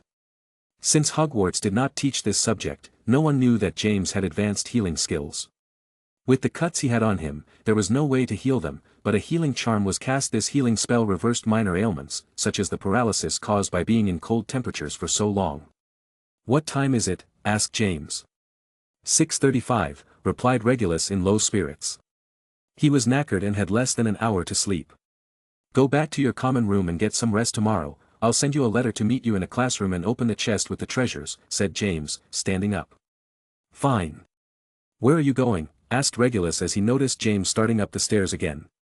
"I'll try to close the vault door. So Professor Eustace won't see anything weird," said James as he started to climb. "Thanks for saving me," Regulus said and started quickly down the stairs. He didn't like being in debt against other people, but he wasn't ungrateful. If it wasn't for James, today would have been the end of him. Even though he was a blood traitor, he earned his respect. As for James having the chest with the treasures, he didn't find it a problem. If James had wanted to, he could have wiped his memory and kept all the treasures for himself. He didn't seem to be the greedy type. James returned to the icy corridor and noticed the vault door wide open. He couldn't believe how there was such a room at Hogwarts. Wasn't it supposed to be a safe school for students? This vault was deadly. Most students would have died, and more if they entered. Only the older 6th or 7th graders might have a chance of survival. Is it getting colder, or is it my imagination? Thought James, rubbing his hands together. He quickly walked to the entrance and tried to close the large door. It was all to no avail. It wouldn't move. It was as hard as stone, even though it was made of stone. He shook his head and started to walk back towards the Gryffindor common room. He was exhausted. Besides, he couldn't skip classes for many reasons. So he wouldn't get detention, and points deducted was one reason. The other was that Professor Eustace might not suspect him. Although this possibility was low, if he found out that he was in the infirmary or that he mysteriously missed class just as the vault was found, he might become suspicious if he was very clever. Before returning to the common room, he sneaked into the infirmary and bandaged himself. He couldn't arrive in this condition to class tomorrow with so many cuts and blood. 10 minutes before 7 in the morning he arrived and threw himself on his bed. 40 minutes to sleep, thought James regretfully. Chapter 129. The school day after the skirmish in the ice vault was hell. James was pale and dying of sleep. He didn't even have an hour to sleep. His pallor was largely due to being in that icy cold for so long, and he noticed that his temperature was lower than normal. Closer to that of a corpse. The marauders and more students asked him if he was okay, and he could only nod lazily. He had no energy for conversation. Through sheer willpower, he managed not to fall asleep in class. The room of requirement gave us everything we needed for our school news business. Paper, pens, ink, and even a magical printing machine, said Sirius as he walked beside James in the direction of the common room. James didn't hear a single word Sirius said. He was walking on autopilot. With only one destination. His bed. Today, he would give himself permission to not study and sleep until it was time for dinner.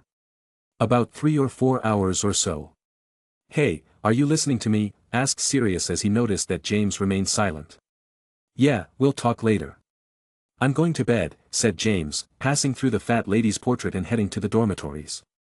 "What's wrong with him today?" asked Sirius, watching James leave. "His skin is very pale." "He looks like a zombie," commented Toby. "He's been weirder than usual these days." "Although since we started the year he's been weird," said Peter. Peter, like everyone else, had noticed the change in James' routine and that he barely spent an hour or two with the marauders. He didn't like it so much, as it was more boring if James wasn't with them. He knew he was doing it to study and train like crazy, but the last week he was weirder. Lupin had noticed, as James stopped going to the room of requirement for his nightly study, and he always went with him. He got no satisfactory answer as to why James so suddenly stopped going to the room of requirement. It was strange. He was neither in the common room nor in the room of requirement. Where would he be? In the forbidden section of the library? Why wasn't he telling them anything? This bothered Lupin more since he was James's study partner, unlike the others. James slept until dinner time. He ate as fast as he could and then went back to sleep. His condition was not good. He had to recover to get back to his routine and school schedule. The next day, he sent a letter to Regulus. To meet in the evening in classroom 11 on the second floor. It was time to claim the reward they almost died for. Although Regulus didn't fight and was more of a dead weight, he deciphered the encrypted message and found the entrance to the vault. So he had his merit and should keep his share. During the day, he only had his mind on what treasures the treasure chest would contain.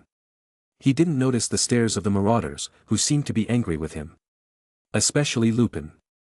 Room 11, first floor, 11:30 p.m. When James entered the classroom, he noticed that Regulus had already arrived. Their gazes met, and they were silent. Regulus couldn't believe he was fighting side by side with James Potter.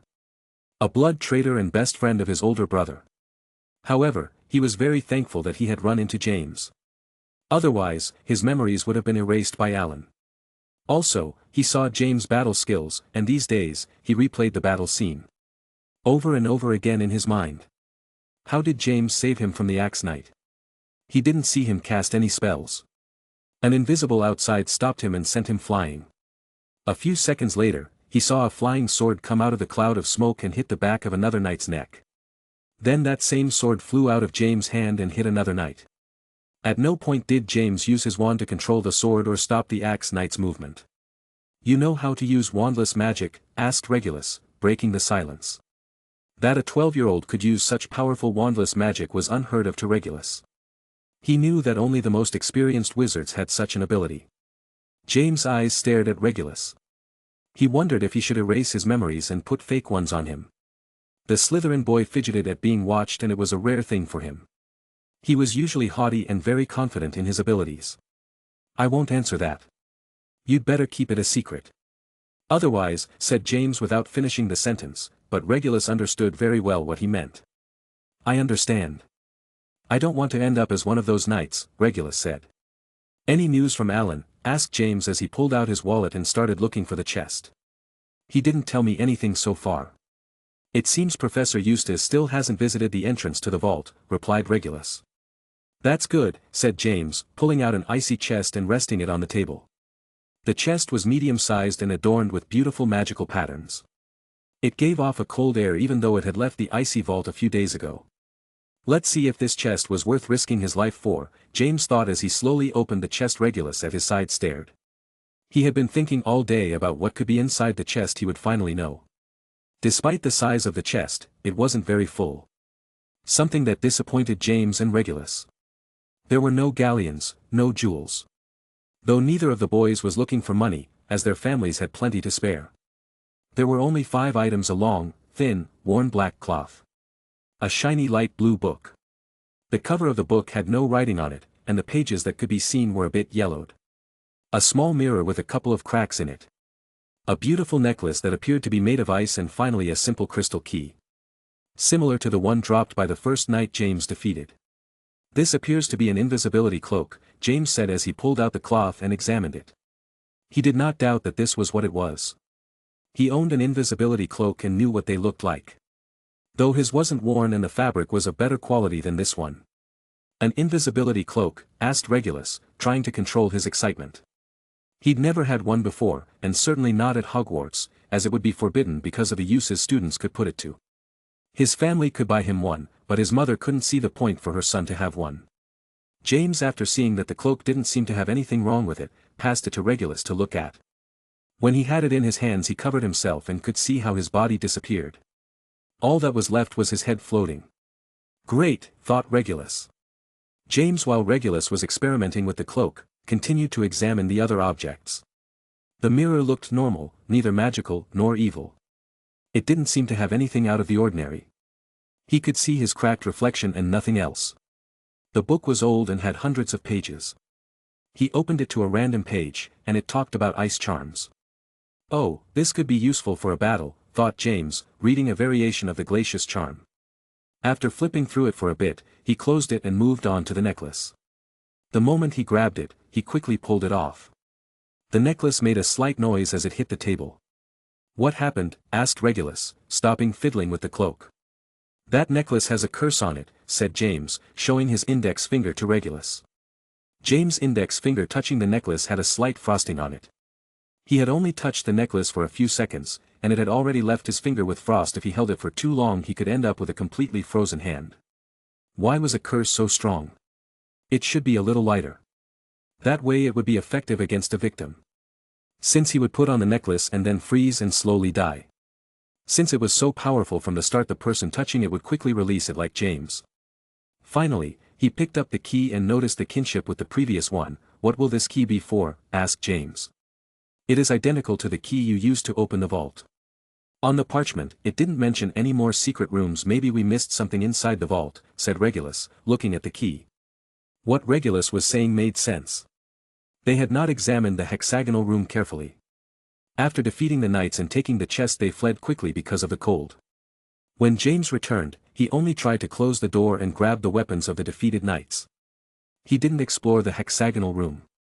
Maybe there was a secret door or something and this key was the key. "Should we go back and take a look?" asked Regulus.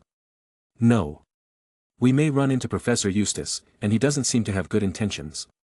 "We'd better wait for the moment," replied James, and Regulus nodded.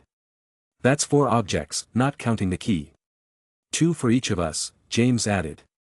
You choose first. Even if I found the entrance, it would be impossible for me to have obtained the chest with 2 objects. I'm already fine, said Regulus. Looks like you have some conscience, James said with a slight smile as he almost died for saving him. Regulus wanted to frown but controlled himself. I'll keep the book and the necklace, James added. What? You don't want the invisibility cloak? Asked Regulus with surprise. James shook his head with a look of disdain. Regulus thought it was because he knew how to use the disillusioning charm and didn't need a cloak, though this wasn't why.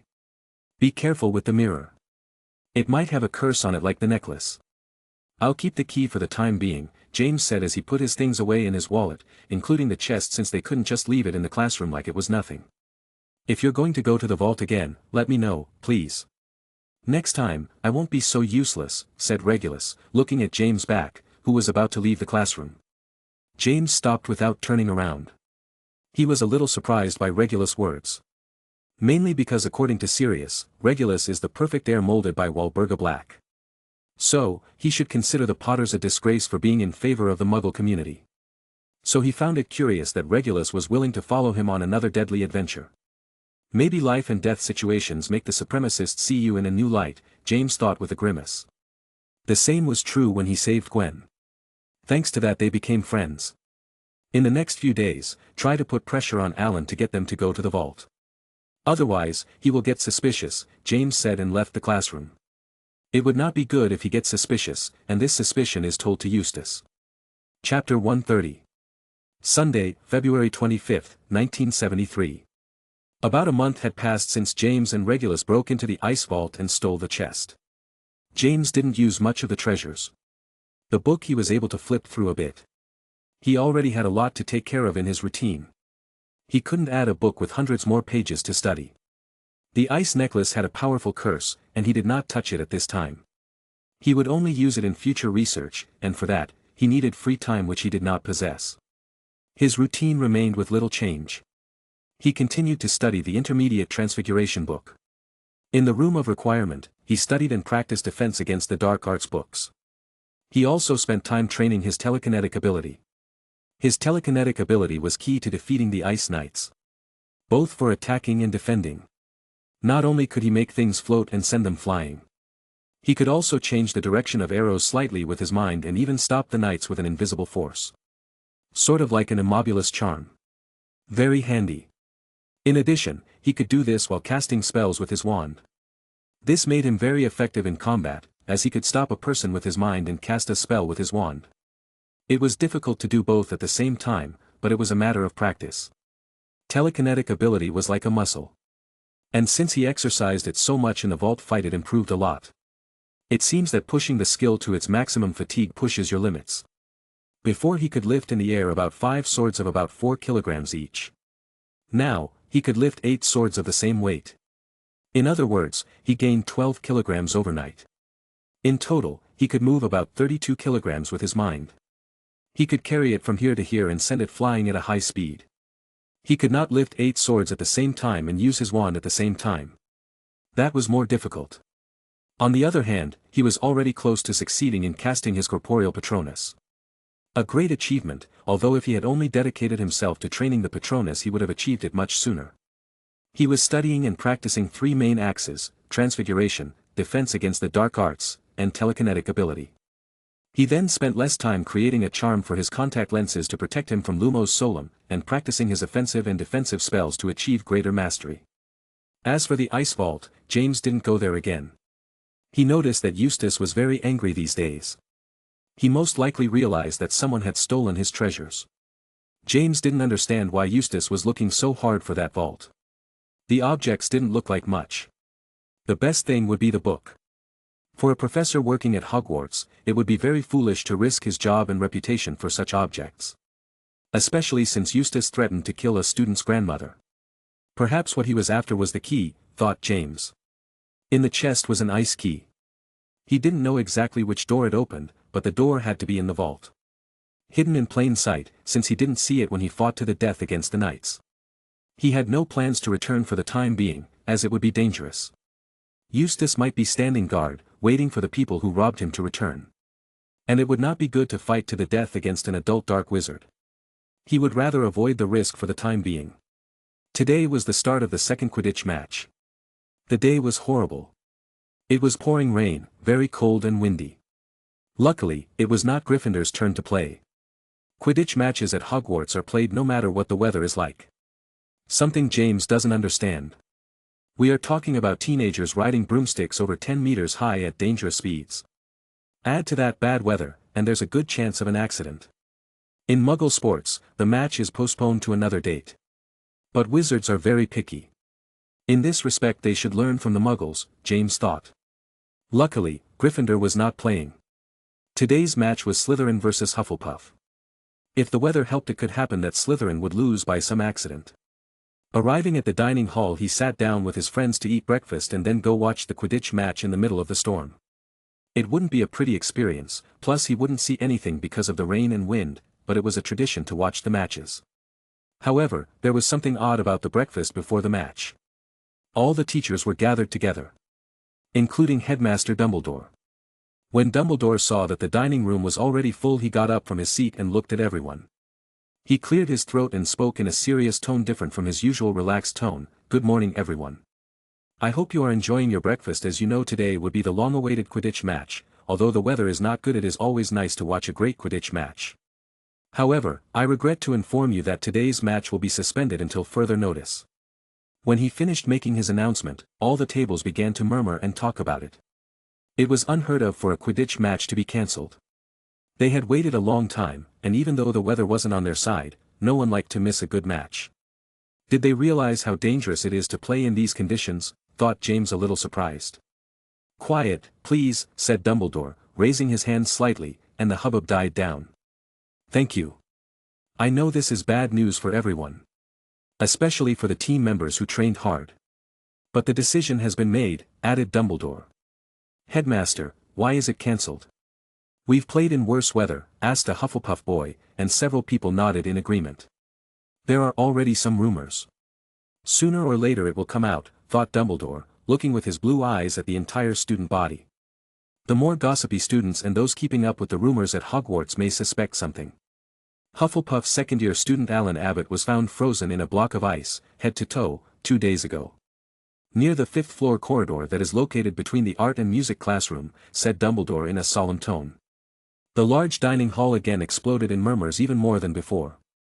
The professors looked at Dumbledore in surprise. They thought he would keep this fact a secret as much as possible until they could cure the student. "Is that the best decision, Dumbledore?" asked McGonagall, taking advantage of the fact that all the students were talking and creating murmur. "I don't know about the best, but the most sensible, yes. We can't hide the fact that there is a danger from the students. Besides, they will find out sooner or later." "Rumors are already spreading," replied Dumbledore, who looked tired. "I knew it," thought Zeno as he rose from his seat at the Ravenclaw table. "This will make great news for the weekly paper. We should get a new issue out now. I must talk to Sirius," thought Zeno as he wrote like a madman in a small notebook. Alan was frozen, thought James with a shocked expression. He looked over at Regulus, and their gazes met. Regulus didn't seem to be surprised, though he did seem to be saddened. He seemed to be aware of this news. Why had Alan returned to the vault? On Eustace's orders? If that was the case and the idiot was frozen, how did they find him? Perhaps Regulus saved him or Professor Eustace, the latter he doubts. This is bad. If Regulus saved him, he'd have to explain himself, and the school would know about the vault, thought James. He didn't want to give back the treasures that almost cost him his life. "Why so surprised?" asked Sirius in an annoyed tone, looking at James' shocked expression. "What? Everyone is shocked. No one knew what someone was frozen from," said James quizzically. "No one? Do you even listen to us anymore when we talk to you?" said Sirius, getting more and more annoyed. Why does he seem so annoyed with me?" thought James. He seemed to have forgotten a couple of conversations with the marauders. He was so immersed in studying this last while that he might have paid little attention when conversing with them. He usually responded with monosyllables and barely contributed to value. Seeing Sirius and Lupin's scowls of annoyance, he began to reminisce about the previous days. The time he had free time to do nothing had dwindled to about 30 minutes on weekdays. Now I remember, Zeno had gathered information from some students who saw that a student was taken to the infirmary and was frozen, James said. They didn't know which student he was, or how he ended up frozen in a block of ice, but the rumor was that. By this time Sirius and the others had already started up the illegal school newspaper business. Zeno the Ravenclaw student was in charge of writing the paper with the most interesting topics. Sirius was in charge of selling them. In the early days the business was not very successful, but little by little it took off, and now they had regular customers who bought the paper every week. Although James came up with the idea for this business, he did nothing else. He paid little attention and didn't read the newspapers even though he had been given the first one they printed. He didn't have the time or energy to launch a school newspaper business at Hogwarts. You should pay more attention when someone talks to you, Sirius said, annoyed as he looked away from James. Sirius understood that James wanted to study and train like crazy, for reasons unknown to him. So, in the times that his best friend was free he tried to do the activities of the marauders. Playing the occasional simple prank, loitering around the castle, wasting time, or planning an illegal business to make money. The typical stuff. But now James in the times he had free didn't even pay attention. He seemed to be in another world, rambling on about complicated spells or theories none of them understood. It's hard to keep a balance, James thought. He was the one who wanted to have a normal life and waste time with his friends the most, but he couldn't. He had already put in enough time in his first year. Silence. Thanks. I know it can be scary, but that's the way things are and you should know that. From now on it is forbidden to go to the corridor on the 5th floor between the art and music classroom. It is dangerous. A very cold, spell-resistant ice is spreading for unknown reasons, Dumbledore explained. Alan wasn't frozen inside the vault, thought James with more surprise than before. From the news Dumbledore had given, he thought that idiot Alan went back into the freezing corridor and then into the vault. Not that the 5th floor corridor was freezing. Filch and the professors will see to it that no one steps into that corridor. If they are found trying to go there they will be punished. It is for your safety. Classes will continue as normal. The professors and I will solve the problem. That is all. Go on with your breakfast, said Dumbledore as he left the great dining hall followed by all the professors. They were heading down the corridor to try and find a solution. Don't tell me Regulus and I caused this, thought James with a bad feeling. Chapter 131. Indeed. He and Regulus had been to blame for the ice that was spreading down the 5th floor corridor. In the evening of that same day, James took his invisibility cloak and went to the corridor that was 30% frozen. The temperature was extremely low. Just looking at the ice sent shivers down your spine. It wasn't the same cold James felt when he entered the vault. It was worse. If it had been the same cold both he and Regulus would have died while fighting the knights. To a person unaware of the vault they would think that the ice appeared out of nowhere in the corridor. The apparition made no sense and appeared in a random place in the castle. The corridor was normal like any other.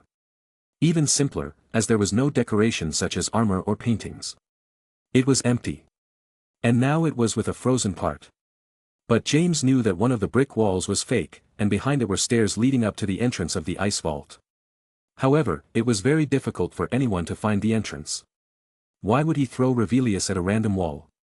James on his nightly visit to the corridor noticed that Filch and a professor he didn't recognize were standing guard away from the ice. The school had taken student safety very seriously. There was always a professor guarding the corridor. James was unseen thanks to his cloak and was able to approach with extreme care a part of the floor that was just beginning to freeze.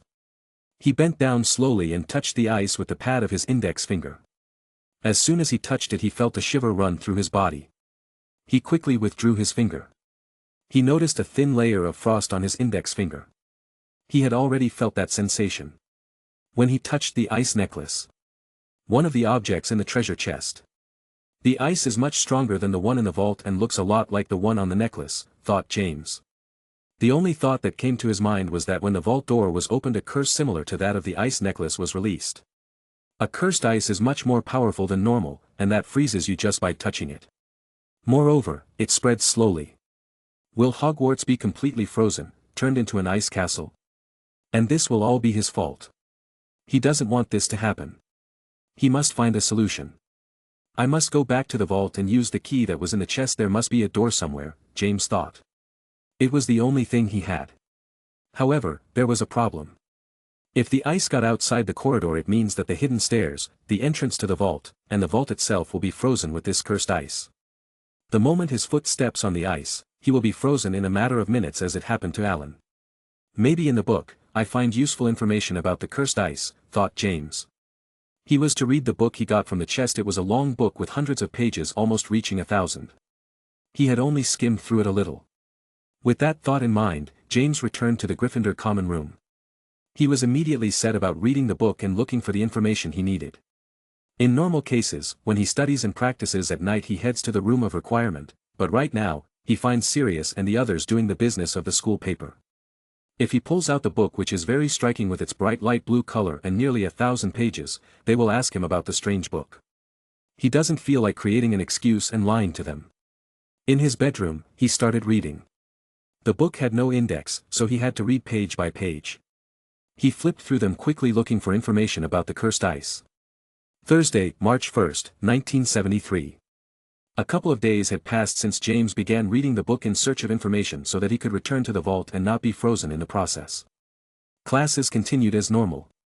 Dumbledore made no announcements about the corridor and the cursed ice. It was still forbidden to go there.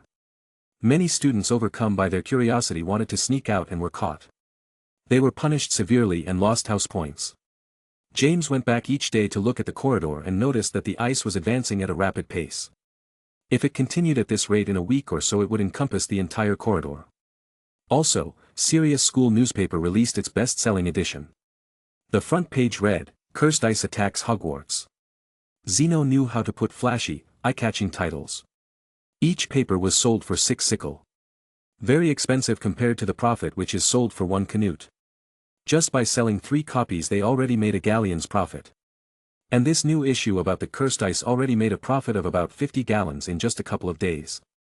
The profit was divided among 5, Sirius, Peter, Toby, Lupin, and Zeno, who received less, since he was an employee. So, if Sirius wanted to buy the new Nimbus, he had to sell more and work hard. James didn't get a share of the profits, because he didn't do anything. He was engrossed in his business. Besides, the last thing he needed was to earn a couple of galleons. He supposed this was why Sirius and the others were upset with him. He was going to try to pay more attention in his free time like before, but just then the subject of the cursed ice came up. At breakfast today, James received a letter from Regulus summoning him to meet in classroom 11 on the 2nd floor in the evening.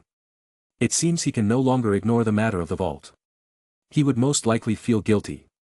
Before their meeting, James made his way to the 5th floor corridor. A professor was as usual standing guard. This time it was Eustace. Most likely the only professor who knows what is going on and one of the culprits, albeit indirectly. "You bald bastard. Look what you caused," James cursed, looking at Professor Eustace. The items he got weren't even much of a treasure to James. They weren't worth it if you released a curse that would freeze all of Hogwarts.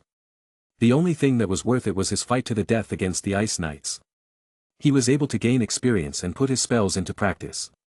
Noticing that the cursed ice was maintaining its speed, he decided to leave. As he turned right, he noticed the silhouette of a person who was crouching and walking very carefully, using the armor to hide. To James, the silhouette looked familiar. This person seemed to be heading for the corridor where the cursed ice was. A very bad idea. Unless you know how to use a disillusioning spell, since in that corridor there is no armor you can use to hide behind. Out of curiosity and familiarity, James decided to approach and take a closer look at the student who wanted to be punished for gossiping about something wrong. His hunch was right. It was Gwen. What is she doing here, thought James worriedly. He couldn't let Professor Eustace catch her, and he didn't like the idea of Gwen approaching the dangerous ice either. "Hey, Gwen." "It's me, James," whispered James, after cancelling the Silencio Barriera. Gwen turned quickly with a frightened expression. What scared her the most was that when she turned around, she saw no one. Out of fright, she hit the armor's leg, which caused a loud noise in the silence. Footsteps sounded nearby. Most likely, it was Eustace who heard the noise and was heading this way. Shit. I forgot about the invisibility cloak, thought James. Hearing the approaching footsteps, he had no choice but to cover Gwen with his invisibility cloak. Because of the close distance, he had no choice but to hug her strangely. "Shoo, it's me.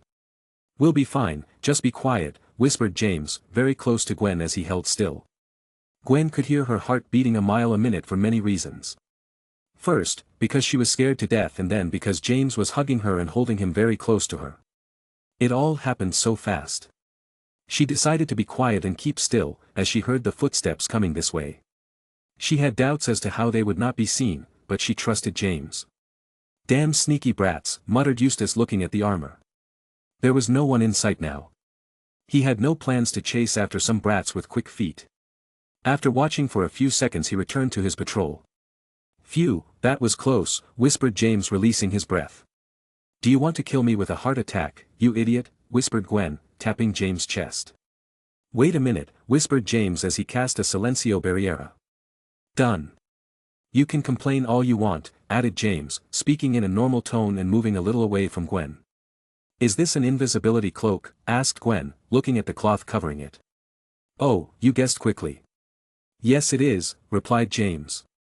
"So, with this cloak, you managed to get into the Slytherin common room and bombard it with stink bombs," Gwen said, looking judgingly at James. "Ejim, I'm not proud of that prank." "Sorry," said James, embarrassed. Planning it was fun, and at the bombing, he also had a good time with Sirius and Lupin, but when he saw the consequences he realized he had done something wrong. Luckily, Gwen and Emily were not in the bombing and were spared the putrid smell. Otherwise, he would have had to have done 1,000 favors for Gwen to forgive him, or so he thinks. "You've apologized enough. I already forgave you. I was just surprised that you own an invisibility cloak," Gwen said in a softer tone. She liked that James knew how to own up to his mistakes. It showed that he was more mature than the others. "Why didn't you tell me?" she added, going back on the attack. "For what? You want to join the marauders and prank together?" asked James with a smirk. If it's just you and me, yes. We'd make a good team. Don't you think?" asked Gwen with a slight smile. "I'm sure we would. Although I have a feeling your jokes would be pretty heavy," said James. "What do you take me for?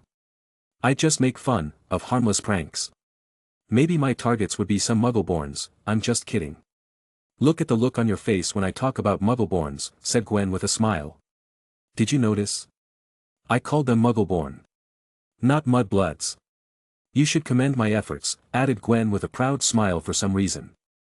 "I'm very grateful for all the effort you've put into that subject," said James in a serious manner. He knew that for a girl like Gwen, who was raised in a supremacist environment since she was a little girl, it would be difficult to change her ideals, but she was making a great effort.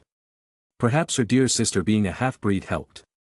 "Why are you getting so serious all of a sudden?" "It's no big deal," Gwen said, more sheepishly averting her eyes from James' serious face.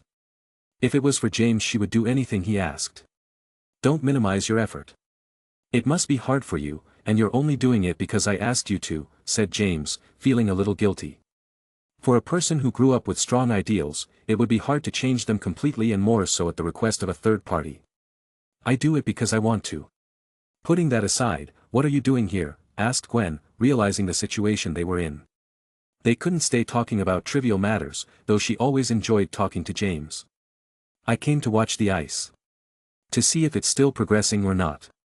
It seems that the professors didn't find any solution these days," James replied regretfully. "If Dumbledore or any professor solved the problem, he wouldn't have to spend his time on this. As for telling them about the ice vault, he won't do it. He doesn't want to be expelled or have even the slightest chance of being expelled.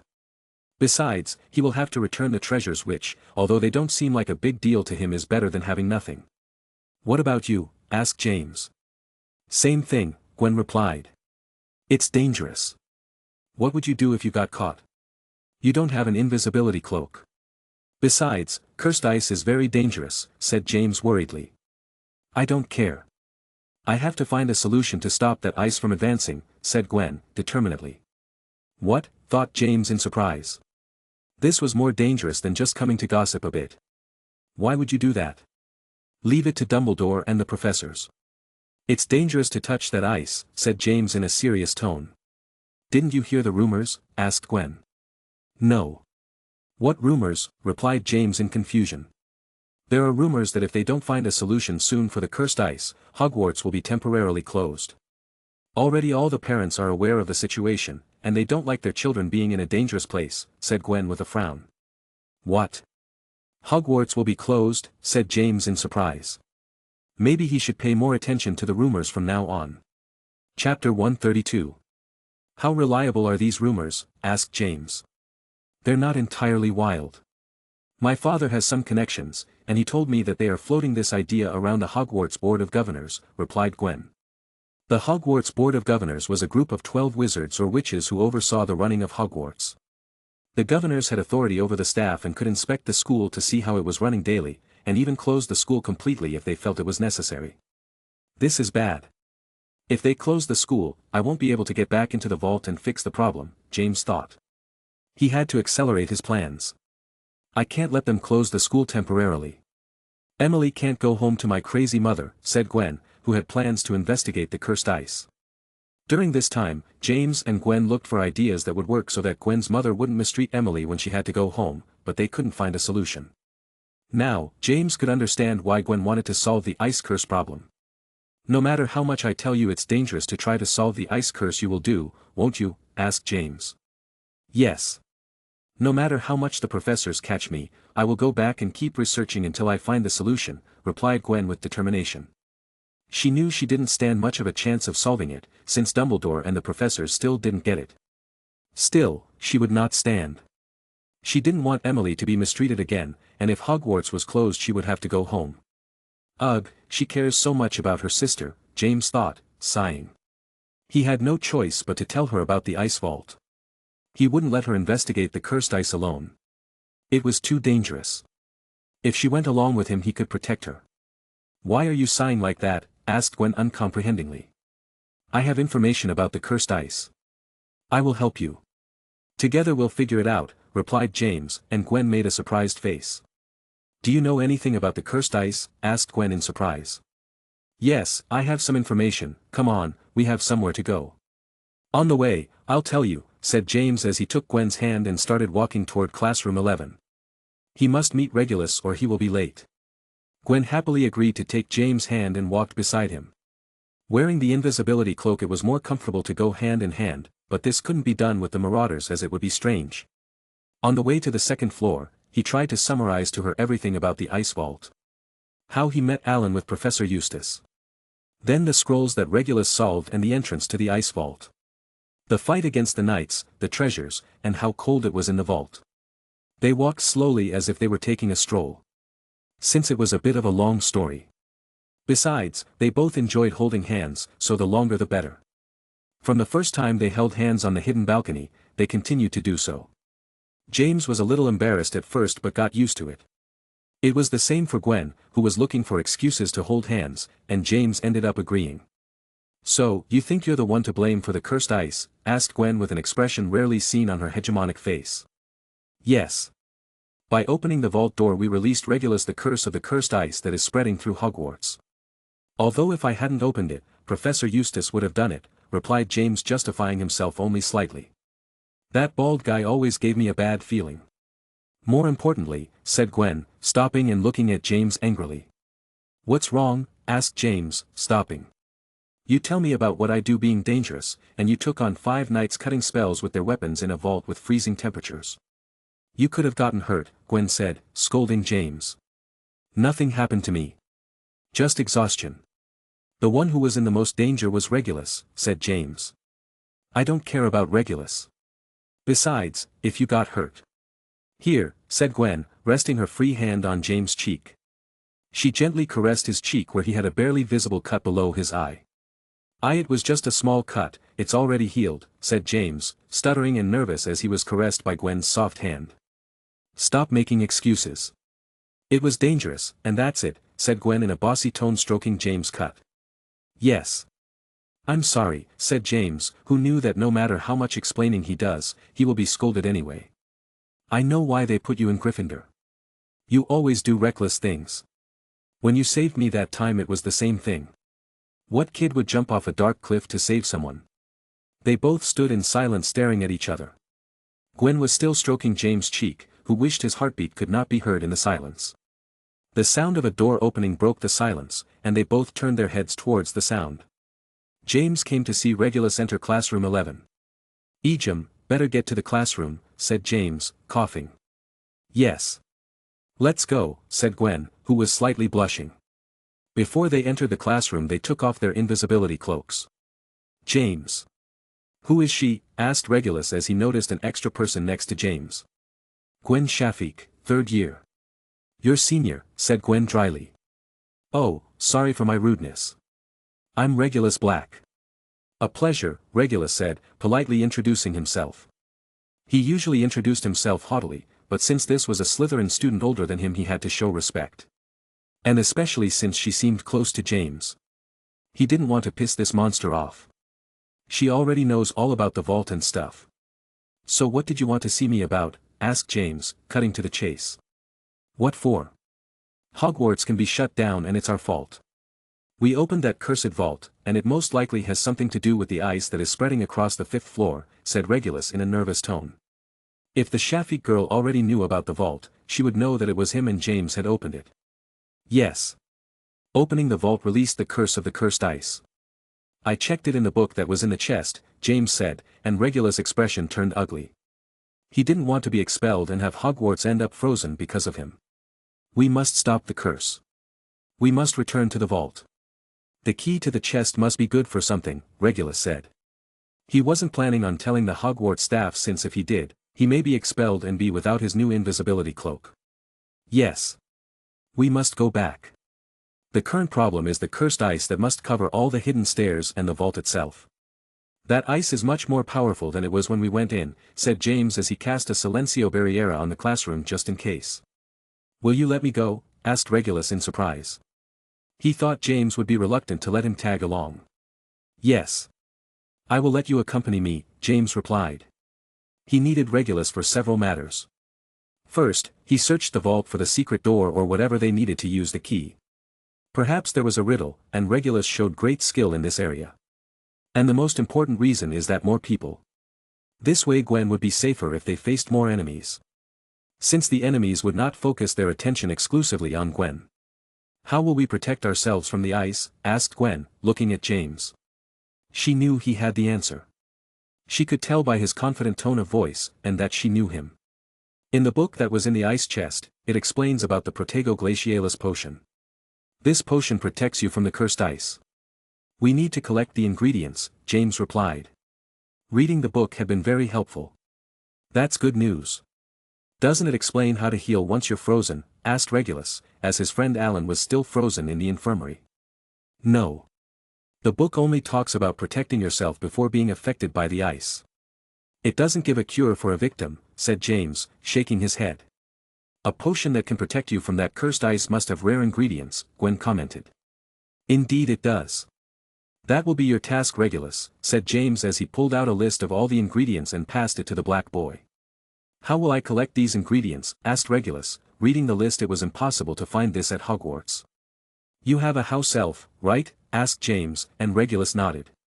Summon him and ask him. Tell him it's a secret and not to tell anyone, added James. House elves could be summoned despite not being near their masters. They could appear and disappear without the need for a wand and could do so despite Hogwarts restrictions on apparition. The perfect accomplices for obtaining ingredients illegally. James couldn't ask Henry for the ingredients, as his grandfather wouldn't let him do something so dangerous. It wasn't simple revenge against a professor. It's true. Creature will be able to help me, Regulus muttered. He got along very well with his house elf, unlike the other members of his family who treated him like dirt. Which was why the old elf always helped him more willingly than the others. I'll take care of it. How many ingredients do we need? He added. Try to get as much as you can. We don't know how long we'll be there, and if we run out of the effect it will be the end of us, replied James. Right, said Regulus, and at that very moment, he summoned his house elf. He exclaimed, Creature come. And a few seconds later an old house elf appeared in front of him. James and Gwen were not surprised by this. As heirs of pure-blood families they already knew about this. While Regulus was talking to his house elf, Gwen looked at James. Do you need me to do anything? Asked Gwen. Train with me. It will be dangerous if we face the Ice Knights again. I'll tell you the best way to fight them, James said, and Gwen nodded with a beautiful smile as she noticed that James cared about her. Cough cough, it's done. Creature in a couple of days will get the ingredients. Will you be making the potions? I'm not very good at making potions. I don't think I can handle a potion of such difficulty, Regulus said. I'm not very good at potions either, said Gwen, embarrassed. Even though she joined the Dragon Club, she did so because she likes dueling and combat spells. It will be hard to make so many potions, but somehow I'll manage, said James. Protego Glacialis potion was advanced. Brewing just one potion would already take a lot of work. Besides, James wanted to bring more useful potions for his adventure in the Ice Vault. Maybe I can ask him for help, James thought with a frown. He never thought the day would come when he would need Severus Snape's help. If Snape helps him brew the potions, they will have it in no time, and they will be of the best quality.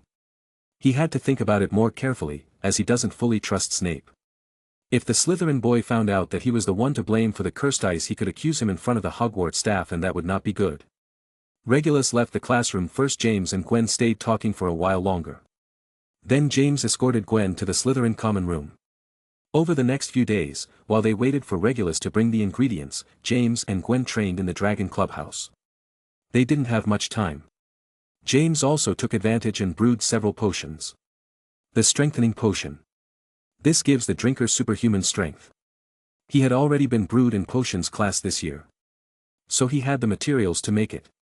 It would be very useful for Gwen and of course Regulus. He also brewed the Girding Potion that gave the user prolonged stamina. This would be useful for all three of them. Chapter 133. Tuesday, March 6, 1973. It had been a couple of days since James had joined Regulus and Gwen in classroom 11 on the second floor. Regulus had already gotten the ingredients needed for the potions that would protect them from the cold and handed them to James. Now, it was time to brew said potions. These days, the cursed ice continued apace and was already on the verge of completely freezing the corridor and moving on to the next area on the 5th floor. Rumors of the temporary closure of Hogwarts were growing louder and louder. James had to act as soon as possible. At breakfast that day, James decided to head to the Slytherin table to talk to Severus Snape. These days, he concluded that he would need Snape's help to brew the Protego Glacialis potion, as he was not to create just one. He had to make a large batch, and they were a very difficult potion. As for why not asking him for help in potions class was because he didn't want to involve Emily in the matter. Mostly because Gwen told him that she didn't want to involve Emily in this very dangerous task. "Hey, Snape," James called out to Severus, who had his back to him eating breakfast. Snape turned around and as usual had a grumpy, unfriendly expression. Surprise could be glimpsed in his eyes. It was rare for James Potter to call him at breakfast. It was the first time it had happened. "What do you want?" asked Snape with a grimace. He noticed the look on everyone's faces at the Slytherin table. Antonin Dolohov was a friend of Snape's, if it could be called that. Along with Evan Rosier, they eyed James with caution and some hidden fear in their eyes. A little further away at the Slytherin table was Rabaston and his gang, who seemed more numerous than before. They too were watching James. "I found a book that details very well about the last potion that Professor Slughorn spoke about. It will be very helpful for our paper and next exhibition," commented James. "And," said Snape impatiently. He didn't like being watched so much, especially not when all the Slytherin students at least from the second year hated James. "Well, the content of the book is complex and," said James as he snorted heavily. "I need your help," he finished the sentence.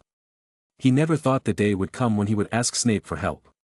Snape himself had a face rarely seen on his face. "Whoa. I never thought the day would come when you would ask me for help," Snape said with a crooked grin that made James want to punch, but he restrained himself. "We're in the same group. It's not strange at all. Professor Slughorn made the groups that way so that the relationship between both houses would improve. We should follow his teachings," James said calmly. He wouldn't let himself be embarrassed. "Yes, of course," said Snape, a little confused by James's speech. "If you want our grade to be the best, go to the library today when classes are over," said James, and quickly turned back to his table. "Did you talk to Snape?" asked Sirius as James sat down at the table and started eating his breakfast as if it was nothing. The other marauders looked at him strangely as well. "Yes. Don't you guys talk to your group members?" asked James, ignoring the strange looks. The marauders couldn't object to that logic. When classes ended, James and Snape found themselves in the library. Luckily, Snape had decided to attend and didn't ignore him. They sat in a secluded spot so they could talk comfortably. "Show me that book," Snape said impatiently, trying to hide his excitement. He liked potions. He liked any book with detailed and complicated information. "Here you go," said James, pulling a rolled-up parchment out of his robes and passing it to Snape, who took it with a raised eyebrow. This is not a book. I copied the information onto the parchment so I wouldn't have to search or borrow the book all the time, James replied. Snape thought no more of this and unrolled the long scroll to read it. After a few minutes, he looked up and looked at James. This doesn't talk about the Oblivion Potion, said Snape, looking at James with narrowed eyes. Oh really? What is he talking about? Asked James, playing dumb and pissing Snape off. Protego Glacialis Potion. A magical mixture specifically designed to counteract the effects of cursed ice. It protects the drinkers and prevents them from being frozen when in contact with the cursed ice. Why are you showing me this? Asked Snape, looking suspiciously at James. Snape as well as the entire school was aware of the cursed ice that was spreading through the castle. What do you think? Asked James. Stop playing mysterious, Potter, said Snape angrily. He'd had enough of James asking question after question instead of answering. I want you to help me brew a batch of these potions, said James. What for? I suppose you're aware of the cursed ice that is freezing Hogwarts bit by bit, right? Said James, and Snape nodded. Well, I happen to have information on the cause of all this, and I want to stop the curse of the cursed ice, said James, and Snape was silent for several seconds. The professors and the headmaster can't stop the curse, and will you succeed? What information do you have exactly? Asked Snape. The culprit of all this trouble is Eustace Burke. The defense against the dark arts professor, said James, who sounded convinced. He then began to tell Snape the story of how he found out about this. He told him a story with truths and lies. For one thing, on one of his night outings, he caught Eustace and Alan having a highly suspicious conversation. So he began to follow the Hufflepuff boy. He didn't tell her that he wore an invisibility cloak, if not that he used a disillusioning charm, and given the skills he displayed it wasn't hard to believe. Then the story is the same. Except for the ending. He told him that he didn't enter the vault, nor did Regulus or Alan. The person who went in and released the curse was Eustace. The professor was to blame for everything. His story had some loopholes, but all in all, it rang true. The best thing to do was to blame it all on the bald bastard. That way, he would be off the hook. And Snape wouldn't be able to charge him with the professors. In case Snape doesn't want to help him and decides to leak this information, James will erase his memories before he does. Are you telling me that there is an ice vault with treasures behind one of those corridor walls? Asked Snape, who was still processing this whole story. Yes. To be precise, some hidden stairs that lead you down to an ice corridor. In that corridor is the door to the vault. I didn't go any further as I could have been discovered, said James, who was very good at lying unless Gwen was listening to him. If you know all this, wouldn't it be best to tell Headmaster Dumbledore? Asked Snape. Yes. I could do that, but I want to keep the treasures, lied James blatantly. He already had the treasures in his possession. What treasures? According to your story, Professor Eustace has already entered the vault. He must have looted all the treasures, said Snape, who wasn't planning to trust this story 100. A portion of the treasures. Or that's my guess. The bald man didn't fully explore the vault. Only part of it, said James. Why do you think that? Asked Snape. Because of this, said James, pulling an ice key out of his pocket and dropping it on the table in front of Snape. This key belongs to Professor Eustace. I stole it from his office. He must have gotten it after he broke into the vault. There's something he skipped, but now he can't go back because of the cursed ice, James explained. How did you get into a professor's office? Asked Snape. TSCH, why is he asking so many questions, thought James, annoyed, but his face remained unchanged. Professors these days are on duty in the corridor on the 5th floor. They have schedules to keep. By sneaking around, I found out when Professor Eustace was on duty and took advantage of that day to get into his office. It wasn't too hard. He didn't have much protection, James explained quickly. You did break the school rules, huh? Said Snape as the thought crossed his mind if he should charge him and get him punished and lose points. He pushed that thought aside. It would be too much work to do that. Besides, that, in this last little while, he didn't dislike James as much as he had in the beginning. He still disliked him, just a little better than before. Just to seek the truth. Professor Eustace is a criminal. He threatened a student to look for a vault, James said with a fake smile. Then why do you want to keep the treasures? Thought Snape. I understand why you want to brew these potions. Why would I help you? Asked Snape. I will give you a share of the treasures if you help me. You can accompany me to the vault or not. If you do, you will see with your own eyes the treasures and know that I did not deceive you. If you don't want to risk it, I will. When I return from the expedition, I will give you a share of the treasures, James replied, and Snape was silent in thought. Most likely, the vault upon releasing such a powerful curse will have objects dedicated to the dark arts, added James, trying to tempt Snape. He knew he liked the dark arts. Slytherin students generally liked them. Fine. I will. I'll accompany you to the vault. We'll see if what you say is true, Snape finally replied. A slight smile formed on James' face. Snape, in addition to being tempted by obtaining obscure objects that even a dada professor coveted, also wanted to stop the curse of the cursed ice. He didn't want Hogwarts to be temporarily closed and have to return home. He didn't like it there. He'd rather be at Hogwarts. Besides, what year 12 boy wouldn't like an exciting adventure with great treasures? As much as he was a somewhat gloomy Slytherin, he still had thrills. Luckily, Snape didn't continue with his interrogation and delving into James' story, which had some gaps. Such as where he got the recipe for the potion. If Snape had asked him, he would have told him that he stole it from Eustace just as he took it. That same day in the evening, Snape and James met in the potions classroom to brew the potions batch. James also called Regulus to act as an assistant. He had told him earlier that he was supposed to lie about the part where the two of them went into the vault, and it was his fault that the ice curse was released. For the next 3 days, they were brewing potions. More than 4 hours a day. They managed a batch of 11 potions. With 2 for each person, James believed that would be more than enough. So they would have 3 left over in case, in a hypothetical case, they had to go back or something. The expedition shouldn't last long, but it's best to be prepared. Lest they run out of effect when they are inside the vault. In 2 days, we'll go on the expedition. On that day, there is Professor Sprout standing guard. We'll meet right here at midnight, said James as he pocketed several potions.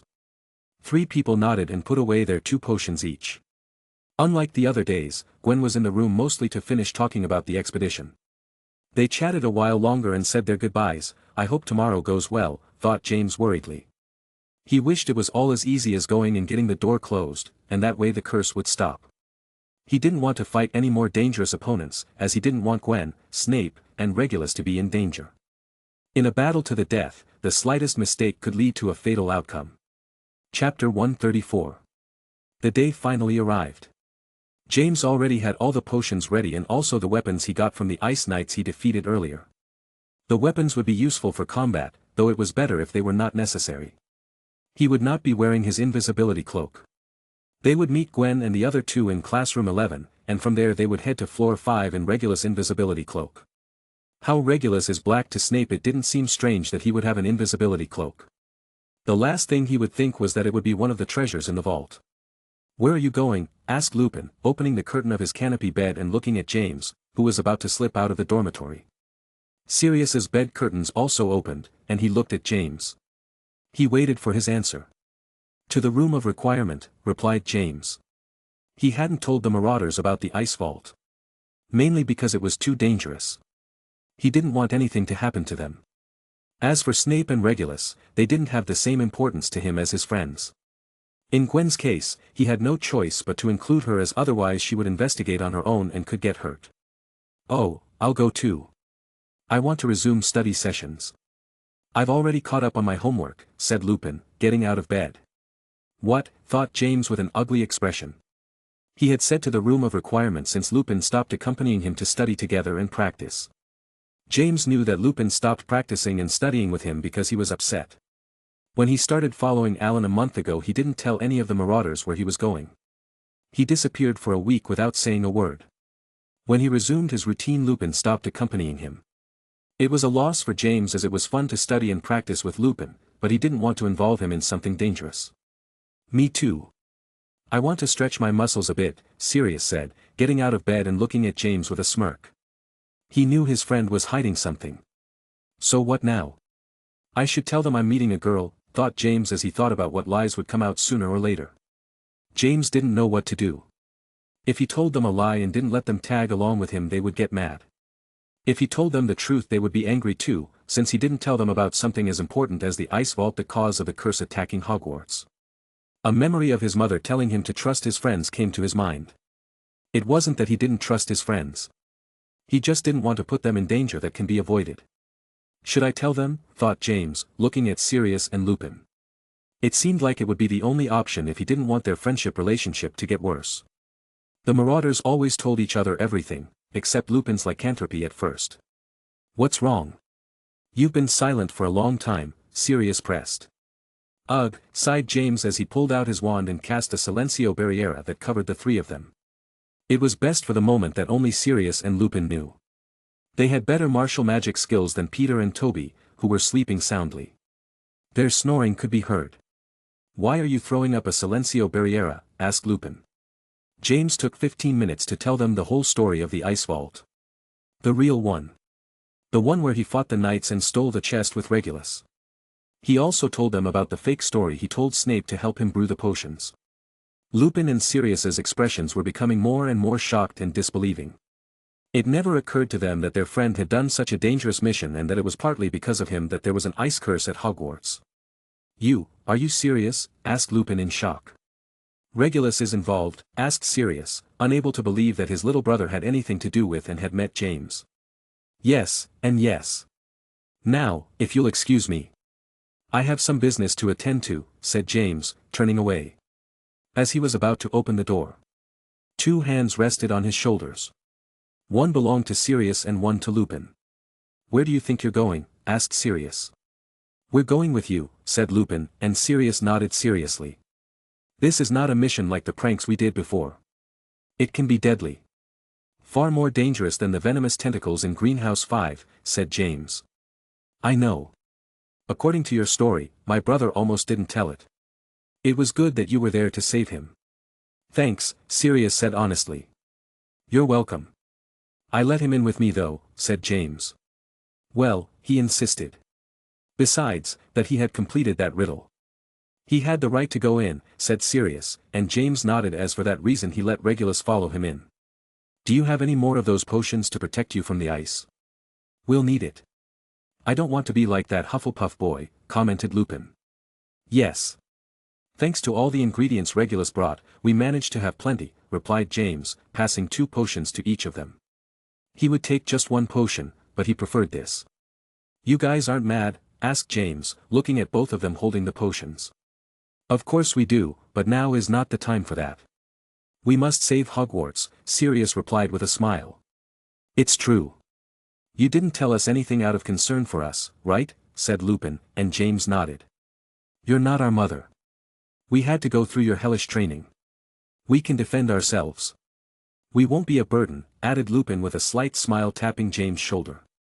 That's good to hear, said James with a smile, but don't be reckless. We don't know what we'll be up against, we may not even find anything, he added as he grabbed his invisibility cloak and started to head off to meet the others. Being so many people, he would need his invisibility cloak. They decided not to wake Peter and Toby as they had no more potions for them to enter the vault. Then they would explain everything to them and treat them to some delicious sweets. On the way to meet Gwen and the other 2, James repeated to them that Snape didn't know the real story. So they had to lie. When the Slytherin group saw Sirius and Lupin they were very surprised. Especially Regulus and Snape. Regulus didn't think he would meet his brother and share an adventure that could end in death for both of them. It wasn't a bad feeling. Snape didn't like the inclusion of 2 marauders at all. Especially Sirius as he considered him more arrogant than James himself. James didn't allow time for conversation. They quickly made their way to the 5th floor. Professor Sprout was standing guard away from the false wall facing the stairs. This was thanks to the fact that almost the entire corridor was filled with ice. They each took their potion and started walking on the ice. To everyone's relief, no one was frozen. There were 2 groups. Each wearing an invisibility cloak. In one group were James, Gwen, and Lupin. Since Gwen wanted to go together with James and not with strangers. And in the other Sirius, Snape, and Regulus. I hope those 2 don't cause any trouble, thought James, referring to Sirius and Snape, who every time they spoke or anything they got sparks off each other. Thanks to the invisibility cloak, they managed to get past Professor Sprout's hedge, which wasn't too difficult. James stepped on the ice and didn't feel a thing. He only noticed that the temperature had dropped overall. When they reached the wall they used Revelio, and thanks to the darkness they could not see the stairs that suddenly appeared. The only difference was that this time the stairs were frozen. We have an hour and a half. That should be enough time, thought James, arriving at the frozen corridor that now had another layer of ice different from before. He kept the invisibility cloak in his wallet and looked at the strange group that had formed for this expedition. Except for Regulus, everyone else was staring at the frozen corridor and the open vault door in surprise. "This is the cause of the ice curse," Snape muttered, observing the corridor and the large door. Potter had not lied to him. "On the move. The clock is running. Regulus, be aware of the time," James said as he started walking, and everyone followed. "You have more than one friend in Slytherin," whispered Sirius with a grin, approaching James. By this, he was referring to Gwen. "Yeah, she's my childhood friend. We grew up in Godric's Hollow," James replied as he walked towards the entrance of the vault with all his senses alert. "She's just your friend?" asked Sirius, chuckling under his breath with a mischievous grin. "Shut up. We're on an important mission," said James, tapping Sirius' shoulder, but a little more relaxed. Yeah. Whatever you say, leader," joked Sirius, taking a distance so he wouldn't get punched. "Hey, Severus. You look a bit pale. Don't you want to go back?" asked Sirius, annoying Snape, who because of all the ice and low temperature had his skin paler than normal. "You should learn to behave like your younger brother." "With more class," snorted Snape, grimacing. "And you should behave like a less grim person." "You look like a vampire," said Sirius angrily, starting an argument with Snape that at any moment could come to blows. James and Lupin looked at each other and sighed, shaking their heads. They knew that sooner or later this would happen. "Quiet. We're on an important mission. Stop behaving like children. Why are all the boys like this?" "Well, except James. He's mature." "You should learn from him," exclaimed Gwen, scolding the boys. "Why involve me?" "Thanks anyway," thought James with a strange expression. Sirius and Snape were silent. They decided it was best not to anger Gwen, who seemed to have less patience than they did. Here again, thought James, entering the ice vault. The hexagonal room was still the same as the last time he came. The ice knights were gone. And in the center stood a pedestal with nothing on top. Chapter 135. A new layer of ice covered the vault. James and Regulus noticed the difference. This ice was a bit duller in color and gave off more cold. Luckily, they had taken the potions. Otherwise, they would have been turned into blocks of ice like Alan. "It's real," thought Snape, who didn't trust in the face of the information James had given him. "Why is there a room with such a powerful curse in Hogwarts?" asked Lupin. Everyone had the same question on their minds. Hogwarts was supposed to be a safe educational facility for the students. "Let's start looking. We need to find a lock so we can put the key in," said James, and they all split up. They knew their time was limited. James went to one of the sides of the hexagon where the Ice Knights had been before they activated. The niches were now empty. Looking around, he noticed a strange symbol at the top of the wall. He looked to his left and noticed Regulus, who was also looking at one of the sides of the hexagon. "Hey Regulus, is there a symbol there too?" asked James, raising his voice for me to hear. "Yes. This symbol appeared on the old parchment that Eustace gave Alan," said Regulus, moving closer to James so he could look at the other symbol. "Are they the same?" asked James. "No. There are slight differences. Here and here," said Regulus, pointing his finger at the slight differences. When his finger touched, the symbol it sank in as if he was pressing a button. A soft magical glow emanated from the symbol and above it a lock appeared out of nowhere. James and Regulus looked at each other in surprise. "It was unintentional," said Regulus, who didn't think this would happen. "It was easier than I imagined," said Sirius, who was in the back with the others looking at the lock. "I doubt it's that easy." "It could be a trap," snorted Snape, annoyed at Sirius's nonchalant attitude. "It could be. Each symbol has slight differences. Each could be linked to a specific lock," Regulus said, examining the symbol more carefully. "Wait for me. I'll go check another symbol," said James. He quickly reached another side of the hexagon and touched the symbol.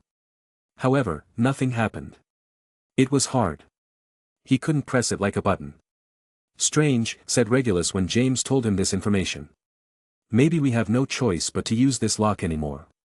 Since the button was pushed, Lupin commented, and they all nodded in agreement. "So. Let's find out what's behind this door," said James, placing the key and turning it. A clattering of old gears began to be heard for some reason. Underneath the symbol, the ice wall shifted and revealed a room on the other side. James wanted to pull the key out of the symbol, but he couldn't. It was locked. It was locked. No matter how hard he tried, he could not retrieve the key. Looks like there's no choice but to go in. Is everyone ready? Asked James, and everyone nodded. Nervous faces could be seen despite everything from the excitement of an adventure. Before entering, he tried to look around the room on the other side, but for some reason, he couldn't see anything. It was a strange feeling. He knew he could walk and get to the room, but he couldn't see inside. Well, let's hope it's the right one, thought James, walking. As he passed through the door, the others saw James disappear and could no longer see him no matter how hard they looked through the door. The first to follow James was Gwen, followed by Sirius, Lupin, and Regulus. Snape was the last. As expected, when Snape reached the room, the door closed again. A wall of ice shifted. It looked as if there had never been a door there. If we die here, no one will ever find us, commented Sirius. Don't say such things, said Lupin with a grimace. The room was huge. It wasn't made of ice. It resembled the classrooms in the dungeons, where they studied potions classes, only much bigger. It was wide and long. James could tell that at the other end of the room was a row of 5 normal knights. Each one held a sword. They weren't ice. They were normal, like the ones you meet in the halls of Hogwarts. There's something behind those knights, Regulus said, adjusting his sight. James saw a sort of pulpit similar to the ones churches use to prop up and read the Bible. Only on this one was leaning the same symbol as the door. The symbol was made of stone and was the size of a hand. I guess we should grab that thing so we can get out, said Sirius, and just then the 5 knights started walking towards them at a moderate pace. They are slower compared to the ice knights, thought James, watching the knights. The ice knights had incredible speed. They would have reached them by now and started attacking them. Instead, these knights were marching at a steady pace. When the knights were at a closer distance, the first to act was Sirius. He threw a diffindo at the head of a knight. The knight's head was cut clean off, and he fell to the ground. Within seconds his entire body went still, and he collapsed to the ground. That was easier than expected, said Sirius with a strange expression. Before anyone could agree with Sirius, the headless knight on the floor vanished. He turned to ashes. Near the pulpit, 2 more knights emerged out of nowhere and began marching towards them. Shit, Sirius muttered. They will multiply if we kill it. We must get to the symbol and destroy it, Regulus said, as they had destroyed the symbol earlier with James when they shot ice bolts at it. They all nodded and started heading towards the pulpit. It didn't seem like a very complicated task. Since there were 6 people, the knights didn't seem to be very strong. The knights did not cut spells with their weapons, their speed was average, and their intelligence seemed lower than the ice knights. They just had to get them out of their way and not kill them. That way, they would not multiply. However, life was not that easy. Lupin cast a flipendo on a knight to get him away from them and open the way. When his spell hit the knight, it turned to dust, and 3 more knights appeared near the symbol. Snape, seeing this, used a depulso charm to push the knight away with more control, but it didn't work. As soon as the knight was pushed, it shattered, and this time 4 knights emerged. For every knight destroyed, 1 more arose. First, there were 2, then 3, and so on. This was not good news. There were now 11 knights heading their way. They were outnumbered in a matter of seconds. Damn knights. Why are their defenses so weak, said Sirius with an ugly expression. If they kept this up, the room would fill up with knights, and they would be like ants. At this rate, we'll be crushed, said Lupin, not knowing how to attack the knights. Shall we try a spell that just stops their movements, asked Gwen. It might work, or it will self-destruct, and 5 more knights will emerge, said Snape with a grimace. Try it. Just with 1, said James, and Gwen threw an immobilis at a knight. At first, his movement stopped, and then he started shaking and shattering. 5 more knights emerged. This is not good. It seems that with the slightest magic reaching them they will be destroyed, and more will be summoned, Regulus said. They tried just to go around them to get to the pulpit, but the knights, besides wanting to kill them, were protecting the symbol with all their being. It seemed that they did have intelligence when it came to protecting the symbol. In an oversight, a knight attacked Sirius, who defended himself with Aromantio. The attack speed of these knights was not great. He was used to dealing with James' fast spells. However, when the Aromantio touched the knight's sword, it caused it to shatter, and now 6 extra knights emerged. What now? Asked Sirius as he backed up with the others. There were 20 knights, and they could only run away. If they decided to send a spell at them, no matter how weak it was, they would double up more and more. They couldn't run forever. Their endurance would be exhausted. They were wizards, not fighters. Also, they were between 11 to 13 years old, so they had less stamina than an adult. James was trying to think as fast as possible to find a solution. If he used his telekinesis when his magic touched the knights, they would be destroyed since it was still magic. So he dismissed that idea. So, we just have to fight like a knight would, James thought as he took advantage of the fact that the knights were a good distance away, and from his wallet he pulled out several swords. Thanks to training his telekinetic ability, he always had several swords on him. He gave one to each member of the group, who looked at the weapons with confused expressions. Yes, magic destroys them as soon as it touches them. We have to fight with physical objects, James explained. I guess there's no other choice, Regulus muttered, holding up the sword in disgust. He considered it a muggle activity to fight with swords. Don't make that face. I've always wanted to have a duel to the death with swords, Sirius said with a slight smile, raising his sword and standing incorrectly on guard. Snape, Lupin, and Gwen understood James' point and accepted the swords.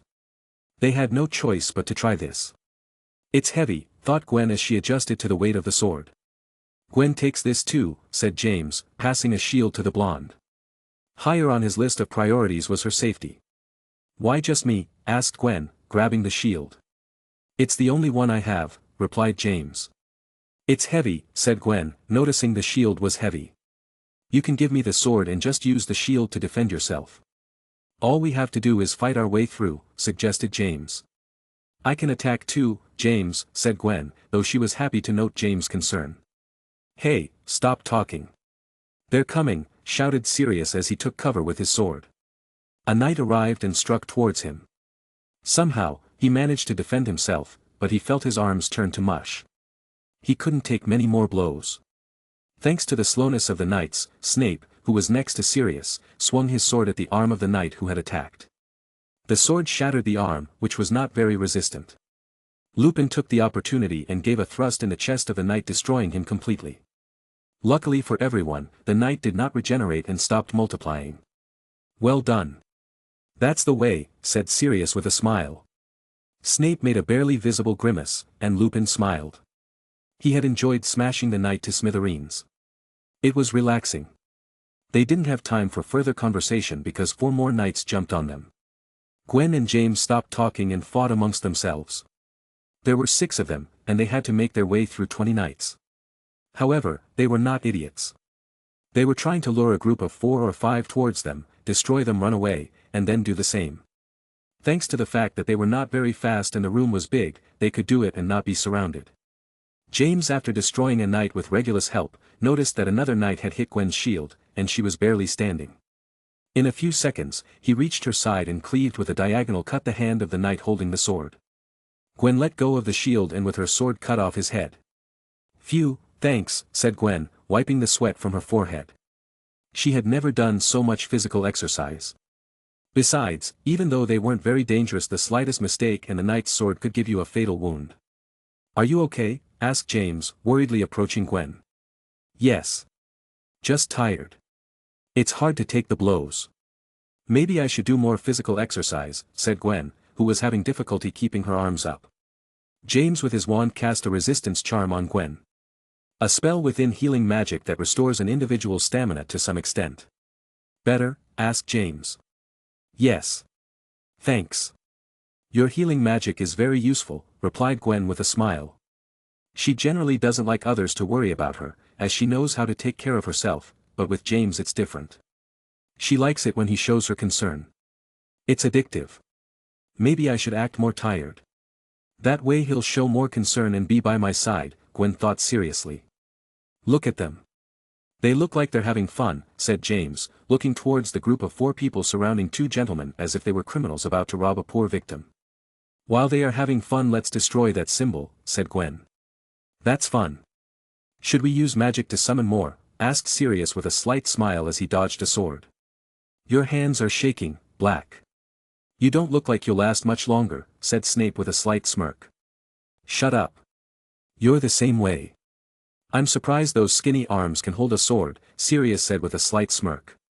I've defeated more knights than you. 5 to be exact, said Snape, beginning to argue with Sirius as to who defeated more knights. Lupin gestured to Regulus, and between the two of them, they smashed a knight's legs apart, then smashed his head with both their swords. While Sirius and Snape argued, they defeated the last knight between the two of them. That's it, Regulus said, sitting down on the ground and breathing heavily. It was only about 15 or 20 minutes, but he couldn't take it anymore. His arms were heavy, and his heart was beating too fast. Sirius and Snape were in the same condition. Only Lupin seemed to be a little better. As they rested, they heard the sound of a wall shifting. They turned their heads and could see that where they came in was open again. Come on. We've already wasted time here. We need to find the door that helps us close the vault, said James. Did you destroy the symbol? Asked Regulus, standing up, and James nodded. It was as easy as that. Before they left the room, they made a quick inspection and found nothing. No treasures, no hidden messages. Chapter 136. Don't tell me we have to go door to door facing different deadly challenges, asked Sirius. He couldn't keep up. Maybe. Theoretically, there are 4 doors left. They might be more dangerous, but hopefully, they'll be easier, said Lupin, massaging his biceps. Luckily, they had swords and quickly realized that they shouldn't use magic against the frail knights. Otherwise, they would have been more tired or worse injured. James, seeing everyone's tired state, decided to cast an endurance charm on each of them. Everyone including Snape happily accepted it. Do you know healing magic too? Asked Sirius, feeling refreshed. A little bit, replied James. A little bit, thought Regulus, who saw firsthand James' healing abilities. If we keep going at this rate, we'll need another potion, commented Snape. Each potion protected you from the cursed ice for an hour and a half. If they took approximately 20 minutes per door, they would be for an hour and 40 minutes. We have 2 each. We'll be fine, Sirius said. That's not true. We made 11 potions. There are 6 of us here. There's one person who has only 1 potion, said Snape, looking at James. Did you give your potion to them? Asked Gwen with a frown, looking at James. Yes, I don't think the key is to go door to door. There must be a door that is the key, right, Regulus, said James, bringing attention to another subject. Yes. According to the scroll I read from Alan, there must be one that is the right one, but there's something I don't understand, replied Regulus with a thoughtful look. What is it? Asked Snape. If I explain it, it will take too long. We don't have time. James, give me the key, said Regulus, who knew James was the strongest of them all. They couldn't be without their best wizard. James handed the key to Regulus. He had been able to take it back after they defeated the knights. Regulus began to go to all sides of the hexagon and examine the symbols. After 5 minutes, he pointed to a symbol. This must be it. I think, he said a little doubtfully. They decided to follow Regulus' advice. He was the only one who understood the symbols, as he had studied and solved the old scroll before. He pressed the button, and a lock appeared. When the door opened, they all went inside, being on guard with wands at the ready, though they weren't too sure about using them as before, as they might make the situation worse. A jungle? Asked Sirius in surprise as he surveyed the landscape. The others also had surprised expressions. No one expected to end up in a jungle. A different habitat than the ice vault. Hogwarts amazes me more every day, Lupin commented. Is there the same object with the symbol to be found in this huge jungle? Asked Snape. I suppose. It's the only clue. Let's go, replied James as the group started walking. They were all alert. Ready to defend against attack from whatever was in this jungle. At one point as they walked, Regulus stepped on something hard that, because of the sprawling grass, he couldn't see what it was. What is this? Regulus thought, stepping on it for the second time. It wasn't a good idea. A hidden root came out of the grass and wrapped around his ankle. Then it pulled him and started dragging him towards some trees. "HH!" shouted Regulus as he was dragged into unknown parts of the jungle. "Regulus!" shouted Sirius as he ran towards his brother. The others followed him. At the end of their run, they reached a clearer area without so many trees and vegetation obstructing their view. They could see the cause of the attack. "A devil's snare," said Snape. The devil's snare was a magical plant that strangled you to death, especially when you touched it. It was composed of a mass of soft, springy tendrils and vines that possessed some sense of touch. Regulus was already bound by arms and legs. The more he struggled, the harder and faster the plant held you down. Inkend. Before Sirius could fire an incendio at the plant, Gwen threw an Expelliarmus at him and managed to pull his wand out at the last moment. "What are you doing?" asked Sirius angrily, looking at Gwen. The only thing he could think of to save his brother was to use fire. In herbology they had defeated many plants that way and it was very effective. He would obviously control the fire so as not to burn his brother. "You idiot. You want to set the whole place on fire?" asked Gwen, and Sirius remembered that they were in a jungle. Their incendio would have started a forest fire. If they couldn't get out they would die from suffocation or burn to death. "Then what?" asked Sirius, anxiously. "The devil's snare besides being weak to fire, can't stand light," commented Gwen. "Leave it to me." "Close your eyes," said James, stepping forward. He didn't know the weakness of this plant, so Gwen's information was very helpful. "Lumos solum," exclaimed James. A blinding flash of sunlight shot from his wand. James used a great deal of power. Effectively, the devil's snare began to pull back and started to move away from Regulus, releasing him and stopping him from choking. Regulus quickly got up and walked back to the group. James did not close his eyes as his contact lenses had a charm that protected him from blinding flashes of light. He created this charm himself and was proud of it. It could blind you and render you unfit for combat. Very useful. The best part was that he didn't need to wear sunglasses. "Are you okay?" asked Sirius, approaching his brother. "Yeah, cough, I just need to catch my breath a bit," Regulus replied with difficulty. After a few minutes, they began to explore the jungle again. This time with more caution than before. The walk through the jungle was an odyssey.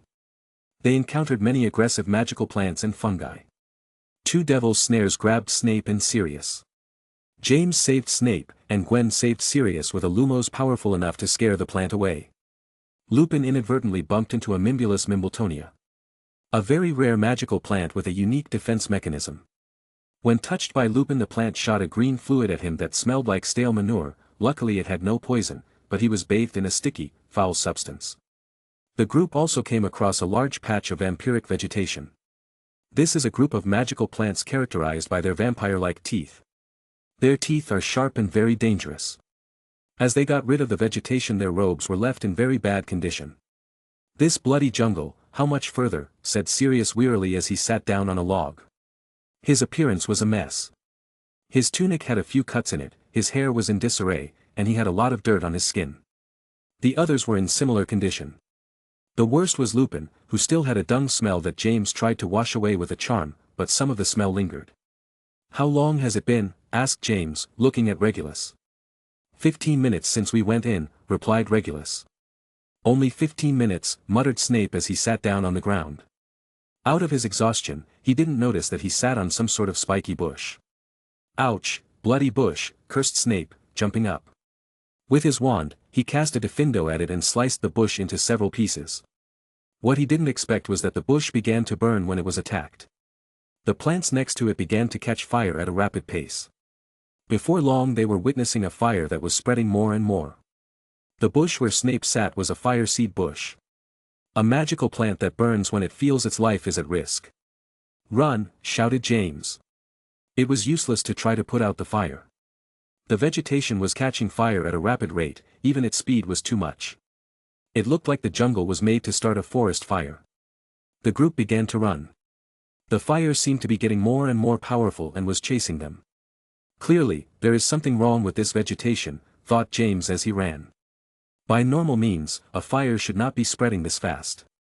As they ran, some members of the group had to dodge hostile plants, so they ended up taking different paths. "Take my hand," said James to Gwen. They couldn't be separated. Gwen quickly reached out her arm and took James' hand. "How does this fire spread so fast? Besides, it seems to be chasing us," said Gwen in agitation as she ran to James' side. "I don't know. It must have a curse on it or something," said James as he looked for the symbol somewhere. For every second that passed, the fire was spreading more and more. A black cloud rose across the jungle. "Look over there," said Gwen, pointing with her free hand. James followed Gwen's finger and noticed in the distance a tall stone column surrounded by vegetation. They approached the column which was surrounded by 3 devil's snares and who knows what other dangerous plants. At the top of the column was a stone symbol. "That's the one.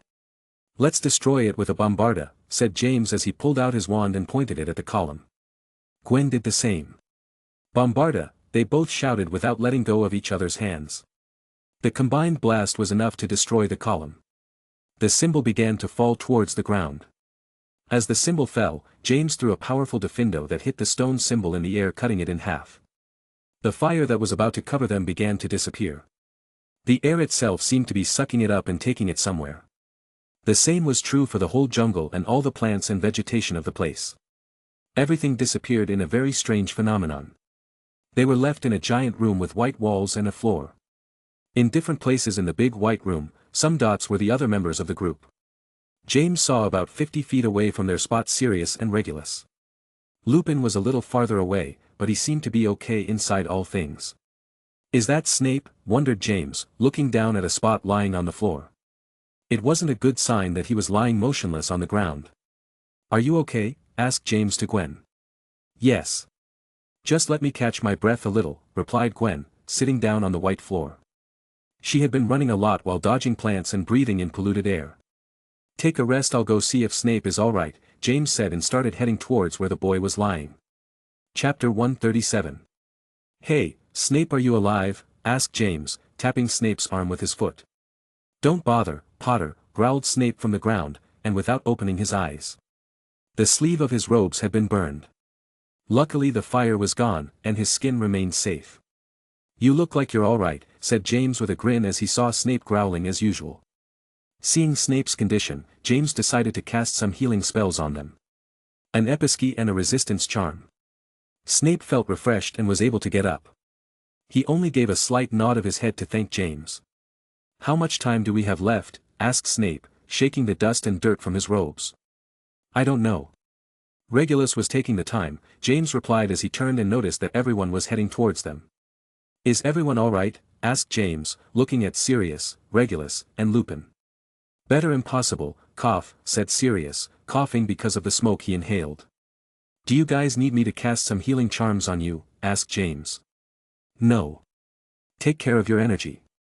We can go on, replied Lupin, and the others nodded. Regulus told them that a little over 20 minutes had passed. So they had entered the vault about 40 minutes ago. They still had about 50 minutes. As they left the great white room, Regulus took the key and began to examine the remaining symbols with greater concentration than before. There were only 3 possible doors left, but they couldn't go wrong again. It was preferable to take a little longer to choose and not waste time in a room that was not. Besides, there was no reward. Only possible death. It's this one, said Regulus, pointing to the side to the right of everything. Are you sure? Asked Snape hesitantly. He didn't want to go back into a deadly room where there was no reward. Although he felt excitement at being able to test his magical abilities in a more dangerous environment, his energy had a limit. Yes, I didn't know before because the symbols were almost identical, but now that we've ruled out the jungle door. I'm sure it's this one, Regulus replied confidently. The symbol this vault used resembled that of a snowflake but combined with ancient runes. James nodded, and Regulus placed the key in the opening. The gears began to chime again. The wall shifted, and James was the first to enter, followed by the others. They found themselves in a large circular room filled with ice. It was not unlike the main room of the vault. This was a good sign. What most caught the attention of James and the others was an imposing ice figure towering for many feet. It was a body of pure ice with muscular proportions and a solid appearance. The details in its anatomy, such as joints and muscles, gave the illusion of a living creature. The largest part of this creature was its torso with ice crystals that refract light, creating bright and shimmering sparkles. Then followed its 2 large, long arms. Each fist could easily crush James completely. The legs were short but powerful. On top of it all was a small ice head with 2 slits that appeared to be the eyes of the creature that was about 10 meters long. On either side of the huge ice creature were 2 ice knights like the ones James faced the first time he entered the vault. However, no one was looking at the knights. All eyes were on the giant ice creature. Is that a golem? Asked Sirius as he swallowed spittle and gripped his wand tighter. An ice golem, added Lupin, who was just as surprised as Sirius. 10 meters long, added James. Yes. I noticed that. Thanks, said Sirius. Look behind the golem, said Regulus, and they all tried to see through the opening between the legs of the giant golem. An ice door could be seen. That's it. This must be the right door, said Sirius with a little more enthusiasm. Yes, but first we have to defeat that thing, said Snape with a grimace as he noticed the golem's eyes activate. The same was true of the 4 knights. Luckily there were no archers. 2 knights had swords, and 2 others had a short sword and a shield. Remember that the knights' weapons can cut spells. You must find an opening and hit them at that time. And it's time to take the potions, James said as he pulled out several potion bottles from his wallet. He handed 2 vials to each of them. One vial had a turquoise-colored liquid in it. The other was a foul green color. These were the invigorating potion and the fortifying potion. One provides the consumer with prolonged endurance. The other increases the strength of the consumer. Luckily, James had made more, and they had for everything. It was good to be prepared. They took advantage of the golem and knight's moment of activation to take them quickly. No one cared about the ugly taste. It was more important to survive the monstrous golem. After taking the 2 potions, James quickly pulled 5 swords out of his wallet and left them lying on the floor. What are the swords for? Asked Sirius blankly. The others except Regulus also looked on blankly. Just in case, replied James without further explanation as a tremor echoed through the room. The golem began to move. It was slow, but each step it took echoed with an imposing force and made the room tremble slightly. To James' bad luck, the Ice Knights seemed to have more intelligence than the previous ones. They followed the golem with their weapons pointed at them. They did not run straight at them. If they had, they could have been easily disposed of. What do we do? Asked Sirius. No one tried to cast a controlling spell like Immobulus or Diminuendo on the golem. Everyone thought the golem had resistance against spells. Still, it wasn't bad to test it. Snape to test the golem's resistance cast a Petrificus Totalis on it, but as expected it did no good. The golem continued its march. The spell bounced off and didn't even hurt it. Let's target the shield knight on the left. Now, commanded James as he launched a reducto at the knight. 5 more flashes followed James. A bombarda, defindo, etc. The knight who was everyone's target managed to cut off James' first attack and cover himself with his shield from the second spell. However, that was as far as his luck and ability went. The other 4 flashes hit him and destroyed him. Only his sword and shield remained as a trophy. It would have been better to target 2 knights, thought James regretfully. The best decision would have been 3 flashes for one knight and 3 for another. This was no time for regrets. The golem had already extended its giant right arm and struck James and the other's position. Run, shouted James as he ran to the right along with Gwen and Snape. He knew it was impossible to stop that giant fist with his current protego. If he did he would be crushed to death. Sirius, Regulus, and Lupin ran to the left side. Being separated from the others. Pum. The golem's blow hit the floor and raised a cloud of frost, dust, and dirt. The dull crack of the impact against the floor echoed through the room, echoing off the walls of ice. The floor where they stood before was left with a hole the size of the golem's fist. Luckily their punches aren't fast, thought James with sweat on his forehead. Although they were not fast they had a large area, and it was a simple punch. 2 Ice Knights moved at great speed toward James, Gwen, and Snape. They already had their sharp swords raised to cut them down. The remaining knight had most likely followed Sirius and the other 2. James covers him, and Snape uses a protego. The knight's sword hit his shield and was reflected. Snape, who was aware of this, cast an incendio and destroyed the knight. Only one left. James covered Snape with his protego, as Snape did not know how to use protego or any defensive spell to help him protect himself from the knights. Gwen, on the other hand, did no defensive spells. The other knight launched an attack towards Gwen, who defended herself with a very precise aeromantio. The air current deflected at the right time the knight's sharp sword passed just inches from Gwen's face. Gwen took advantage that the knight was unprotected and threw a reducto making him ashes. "Why are you using aeromantio?" exclaimed James with wide eyes. That was dangerous. He watched as the sword grazed Gwen's neck. One miscalculation and her head would have been severed. "My protego can't reflect attacks like yours." Instead, with the aeromantio I was able to find an opening, Gwen justified herself. James taught Gwen protego as well as aeromantio, but the girl was not yet advanced enough to be able to reflect attacks. Although the aeromantio was useful in defending against the knights, it was very risky, especially when you knew how to use protego. Why take the risk? Gwen took the risk because she wanted to find an opening. If you used protego, I could have destroyed the knight. I had a blind spot, said James, unconvinced by Gwen, who wanted to eliminate the night as fast as possible. I don't want to just defend myself and have you do all the work, snorted Gwen with a frown. It was boring just defending herself. This girl, thought James sighing. Sorry to interrupt, but a giant fist is coming right at us, said Snape, pointing to the sky. James and Gwen turned their heads and noticed the giant golem fist looking down at them with its little grey eyes. The fist began to descend towards them. Snape had already started to run. James and Gwen followed. The fist crashed to the cold floor, and a shudder echoed throughout the room. They dodged it again by the skin of their teeth. Something was different this time. When the first hit the ground, ice spikes were created near the golem's huge hand and shot out towards James and the other two. James heard the sound of the wind intensify. His instincts screamed danger. He turned his head slightly and noticed 3 long, deadly spikes heading their way. Chapter 138. Since when does one punch on the ground generate 3 deadly spikes? Luckily, he had previously moved the swords with his telekinetic ability. Otherwise, they would have been crushed by the golem's punch. 3 swords flew towards the spikes at great speed. When they hit, they managed to destroy them. Phew, that was close, thought James as he controlled the swords and flew them close to him. You did that? Asked Gwen and Snape, gawking at the swords floating around James.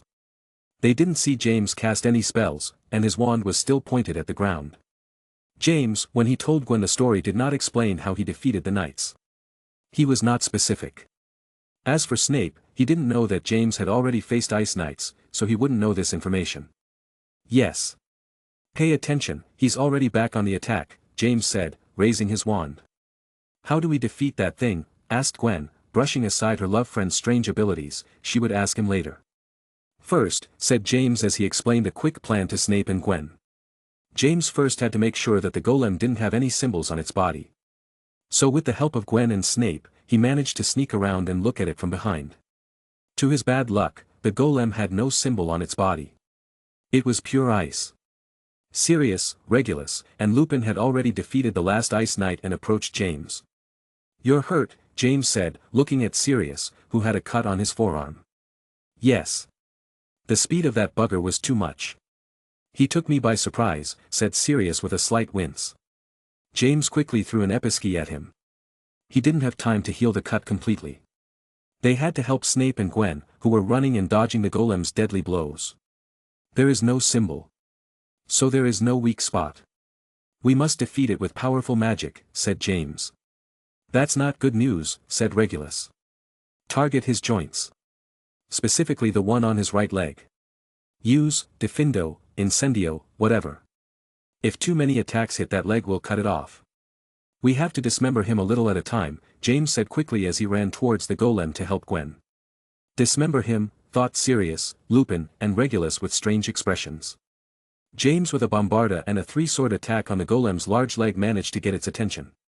The frost giant slowly turned around and charged at James, who dodging his blow continued his attack. Sirius, Regulus, and Lupin also cast offensive spells at the golem's leg. Being a large target and its slow movement, it was not difficult to get a shot at it. Gwen and Snape could tell just by looking at James and the others, target. While James was getting the golem's attention, the others were shooting at him from different places.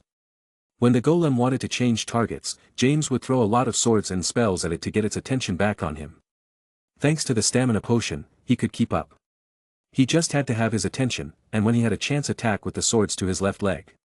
If the golem attacked him with its ice spikes, he simply used the swords for cover or a protego. The others were casting spells left and right.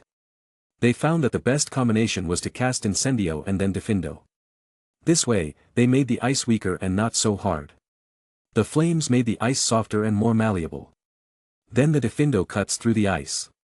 They had to repeat this process over and over again as James dodged and blocked. At one point the golem let out a rumbling roar as it struggled to stand. Ice spikes began to grow from its massive body, and from one second to the next it fired them in an area attack.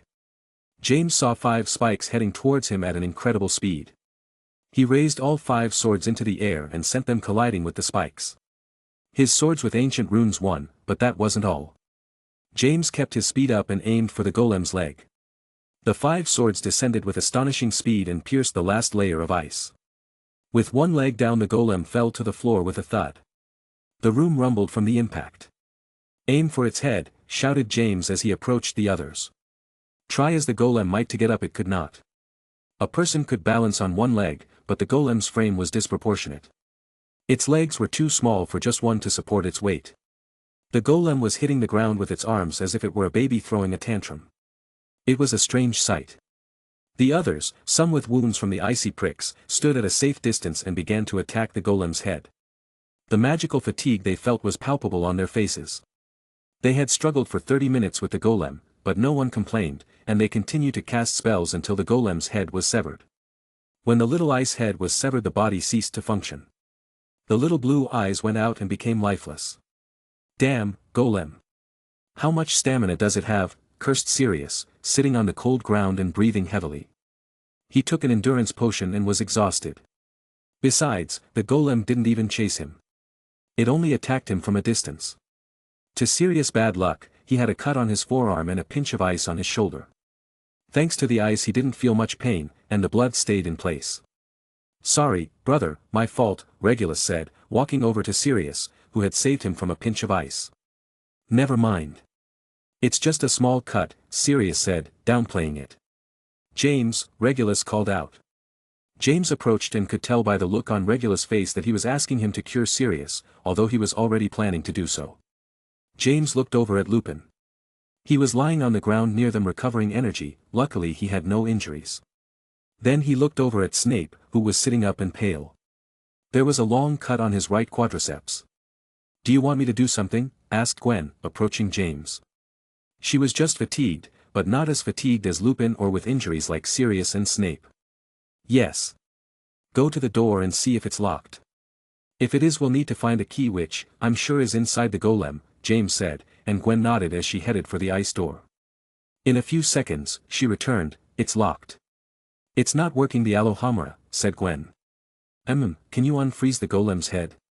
"Maybe the key is in there," said James as he healed Sirius. "Leave it to me," said Gwen as she began to cast Incendio on the little ice head. "What fabulous healing magic. How do you know so much?" asked Sirius, looking at his now healed wound. As if nothing had happened. "Why do you think I'm training all the time?" asked James with a strange expression. "Makes sense," said Sirius with a slight smile. James then moved on to the next patient. Snape looked at James with his black eyes and pale face as he was healed. He watched as his cut healed within seconds.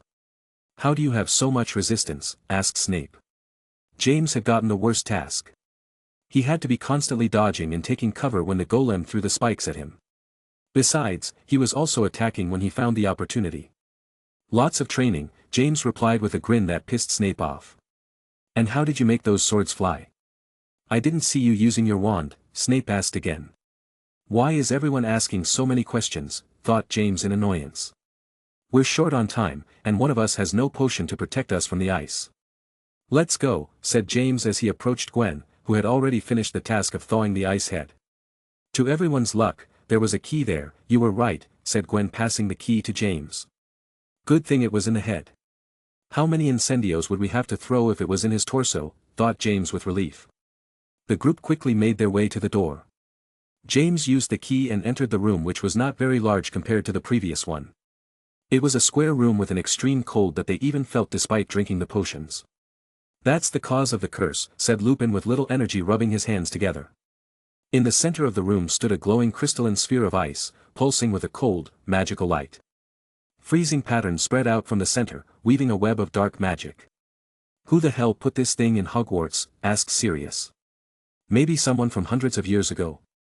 "From when Hogwarts wasn't a school," said Lupin, trying to guess. "How do we destroy that nucleus?" "Hopefully, I can cast one more incendio," said Snape.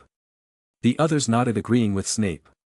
They had been on this deadly excursion for over an hour now. Everyone's energy was very low despite the potions.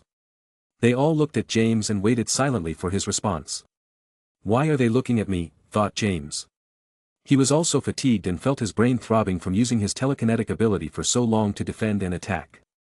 One last attack, thought James as he pulled out 8 swords from his wallet. Some had ancient runes, and some were normal. He would be pushing himself to the limit again. He didn't know exactly how strong the nucleus was, but it was better to be sure of its destruction. Controlling 8 swords was his limit. Cast one last spell at the nucleus. It doesn't matter if it's powerful or not. Then I'll attack it, James said, and everyone nodded cautiously looking at the 8 swords on the ground. Incendio. Defindo. Bombarda. Defindo. A flash of lights shot towards the cursed core and hit it. It only trembled a little and then held steady and exuded extreme coldness. The 8 swords on the ground began to float slowly, and from one second to the next they headed for the core at an astonishing speed. From different angles, the sword struck the core, and a metallic sound was heard in the room. The more cuts they made, the more the core shook and began to show cracks. It was working. James, with a frown and a vein in his forehead, continued the attack. The nucleus had multiple cracks and finally cracked and exploded into fragments of magical ice that shot into the air. The room momentarily lit up with a glow. Within seconds of the nucleus being destroyed, a change in the atmosphere of the room was triggered. The extreme coldness was no longer felt. It was still cold, but it was not as extreme as seconds before. Everyone felt it. "Is it over?" asked Sirius, who was shocked by the attack of 8 flying swords. "Let's hope so," said Lupin wearily. "We'd better get back. Even if we've stopped the cursed ice is still in the stairs and the vault. If we touch it without the potion we'll be frozen like Alan," said Regulus. "Are you okay?" asked Gwen worriedly, looking at James, who was touching his forehead. "Yeah, just a bit tired," said James with a slight smile. With the help of Gwen and the others, he put his swords in his wallet. He no longer had the energy to float them towards him. "Look at that," Snape said as he walked over to an old wooden table that was frozen with frost. The others followed him. On the table were only 2 old parchments that, unlike the table, were not frozen. "They look similar to the ones Professor Eustace gave Alan," Regulus commented. Snape opened one parchment and didn't understand a word of what it said. He passed it to Regulus, as he was the person who had deciphered the scrolls earlier. "What is it?" asked James impatiently after a few seconds of silence. Regulus looked up and answered in a serious tone, "There is another vault." Chapter 139. The expedition to stop the ice curse had been a success. Thanks to James' healing skills, no one had serious injuries, and the cuts they had were healed. That same night, after learning that there was yet another vault at Hogwarts, everyone returned to their common room. No one had any energy, and although they were curious, they all wanted to sleep peacefully. James put away the 2 old parchments. For some reason, he didn't understand, everyone agreed that he should put the scrolls away, even Snape. The next evening, the peculiar group met in classroom 11 to discuss the new vault and decide what to do next.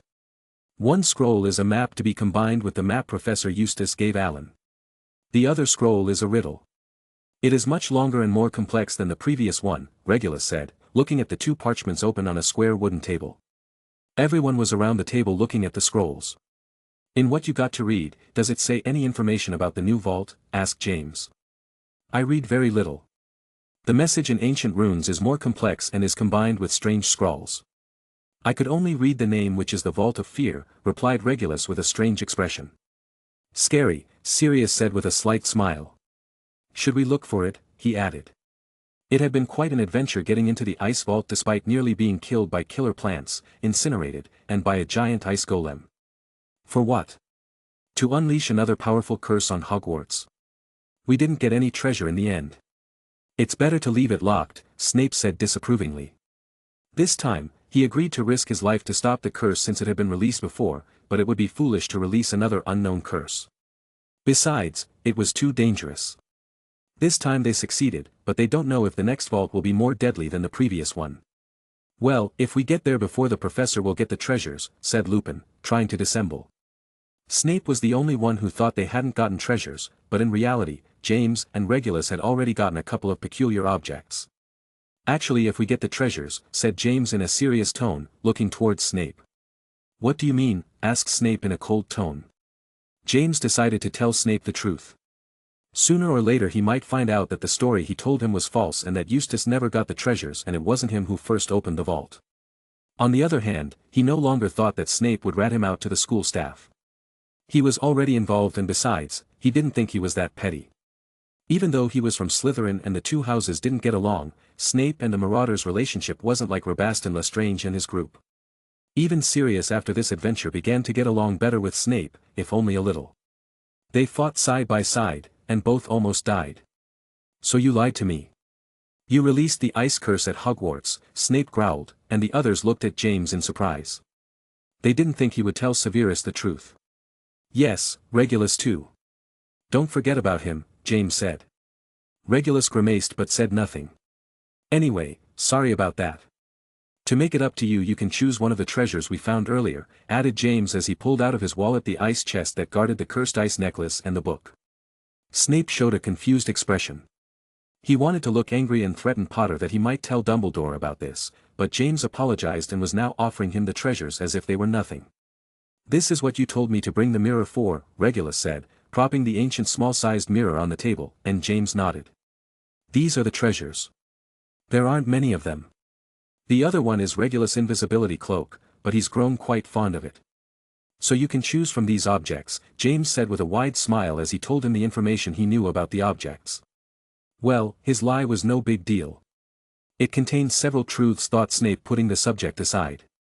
He didn't hate James to the extreme to try and get him expelled. And with the group Slughorn formed in potions, their relationship improved a bit, and now they weren't so hostile, although they never were. They were only hostile because they were from different houses. Besides, if he snitched on James, he would also be snitching on Regulus, a student from his house. And from the Black family. It wouldn't be smart to get hatred from this family, nor the Potter family. What annoyed Snape most about James currently was that he was studying next to Lily in the library. He didn't like to see Lily smiling near him, but he couldn't show. Come on, take an object. Don't be shy, James thought with a kind smile. The moment Snape took it, there would no longer be a chance he would want to give him away. I'll keep the necklace. I won't be able to wear it though, said Snape. If he touched the necklace, he would be frozen with cursed ice. James pulled an ordinary case out of his wallet. He had done the test before, and the necklace does not freeze objects. Only humans to freeze them to death. With a cloth, he took the necklace, put it in the case, and handed it to Snape. Can I read the book? After a few days, I'll give it back to you, Gwen asked, looking at the book on the table. She was very interested in what James said about the book. Especially, the part about the offensive and defensive ice spells. Yeah, sure. You can keep it for as long as you need. I already made a copy, said James, taking the book and handing it to Gwen. Thanks, said Gwen with a happy smile. You copied a 1,000-page book, asked Sirius with surprise. I used to quill that copies by itself. All it took was dictation, replied James. If you want, you can lend them the copy. There are very useful spells, added James, looking at Sirius and Lupin, who nodded. It would be useful to learn a deadly ice pinch spell to deal with enemies. After chatting some more, they each went back to their common room. 3 went to Gryffindor, and 3 to Slytherin. It was rare that a group of Gryffindors and Slytherins had cooperated to save Hogwarts. In the following days, the cursed ice stopped spreading around Hogwarts. This news reached the ears of all the students, who celebrated happily. The professors were also relieved except for Eustace, who had a suspicious look on his face towards Regulus. In the following days, Dumbledore delivered the good news. The school staff didn't know how the ice curse had been solved, but they made everyone see that they did it, as they couldn't say they had no idea how the problem was solved. The cursed ice that covered the entire 5th-floor corridor remained there, and it was still dangerous to go near and touch the ice. So Dumbledore and all the professors began to attack the cursed ice and destroy it. There was no longer a risk of faster expansion. When they tried this before, every time they destroyed the ice it became faster and more resistant. So they stopped trying to stop its expansion, but now nothing happened. In one day's work, the teachers were enough to leave the corridor as it was before. There was only a lower temperature than in the other corridors and corridor areas. On the other hand, Alan was cured, and one day he appeared at breakfast. All the students greeted him with smiling faces and wishing him a recovery as they saw his pale skin. In a letter Regulus sent to James, he told him that Alan had no memory of their search for the vault. James was not surprised by this. Eustace had most likely found the opportunity to erase his memories and put false ones on them. Like he had done before. He sent Regulus a letter telling him to be careful and not to wander the corridors alone. It would be dangerous for him to run into Eustace or for the professor to be looking for him. Regulus is the bald man's prime suspect. Thanks to his black surname, he has a shield over him, but he must be cautious. Eustace was encouraged to manipulate and threaten Alan, who also belongs to a pure-blood family, though not as powerful as the Blacks. One piece of good news was that the Quidditch matches were rescheduled. This Saturday and Sunday the corresponding matches will be played. Slytherin vs Hufflepuff and Gryffindor vs Ravenclaw. All the Quidditch players were happy about this news, including James, Sirius, and especially William, who was jumping up and down like crazy. The other students were also very excited. They were in for a busy weekend. A double date. James went back to his routine of training and studying. No longer worried about a curse that wanted to freeze all of Hogwarts. As for the Vault of Fear, he gave the scrolls to Regulus and told him to be careful. Snape seemed to take an interest in this and was helping him as well. In addition to the ice necklace with the powerful curse, he managed to read the book James lent Gwen. They took turns with Gwen to read it. Besides, Snape was more interested in the ice curse that was explained in the book. Instead, Gwen is in the offensive and defensive ice spells. With the help of Sirius and Lupin, they told the whole story to Toby and Peter. They spent over an hour in their dormitory explaining everything to them. Thanks to Sirius and Lupin's help, they didn't seem so angry and hurt. Peter seemed more relieved than angry.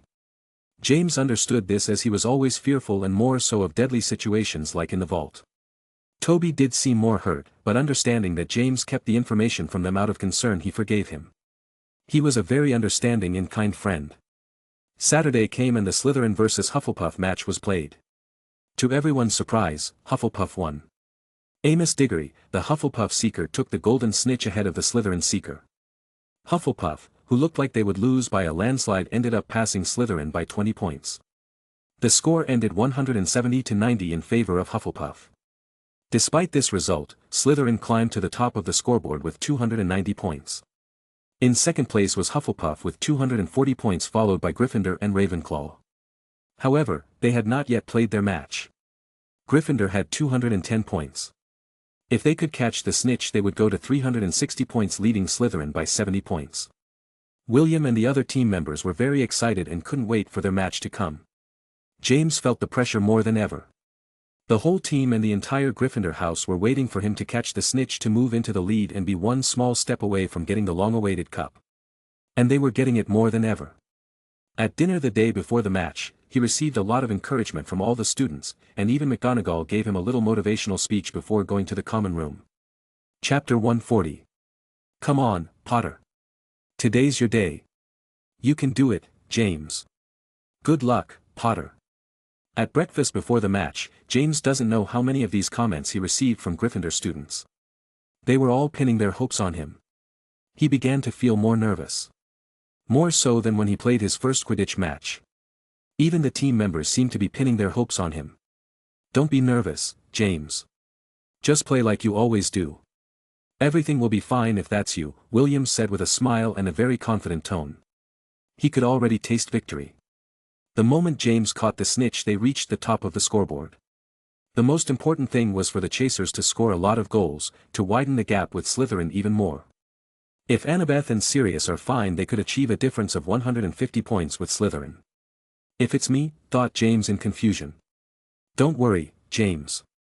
We'll see to it that the bludgers don't hit you. Just crush the opposing seeker as usual, said Gideon with a thumbs up, and Fabian nodded, agreeing with his brother. How usual? I only played one game, thought James. It seemed that everyone had great confidence in him. As if victory was already a given. It was good to be confident, but not that confident. They might underestimate the opponent and find themselves in for a surprise. However, he didn't know how to tell them this. He would look like a spoilsport, so he didn't say anything. He just had to catch the snitch and play with as much concentration as possible. As James was about to leave the great hall for the locker room with the rest of the team, he heard a low female voice calling out to him. As he turned around, he noticed a group of 3 girls who appeared to be Gryffindor first years. What do you need? Asked James. The 2 girls to the side pushed their friend forward slightly. A girl with short shoulder-length black hair and gray eyes looked at James nervously. Her friends behind her giggled under their breath. Do you need something? Asked James again, as the girl didn't respond and just looked at him, then looked down, and a few seconds later repeated the process. No, I mean yes. Take this, said the girl, stuttering, and stretching out both arms. In her hands was a scarf with Gryffindor colors, a lion, and a golden snitch. James could also notice the Puddlemere United crest, the Quidditch team he is a fan of. It was combined with the Gryffindor colors to look matching. A present? Asked James, taking the scarf. The girl nodded repeatedly as she looked nervously at James, who was examining the scarf. "What's your name?" asked James. "Rachel Ollivander," replied the girl with flushed cheeks. "Thanks, Rachel. The scarf is nice," said James with a smile. "Why, you're welcome. Good luck in the match today, James," said Rachel with a cheerful smile and left with her friends quickly, as she realized she was being watched by many people. "Thanks," muttered James, watching the girl leaving to the Gryffindor table. He turned around and noticed wide smirks on the faces of Sirius, Gideon, and Fabian. "What are you looking at me for?" "Let's go," said James, putting on his scarf and walking off. There was a bit of a cool wind today, so he could use a scarf. "Let's follow Don Popular," said Gideon as he started marching like a trooper behind James. His brother kept up the act. "Hey, Don Popular. Your Slytherin girl doesn't look too happy," Sirius said with a slight smile and in a low tone close to James. James turned his head, and at the Slytherin table, he found Gwen, who was scowling at him. He began to think that maybe it wasn't the best thing to put on the scarf at that moment. "Shut up. She's not my girl," James said, quickening his pace. As they reached the locker room, James began to think about how Rachel knew that his favorite team was Puddlemere United. His thoughts were interrupted when William started with his pre-match motivational speech. As he walked out onto the pitch in his Quidditch uniform and his Nimbus 1001, he noticed that the Gryffindor stand had a greater enthusiasm, and their chanting was much more powerful than in the first match. The Slytherin stand was also more powerful than usual, but they weren't cheering for them. They were whistling at them and throwing acid comments at them with all their might. They knew that if Gryffindor won they would be very close to winning the championship. With Instructor Hooch's whistle, the match kicked off. This year's Ravenclaw had improved a lot compared to last year's worst Ravenclaw ever. Despite having started with a defeat in the first game, they were very motivated and did not want to lose again and repeat the failure of the previous season. James could see a familiar face on the Ravenclaw team, Penny Warrington. She was the new Ravenclaw chaser. Her talent could not be underestimated, as she managed to be a starter as a sophomore and outperformed many in the team tryouts. The game started very lively. The goals were not long in coming. Ravenclaw got the lead, but before long Gryffindor responded and overtook them on the scoreboard. At one point as James was looking for the golden snitch, the Ravenclaw batsman threw a bludger at him. Gideon cursed as he was unable to block the bludger to defend James. Out of the corner of his eye, James noticed something approaching him at an astonishing speed. He used the sloth grip roll tactic to dodge the incoming bludger. It consisted of hanging upside down from his broom in one swift motion, holding on tightly with his hands and feet. He watched as the bludger hit the spot where he was before. The Gryffindor stands began to cheer louder as they saw this incredible dodge. It was rarely used, as it was not easy to execute. The game continued. Sirius and Annabeth were having their day. Thanks to Penny, Ravenclaw was following them, but they were slowly getting further and further away. James kept dodging bludgers with quick spins and peculiar moves. Every time he did so the entire Gryffindor stand screamed in excitement. "I still didn't do anything," thought James as he looked for the snitch. James saw that the score was 50-30 in favor of Gryffindor. Not much time had passed. Suddenly an idea occurred to him. The best thing to do would be to get a lot of goals before catching the snitch, but the opposing seeker would be in imminent danger because if he catches it the game is over. So the best option is to get rid of the opposing seeker. Clearly in a legal way. He would not use fouls or his telekinetic powers, which would be the most effective, as with a simple glance he could make the broom turn and at the speeds they drive they could easily collide. With his wandless magic, it would be very easy to make opponents lose their balance while flying and knock them out of the game.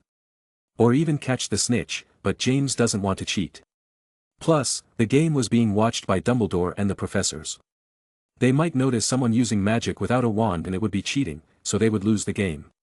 So the only way to get rid of the rival seeker was to do it completely legally. Let's put it to the test, thought James with a slight smile as he began to descend at a rapid pace. Oh look! It looks like James Potter, the Gryffindor seeker found traces of the snitch, exclaimed Murphy McNully, the school's Quidditch commentator, excitedly. All the stands focused their vision on James and his incredible speed as he went lower and lower. Many rose from their seats and watched with their omnichromes. The Ravenclaw seeker quickly began to follow James at top speed. He couldn't let him catch the snitch, he had to catch him no matter what. James slowed down in a disguised manner. He waited until the opposing seeker was very close to him. In the meantime, he was getting lower and lower and closer to the ground. He stretched out his hand, and his opponent copied him, but at the last second something happened that puzzled the Ravenclaw seeker and everyone in the stadium. James, before reaching the ground, fainted at a high speed and quickly left the ground. The rival seeker with a frightened face realized that there was no snitch.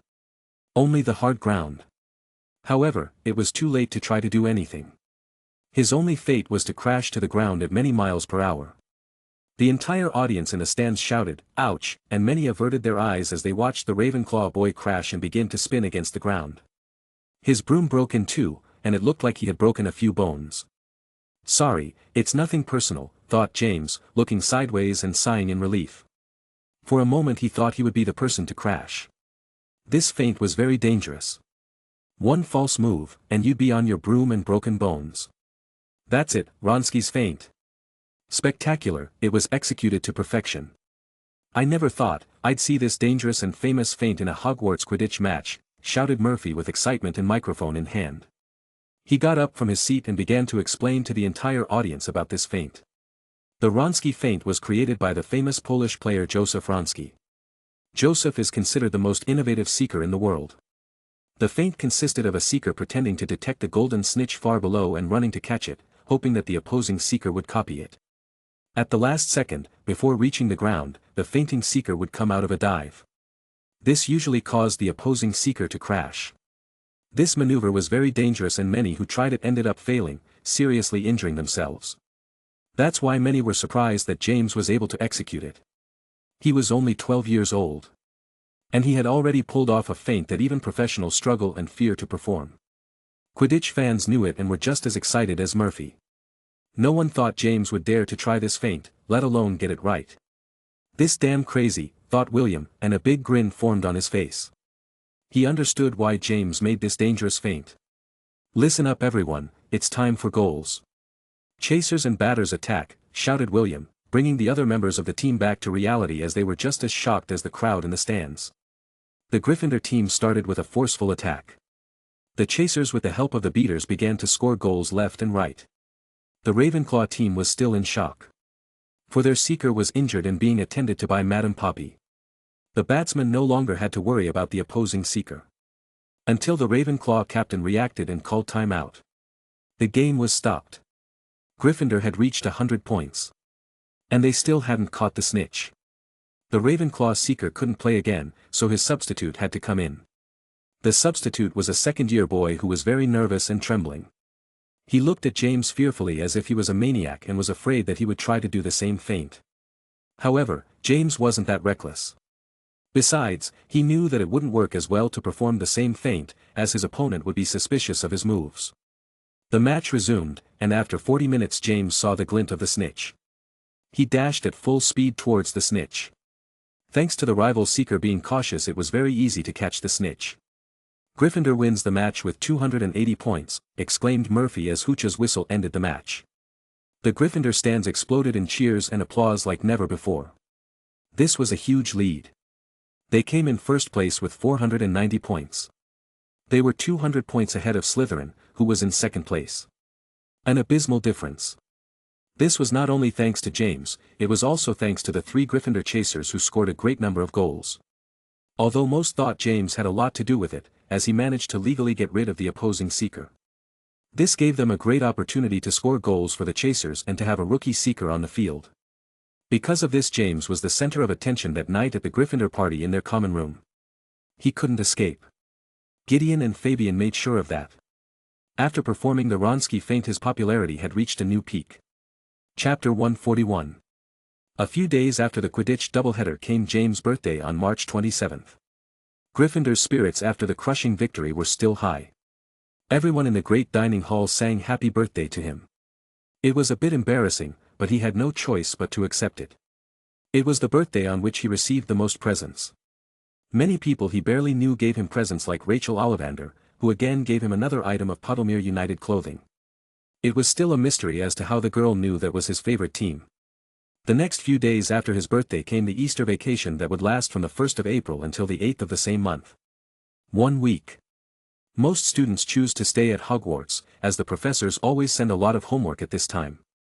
James last year stayed at Hogwarts and did not return home. However, this year James received a letter from his mother telling him that he must come home. The reason wasn't explained, but it didn't sound like good news. This had never happened to him before. After saying goodbye to his friends, James was taken to the Hogwarts Express with other students, who were also going home for the short Easter vacation. Since there weren't many students and James didn't know anyone, he sat in a compartment alone. The whole trip was spent in silence watching the scenery. He had a bad feeling. His mother would never tell him to go home just because. There was a reason, and if they didn't explain it to him it must be because it's hard to tell in a letter. What happened, thought James, racking his brains. Trying to think what would have happened, but he couldn't think of anything.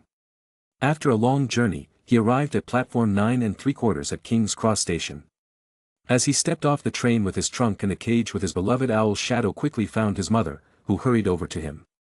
The previous worried expression on Euphemia's face disappeared, and a wide smile formed on her face when she saw James. "Sweetheart, long time no see." "Happy birthday," said Euphemia, hugging James tightly. Although she wished him happy birthday by letter, it wasn't the same as saying it in person. "Thanks, Mom," said James, feeling his bones being squeezed. He didn't know his mother had such strength. Whenever she hugged him she was always so caring and gentle. "You don't know how hard these days were, seeing your face makes me so happy," said Euphemia, wiping a couple of tears from her eyes that were about to come out. "What happened? Where is Dad? Why didn't they explain anything in the letter?" asked James with confusion and getting more and more anxious. "Follow me," said Euphemia, taking James by the hand and heading for a bench. After sitting down and settling James' things, Euphemia took a breath and said in a dejected tone, "It's about your grandfather." "Grandfather? What happened to him?" asked James. "His health is not good," replied Euphemia, taking James' hand and looking at him worriedly. "Grandpa's health is not good," thought James with wide eyes. What joke was that? His grandfather was Henry Potter. Lord Potter. He fought against Grindelwald and his followers, being one of the strongest wizards next to Dumbledore. The training Henry was giving James was hell. If Sirius and the others called James a training maniac, his grandfather would be a super maniac. How could his grandfather be in poor health? The last training James did alongside Henry was just as intense. And his grandfather was demonstrating very good health. At Christmas Grandpa was doing great. "It can't be anything serious, right?" asked James with a quivering lip, and looking at his mother expectantly. He knew her question wouldn't get the answer he wanted. Euphemia shook her head softly. "It is serious, sweetheart," said Euphemia, hugging James, who had a blank expression. His eyes were still staring into nothingness. After this shocking news, they headed to Potter Manor. Using the apparition on the side. As they entered the majestic walkway of the gigantic mansion, James said nothing on the way. They were accompanied by Puddle the house elf, who always accompanies Henry. His little face showed extreme sadness, and his eyes were red, most likely from crying. They entered Henry's room, which was on the second floor of the mansion. It was very large, there was a double bed, oversized windows, and pieces of antique paintings. Henry was lying on the large bed. His face was paler than usual, and his eyes were closed. He was resting. There were several people in the room. James's father, Fleamont. His uncle and Aunt Charles and Doria. Along with his cousin Oliver. In addition to them, there was a middle-aged man in a healer's robe. This was Henry's doctor. Then there were two men and a woman about Henry's age. They were his old friends. James had met them before. There was also Mimsy, who wouldn't take her eyes off Henry. The house elf's eyes were watery. The atmosphere in the room was heavy, and not a fly was flying. Everyone had long faces. When the door opened everyone turned their heads and looked at the new guests. "Son," said Fleamont, approaching James. His father said something to him, but James didn't hear what he said very well. He just nodded his head slightly and started walking towards his grandfather. He greeted everyone in the room with a slight nod of his head. When he reached the bed he could see his grandfather. Since when did he have so many wrinkles and gray hairs?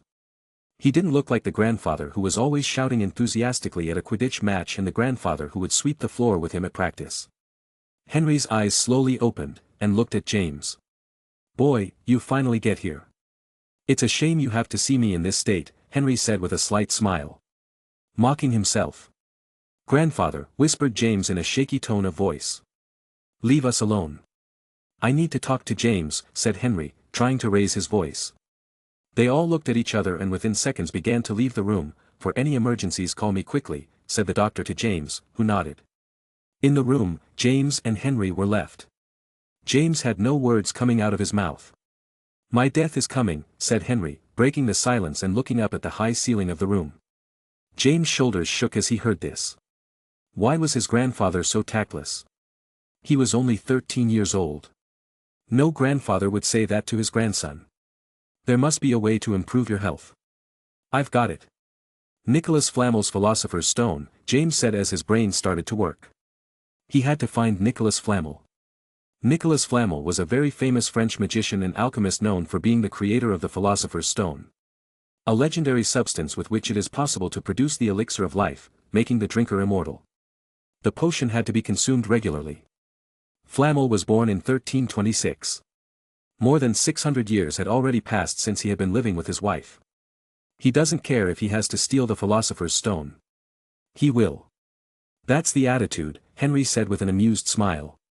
James was the only one who proposed such a thing. From his eyes, he noticed that he would be willing to steal the Philosopher's Stone if necessary. No time though, added Henry, rolling up his sleeve. James saw that his grandfather's skin was riddled with black spots. What on earth was that? Even he didn't know what it was, and he had studied a lot of healing magic. It's a strange disease. I don't feel like talking about it. Besides, the Philosopher's Stone will only extend my life, and I'll be a frail walking skeleton. I don't want that, Henry said disdainfully to the elixir of life. There must be some other way. A potion that in addition to extending your life will rejuvenate you, said James without giving up. There isn't, said Henry bluntly, bringing the subject to an end. James fell silent and looked at his grandfather with a frown. Henry had always been stubborn. My time is coming. I can feel it. It will be a short time before I get to see your grandmother. After so long, Henry said with a wistful look. How much time do you have left? Asked James. It's a miracle that my sick body is still functioning. Maybe one more day. If I'm unlucky, it may extend another day, replied Henry with a pained grimace. I understand, muttered James nodding his head. You're different, James. If I answered that way to your father or uncle they would complain about me talking about my death like it was nothing, said Henry with a slight smile. What could he do? Argue with his dying grandfather, who already accepted death. Your grandmother would be proud. You are the future of the Potter family. The new Lord Potter, Henry said with a longing look. His only regret would be that he would not be able to watch his talented grandson take the Potter family to the highest. I will not let them underestimate us again. Those who call us traitors will pay for it, James said, trying to sound as confident as possible. If that was what grandfather wanted, he would do it. If it's you, I'm sure you'll deliver. You must prepare yourself. The next few years will be dangerous. Death Eaters are not playing games. Muggles are not to be treated like animals, remember that, Henry said. I know. I'm getting ready to fight them, James said, and Henry smiled proudly. I'm tired. I'll rest now, said Henry as he slowly closed his eyes and began to sleep. James watched his grandfather's face. That was the last conversation he had with Henry. That same day, he passed away at 8:35 in the evening. After talking with James he never woke up again. It seemed that he had only stayed alive so that he could have one last conversation with his precious grandson. James felt a deep pain in his chest. He wished he was in the ice vault so that the ice would numb his entire body. Maybe that way, he would stop feeling so much pain. He never felt such a sensation in his entire life. Maybe like Edward Rothschild, but it wasn't as painful. What was this? It was sadness. Chapter 142. Within 2 days of Henry's death, his funeral was held near Potter Manor. He would then be taken to a cemetery, where most of the Potter family members were buried. There was also the grave of James' grandmother. It would be the first funeral James would attend. Both in this life and in his previous life as Edward Rothschild. James was in a confused state of mind. There were moments when he still found it hard to believe that his grandfather had died. Perhaps when the funeral was over Henry's death would become more real. James stood in one of the many rooms of the mansion, looking out a window onto one of the mansion's gardens. In his hand, he held a circular locket. In the center of the locket is a capital letter P with glittering stones inlaid. This was the locket his grandfather always wore around his neck. According to what he told him, it is worn by all Lord Potters. In the will, Henry passed the title Lord Potter and all that goes with it to James. It was odd, since before him was his father and his uncle Charles. A generation earlier, but they didn't care and respected his father's decision. As James looked out the window, he heard the door to the room open. He did not turn his head. "At last I find you, James. It was hard looking for you in so many rooms. I still can't get used to how gigantic the mansion is." "Why did you choose a disused room?" said Fremont, approaching his son. "I just picked a random room," James replied in a low tone. "It's about time. We should head to the funeral," said Fremont. His mood was not good at all, but he wanted to show himself strong to James. "You know, James, your grandfather was always a man of strong character and stubbornness. His dream was always to take the Potter family to the top. Never letting go of the family's ideals. I remember me and Charles always getting hammered in his magic training," Fremont said with a slight smile, remembering when he was a teenager and his father was training him. "Yes, I will keep the promise I made with my grandfather. I won't let them belittle the Potters again," said James with sudden determination. "I'm sure you will. That's why you were chosen by the new Lord Potter." "Don't worry, Charles, and I agree. We always knew Father was extremely proud when he trained you. He found in you what we lacked," Fremont said with a slightly sad smile. "Father," said James worriedly, looking out of the window to look at Fremont. "Don't think badly. Your grandfather has always loved Charles and me, but if it wasn't for your grandmother, we'd be in wheelchairs today. His trainings were no joke," Fremont said with a chuckle. "Thanks to that training, I was able to be victorious in all my duels at Hogwarts, but afterward, I didn't see it as much fun to go through such training hell, nor studying subjects that didn't interest me." Charles felt the same way. "I was the eldest and next in line to inherit the title of Lord Potter. However, I became a potioner. I still remember the disappointment on my father's face when I decided to have my own potions business and not attach any importance to the title of Lord. I suppose he must have worn the same expression when Charles told him he wanted to become a magizoologist. However, he respected our wishes and didn't force us to carry the weight of the Potter family on our backs," said Fremont. "He wasn't stubborn as usual," commented James with a slight smile. "Yes, ha ha ha. He was very understanding. Another father would have lectured us and prepared us to be the heirs," said Fremont with a smile. "Grandfather was different from my old parents. He would never force someone to become an heir," thought James, looking at the locket. "When you were born he was very happy to be able to see his first grandchild. More was his happiness when he noticed in you a monstrous talent and ambition. You were what he always wanted. An heir with his same ambition for the family and talent more monstrous than yours or ours," said Fremont with a slight smile. "Me ambition?" thought James. His goal had always been survival, and to achieve it he had to be more powerful than his would-be assassin, Voldemort.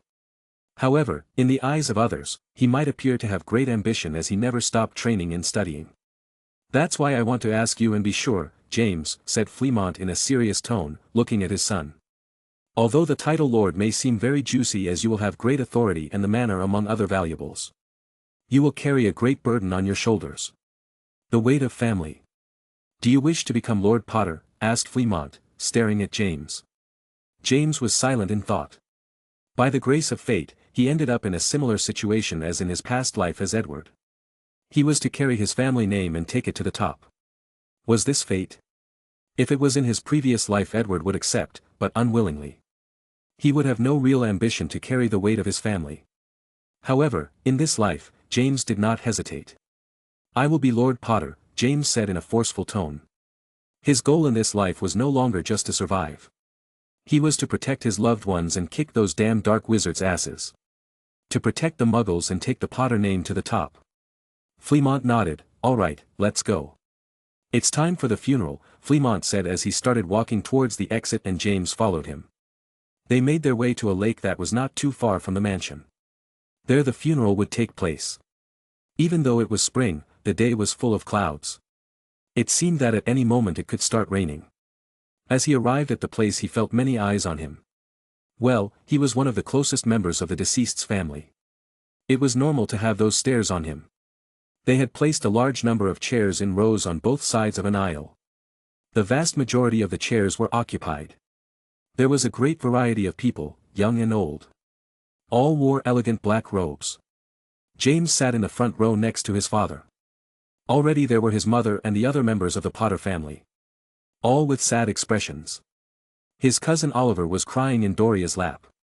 James' mood as he saw the open casket and his grandfather laid to rest there began to waver, and his former determination faded, and he was overcome with great sadness. A bald individual with a serious expression, dressed in a simple black robe stood in front of the coffin. He began to say some words that James decided not to hear. The words had no meaning for him. It finally dawned on him that his grandfather had died, and he would never see him again. He would never train with him again. Nor would they watch a Puddlemere Quidditch match together. He would stop receiving letters from his grandfather asking him how he was doing at Hogwarts. He would stop sending him letters telling them about the pranks he played at Hogwarts, the Quidditch matches he won, and so much more. So many things he didn't have time to tell him. And as he sat there, he began to feel a few drops on his face. Was he crying? No. So far he hadn't shed tears for some reason. He looked up and noticed that it had started to rain softly. The bald man finished his speech and sat back down. Fleamont, who was next to James, stood up and said a few words with a lot of feeling. He could see tears welling up in his father's eyes. Then followed Charles, his mother, and his Aunt Doria. Many people gave an emotional speech and shed tears. Finally, only he was missing. All his closest relatives looked at him in silence. "Sweetheart, do you want to say goodbye?" asked Euphemia in a low tone to James. "Goodbye?" Yes. He was to say goodbye to his grandfather. James got up from his seat and walked slowly towards the casket as he was watched by everyone. Instead of saying any words, James pulled out his wand and looked at his grandfather's face, who seemed to be sleeping peacefully. Everyone in the room looked at him blankly. A happy memory, the first time I watched a Quidditch match with Grandpa, thought James, recalling an old memory. "Expecto Patronum," exclaimed James, making a graceful flick of his wand. A bright light emanated from the tip of his wand, forming a silvery glow that gradually took the shape of a large beast. The silver glow finally turned into a majestic dragon. A Patronus in the shape of a dragon. The dragon began to rise into the air. Its luminous outlines danced in the gloom of the cloudy sky. Its wings unfurled gracefully, and its ethereal figure seemed to defy the darkness. All the people sitting in the chairs watched with expressions of amazement and disbelief as the dragon flew high into the clouds. A 13-year-old boy casting a corporeal Patronus? What madness was this? When the dragon reached the clouds it seemed to pierce through them and disappeared. Within seconds the clouds began to disperse, creating a gap through which the sun's rays began to filter through. The sunlight once hidden behind the dense clouds now illuminated the coffin with a soft, warm glow. Henry's expression seemed more comforting than before, and there seemed to be a faint smile on his face. "This is my farewell, Grandpa," thought James with a pained expression. He didn't have time to show him his corporeal Patronus. He wanted it to be a surprise, but it all ended this way. Chapter 143. Sunday, April 8 arrived. James was due to return to Hogwarts. In the few days since the funeral ended, James didn't feel like doing anything. Neither training, nor studying, nor doing the homework the professors had left him. He received many letters, most likely from his friends, Gwen, and others, but he didn't answer them, nor read them. James arrived at King's Cross Station along with his parents, aunts, uncles, and cousins. Not only Charles, Doria, and Oliver came. They were also accompanied by Richard Potter with his wife and son Charlie Potter. Richard was a more distant uncle to James, and Charlie was a year younger than Oliver. They were family, but he was not his father's brother. "Why did everyone come?" asked James as he pushed his trolley through the station. He had already passed platform 9 and was heading for the locomotive compartments. "Of course, to say goodbye to Lord Potter." "Ha ha ha," said Richard, laughing loudly. His wife elbowed him in the ribs and gave him a stern look. "Cough, sorry, I wanted to lighten the mood a bit," said Richard as he coughed and grabbed his rib in pain. A faint smile formed on James' face. The Potter family was like that. In any other family if they had chosen a 13-year-old boy as heir it would have caused divisions. But in the Potters, it wasn't like that. No one complained about Henry naming James as the next Lord Potter. Everyone was even showing more unity than ever. "Your Patronus was great, James. When I get into Hogwarts next year, can you teach me the charm?" asked Oliver excitedly. "Me too," said Charlie with stars in his eyes, remembering the majestic dragon Patronus. James made a barely visible grimace. He created quite a fuss by casting a Patronus in front of so many people. He didn't mean to. He just wanted to say goodbye to his grandfather in a different way. Everyone in the place was shocked that a 13-year-old boy could cast a Patronus, especially the form it took. A dragon. Specifically the opal-eye dragon from the antipodes. A breed of dragon is native to New Zealand. It is considered one of the most beautiful dragons because of its bright white scales and multicolored eyes that have no pupils. This breed of dragon was a loyal creature and the least dangerous and deadly of all. Its favorite prey was sheep. James has been fascinated ever since he saw the statue of this dragon in the Dragon Clubhouse. He never thought that his Patronus would take on his appearance. Another fact was that James got to cast his corporeal Patronus when he was 12 years old, before his birthday. So if people know about this tidbit they might be a bit more surprised, but he preferred not to say. Yeah, sure. I'll teach them, James said. Next year, he could give Oliver lessons in the room of requirement. With the future war against the Death Eaters, his cousins should be as strong as possible. He will train them to exhaustion just like his grandfather's training. Suddenly Oliver and Charlie felt a chill for some strange reason. That's good to hear, Oliver, Charlie. You'll have a great tutor. Don't waste it, said Charles, messing up his son's hair, who nodded slightly. Before getting into the compartment, James said goodbye to everyone with a forced smile. Anything you need, send us a letter, said Euphemia in a worried tone. Yes, said James from the window.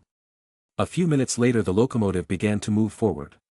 I'm worried, said Euphemia, watching the locomotive move farther and farther away. Don't worry. It's James after all.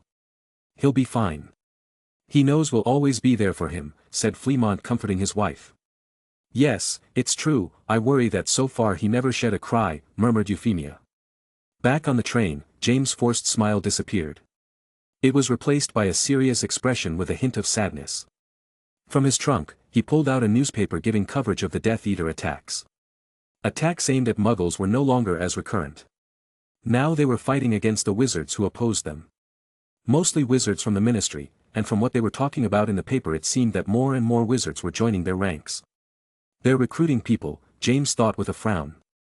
They are most likely recruiting more wizards from pure-blood families, as they are the ones with power in the Ministry, and to overthrow the Ministry easier it is best to target the people who control it. James wondered which pure-blood families are attached to Voldemort so far. Since Death Eaters wear masks no one knows their identities. Will your friend Sirius's family be united with them? Will the Shafiks have had conversations with the Death Eaters by now?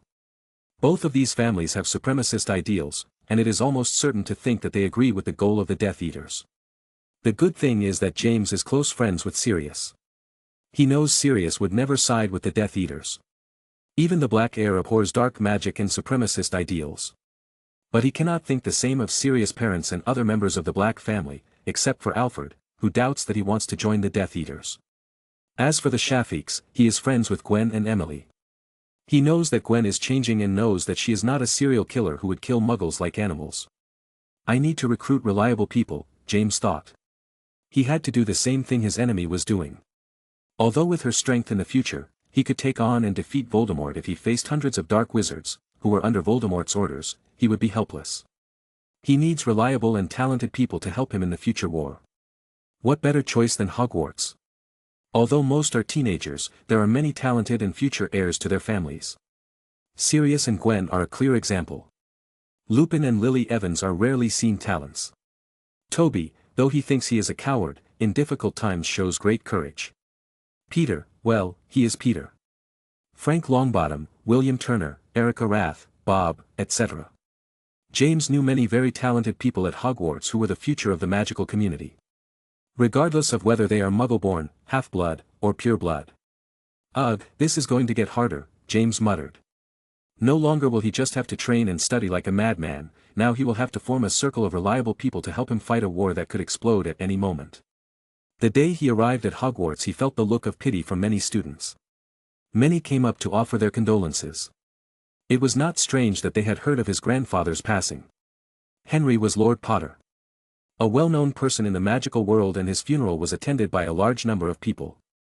Luckily, the marauders had looks of concern rather than pity, as they knew James. They didn't bother him too much on the subject and tried to make the atmosphere as cheerful as possible with their usual banter. "Are you practicing today?" asked Lupin, referring to the evening practice in the room of requirement. "No. I'm getting tired. Tomorrow we'll resume night practice, replied James, and Lupin nodded. I'm close to getting a corpse Patronus. I have a feeling. I wonder what form it will take. I hope it will be dragon-like, said Lupin with a slight smile. Really, your Patronus is a dragon? Asked Peter, looking at James in admiration. Toby also looked at him in admiration. He knew James and Lupin were studying and practicing the Patronus, but he never thought James would take the form of a dragon. It's not the norm. Has the news reached here yet? Asked James with a raised eyebrow. Yes. News flies faster than you think at Hogwarts. There's a dairy here for a reason. Everyone talked about it when they heard about it. Even my grandfather Arcturus sent me a letter, said Sirius with a grimace. Your grandfather? Asked James. Yes. Arcturus Black III. He attended your grandfather's funeral. From what little he told me, they were old war buddies who ended up becoming friends. They fought together against Grindelwald and his followers, replied Sirius. I'd forgotten about that, thought James. He hadn't paid attention to the people he didn't know at his grandfather's funeral. Arcturus Black III was a powerful member of the Black family. And it seems he didn't mind befriending a Potter. A blood traitor. This is good news. It seems that the Black family is not so radical and has people with different ideals: Sirius, Alfred, Arcturus, and Andromeda. Arcturus opposed Grindelwald, a dark wizard who had similar goals to Voldemort. This could indicate that it would be complicated for Arcturus to decide to join the Death Eaters. Good news. Can you show us your Patronus? Asked Peter excitedly. His parents were adult wizards, and neither had a corporeal Patronus. He felt more admiration for James every day. Lupin grimaced at Peter's question. He knew it wasn't a good time. To cast a Patronus you had to recall a happy memory. It was hard for James to feel like remembering such things when his grandfather had passed away just a few days ago. It was already quite a feat that he had managed to cast it on the day of the funeral. I don't have the energy. I'd need a happy memory, and I'm not very happy, to say the least, James replied, shaking his head. I am sorry, squeaked Peter as usual. Sirius gave him a stern look. Don't worry. When I get the energy, I'll show you, said James, patting Peter on the shoulder and going to the dormitory. He's more normal than I thought, said Sirius, looking at James back and walking away. Yeah, he just seems a bit down at best, commented Lupin with a strange expression. They all thought they would meet a James who didn't want to talk, who wanted to be alone, or who would lock himself in his room or his canopy bed rather. Instead, they encountered a normal James. So normal it was scary. He must be hiding his sadness, said Toby with a sad expression. Don't be sad yourself, said Sirius, looking at him strangely. Marauders should support each other. We should be there for James, added Sirius with sudden enthusiasm. In what way exactly? Asked Lupin. By making his crazy training and study routine go as smoothly as possible. We'll accompany him through all of his training so that he can get the most out of it as efficiently as possible. If you have to endure a flipendo, grit your teeth and endure it, replied Sirius determinedly as Toby and Peter nodded repeatedly. If he wants to study, we'll help him if we can. If we're of no use, leave him alone to study so he doesn't get pissed off, added Sirius. Makes sense, said Lupin. This way James will be able to follow his routine while the Marauders support him, making his routine more effective. No longer will they make him worry about him not spending time with them. It's time for them to support him. Chapter 144. Monday morning classes began. James and the Marauders headed to the Great Hall for breakfast and then to the first class. James had not done all the homework left for him by the professors before the start of the Easter vacation. However, Sirius and the others let him copy from his homework, so he was covered. It would be bad to be punished or have points deducted in all subjects. As James ate his breakfast, he felt the gaze of many people on him. It was not pleasant to have so many stares, but there was nothing he could do about it, so he continued eating. After the day's classes were over, James had to give himself some time off to copy the homework he was behind on. With the Marauders, they went to sit in the middle courtyard. One of the cloisters in the inner part of the castle. This courtyard had grass in the open area. In one of the corners had grown a large tree that was many years old. In the center of the courtyard was a fountain with the appearance of a wyvern. This courtyard served as a relaxing place for students to gather. Since the day was sunny with no clouds in sight, there were more students than usual. Why are there so many people? Complained Sirius as he sat on the grass with the others. I don't know. The day, I guess. A lot of them are Slytherin, commented Lupin, noticing many green robes with the snake logo on them. I don't feel comfortable, muttered Peter, seeing so many Slytherin students. Besides, many were from older years. There aren't just Slytherins. We'll be fine, said James, opening the book and pulling out a scroll. He couldn't waste time looking for another place. Toby started dictating to him, and James was copying at a great speed. Sirius lay down on the grass and looked up at the clear sky. Lupin was quietly reading a book, and Peter was looking around as if he were watching hungry lions. Not far from where the marauders sat was a group of Slytherin students conversing in loud tones. James, if he saw the group, would recognize several of the people. One of the students was Gwen, with her trademark blonde hair that had been cut short and now reached a little past her shoulders in length. Next to her was her best friend Anastasia Knott, who was the center of the group and as always spoke in a high and arrogant tone. There were also the Bulstrode brothers, Crabbe and Goyle, who were getting taller and bigger every day, and several other Slytherin students except for a Ravenclaw girl with long straight black hair, who was chatting with Anastasia. Gwen was mute and kept out of the conversation. Every day, she found it more and more unbearable to put up with her best friend Anastasia. She noticed James sitting not far from them and looked at him worriedly. She had sent him many letters but had received no reply. If it were a normal situation she would be angry at being ignored, but there wasn't a hint of anger in her when she looked at James.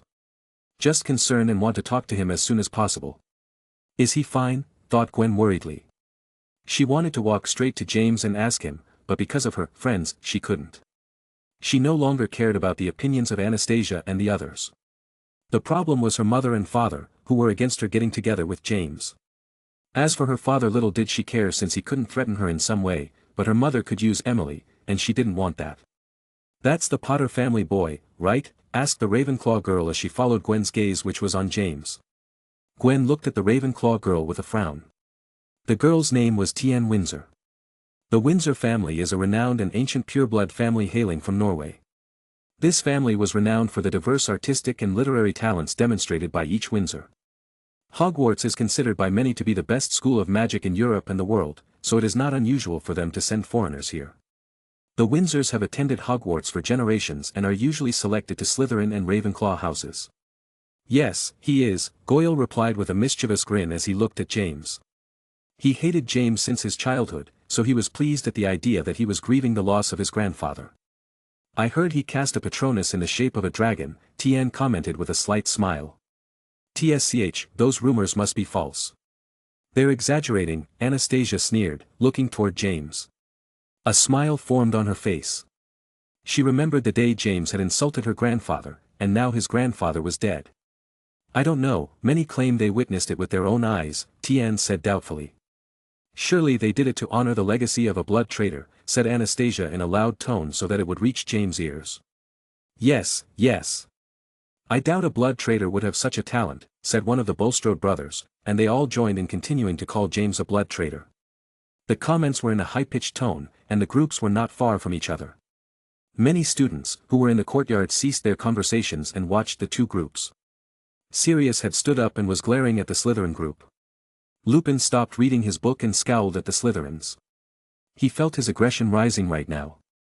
Peter looked around shaking, not knowing what to do. Toby stopped dictating and looked at James, not knowing what to do. Keep dictating, James said without looking up from his scroll. He had heard everything Anastasia and the others said but ignored it. Toby continued on the last sentence. Sirius and Lupin, seeing that James didn't want to do anything, stood still and looked away from that obnoxious group of people. Gwen seemed to want to devour all of her friends, including Anastasia, her ex-best friend, since from that moment on she no longer considered her a friend. Anastasia and the others did not stop. Crabbe, Goyle, and the Bulstrode brothers, seeing James not reacting, had more courage, and their comments became more rude than before. They were always afraid of James since the incident at Godric's Hollow. It was time for their revenge. Tien was not rude to a deceased person, but she was fueling the fire with questions and comments that she made to generate conflict.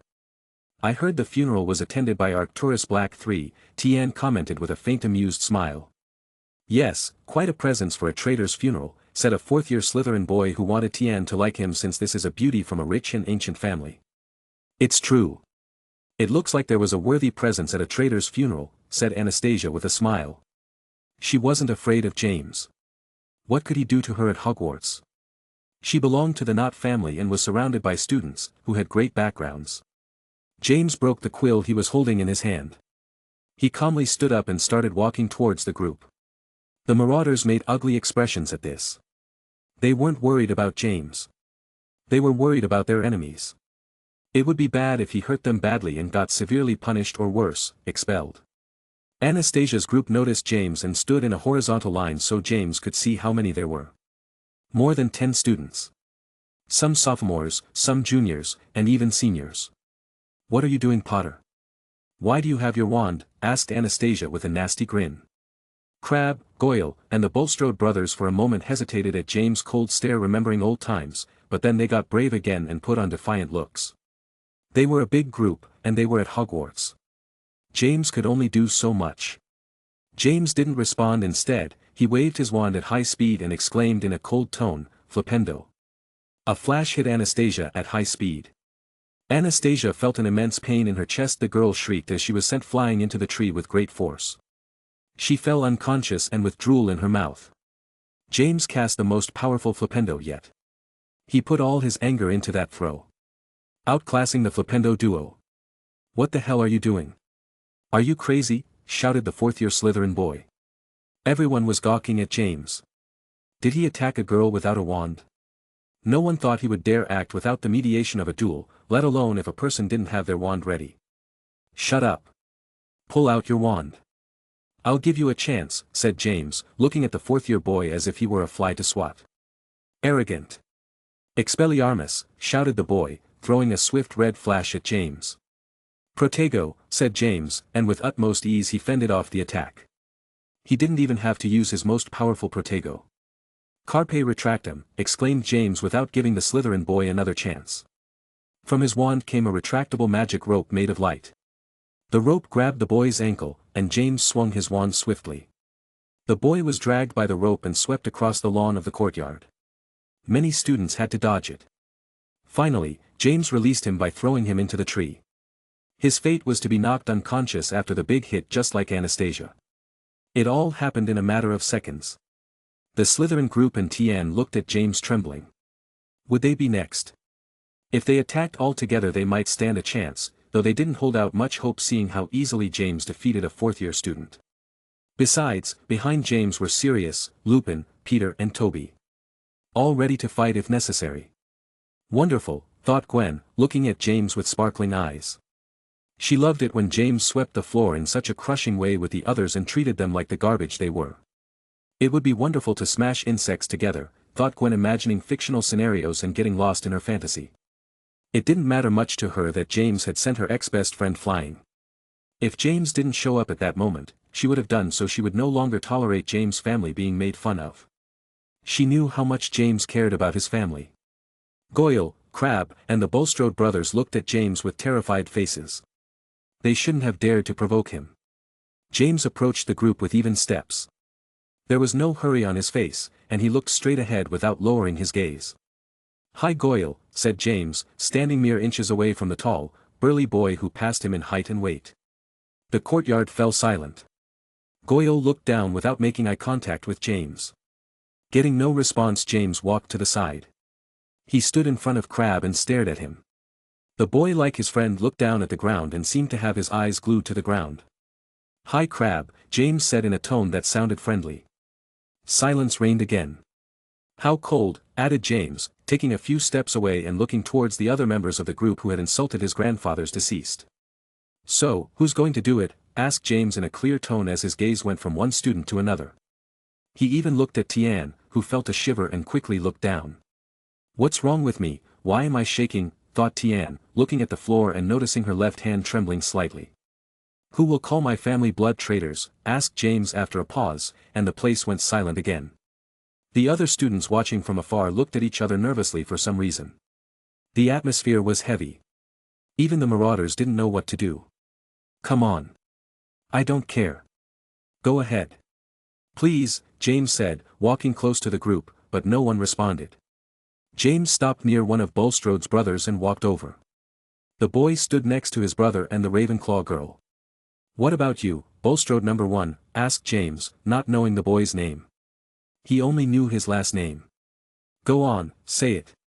I challenge you, said James, moving closer to the boy who didn't dare look at James. Do it, said James in a soft tone, giving the boy a gentle punch in the abdomen. Do it, do it, do it, shouted James suddenly in a powerful tone that scared many. The Bulstrode boy from fright fell on his butt. Tian let out an audible scream and felt her heart beat faster at James' sudden shout. Others near James recoiled in fright at the powerful scream. Come on. Who wants to say? They looked like fun a moment ago, said James, setting the boy down and taking a distance as he watched the crestfallen faces of the others. What about you, Ravenclaw girl?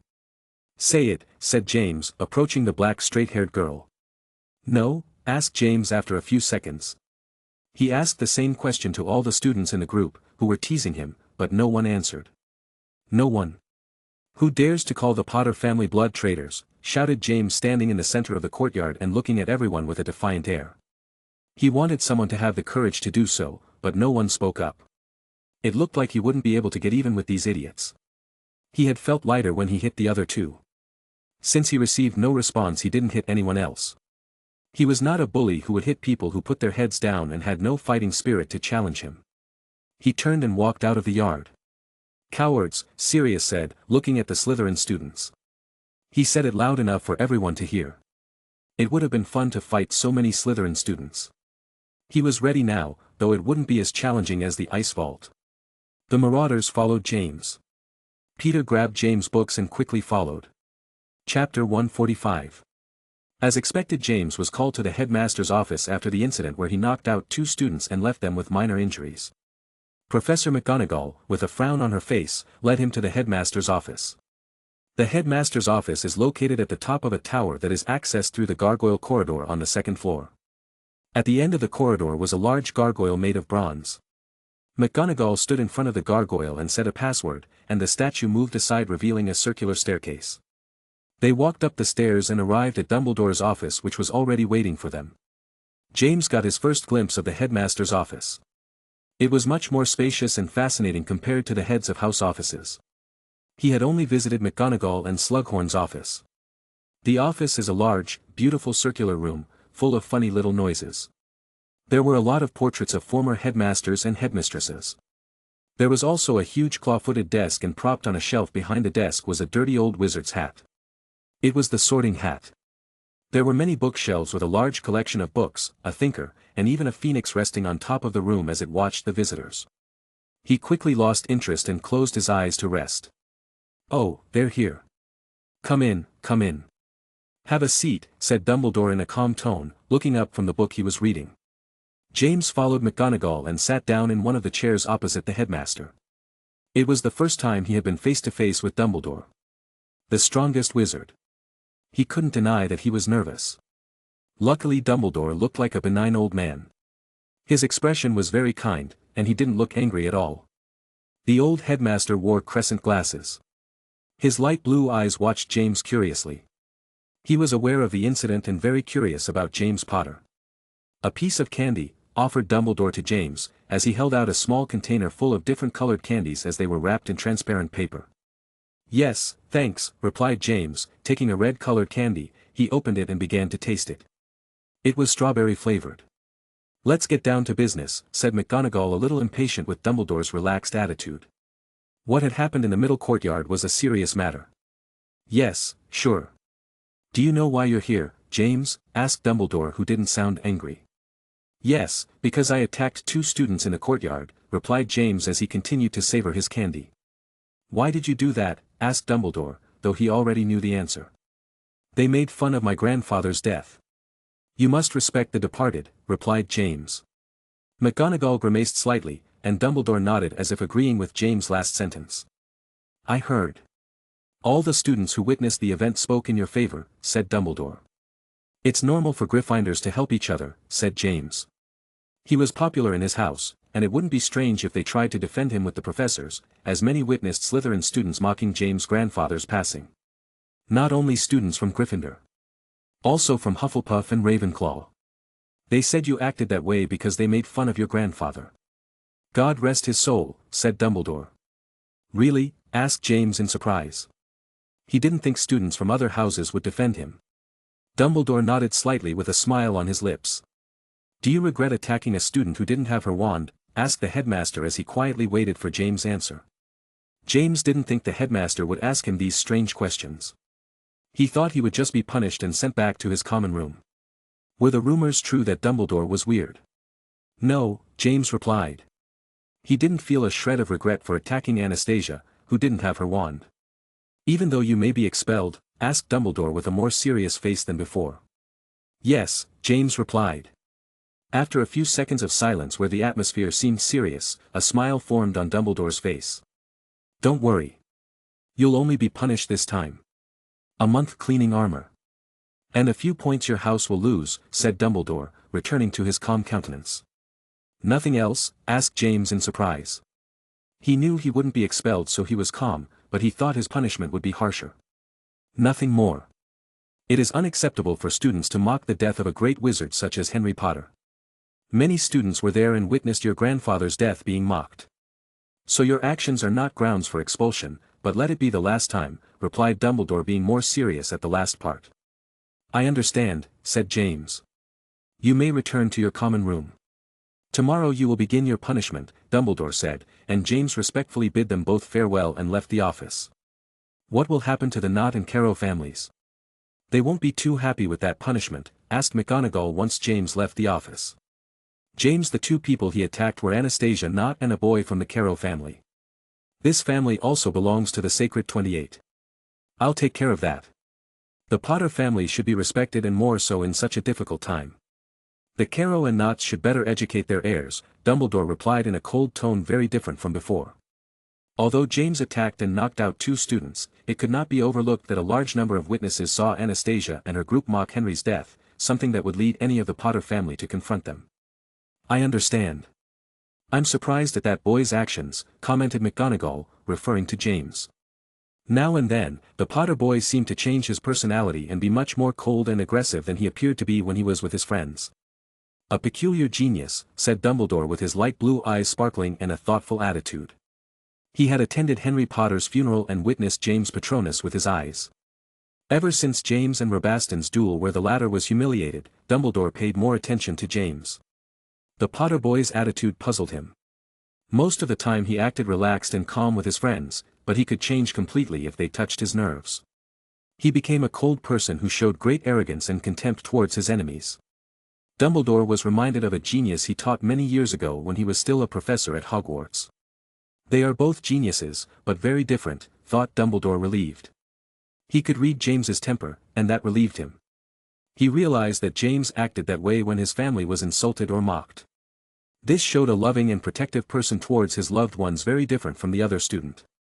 McGonagall said goodbye to the headmaster and left the office. Dumbledore was left in the same position, thinking 1,000 things in his head. James did not return to the Gryffindor common room. He went to the hidden balcony on the 4th floor that Gwen had shown him some time ago. It was the place where he was most likely to be alone, and he was looking forward to being alone. He pressed the button on the picture and stepped onto the balcony. He sat watching the beautiful view in silence. 20 minutes passed, and James remained in the same position with a blank stare. His expression did not change. Just then the door opened. Turning his head, he noticed it was Gwen. Gwen, sorry for not answering your letters, James said apologetically. Gwen didn't answer, she just ran and hugged James with a great force that almost knocked him down. Idiot. Why are you apologizing, said Gwen in a low tone, hugging James tightly, who had an expression of mild surprise. What's wrong with her, thought James nervously. People and situations that could make him nervous were rare. Gwen was one of those people. For some reason unknown to James, he always felt a nervousness that was hard to explain when he was with her. Their relationship had improved a lot, and they had become closer than ever. James wasn't an idiot. He knew that normal friends aren't holding hands often and leaning their heads close to each other. Still, he got nervous when he held Gwen's hand or they were very close to each other. It was a nice feeling though. Very confusing in his opinion. Why the sudden hug, asked James, pulling away as best he could from Gwen. Because I wanted to. Can't I? Asked Gwen, looking at James. Yes, you can, James said with a strange look on his face. Gwen was always direct and blunt. The slight blush on her cheeks made her more adorable and harder to say no to. Sorry, I couldn't join you, at the funeral, Gwen said in a regretful tone, taking James' hand which trembled slightly at her touch. Usually, Gwen didn't take his hand or hug him in such a sudden ways. It doesn't matter. It's not something you can control, James said, escaping Gwen's grip and sitting against the wall. Can you leave me alone? I'm not in a very good mood, said James, not making eye contact with Gwen. Gwen, despite James evading her hand-holding and hugging, didn't get angry as usual. She sat down next to him. Very close to him, and looked at him. I don't want to. I found this place first. I have a right to be here, Gwen said without taking a step back. Fine, said James in a low tone. It would be useless to try to kick this stubborn girl out. Gwen leaned her head on James' shoulder and in one swift movement took his hand with great strength. She entwined her fingers with his so that he could not escape. That girl, thought James, agreeing to take Gwen's hand. It was amazing the strength she could have at certain times. You're not mad? Asked James. Why? Asked Gwen. I sent your best friend flying and knocked her out, replied James. You did good. I'm not friends with Anastasia anymore. She's disgusting, said Gwen angrily and squeezed James' hand tighter.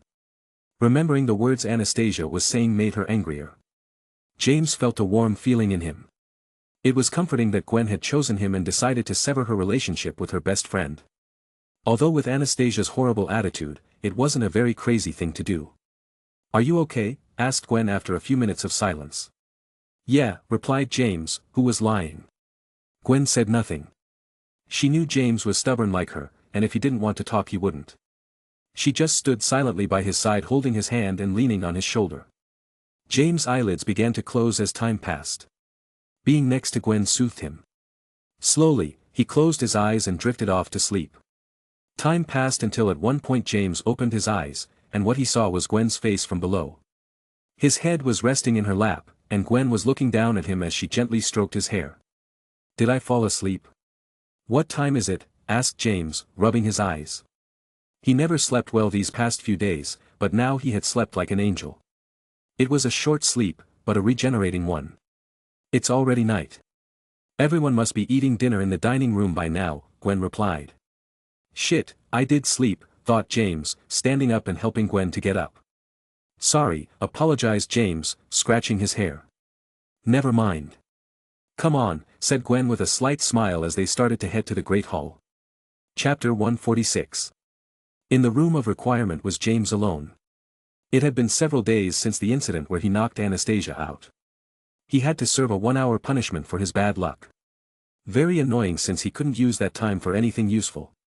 The Marauders these days were very understanding.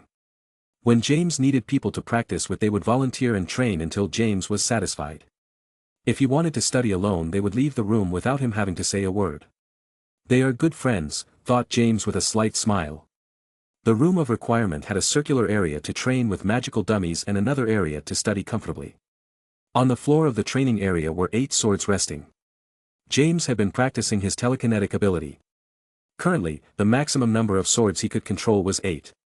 Each sword weighs 4 kilograms. A total of 32 kilograms. When he entered the vault for the first time, he could only control 5 swords. After that first battle and fighting to exhaustion, he was able to control 2 more swords. In the last battle against the ice golem, he was able to raise his limit from 7 swords to 8. From that day on he could not raise 1 more sword no matter how hard he practiced. It is as if there is a limit that he cannot go beyond. He kept practicing to improve control and to be able to be more precise when you move 8 swords with your mind. His goal was to be able to use all 8 swords and at the same time use his wand without limitations. In the end, Wingardium Leviosa was much easier, thought James. When he discovered his telekinetic ability, he compared it to Wingardium Leviosa. He thought that the weight he could move with the levitating charm was the same as with his telekinesis, but that was not the case. First of all, his telekinesis has nothing to do with Wingardium Leviosa. When he moves an object with his mind without a wand and non-verbally, they don't think of the levitatory charm theory. Secondly, it is easier to increase weight with Wingardium Leviosa. With this charm, you can already lift objects of 80 kilograms. A higher weight, although it is not as useful and fast as telekinesis. Should I put myself in critical situations to push my limit and expand the weight I can handle, thought James, and it seemed logical to him. If he trained normally it would take longer to see a result, so he had to be patient and keep training until he managed to add yet another sword to his arsenal and so on. Moving on to another topic, James picked up a sword and looked at the blade. Specifically, the engraving of ancient runes on the blade. The blade is already wearing out, James thought with a frown. Although the sword could cut spells, it didn't seem to have great endurance after the battle in the ice vault. James got 3 swords with ancient runes that could cut spells.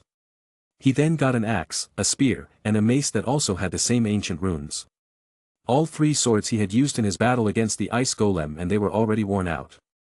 It seemed that in a couple of fights, they would self-destruct. Looks like it's not so easy to cut spells, James thought ruefully. It would be very useful if they had the durability of a normal sword and could also cut spells. James' telekinetic ability in a death match against a mage is very useful and gives him a great advantage, but add to that sword that cuts spells, and the advantage he will have will be much greater. Normal swords can be destroyed without much difficulty. A reducto, a depulso, a diminuendo, or a defindo, and problem solved. There are many useful spells to get rid of normal swords. However, this does not detract from the fact that James would have a huge advantage if, in addition to his wand, he could control 8 swords while fighting an opponent. Since the latter will have to pay attention to the swords trying to cut his head off and James' spells. If the strength of both is equal, James' victory is assured thanks to his telekinetic ability. I'd better train until I can use all 8 swords and the wand at the same time, thought James. So far he could only use 5 swords and his wand. He put that issue aside and headed for the study area. From his wallet, he pulled out the dark arts book he had gotten to learn what his enemies would use. He opened it to a specific page and read the subtitle with a frown.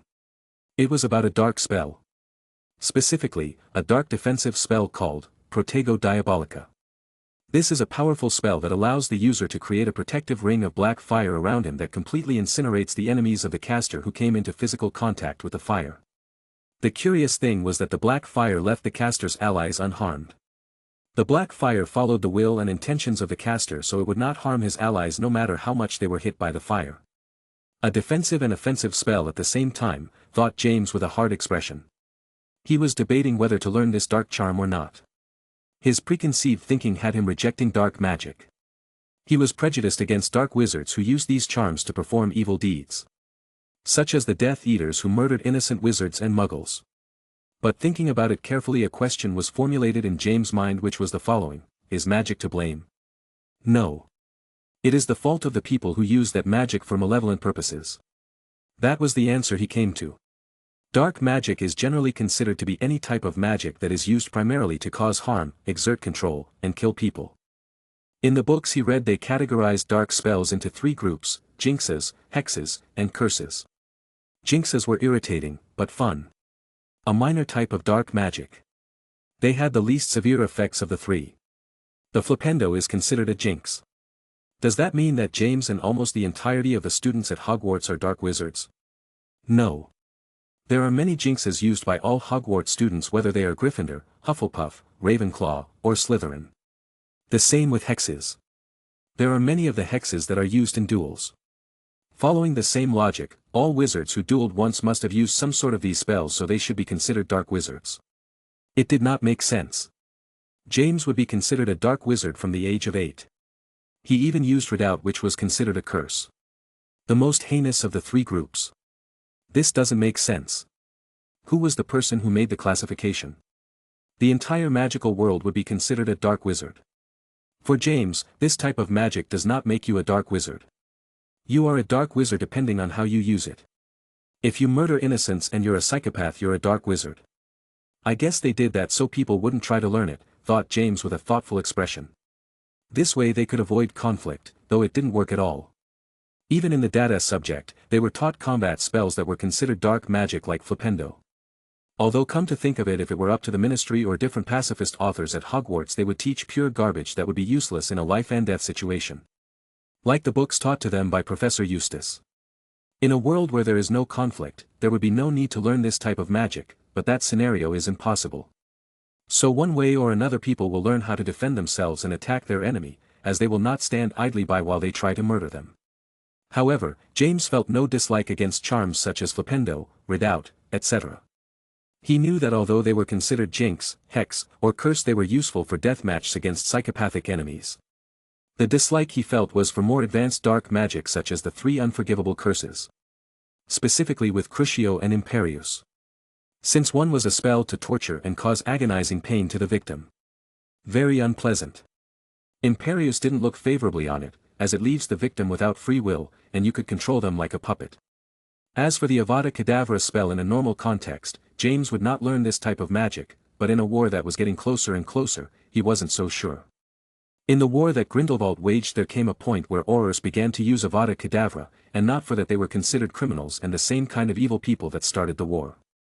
Why could his enemies murder without a second thought? By casting a spell that kills instantly and is impossible to defend against with magical methods. James has to rack his brains to find a way to stop the curse, and his enemies can rest easy because they did not expect someone on the side of good to use such a curse. James, if he could avoid deaths, would not cast Avada Kedavra without thinking, but if he finds himself on a battlefield facing multiple enemies who want to assassinate him, the most effective thing to do is to assassinate in one hit, so that no accidents happen. Fine, I'll learn Protego Diabolica, thought James, determined. It will be difficult as it is advanced magic and needs great power, talent, and control, but he will add it to his study plan. Defensive spells for a battle were few. Protego Diabolica served to protect his loved ones in a large area and at the same time wipe out his enemies. Or you could even use it to imprison your enemies or burn them and then remove the fire so they wouldn't die. The use was up to each person. Learning it wouldn't put him in the same category as crazy Death Eaters who murder innocents for fun or stupid nonsensical ideals. As for the Avada Kedavra, he has no time and prefers to leave it aside for now. Since a spell just for murder, he still views it with prejudice. Although the flames of the Protego Diabolica can burn you to ashes, at least protect your allies. Even Defindo can be used to quickly kill a person. Usually, when you use a powerful spell in addition to powerful magic and talent, you need intent. So for James, it would be easier to learn Protego Diabolica, as his intention to protect his loved ones is much greater than murdering a person. One more ridiculous thing was that Occlumency was considered a dark branch of magic. Who was the idiot that classified it that way? For wanting to protect yourself from perverted mind readers, would you be considered a dark magician? In any case, only legilimency should be considered dark magic. What do you want to read other people's minds and browse through their memories for? You are violating a person's privacy, and it is an unethical action. Stupid preconceived ideas and powerful people wanting to read your mind and have no way to protect yourself, James complained as he began to study more emphatically the Protego Diabolica theory, which was extensive. Time passed, and James immersed himself in his study. Keeping his mind occupied with complicated things made him forget to some extent his state of sadness. Chapter 147. The days at Hogwarts passed. James managed to keep up his routine without fail. He had a little less time because of the punishment, but it would be a short while before it would be over, and he could make the most of that time. His sadness persisted, but he tried to hide it. Though he doesn't know if he does it very well, since the marauders help him all the time. Or maybe that's what friends do when they know your grandfather died. Doing the routine of studying and practicing with people made it much more bearable. There were times when they had to study in silence, but they could do it if everyone was serious and didn't joke around. Like when he studied with Lupin about the Patronus, or when he studied with Lily about complicated transfiguration formulas. Sirius was much more understanding. He would be silent when James was reading or writing on his scroll. He would even go so far as to study and then debate with him when the time was right. James had thought that when he resumed his routine of study and practice he would spend a lot of time alone, but that wasn't the case. It was 5050. In his past life as Edward, he had experienced studying alone all day, for weeks, months, and years. He only had teachers, who once they were done with their 1 or 2 hour lesson would leave, and it was all up to Edward. For a 15-year-old boy, Edward at that time, spending so much time studying alone was not a nice feeling. It even became mental torture, but he kept doing it to please his parents. The human is a social creature, and Edward spent many hours studying in solitary and barely spoke to his teachers and mother. Then he had the occasional high society social gathering and company board meetings. Here, on the other hand, it was different. Although the hours of study almost compared to his crazy routine as Edward. Here at Hogwarts, he spent a lot of time with people important to him. In his first study routine in the library, he studied together with Lily Evans. They spent a lot of time in silence and only talked when they moved on to the practical part of spells or when they talked about some complicated or more complex subject. In the afternoons evenings, he practiced in the room of requirement with the marauders. Although they couldn't keep up with her, and there were days when they didn't practice at all, it was better than nothing. After practice, they would study right there along with Lupin, and now Sirius and the others joined in. On weekends, James practiced offensive and defensive spells with Gwen. He enjoyed being with her, a strange feeling and one he didn't understand, but the best part was that Gwen was very talented. Like him, she loved martial magic. She proved it when she took on the Ice Knights using a very risky Aromantio and having superior skill to the others being only surpassed by James. Last but not least, James was fascinated by magic. Even though he studied and trained in martial magic and was always thinking of methods to take down his enemies. Now, I'm surrounded by reliable friends, thought James, feeling weird. Like Edward, he never imagined this moment would come. There were many differences between his past self and his current self. "Potter, it is time," said Snape as he stood up from his stool and looked at James, who looked like a statue. Emily, who was standing next to Snape, was also looking at James. "Yeah, sorry," said James, returning to the real world and getting up from his seat. He quickly put his things away. "Come on," said Snape, motioning with his head as he walked ahead. "You guys go first, then catch up with them." "I have something to talk to the professor about," said James, stopping at the door and looking towards Slughorn, who was rearranging his desk. "Well. Wait for you in the library," said Snape, nodding slightly as he walked out of the classroom. "Don't be long," said Emily in a softer tone and not as monotone as usual. "Yeah," said James with a strange expression. It was rare to see these two being so understanding and good to one person. "Since when did Snape say wait for you?" "Since when did Emily say don't be too long?" with a tone of concern. In a normal situation, Snape would have just clicked his tongue in annoyance and left without saying a word. Emily would have just nodded her head slightly with a blank expression and left. "Professor, do you need help?" asked James, approaching the desk and looking at how messy it was. "Oh, James. No need. I'm done." "Thanks," said Slughorn, raising his head and looking at James curiously. Slughorn's curiosity about James was the same curiosity felt by all the professors and students at Hogwarts. They all heard about the incident where James knocked out 2 Slytherin students. That wasn't the most surprising thing. The most striking thing about the case was how the other students facing James were paralyzed with fear and didn't dare to face him. Many students from various houses watched the confrontation. And many of them felt chills when they weren't even facing James head-on. In the Slytherin group that James faced were very talented 4th and 3rd year students, and Slughorn was aware of that. What 2nd year student could come out on top in such a situation? None of that would be Slughorn's answer earlier until James appeared, a boy who was able to cast a dragon-shaped corpse Patronus. He reminds me of someone, thought Slughorn, watching James, but then shook his head. "Professor?" "Yes." "What do you need, James?" asked Slughorn. "Do you remember the invitation you gave me a while back?" asked James. "Oh yes, the invitation to the Slughorn Club. What about it?" asked Slughorn, though he could already deduce what James wanted. "I was wondering if I could accept it now," said James, scratching his cheek a little embarrassedly. A while back Slughorn had invited him to his club, a social and dining club, rather. There was no such activity as a dueling club or any other kind of club. Professor Slughorn invited the most famous and talented students of Hogwarts to this club. James already knew it from Gwen. The club there were students with good connections, fame, or great talent in a specific field of magic in Slughorn's eyes. A club to forge useful contacts and connections. Something that would come in handy for James for the future war. He initially turned it down because he already had a very demanding routine and barely had any free time for studying, Quidditch training, Dragon Club, etc. "Oh," said Slughorn with a slight smile, and between crossing his fingers, "why do you want to join now?" "You had turned me down with a lot of conviction," asked the curious professor. "As a future Lord Potter, it will be very useful for me to forge connections with important people," James replied in a serious tone. The rumors were true, Slughorn said with some surprise. He didn't think the Potter family had chosen James as Lord Potter. James just nodded. This would be known sooner or later by the entire magical community. His ceremony, which would enshrine him as Lord Potter, would be once Hogwarts was over, and it was public. "It's fine. You can join. We'll meet in my office. The next party will be this Sunday," Slughorn said with a smile.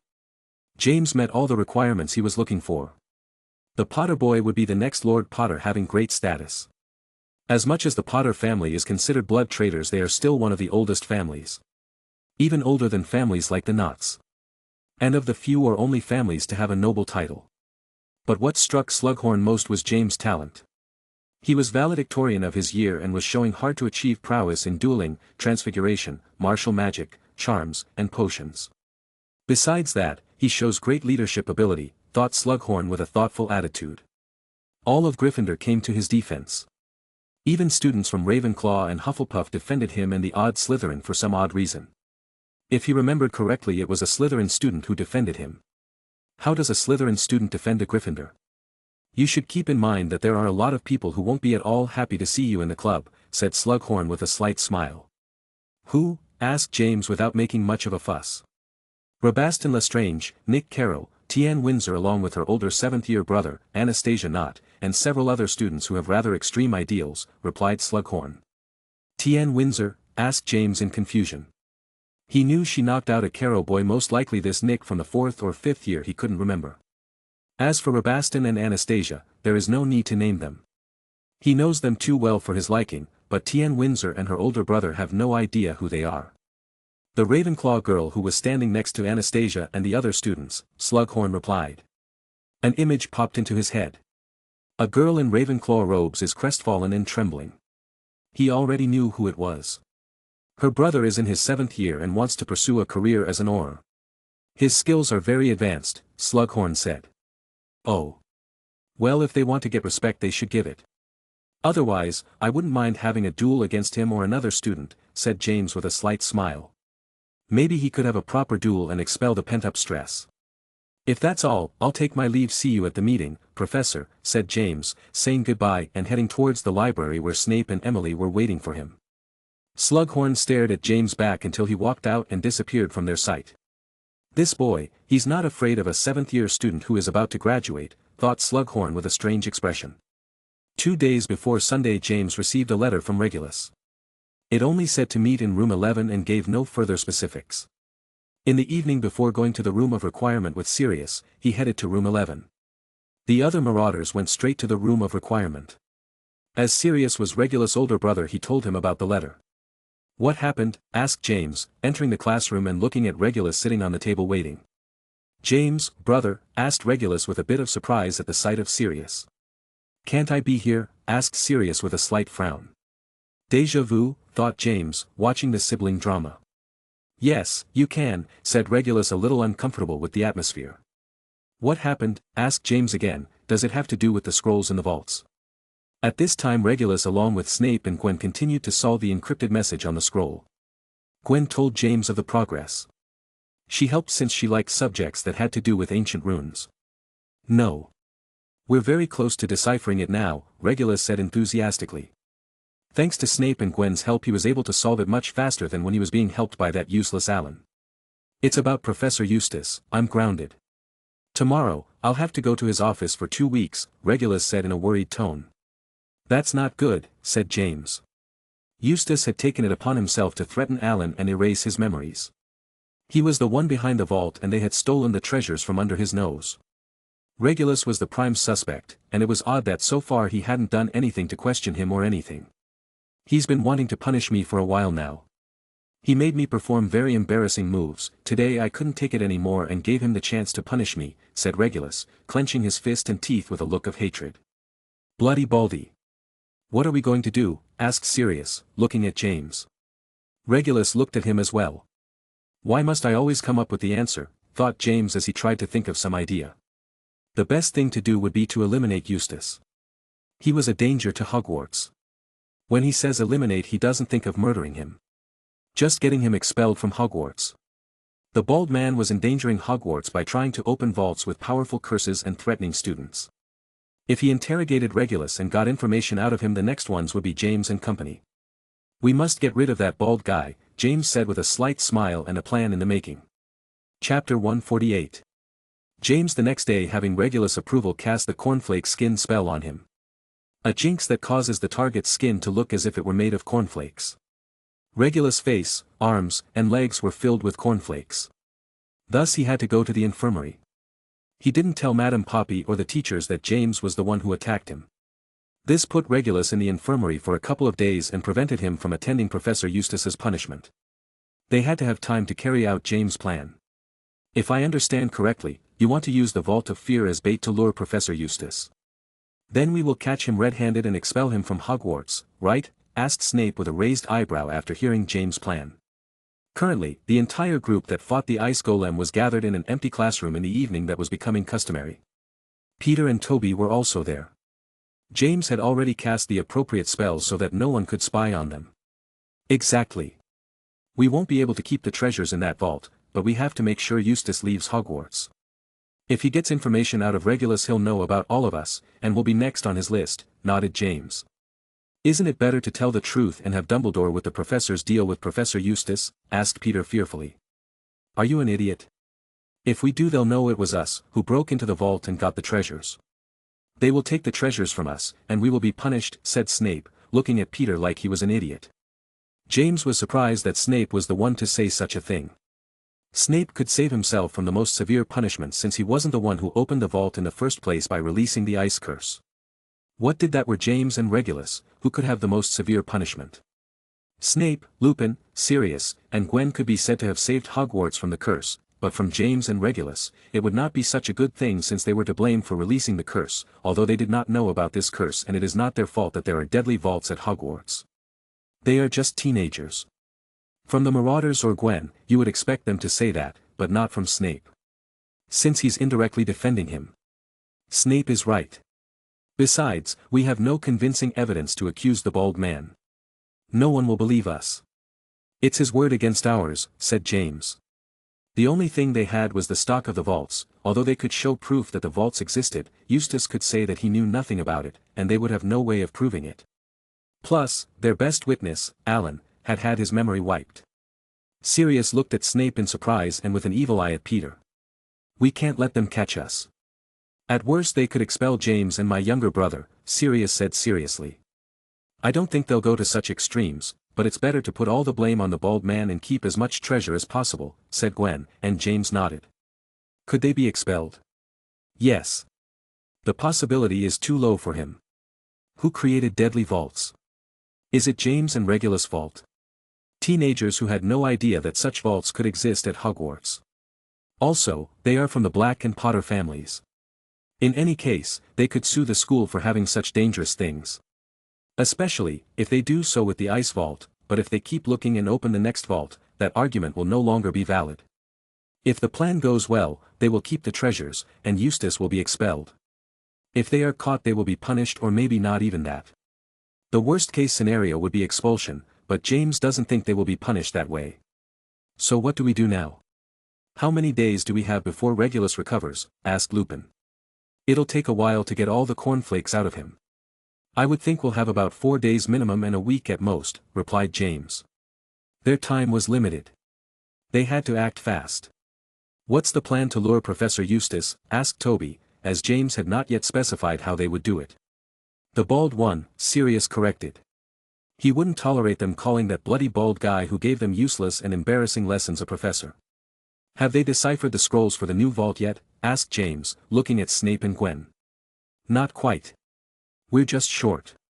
Why? Asked Snape with a raised eyebrow. Finish it as soon as possible.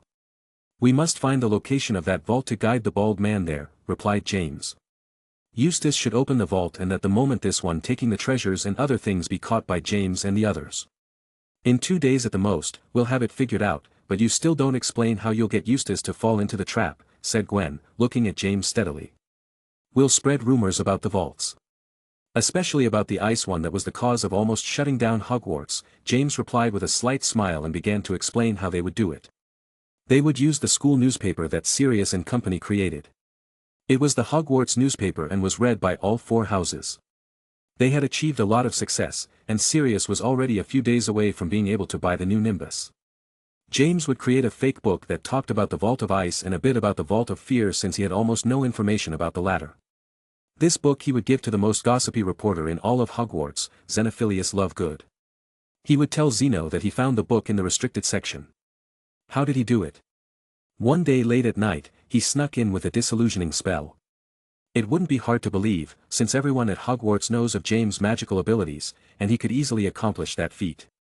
The whole school would learn of the existence of 2 deadly vaults that release dangerous curses. The idea is to guide the bald man to the Vault of Fear through the newspaper. The newspapers will gradually reveal the location of the Vault of Fear. The newspaper with the final location of the Vault of Fear will not be delivered to everyone, only to Professor Eustace. How will they do that?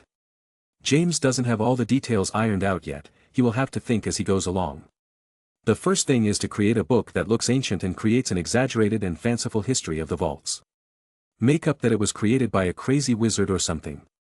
The next day, James and the Marauders began the bookmaking. With 5-headed imaginations, it was easy to make up wild stories of the creation of the vaults. They just had to get Eustace's attention, and the best thing was to let the whole school know about it. The school newspaper that Sirius and the company created was clandestine. No one knew who the owners were. James told them to do it this way, as it wouldn't be good if several students got angry about the rumors Zeno was publishing about them, and it ended up in a feud or the school deciding to close the paper. To ensure that no one knew their identities, they created false identities such as the Joker. At first, they sold the newspapers themselves, but as popularity rose quickly they began to hire third parties who kept a percentage of the sale. This made it more difficult to access the identity of the real owners of the newspaper. The hardest part was keeping Zeno quiet and not shouting from the rooftops that he was the reporter who wrote the papers. Luckily, he liked the idea of being an anonymous reporter and the airs and graces of mystery, so he accepted and was delighted when he saw the reactions of others reading his articles and that no one knew who wrote them. He also had some conscience and knew that there might be students who would get angry if he went around telling their intimacies. Today was Sunday, which meant James' first meeting at the Slughorn Club. He was walking alongside Gwen in the direction of Professor Slughorn's office. "Nervous?" asked Gwen with a slight smile, looking at James. "No," replied James, being sincere. Although there would be many enemies at this party, he didn't mind in the least, besides, that there would also be several friends of his. Gwen, Lily, Snape, and Erica are the main ones. I considered Snape a friend, thought James in surprise. Recent events had caused his relationship with the Slytherin boy to improve. Even Sirius had stopped arguing with Snape so much now. "Doesn't anything make you nervous?" asked Gwen, annoyed, stopping and approaching James. She'd never seen him get nervous. Not in the fight in the ice vault, not in his duel against Rabaston Lestrange, not when he was attending her birthday as a child and was surrounded by arrogant adults. "You being so close to me makes me nervous," James thought, looking at Gwen's face and taking a few small steps backward. He had noticed that Gwen had cut her hair short, and it looked great on her. He hadn't told her, since when they met on the hidden balcony he used Gwen's lap to sleep on. These days where he slept best was on Gwen's lap. He had to take advantage of it to restore energy and be able to continue with his routine. "There are several things that make me nervous. Is it okay if you accompany me to the professor's office? Anastasia will be there, and she can tell your mother," asked James, quickly changing the subject. "TSCH to tell her. I don't care. She won't be able to control my friendships anymore, and I'll decide who I talk to. We already solved Emily's problem, so I can do whatever I want," said Gwen, at first sounding annoyed and at the end sounding relieved. "Right," nodded James. In their meetings on the hidden balcony, James spent some time chatting with Gwen. The topic they talked about most was Emily. Finding a solution so that she wouldn't be mistreated by Lysandra. James found an easy solution. Have Emily leave the Shafi house and be removed from the Shafi family tree. Where would she go? Easy. To Potter Manor. As the new Lord Potter, James would start living in his grandfather's manor. His parents had already begun the move to leave Godric's Hollow. With the fortune James and his family had, they could take on one more person, and the manor had dozens of rooms, many are in disuse. In addition, Euphemia and Fleamont knew Emily and held her in high regard as she was James' first friend. As for Gwen's mother, she was most likely happy to get rid of Emily and erase her from the Shafiq family tree. All they had to do was tell a false story. Like Emily was pro-Muggle, and for that reason, she was erased and expelled from the family. If Gwen's parents were afraid that Emily would tell them that she was a half-blonde, all they had to do was make an unbreakable vow. The most important thing was to convince Emily, but it would not be very difficult for her to accept according to Gwen and following logic. Who would want to stay in a house being verbally and physically abused every day? When Hogwarts was almost over and the issue of the vaults was resolved, they would take care of the final details for Emily to get to Potter Manor. "Here we are," said James, stopping in front of a door that belonged to Slughorn's office. Chapter 149. James knocked on the door twice. After a few seconds, the door was opened by Professor Slughorn, who invited them in. He was surprised when he saw Gwen standing next to James. He knew the Shafiq family, and they were very radical about their ideals. Like the Knots, they would not get along with blood traitors, but here was the eldest daughter of the family next to James. The Shafi sisters seemed to be different from normal Slytherin students, Slughorn thought with a slight smile. He had put Emily Shafi in a group with James, and so far they never had any problems working as a team. He did not invite Emily as in potions she does not demonstrate above-average talent. And in other areas, he did not see that the girl had excelled. This is because Emily doesn't want to stand out. Having average rankings and getting through the year is good enough for her. Follow me this way, Slughorn said, leading the way, especially for James, who didn't know where dinner would be held. Last year James had known the potions professor's office, but only the first part, which was where he had his desk, shelves with books, and many ingredients. Passing through another door they came to a place the same size as the previous one, but dedicated to serving as meetings for the exclusive club. The room is illuminated by a magnificent crystal chandelier suspended in the center of the ceiling. It casts glints of light on the main table. The walls are adorned with many pictures and paintings. In the center of the room is a circular table of solid oak, polished to a lustrous shine. The table is surrounded by chairs that have intricate designs and are upholstered in crimson velvet. Everyone seated at the table turned their heads and looked at James and Gwen, who had just arrived. Especially James, since he was the newest member and created quite a stir these past few days. Slughorn walked over to his seat and took 3 cups. He handed one to James, one to Gwen, and kept one for himself. "Listen, everyone," said Slughorn, raising his voice, "let's toast and welcome the new member, James Potter," he added with a smile, raising his glass and making a slight gesture with his head. They all raised their glasses and toasted. Then they clapped classily and lightly. Some are less enthusiastic than others. "Reminds me of the first time I went to the Dragon Club," thought James, looking sideways at Gwen, who had been on both occasions. Gwen was the one who was clapping the most enthusiastically and with a genuine smile. She was happy that she could share more time with James. Anastasia looked at Gwen's smile angrily. She couldn't believe that her best friend had betrayed her. She was smiling at the person who knocked her out and humiliated her in front of everyone. She didn't remember that James was Gwen's friend in the first place and saved her in childhood. Her brain could not function properly. She felt nothing but resentment towards Gwen and James. Rabaston, who was close to Anastasia, clenched his glass tightly. Since when is Gwen Shafi so close to his nemesis? Only he thought of James as a mortal enemy. James had already forgotten him. He had never seen Gwen together with James at Hogwarts. The hatred and resentment he felt towards James grew, but he didn't dare to show it and confront him directly. "Let me introduce you to everyone," Slughorn smiled at having a very talented new member. The professor began to introduce him one by one to the members of the club. To James' surprise, he knew almost everyone. The acquaintances he got along with were Gwen, Lily, Severus, Frank Longbottom, Erica, and Narcissa Black. With Narcissa, he had practiced a couple of times at the Dragon Club, and their relationship was neutral. He concluded that having Andromeda as a sister made the cold princess less classist than the average pure-blood wizard. Among the acquaintances he didn't get along with were Anastasia Knott, Rabaston Lestrange, Tien Windsor, and her older brother. The latter two he only knew because the professor had named them earlier.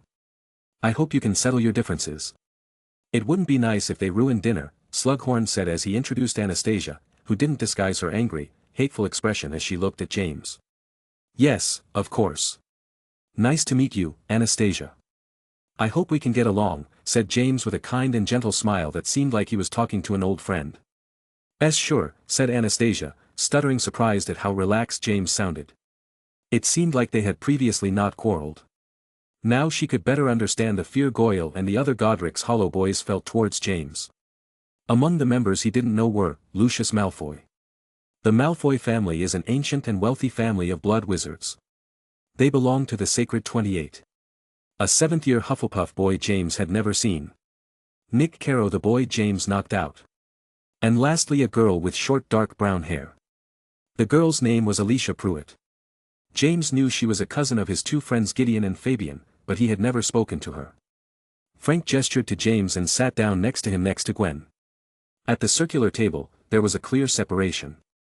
In the right semicircle sat James, Gwen, Frank, Alicia, Lily, and Erica. In the other semicircle sat Anastasia, Rabaston, Nick, Lucius, Narcissa, and Severus. On the sides joining these 2 groups sat Professor Slughorn, the Windsor brothers, and the Hufflepuff boy. Oddly, he's not next to Lily, thought James looking at Snape, who also looked at him. James, by the time he started studying next to Lily, could tell that Lily and Snape had been best friends since childhood. Similar to James with Gwen and Emily. He noticed that Snape didn't seem at all happy to see him and Lily studying together, but he couldn't do anything to stop that from happening either. On the odd day or two, he would join them in study, but transfiguration was not what the Slytherin boy was most passionate about.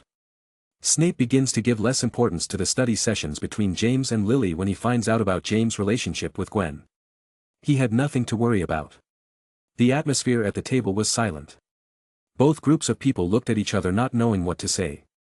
On the table spread out an exquisite selection of dishes each filled with culinary delights. Most assuredly prepared by the school's house elves. Ahem, let's start with dinner. It's not good to eat cold, said Slughorn, noting the tense atmosphere. Dinner began. Each group conversed in low tones and glanced sideways at the other group.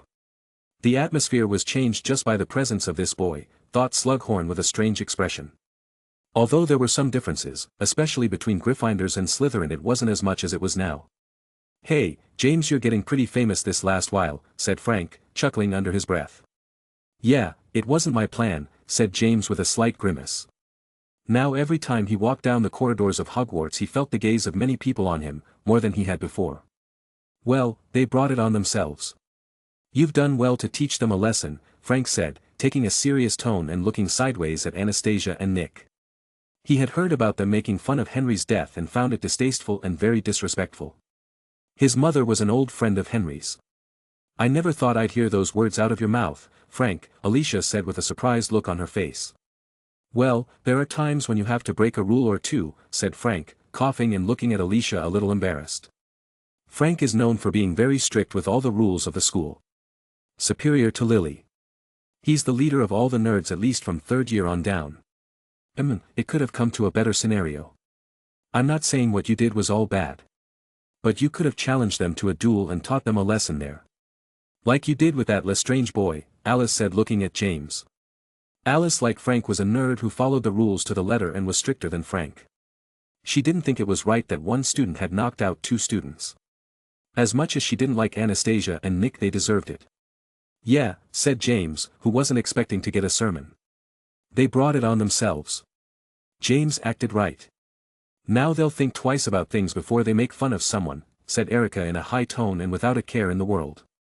The Slytherin students heard this and looked at Erica, who smiled at them, showing her white teeth. She didn't mind starting an argument with it.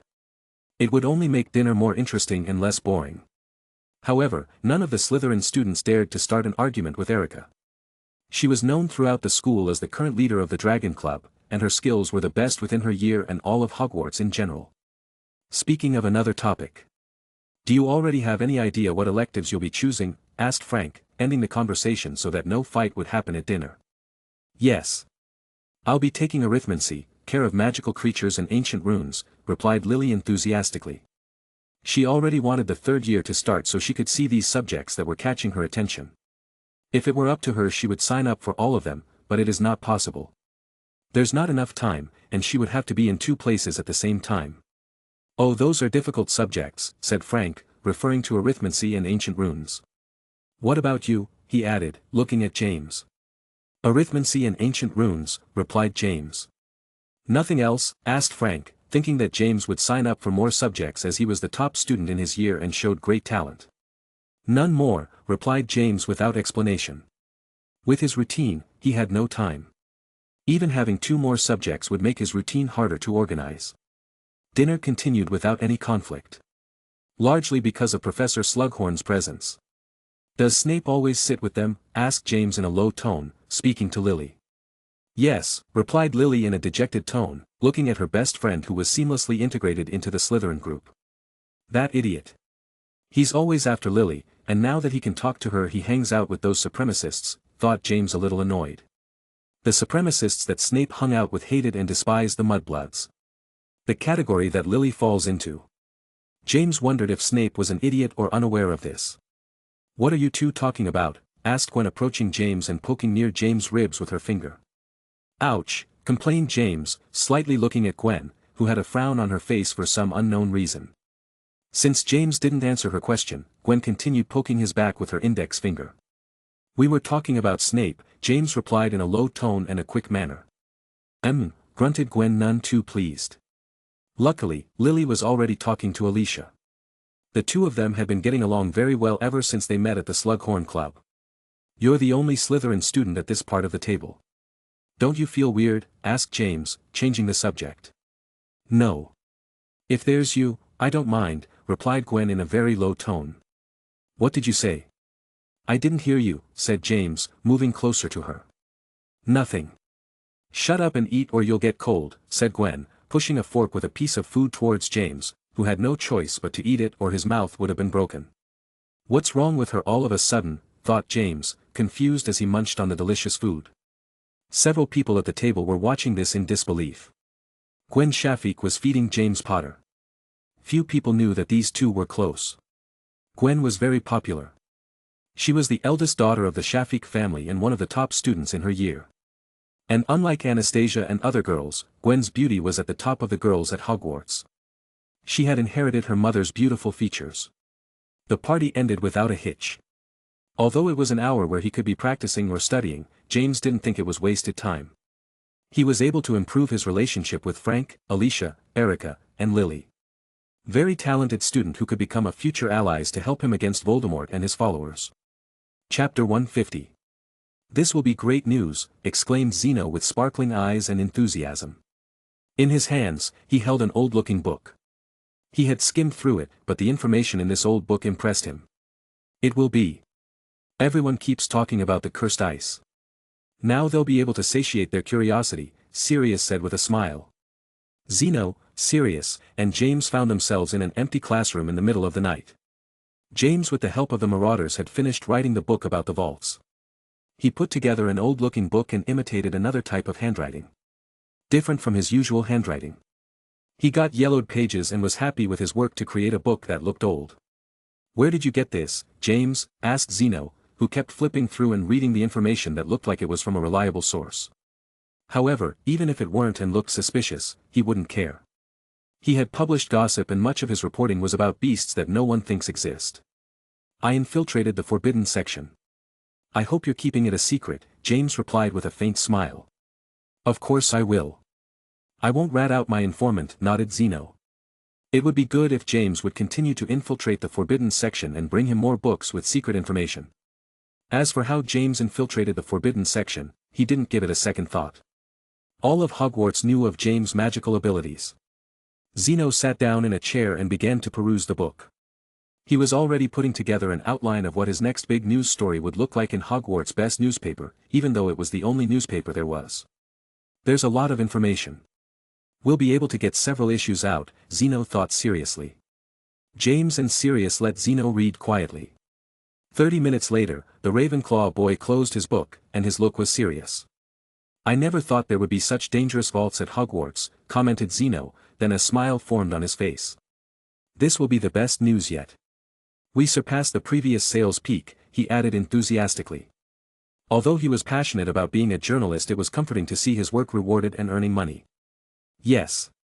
I'll finally be able to buy the new Nimbus, Sirius nodded with a real smile. He would have his new broom by the time before the final match of the Quidditch season. Perfect timing. There's a lot less information about the other vault. From what I understood, someone opened the vault, and that's why the curse was released, causing Hogwarts to freeze. That means there is a culprit at Hogwarts who took all the treasures, Zeno said with a thoughtful look, making eye contact with James and Sirius. Exactly. According to the book, many dangers are protecting the treasure. The culprit must be an older student or a professor, said James with a frown. His acting was good. Or several older students who know. If what the book says is true, their next target will be the next vault to seize the new treasures, said Sirius in a serious tone. His acting was also very good. That's why the two of them decided to come and tell Zeno about the book. Their performances were perfect, and they were good at lying through their teeth. In contrast, Lupin, Peter, and Toby were not. If he does, it will release a new curse on the school. We should publish the new issue of the paper as soon as possible, but first I would like to verify if the vaults are real, said Zeno. A normal student would have proposed telling this information to the principal and professors, but it didn't cross Zeno's mind. If he did, he knew the school staff would forbid him to publish this and force him to keep quiet. That went against his principles. Hogwarts students needed to know the truth. No need to decipher the location of the ice vault, James said, and Zeno nodded. In the old book, in addition to the vault's information, there was a message in advanced ancient runes. James worked out part of the message and told Zeno that it was about the location of each vault. This was a lie since he planted that message in ancient runes, although the information was true. He made it simpler than the actual encrypted message. Since the cursed ice had appeared in the fifth-floor corridor, it was obvious that its entrance was hidden there. Knowing that, it was easy to deduce. Zeno knew there was no need to decipher the message in ancient runes. He just had to go there and look for the hidden entrance and see if the vault existed. "Let's go check it out," Zeno said as James and Sirius headed down the fifth-floor corridor. When they arrived, the empty corridor was in perfect condition. There was no longer any trace of it being covered by cursed ice. The school staff made sure of that. "Let's start looking," whispered Zeno, heading for an empty wall. James and Sirius had to play dumb and try to look for something. They spread out, covering different walls. They were looking for some movable brick or something, but they found nothing. After 15 minutes without success, they came back together. "All the bricks are firm and look to be many years old," Sirius commented. "Yes, otherwise, it would be very easy to find the entrance," said James, nodding. "Got it. Let's use the Revelio charm," said Zeno with a smile. This spell had been taught to them by little Professor Flitwick in Charms class, and one of its uses was for hidden passages. "That's a good idea. Let's be quick. We don't want Filch to catch us," said Sirius, and they set to work. Zeno after a few minutes found the entrance, and a big smile broke out on his face. James and Sirius also managed to put on surprised expressions. An icy staircase was in sight of the three boys. However, they were not filled with ice, which surprised James and Sirius, making their performance better. There was a path free of cursed ice. "Well, no wonder the professors found the entrance after learning that the cursed ice started here," thought James, looking at Sirius, who also felt the same thing. If the professors hadn't come up with the idea of using Revelio, they would have been useless. "Be careful. It's cursed ice. If it touches us, it will freeze us," warned James. "We must get to the vault." "There's a way," Zeno said excitedly. With these ice-filled stairs cursed, he knew the vault was real, but he wanted to see it with his own eyes. "We can't. Dumbledore and the professors almost certainly found the entrance after removing all the ice from the corridor. Maybe they put some security spell, and we'll get caught if we go in," said James. "That's true. Besides, there are no more treasures, and the curse has already been stopped," nodded Sirius. "It would be dangerous to go back into the vault after the professors had visited the vault." "That's true. I didn't think of that. I must create the news as soon as possible," said Zeno, taking a picture of the frozen stairs. "It would be the front page." After returning from his quick expedition, Zeno went back to his common room and stayed up all night writing. The next day he delivered the news to Sirius. In the first news item about the vaults, he only reported the ice vault. Zeno knew they should take advantage of his information and not throw everything into one issue. Also, they did not know the location of the Vault of Fear. James and Sirius had told him that they were deciphering the ancient runes message with a rune dictionary serving as a translator. Sirius, on the same day that Zeno delivered the news to him, began mass production of the paper. Thanks to the fact that they had everything they needed in the room of requirements, it took only one day to have many copies. The next day they started selling and distributing it. Thanks to the network of employees, they created, no one knew about the real creators of the newspaper, so they would be safe if someone wanted to track them down. Above all, the school staff. They published the location of the ice vault, and it was something the school wanted to keep hidden. So, it would make sense if the teachers and principal wanted to question them. Breakfast that day was normal like any other. A Ravenclaw boy who was having breakfast with his friends took out a newspaper from his tunic. He opened it and began to read it. He wondered what gossip he would find this time. "The ice vault," thought the boy, reading the headline with a strange look on his face. "Oh, I didn't know the meddler came out with a new issue," commented his friend as he saw the paper in his friend's hand. The meddler was the name Sirius, and the others gave their paper. No one knew they were the owners. They gave it this name since they meddled a lot in students' lives by learning about their gossip, love affairs, etc. There was also a section on beasts and animals that no one believed existed, only Zeno. It was the least read section. Finally, a Quidditch section that was very popular. But the most popular section was about gossip and rumors among students, professors, etc. Must be a special issue. What new couple did they discover this time? Or is it infidelity? Asked an interested girl. She was very gossipy. Because of these private issues, the meddler had earned many enemies who wanted to destroy the creators. Above all, the journalist who wrote the articles. Let's see what they surprise us with, said another boy with a slight smile looking at his friend who was still reading the paper engrossed. Minutes passed, and the mouth of the boy reading the newspaper opened. With one hand he rubbed his eyes. What he was reading was real. What's with that face? Give me that, said the girl impatiently taking the newspaper from his hands and starting to read. Her curious friends approached her and began reading as well.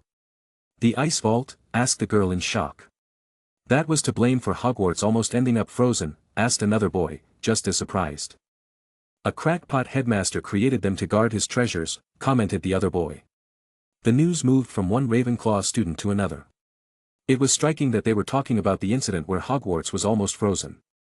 Everyone wanted to know what happened. No one imagined that it was such an exciting story. At the other tables, the same thing happened. Just a couple of students reading The Meddler was enough for the news to spread at a dizzying pace. Within minutes in the Great Hall, there was only talk of one thing, the cursed vaults. It must be fake, said a brainy girl at the Gryffindor's table. She would never believe such a crazy story. How could there be a vault with a giant golem and killer knights at Hogwarts? There's only one way to check, said Gideon, rising from his seat with a big smile. His adventurous spirit was calling him. His brother also stood up with a smile, and they both started walking in the direction of the fifth-floor corridor. Many students decided to follow them. They had to check if what the newspaper said was true. They were not the only ones. Students from Slytherin, Ravenclaw, and Hufflepuff also started heading there. James and the others gave each other knowing looks and joined the wave of students heading for the ice vault. It would be strange if they didn't follow the crowd. What's going on? Exclaimed McGonagall from the professor's table. All the professors noticed the anomaly of many students suddenly leaving the large dining hall. A short girl with glasses and freckles approached the professor's table and nervously handed the paper to the stern professor, who looked at her with a raised eyebrow. It's because of this professor, said the girl passing her the paper. It was good to get along with the professors. What every nerd would do. This newspaper again, muttered McGonagall with a frown as she read the name of the newspaper. Since the paper came out, many students complained saying that they had touched on personal issues and fueled gossip. However, the professors could not find those responsible for the paper.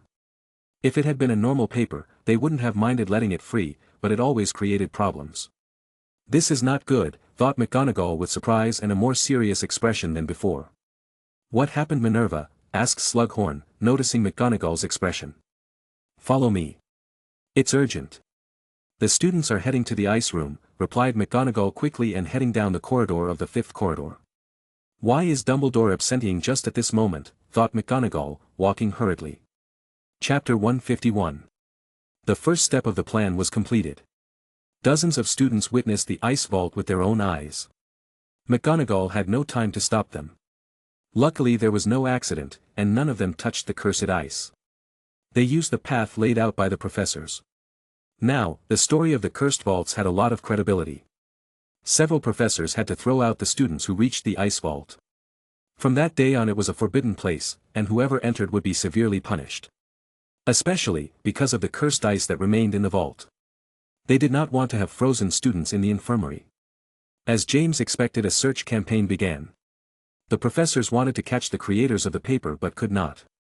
Since they couldn't, they banned The Meddler from Hogwarts. They confiscated the copies the students bought. This didn't worry James. He knew it would happen. How would a school newspaper know more than the school staff about the curse that plagued Hogwarts? They became suspects. The professors confiscated many newspapers from the students, which caused the newspaper sales to increase. However, the professors were not entirely helpless. They managed to catch several sellers and interrogated them, but they did not know anything about the real perpetrators of the newspaper. So, they were only punished. This made circulating the newspapers more difficult, as many sellers did not want to be punished for a profit that was not worth it. What James decided was to give the newspapers away for free. With his invisibility cloak and Regulus cloak, which he borrowed before going to the infirmary, they left the newspapers spread all over Hogwarts. They were only to be found by students. This way, the news he wants to reach Eustace's ears will get through. Most likely, the bald man will be very surprised by the newspaper and think it is about the thieves. Sirius didn't mind giving the paper away for free. He knew it was a much more serious matter than his new Nimbus. Besides, with the first news of the cursed vaults, he already got the money he needed. The next day, the second paper came out. No one thought that the meddler would bring out a new issue so quickly. The wave and the impact that this news produced were bigger than the other days. This was because the paper talked about the existence of a different vault than the one in the ice. It was the Vault of Fear.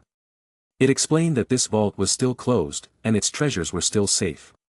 The news did not encourage the search for the vault's treasures. It warned that there was a culprit who opened the ice vault. This culprit kept the treasures and released the curse. A greedy being wants to find the Vault of Fear and keep the treasures in it. In the process, he will release another powerful curse and put Hogwarts in grave danger. Students of all houses must be made aware of the dangerous situation. We must stop this scoundrel. Luckily our team is working to find the location of the new vault. We will continue to report on the latter shortly. This was an excerpt written by Zeno from the news from the meddler. James made Zeno believe that a bad guy was trying to open the vault. In this way he got Zeno to aim to warn everyone and try to stop him. Otherwise, why would Zeno show the location of the vaults in the paper? The Ravenclaw boy doesn't want another curse to hit Hogwarts. This latest news put the professors on high alert. They did not know about the existence of another dangerous vault and that someone was trying to open it to take the treasures. Now they were confused, they didn't know if those in the paper were good or bad. We made a big mess, said Sirius, sitting on his bed. The marauders were in the dormitories chatting. Yeah. I hope they don't close Hogwarts, said Toby in a worried tone. I don't think they'll go to such extremes if nothing's happened yet, said Lupin, not too sure. With the threat of a curse like the previous one. They didn't know what the school would do. Now the curfew was 2 hours earlier, and all the professors were constantly on guard. Tomorrow is the day. We will falsely publish the news with the location of the vault. Eustace must see it if he is to head there, James said in a serious tone. By falsely he meant that the only one who would see the paper should be Eustace. They wouldn't have it circulated throughout the school like the previous ones. They didn't want students heading there. They just wanted to catch Eustace red-handed and get evidence to get him expelled. Will the bald guy fall for it? Asked Sirius doubtfully. He might suspect it was a trap to catch him. He may think the newspaper people are the same ones who stole the treasures from the ice vault from him or some third parties who found out about the vault by other means. I'm sure he'll go as soon as he knows the location, James replied. Eustace had come to Hogwarts as a professor on a mission to find the vaults. He didn't like teaching. He hated it. Even if he thinks it is a trap, he will head for the Vault of Fear. Snape has already given us Eustace's patrol route. You two must go through there and accomplish your mission, James said, looking at Toby and Peter. Their mission was very important. They were to act like they found the paper with the location of the vault this close to Eustace so that he would take the paper from them and upon seeing the location head there. Eustace will just think that Peter and Toby found the paper by chance, so he will not think too much and run straight to the vault. That's the plan. James, Sirius, Snape, and the others will wait for him at the entrance to the vault with the invisibility cloaks. Toby and Peter nodded. They were nervous, but their task was the safest of all. They just had to get Eustace to fall and head for the vault. The others would face him. Let's get some sleep. Tomorrow will be a long day, James said, and they all nodded. For making jokes to this, thought Sirius with a strange expression as he climbed into his bed. The day arrived. After the school day was over, they waited a little while for the curfew to approach, which was now much earlier because of the cursed vault situation. James and Sirius started to head toward the second floor of Hogwarts Castle. They were to head to where Professor Eustace was making his route, which was near his office. On the way, they were intercepted by Zeno, who had a different expression than usual. He looked nervous. Guys, will you deliver the papers yet? Asked Zeno in a low tone, looking all around. Zeno was nervous because he already knew the entrance to the Vault of Fear. They had to get the news out as soon as possible so that the culprit could not enter the vault and release the curse. Zeno thought that with the location exposed, the professors would be able to protect the vault from being opened. That way no one will release the curse as happened with the ice vault. Yeah, replied James and Sirius, looking at each other. Technically they didn't lie. They would deliver a single paper to Toby and Peter. That's good. Don't you want to give me some copies to leave around the castle? We have to be quick, asked Zeno. The culprit might already know the location. Don't worry. The two of us are enough. You could get caught if you don't know the disillusioning spell.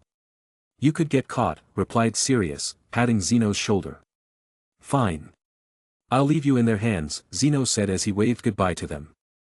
I feel a little bad about lying to him, said Sirius, looking at Zeno's back. It's better that he doesn't know.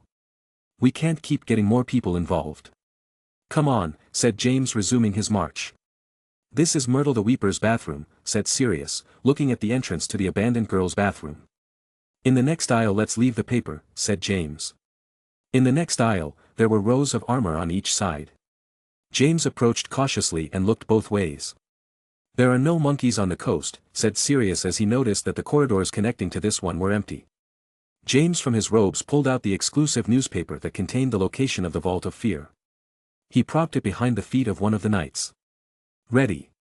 We just must wait for Toby and Peter to grab it. They should be on their way by now, said James, pulling out his invisibility cloak. Are those footsteps? Asked Sirius, who was about to wrap himself in the invisibility cloak. Toby and Peter shouldn't be so fast. This is not good, thought James with a grimace. If another student finds the paper his plan will go down the drain. You put on the invisibility cloak. Wait for Toby and Peter and get on with the plan. I'll handle it, said James, passing the cloak to Sirius and heading towards the sound where the footsteps were coming from. He must distract this person or at worst knock them out and erase their memories. He started walking, and the sounds of footsteps were clearer than before. When he was about to reach the corner, a person appeared in his vision. It was a girl with almost white, blonde hair and blue eyes. Why did it have to be her, thought James, recognizing Narcissa Black. To his bad luck, Narcissa had turned and would pass through the corridor where they hid the newspaper. Even though she hid it was in plain sight. A person watching would notice the newspaper, and more so when everyone was aware that the meddler was leaving newspapers strewn about like this. Narcissa paused, and her gaze met James. The place fell silent as they both stared at each other with their clear eyes. After a few seconds of silence, Narcissa resumed her walk without saying a word, but James intercepted her. Move it, Narcissa said in her characteristic cold, clear tone. Don't you say hello to a clubmate? From 2 clubs, to be precise, James said. No, Narcissa replied dryly. She wanted to dodge James to keep walking, but again James stepped in front of her. How mean. Your sister, Andromeda, is much nicer. You should learn a little from her, James said, not caring about Narcissa's annoyed expression. I don't care how that traitor acts, Narcissa said, but her tone was doubtful, and James noticed it. Calling your sister a traitor. Andromeda would be very sad. She told me many good things about you when I visited Alfred's house, James said, and noticed Narcissa's expression change to one of guilt and sadness. On target, thought James. He had to find a way to stop Narcissa from passing. Where are you headed? Asked James. To my common room. Why do you care? Asked Narcissa, annoyed at answering James' question. Do you want to go to the Dragon Club? To practice a bit? Asked James. No. It's just short of curfew, Narcissa replied. We have some time. A duel doesn't last long, James insisted. He didn't want to have to erase Narcissa's memories, it would be too much trouble and he might get caught. Tomorrow, Narcissa replied. She agreed because dueling James was very useful to her. Also, that James was one of the few people she interacted with at the Dragon Club. His cold and unfriendly expression meant that he didn't have many friendships. Come on. It'll just be a while. We can have a serious duel. There won't be anyone to witness it, and we won't have to hold back, James said. He had realized that Narcissa was very curious about his true abilities, but that she didn't want to have a real duel against him, as the girl would see it as an abuse of power because she is 3 years older. Fine. Come on, quickly, Narcissa replied after a few seconds of thought. Luckily there are no more students around, thought James, leading the way and going the other way. Narcissa didn't think much of the change of route and followed him. The journey passed in silence. They left the castle and arrived at the Dragon Club. Wait for me in the dueling room. I must go to the bathroom, James said with a poker face as he headed for the bathroom.